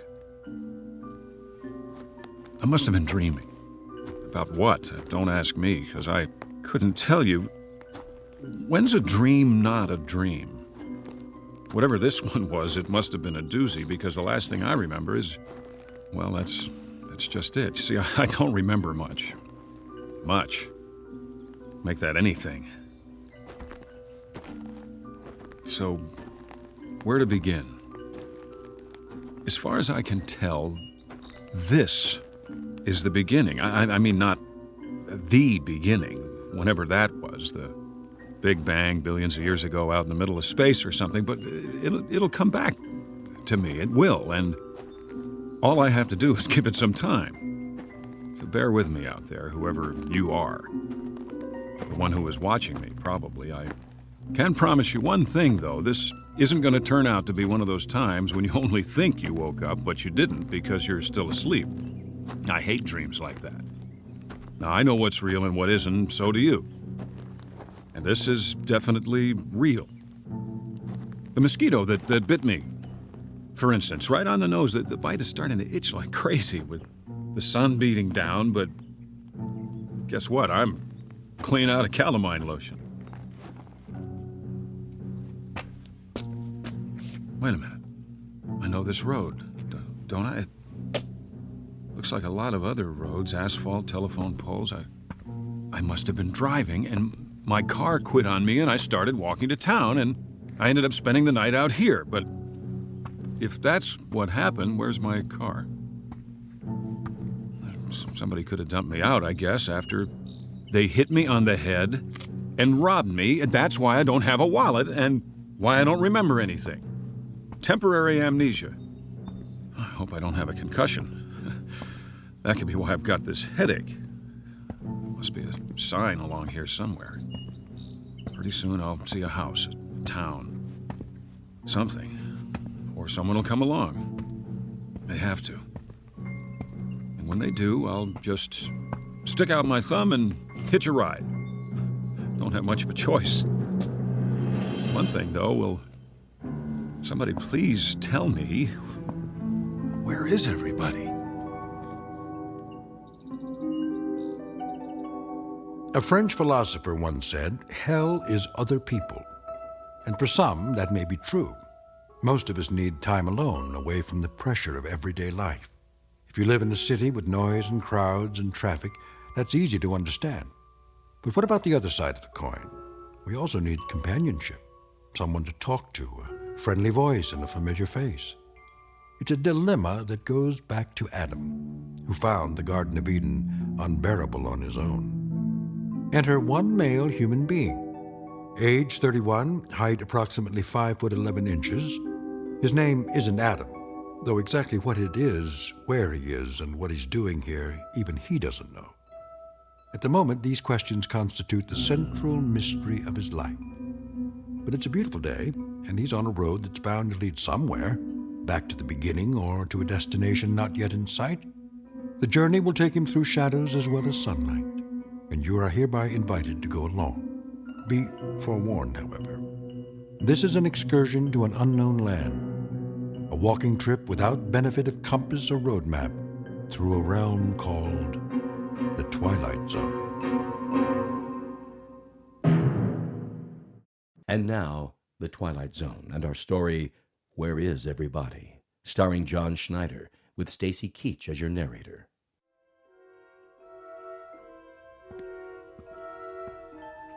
There we go. Roadside diner, just what I need. Well, what do you know?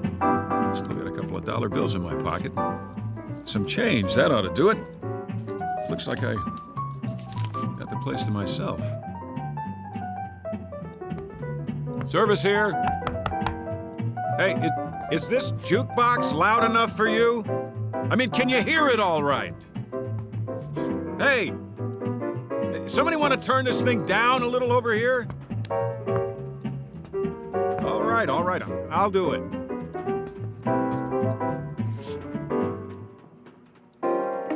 Pretty early for this kind of noise.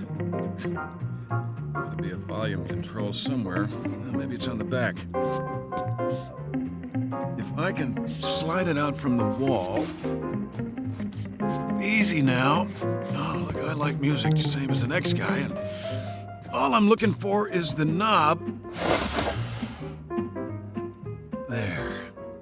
Now, the question is, who played the song in the first place? Somebody had to put a coin in the slot. Who's here? Somebody go outside for a minute? That it? Say, can you hear me? I see there's a town up the road. What's the name of it? Anybody know? Anybody? Like in the kitchen?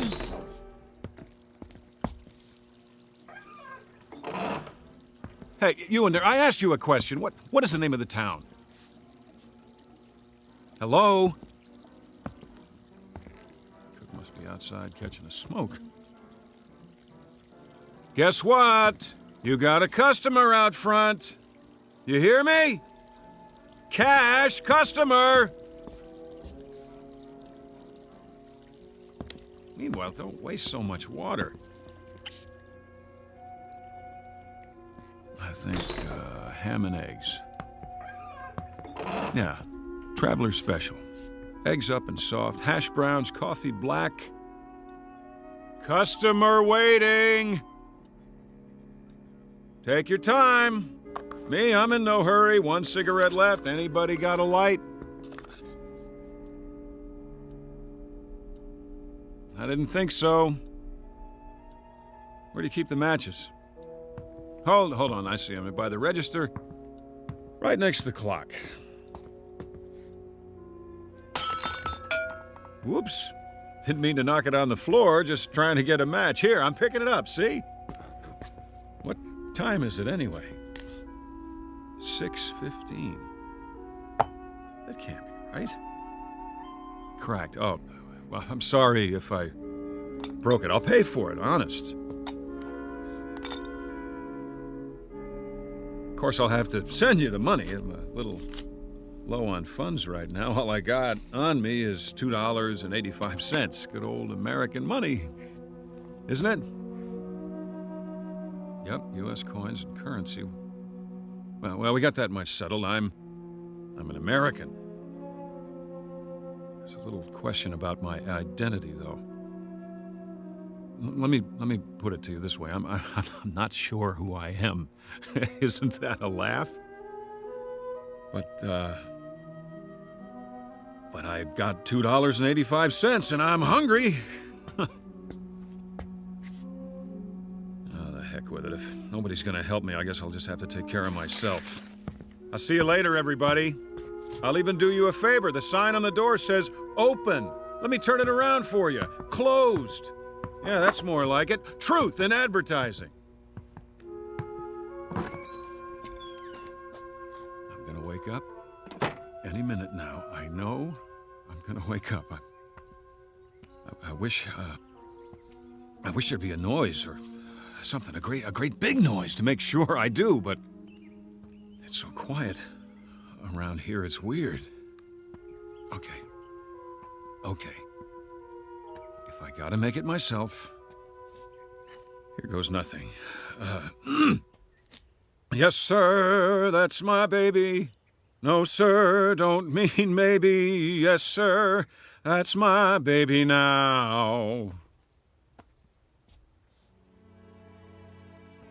Oakwood, huh? It's a nice name for a town, real homey. The only question is, where is it and where's everybody who lives here? Gotta be quite a few. Every kind of store you could think of. Drugstore, grocery, soda shop, post office, courthouse. Looks like a regular town to me. There must be a school around here, too. Where's all the kids? What? Where's that coming from? Church. Over there! What'd I do? Imagine I heard it? No, it was real, all right, and that means somebody rang it. Knew I wasn't alone. I'll go to the church and... Wait a minute, what's that? You there. Miss, yeah, you in the truck. I'm over here. Thank God. Look, miss, I wonder if you could do me a favor, just a little one. You gotta help me now. I don't want you to think I'm nuts or anything. I mean, it's nothing like that. I don't seem to remember who I am. I know, but it's true. It's crazy, huh? I looked all over, but I haven't seen anybody around. Not anybody. I guess it's too early or something. There hasn't been a single solitary soul except you. Not one. It's a real oddball thing, but I woke up this morning. And, well, I didn't exactly wake up. Not in bed or anything. I just sort of found myself out there off the road.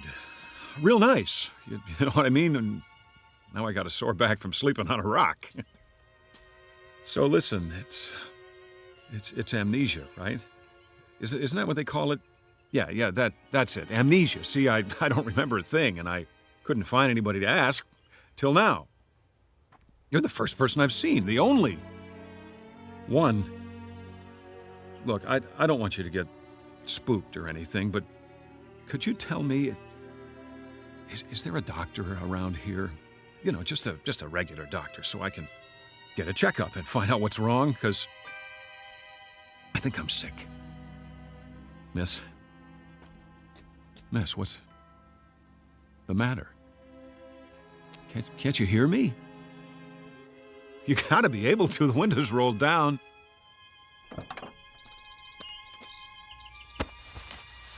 What's the matter? Hey, you're wrong. It came off and...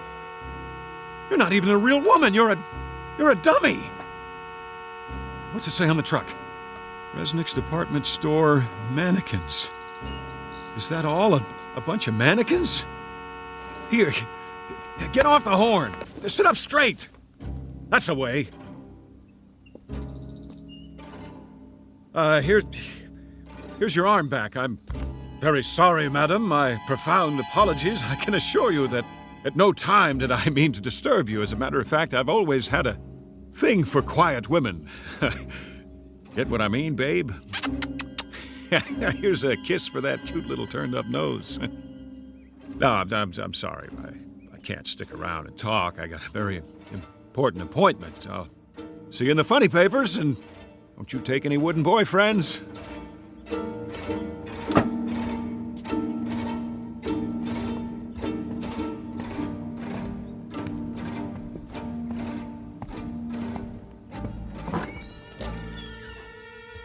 Anybody here? A store with lots of clothes store, but nobody to buy them. Only more dummies. Oh, I'm sorry, lady. I didn't mean to bump you like that. Say, was that your sister outside in the truck? I thought so. You know how I could tell? 'Cause you look exactly alike. No, I can't use a new handbag today. No underwear either. Does this store even have a men's department? Sportswear? How about fishing poles? No? Too bad. See, I got nothing to do today, so I thought I'd go fishing. Well, I'll catch you later.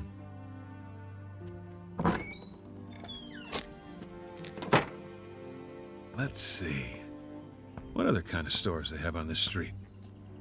Whatever they are, I bet they're all empty as a tomb. Like some kind of ghost town. Where'd they all go? To the moon? And they didn't even leave a note. Some manners. Well, I guess I'll just... Hold on. Is that what I think it is? It is. A phone booth. Just what the doctor ordered.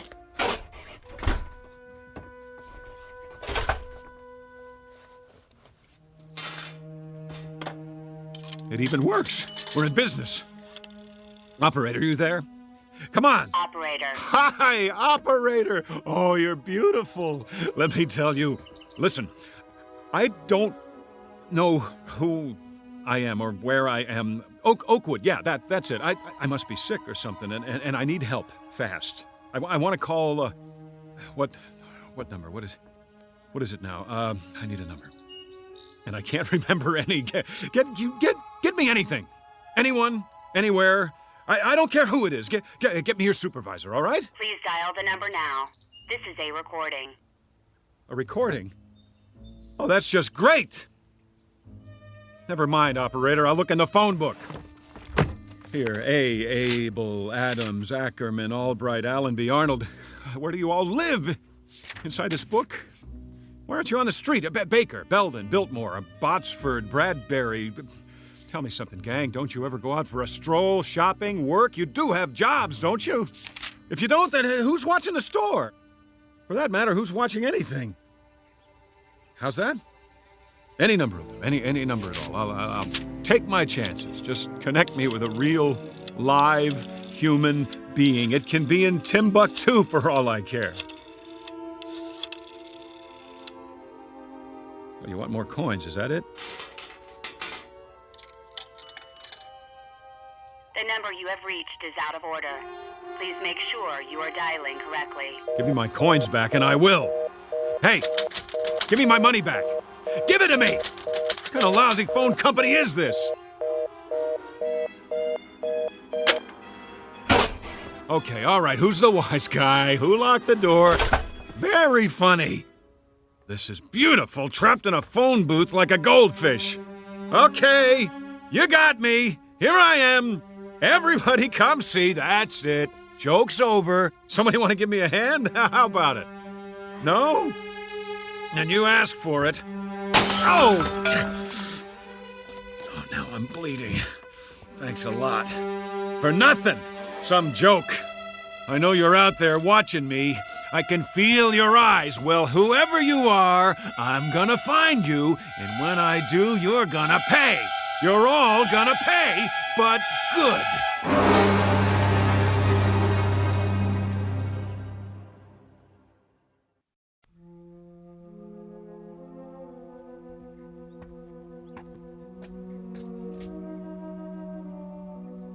Oakwood City Bank. That's an idea. I feel like making a withdrawal. Hi! You got a customer out here? I'd like a loan. Yeah, that's it. About, $100,000. Maybe more. I don't know how long I'll be stuck in this jerkwater town. Better make it 5 or 6. How about $800,000? That ought to hold me for a while. What's the matter? Everybody on a lunch break? No sweat. I'll slip in behind the counter myself. Simple little transaction.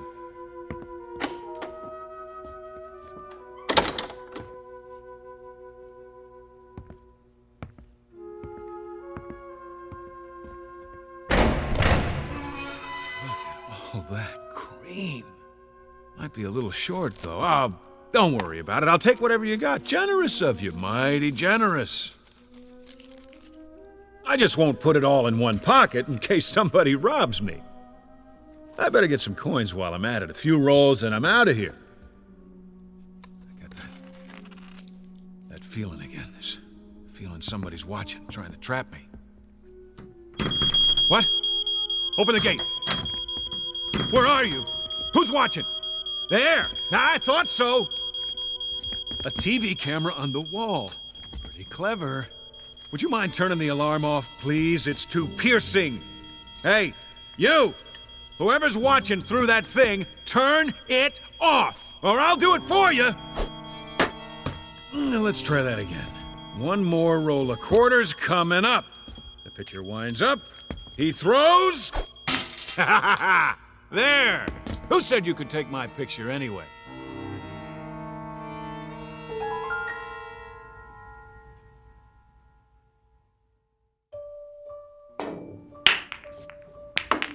Nice. 2 balls on the break. Now all I gotta do is run the table. Piece of cake. 8 ball, anybody?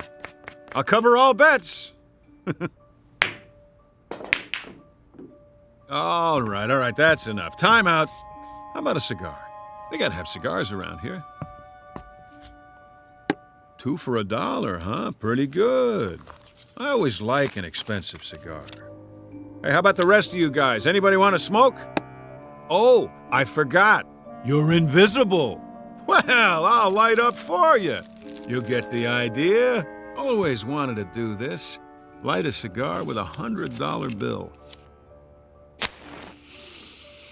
Now that's what I call great taste. No big deal. Hold on.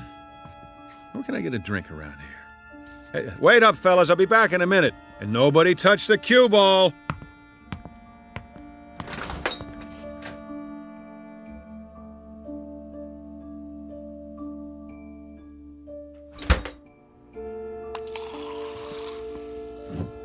A chocolate ice cream soda with 3 scoops and a straw. That's what I like. Anybody mind if I smoke in the drugstore? I didn't think so. Well, I'll just set it down on the counter. Oh, delicious. Okay, what else do I need? Sunglasses, magazines, books. Yeah, a book. Books are good.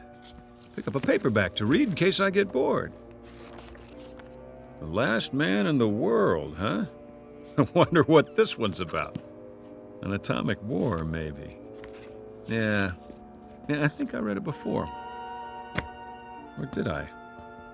Better take it anyway. Here's for the soda and the book.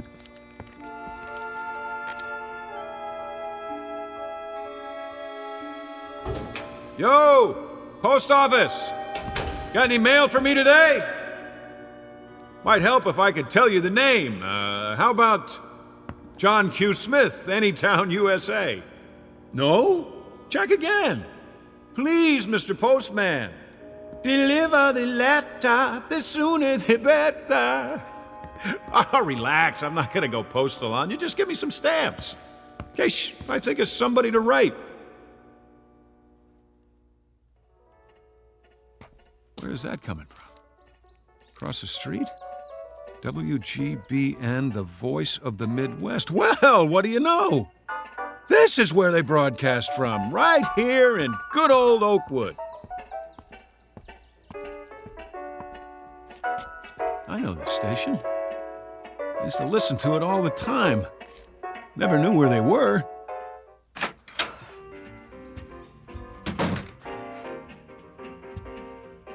Do not enter when the red light is on. I don't think anybody will mind while the record's playing. It really is a record. Look at that. Look at old-fashioned vinyl on a turntable. I think I used to have this album. Oh, excuse me. Let's start it over again.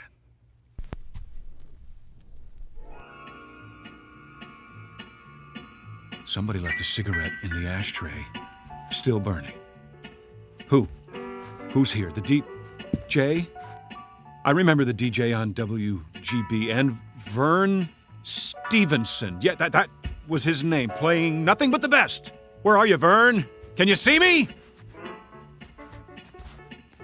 The booth's empty, but somebody can hear me. I know it. I feel it. Attention, listeners, all you people out in Radio Land, we interrupt this broadcast for a special announcement. We're all alone here, and we need to hear from you, so call in your requests. The number is...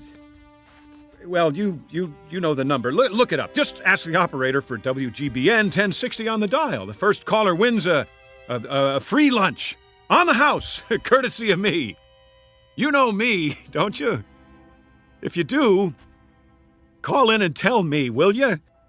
Because I'm having a hard time remembering at the moment. Is anybody out there?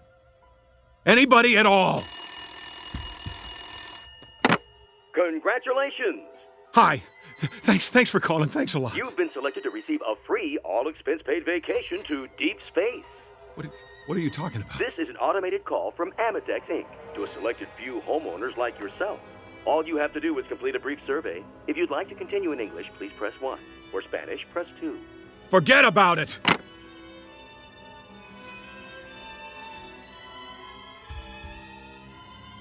Wait a minute. The phone works. It works. All I need is a number. Any number. How do I get an outside line? Extension 1. Extension 2. None of the buttons work. Come on, I'm trying to make a call.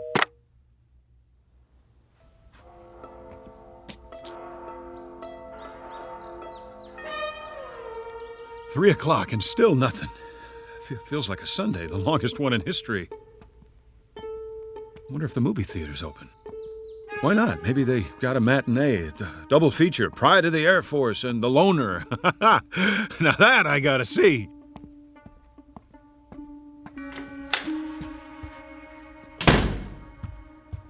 One, please. Oh, I get it. Self-service. Huh? That's okay. I'll just reach in and take a ticket. Keep the change.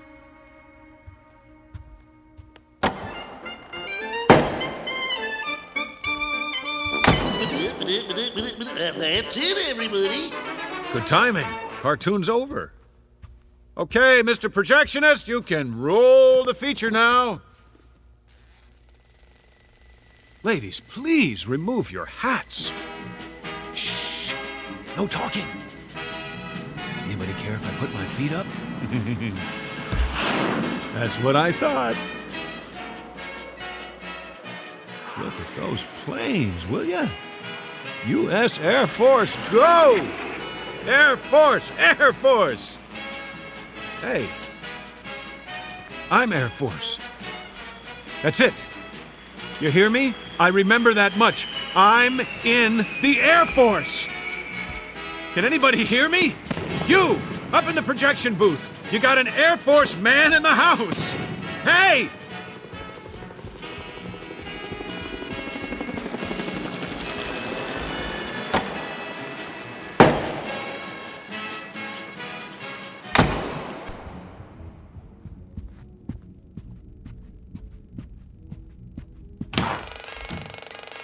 Nobody here.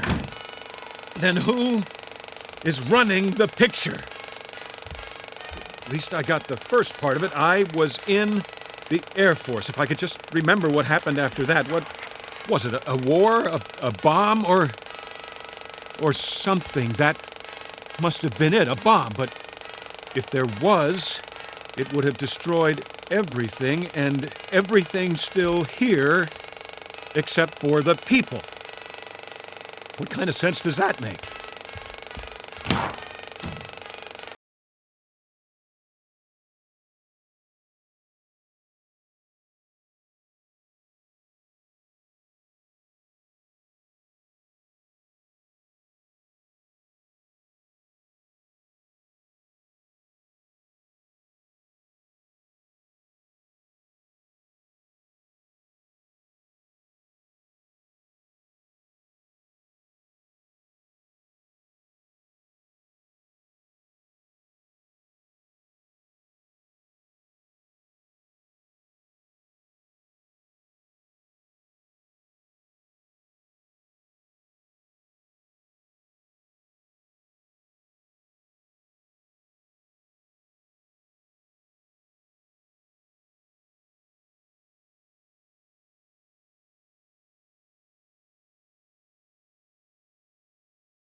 way or the other.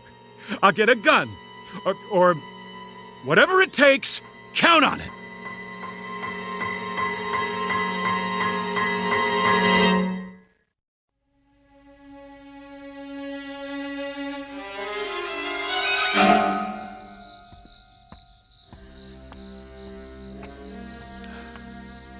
That's it then. I sat through both movies, but it didn't help. No more than the drugstore, the pool room, the radio station, none of it, all one big fat joke. Give me my money back. Here goes. Give it to me. Oh! What a lousy phone company is this? I'm bleeding. Thanks a lot. Where are you?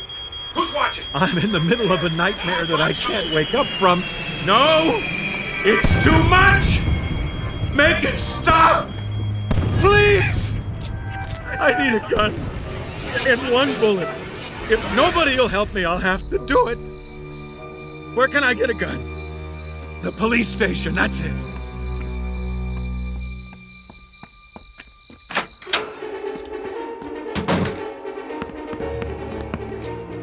Hello? No, what's the use? Calling all cars, calling all cars. This is an all-points bulletin. Unknown man in town. Now infiltrating the police station. Suspicious-looking character. Probably wanted by the FBI. Presently unarmed, but not for long. All units return at once and bring your guns. He needs one! Anything. 45 to 38, police special, Smith & Wesson. Even a 22, it doesn't matter. Just something that'll do the job. Hot coffee. That's very considerate of you. I gotta say, it smells mighty fine, but no dice. It'll take more than that to get straight. There. I knew it. Shotguns all locked up tight. Safety first, boys. You don't know who might come wandering in here. Well, when all else fails, use a little elbow grease. Remington 30-30 over and under. Shells right here.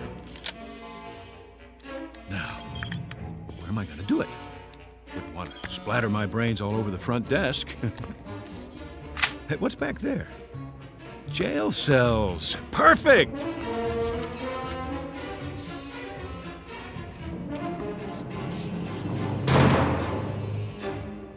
Sit right here on the cot and... How? I can't reach the trigger if I put the muzzle under my chin. Wait. Shoes off. I can reach it with my toe. This little piggy went to market. This little piggy cried, wee, wee, wee, all the way home. Oh, no. Wait a minute. You can't lock me in here. I can't stand to be locked up. I've got a thing about it. Wait. No. You can't do this to me. I'm trying to finish it for you. What more do you want? Give me a chance to do it my way, please. Please. Please.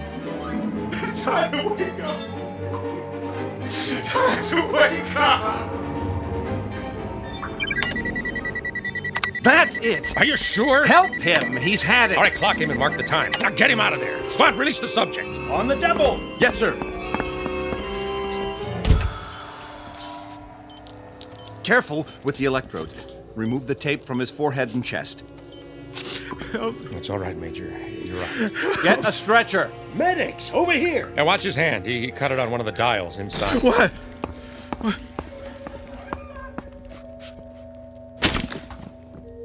How is he otherwise? He's all right considering. Delusions of some sort. I guess that's it. He's coming out of it now. Oh, fine. Did you get all your data recorded? Yes, sir. Every bit of it. Did you get him clocked? Yes, sir. All right, how long? 484 hours, 36 minutes. That long? I'll compile all the data for you. Yeah, good. And I'd like to have a look at his reaction chart, too, hour by hour. What about the press, sir? The press? You said you'd see them. They've been waiting in shifts. Well, I'll have to cut it short. I want to talk to Ferris. Yes, sir.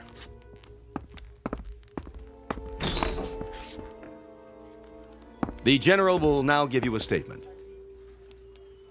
Sir, do you consider the test run a success? Very much so. You mean there were no problems? I didn't say that, but nothing we can't handle. Major Ferris has been in that box, 6 feet by 5 feet by 5 feet high, for something in the neighborhood of 484 hours, which is roughly equivalent to our deep space mission before rendezvous. But we've had flights longer than that before. No, not solo, and not in a capsule that small. It's a one-man mission, in a nose cone too small for him to stand up or move around. They call it sensory deprivation. Isn't that right, Doctor? Yes. You see, gentlemen, the human body, and more importantly, the human mind, isn't ready for conditions of extreme confinement. It's a new experience. Even with isometric exercises, music, optical diversion through his visigoggles, the body and brain react as if he's in severe isolation, which he is. But man isn't a hibernating animal. We're not built that way. You might say that evolution hasn't kept pace with technology, so we have to adapt ourselves in new ways. Within limits, of course. That's what the flight simulations are about. To map those limits and see if we're ready. Then this was a simulated trip to the new 10th planet. Is that right? For all intents and purposes. Why not just send up an unmanned probe? Because our exploration platform is already in orbit there. What we need now is to man it within a reasonable flight time, even with new, faster propulsion systems. As you know, there are still problems with suspended animation, problems we hadn't anticipated. Such as? The revival methods, ice crystals in the blood, and so forth. I'll make a background report available if you need it, gentlemen. Thank you. What were those wires attached to him? Electrodes. All of his reactions have been charted and graphed. Respiration, heart, blood pressure. What happened to him toward the end? Just before he pushed the button or whatever it was. We heard him shouting inside. Sounded like he was screaming. What happened to him was that he cracked. Doctor? We assume hallucinations of some sort based on the voice recorder. It's a common trick of the brain when there's not enough sensory input. So you see, there's a very real reason why humans can't bear to be alone. Solitary confinement is a tough sentence, whether it's the Garden of Eden or deep space.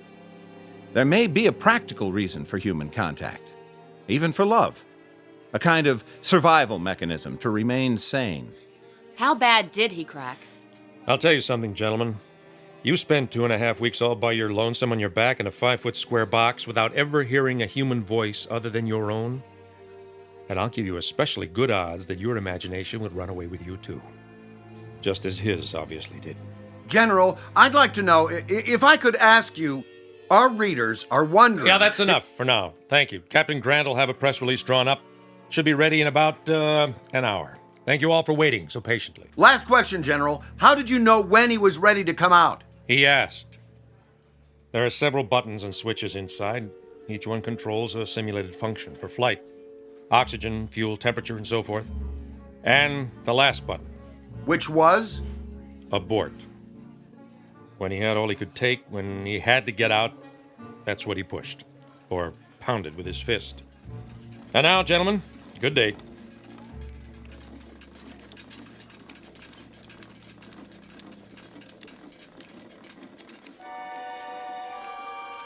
How do you feel, son? I feel much better, sir. I'm sorry. No. Nothing to be sorry for. You did splendidly. Listen, tell me something, Ferris. What was it like? Where did you think you were? Someplace I don't want to visit again. A town without people. And you finally had to get out of that town, didn't you? I sure did. What was the matter with me? I went off my rocker, huh? It's a kind of nightmare, Ferris, that your mind manufactured for you to explain what you were going through. Then we don't have it licked yet, the trip, I mean? Not today, we don't. And maybe not tomorrow, but we will. I'm sure of it. You see, Ferris, we can feed the stomach with concentrates, we can supply recreation for the eyes and ears, we can pump oxygen in, waste materials out, but there's one thing we can't simulate. A basic need. Man's hunger for companionship. That's the one barrier we haven't licked yet. The barrier of loneliness. I don't need this thing. Better get a thorough physical first. Okay, but I can walk the rest of the way. Next time it won't just be a box and a hanger, will it? No, Mike. Next time you'll really be alone. And tell the men up there. Tell them next time it won't be a dream. Next time it'll be real, and I'll be joining them, and so will a lot of others, one by one. Tell them to hang on for a while longer. Help is coming. It's on the way. What a remarkable young man. Yes, he is. Really quite remarkable. The barrier of loneliness, the desperate, palpable need of the human animal to be with his own. For up there, beyond the vastness of the sky, in the void that is space, is an enemy known as isolation. It sits among the silent stars, waiting with the patience of eons, in the Twilight Zone. We'll return to the Twilight Zone in just a moment. You are about to enter another dimension, a dimension not only of sight and sound, but of mind, a journey into a wondrous land of imagination. Next stop, the Twilight Zone. Hi, this is Stacy Keach. I'd like to take a moment to tell you about our Twilight Zone website at twilightzoneradio.com.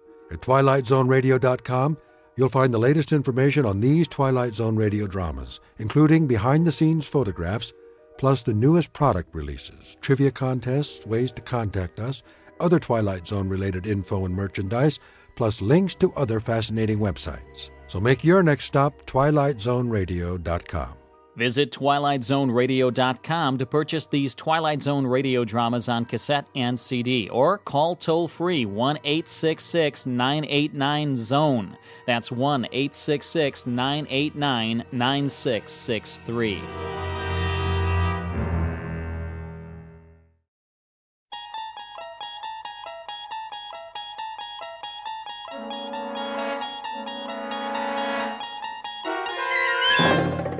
You unlock this door with the key of imagination. Beyond it is another dimension, a dimension of sound, a dimension of sight, a dimension of mind.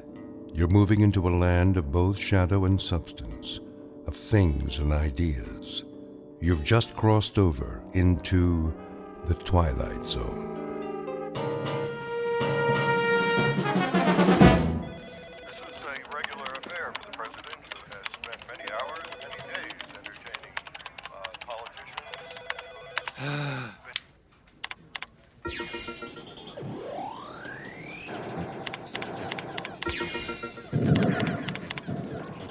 Alex? Yeah. Is that all you ever do is play video games on your computer?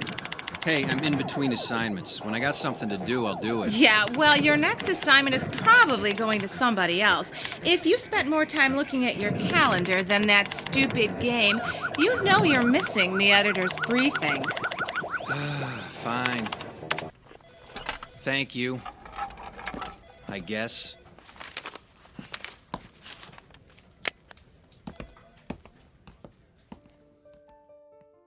Yeah, I know politicians. Politicians never point fingers at voters. If anything goes wrong, it's either their opponent's fault or sunspots.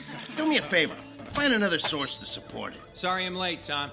Ugh, Alex, you're always late. Get a plane ticket to San Francisco and rent a car. There's a research lab about 3 hours up the coast. Something right up your alley. Nanotechnology. Yeah, if it's too small to see, it must be Alex.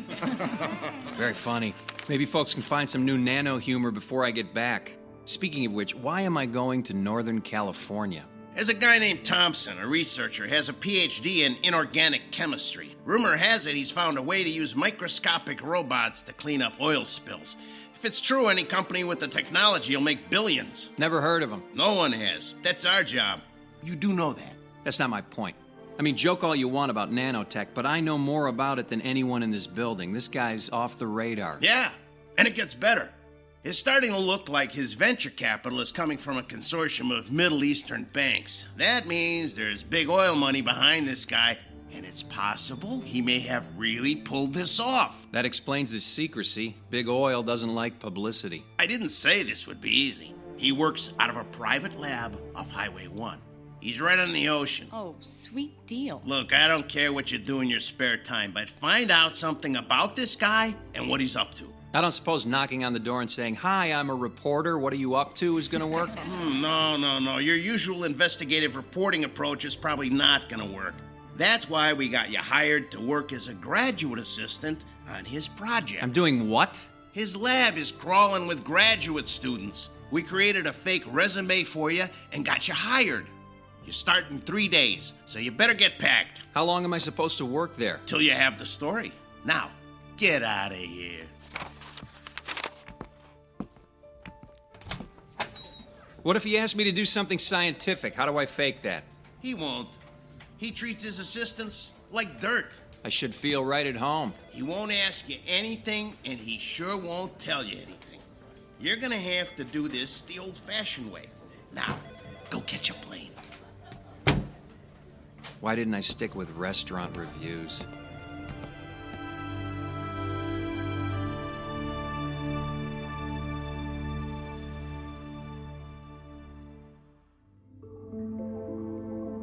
Meet Alex Harrington, a hack reporter with little talent whose career is defined by things as small as his ability.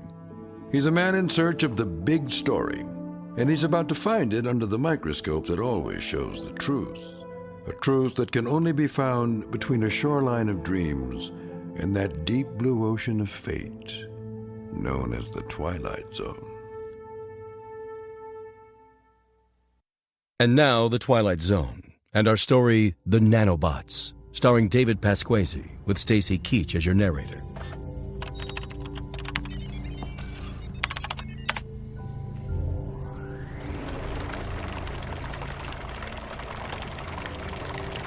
That's good enough for now. Alex, can you shut off the agitation? Yeah, right. It's this switch, isn't it? Yes. Sorry. What's in there today? A blend of motor oil, axle grease, and kerosene. Ah, the sludge du jour. Very funny. Tim, ready for release? All ready. Okay, let him go. Commence release now.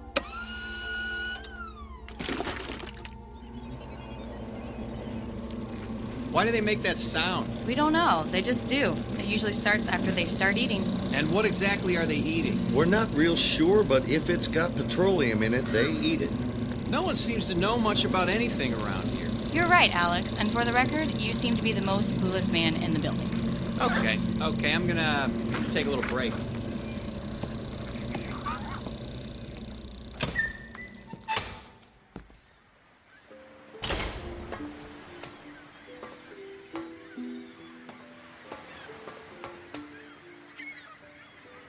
Beautiful view, isn't it? Oh, sorry, I didn't see you coming.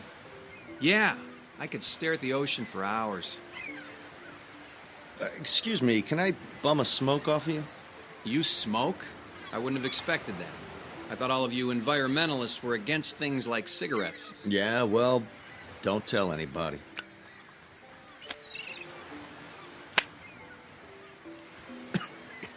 I thought so. You're not really a smoker, are you? I guess not. I just wanted to talk to you. Hey, you don't have to start smoking to talk to me. You don't seem to be real happy here at the lab? Hey, with the exception of this little balcony where I can steal a smoke, well, there's not a lot going on around here. I like it up here, too. You know, this used to be a naval observatory. It was built in the 30s. Oceanographers used to come up here and study wave action, riptides, and current. And now it's the designated smoking area. Actually, smoking isn't allowed anywhere on the property. Ha! Welcome to California. Some of the other grad students are wondering if you're going to stay on. I mean, you really seem dissatisfied about things. Yeah, well, after 4 weeks, I was hoping I would have made a little progress. Sorry about messing up those statistics. It's never really been a strong suit for me. That's okay. How long have you been working with Dr. Thompson? About a year now. Every graduate student wants to work with him. It's a chance to make a difference. Is that why you came to work for him? Yeah, something like that. Let me ask you something. Does he ever tell anyone anything about what's going on? Eventually. Eventually he's had to tell all of us a little bit about what he wants to do, and we've been able to understand pretty well the incredible potential for his technology. All we knew coming in was that he was working on a revolutionary new way to save the environment. And that was good enough for you to sign on? Hey, graduate students rarely get any information about their assistantships. Did they tell you something more? No, I guess not. In fact, I know less than you do. Can you fill me in? Look, I'll tell you everything I know on one condition. I'm listening. Well, it's why I wanted to talk to you. Do you want to join us? Hey, in case you haven't noticed, I joined you a month ago. That's not what I mean. There's a group of us. We know what's going on here, and we've decided to take action. So you want to blow the lid off this operation?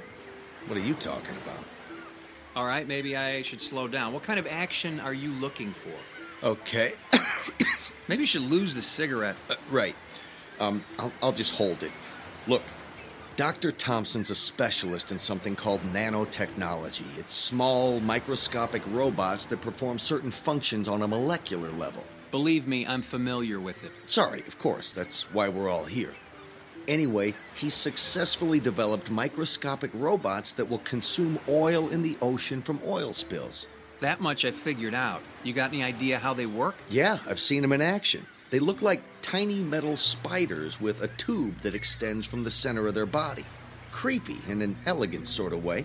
They're powered by the hydrogen and oxygen in water, and they attack petroleum-based materials and transform them into inert, harmless carbon dust. Then they feed on the carbon to reproduce themselves. Every nanobot reproduces itself by a factor of 2, and then those two move on to repeat the process. Yikes, that means they reproduce exponentially. Yeah, toss a handful of them on an oil spill, and in no time there are billions of them cleaning it up. So what action exactly are you and your group going to take? Dr. Thompson keeps delaying the project. Instead of applying for federal approval and implementation, he wants to shorten the lifetime of the bots. He wants to limit their functionality to a few hours, but he won't tell us why. So he's trying to dumb them down. Doesn't sound all that profitable. Actually, it's quite the opposite. He keeps saying it's not about profit, but we've figured it out. He's backed by some shady characters. We've seen them at the lab a few times. We think they're connected to oil companies, and it's all about the money. Who exactly is we? I can't say, other than it's a small group of us. We've been working together for a while, and we don't like what we see. So you sit around, have a few beers, and diss the doc? That could affect your grade. It's not about graduate school anymore. It's about justice. It's about the crime of big business. They make money polluting the oceans, and now they're going to make money cleaning it up. Typical big business, big government, big corporations. If Dr. Thompson can make the bots only last a few hours, they could corner the market and maintain exclusive access to the technology and total control. But if the nanobots were allowed to reproduce without limit, well, then it would be a sustainable resource that no one could really own or control. Well, you know, there is something to be said for return on investment. It's not like all this equipment, buildings, and staff are free. This isn't about money. This is about saving the oceans. I don't know how to tell you this, kid, but there's a lot more wrong with this planet than just oil spills. Yeah, but this is not just about oil spills. His nanobots don't just consume petroleum, but petroleum byproducts. What did you just do? I flicked my cigarette off the cliff. Hey, don't worry about a fire. That's the ocean down there. That's just the point. That's the ocean. You're no different than the rest of them. Do you realize the importance of that current down there? A current that comes down from the Sea of Japan, it circles the entire Pacific Ocean, and it's formed an eddy between Hawaii and the west coast of North America. You get worked up pretty easy, don't you? Hey, calm down. It's just a cigarette butt, and that's a big ocean. A big ocean with a big current that's going to take the petroleum-based fiber in your cigarette filter to a large and growing continent of garbage at the center of that eddy in the Pacific.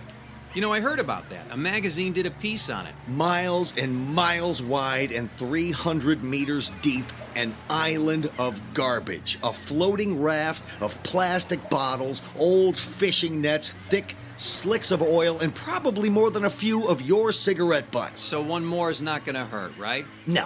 In fact, look, I'll flick the cigarette out there too. That's not going to hurt either. Not today, not anymore, not after what's going to happen in the next few hours. Why is it I don't like the sound of that? You will. In fact, it'll make you wish you had joined us. What exactly did you want me to join? Right now, there's a group headed for that garbage continent. They took the lab's research boat in the middle of the night, and they're less than half a day away from Garbage Island. Just a few hours away from a new world, a clean ocean, and a solution that won't be controlled by robber barons and oil men. What did you do? The Nanobots are about to have their first meal.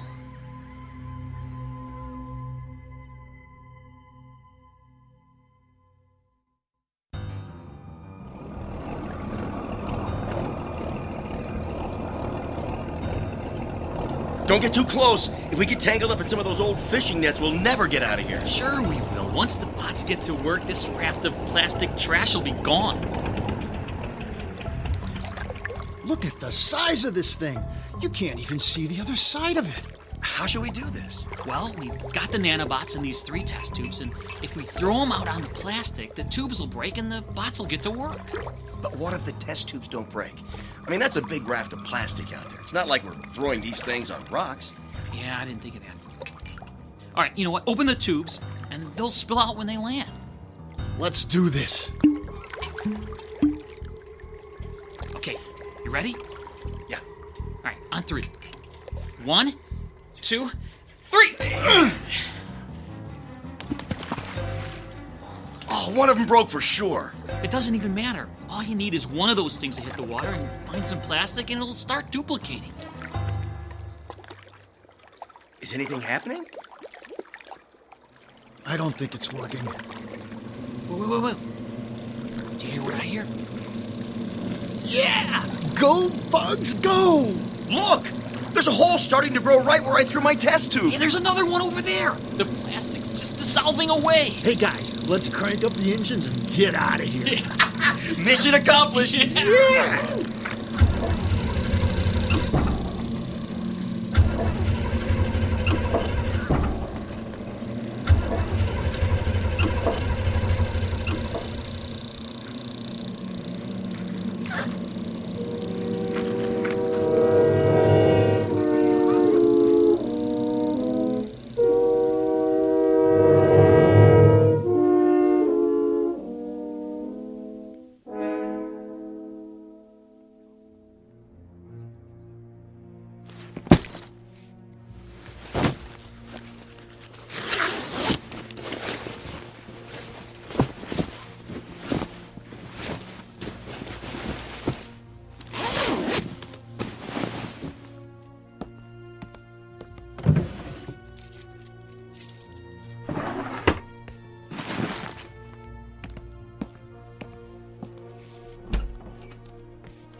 So, Mr. Harrington, you've decided to leave the lab. It's not going to look good on your resume, you know? You know, Dr. Thompson, this is going to do more for my resume than you could imagine. You see, I'm not a graduate student. That comes as no surprise. I always thought you were a little old for this position. Besides, your performance here has been miserable. So, what are you? A government mole? Someone from the Pentagon sent to spy on my progress? Actually, I'm a reporter. A reporter? How quaint. I'll have you arrested. You falsified your application. You faked your credentials. You signed a security agreement. You lied and you just admitted it. You don't know who you're dealing with here. If the answer is big oil and your group of Middle Eastern venture capitalists, I'm all over it. Sir, you are a moron. You have no idea what's happening here. That makes both of us. You see, there's something you should know. Something I found out about your lab and the activities of some of your graduate students. Doc, what you're doing here is quite dangerous, if not reckless. What I'm doing here is strictly controlled, and it's nothing more than developing microscopic, mindless little machines. Machines with a voracious appetite for petroleum-based products. A thimbleful of my nanobots could have cleaned up the oil spill from the Exxon Valdez in a matter of hours. What I'm doing here will protect us from danger, not create it. So what's the catch? I mean, if this is such a miracle invention, how come you're trying so hard to shorten their life cycle?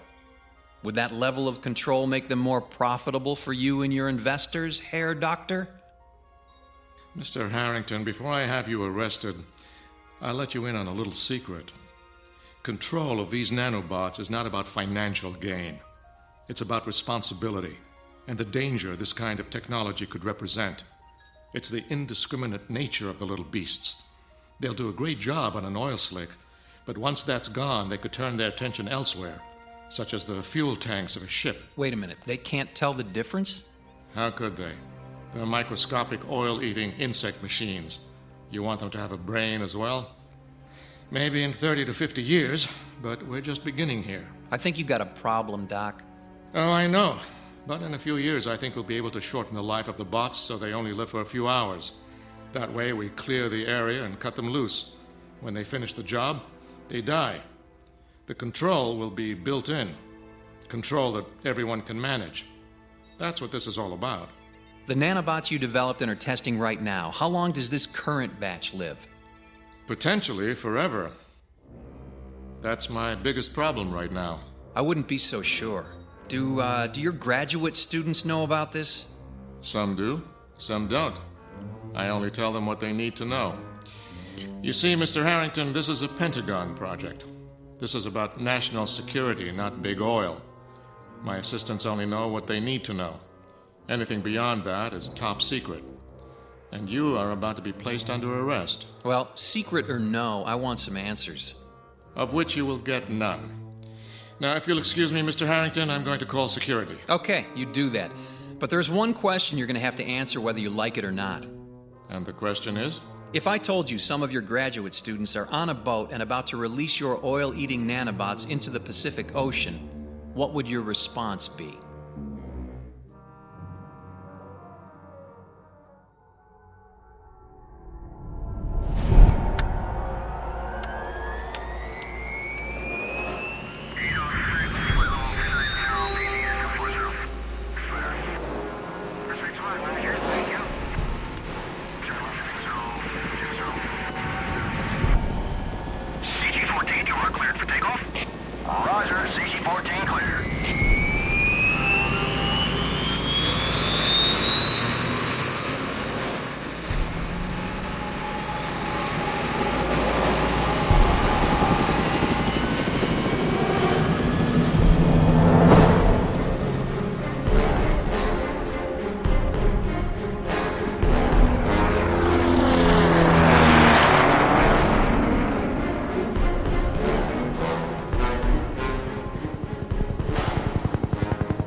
Island of garbage is drifting.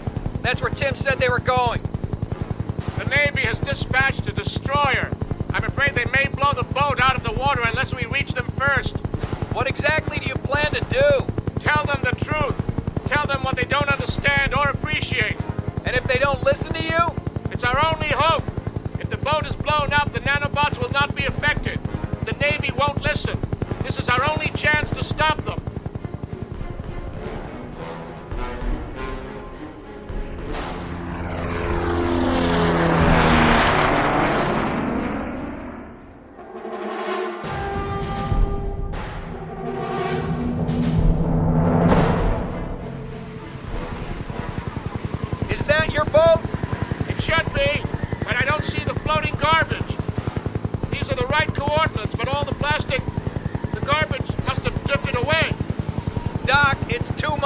Wide, it'd be hard to miss.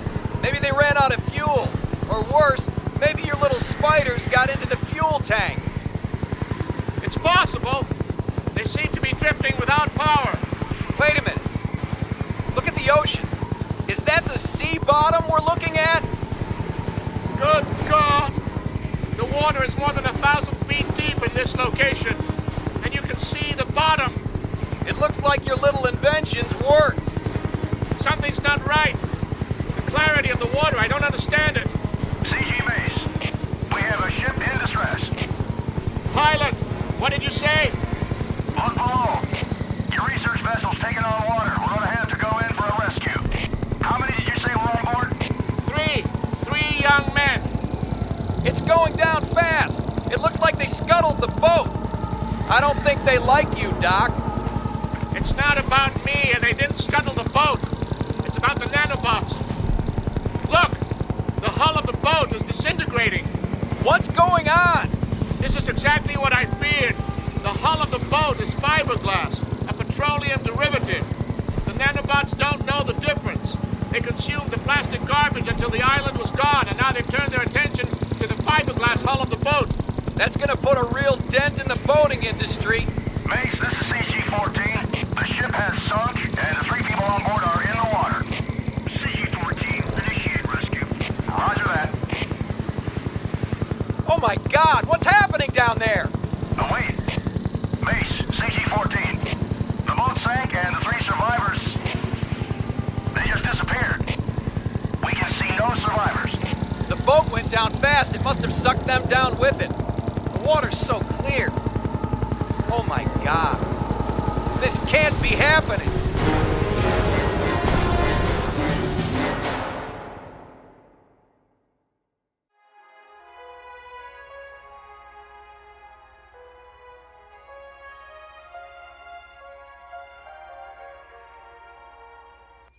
We interrupt this broadcast to bring you a special report. The United States Coast Guard has announced that thousands of distress calls have been received across the Pacific Rim in the last 48 hours. According to the Department of Homeland Security, the alert status in the United States is code red, as a combined Navy, Coast Guard, and international effort has been assembled to deal with the crisis. Latest reports indicate that numerous ships, yachts, and pleasure craft have sunk unexpectedly and abruptly along the entire Pacific coastline. All watercraft are being ordered to stay in port, with the exception of naval vessels involved in the search and rescue efforts. Stay tuned for further reports.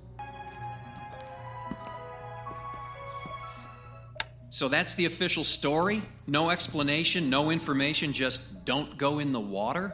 What do you want us to tell people?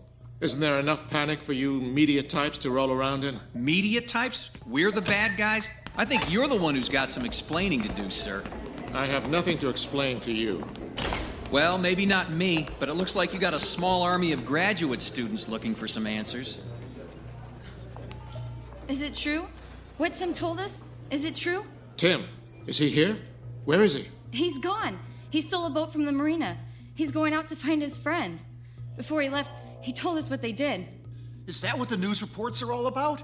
Is that why the lab is surrounded by military police? Military police have surrounded the lab? What's going on here? No one can leave this facility. There are additional researchers en route. We're all going back to work. Work without sleep until we can find a way to stop the nanobots. Until then, we're locked down. You're not including me in this little party, are you? Especially you. We'll accomplish nothing with the additional chaos you'll create. What about Tim? He took off in a fiberglass cigarette boat. Ha! Good man. He doesn't smoke, but he found his cigarette. Mary, Tim is dead. The boat he's traveling in will no doubt encounter a great tide of nanobots, and he too will sink into the deep. Justice, if you ask me. He's the ringleader who caused all of these problems.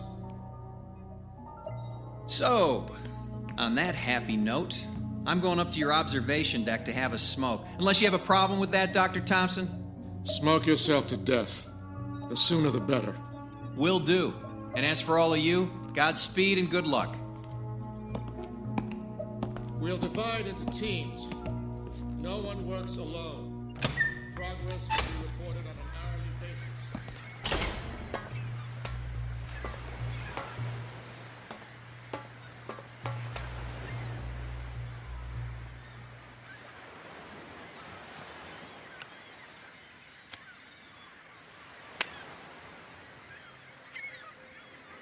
Excuse me. Can I bum a smoke off you? Hello, Tim. I heard you were dead. Sounds like Mary did her job. She's one of us, you know. I figured if Thompson thought I was dead, I'd have a better chance. It's one way of looking at it, but a better chance at what? Sounds like you and your friends have done enough. Getting away. Oh, nice. You and your beer-drinking buddies cause thousands of boats to sink, and all you want to do is get away. Yeah, that's saving the Earth for you. We didn't know. Thompson told us nothing. We thought the same thing you did, that he was trying to make a world-saving technology. And then we found out it was nothing more than a profit center for the companies and governments destroying the Earth. That may be true, but I gotta tell you, Timmy, there's a big target on your back these days. That's why I'm getting out of here. You staying or coming with me? So you're just gonna run away? Do you know what happened to your friends out there? They're dead, you know. I heard the boat sank. There's more to it than that, Timmy boy. Your nanobots can't seem to tell the difference between a plastic bottle and the plastic hull of a boat. If it means the end of plastic on the planet, who cares? You know, you need to work on that attitude. They knew what they were doing was dangerous. Oh, really? Did you tell them that before they left? Did you tell them they might find themselves in the water 1,000 or so miles out in the ocean? Why didn't you save them? Was that their punishment? Punishment? You want to hear about punishment? Listen, you hear that out there? That's the sound of billions of your little bugs out in the ocean. But hey, what are they eating? There's no oil slick, no boats out there, but the sound of them. More and more eating and duplicating. Your friends didn't drown out there, Tim, and we didn't abandon them. We watched as a gray stain in the water enveloped them. Your tiny little spiders consumed your friends alive right before our eyes until there was nothing left but clear water down to 1,000 feet. That's not possible. You left them to die. You talked them into it. You're the guy with the big ideas. You sent them out there and they were eaten alive by your little nanobot friends. I didn't know. I didn't know. Thompson never tells us anything. We tested them in the lab. All they ever consumed was petroleum-based products. They only consumed what you fed them. You had them in sealed glass tanks and tested for what you wanted to see. Too bad you didn't stick your hand in there just once. Things might be a little different now. Things don't sound like they're getting any better. We gotta get out of here. We? Aren't you confusing me with your co-conspirators down there in the lab? You stay if you want, but you're gonna die. Look. What the hell? The nanobots. They're crawling up on land. They're consuming the plant life and the bacteria in the sand on the beaches. Anything organic, anything that's carbon-based. They don't know the difference. Tim, we have to get out of here. Let's go. No, we can't go that way. They've invaded the lab. You! What are you doing here? Marie! What? Close the hatch. Maybe we can keep those things off the deck. Do you realize what you've all done? Look! They're spreading! Those people, the soldiers, the bots are all over them. They're approaching the foundation of the lab. Thompson, how do we get out of here? Unless you can fly, Mr. Harrington, I'm afraid you have no options. They won't get up here. They can't. Can they? No. The foundation and walls of the building are composed of stone, concrete, and steel. They need carbon and water to spread. So it's over? No, Mr. Harrington.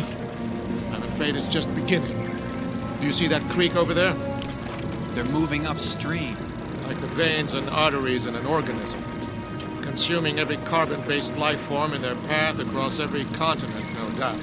We have to get out of here. We can't stay here. When Mr. Harrington sprouts wings, maybe he'll take you with him. Thompson, what are we supposed to do here? We wait, Mr. Harrington. You see, all humans are carbon-based life forms. It's not petroleum the bots are after. It's the carbon in the oil. That's the trigger. That's what I was trying to solve. But none of you could wait. So now we wait here. Wait until they move on. Or they die. Yes, that's also an option. Of course, given the fact that they have a life expectancy measured in tens of thousands of long years, that would be a very long wait.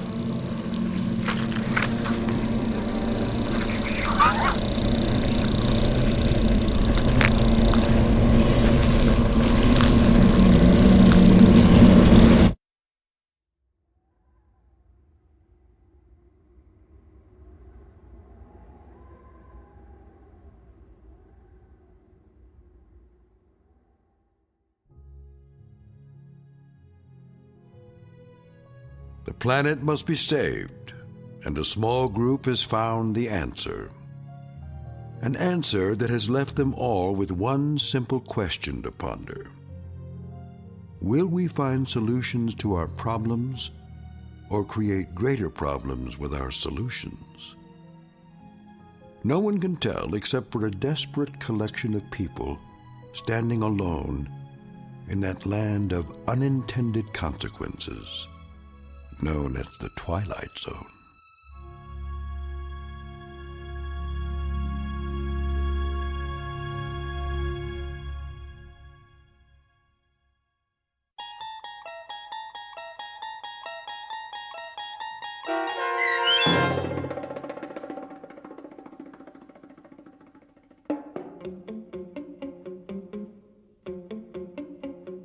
The Nanobots, starring David Pasquesi with Stacy Keach as your narrator, was written for The Twilight Zone by Steve Newby. Heard in the cast were Christian Stolte, David Darlow, Joby Cerny, Lisa Wolfe, Doug James, Bree Swartz, Steve Newby, and Carl Amari. The producers of The Twilight Zone wish to thank CBS Enterprises and the Rod Serling Estate for making this series possible. This copyrighted radio series is produced and directed by Carl Amari for Falcon Picture Group. Sound design, custom Foley effects, recording, and editing are produced in the Cerny American Sound to Picture Theater by sound designers Craig Lee, Bob Benson, Todd Beyer, and Tim Cerny. Music for The Twilight Zone is provided by CBS and American Music Company Incorporated, New York. To learn more about the Twilight Zone radio dramas and to download episodes, including 3 free episodes on our homepage, visit our official website at twilightzoneradio.com. Doug James speaking.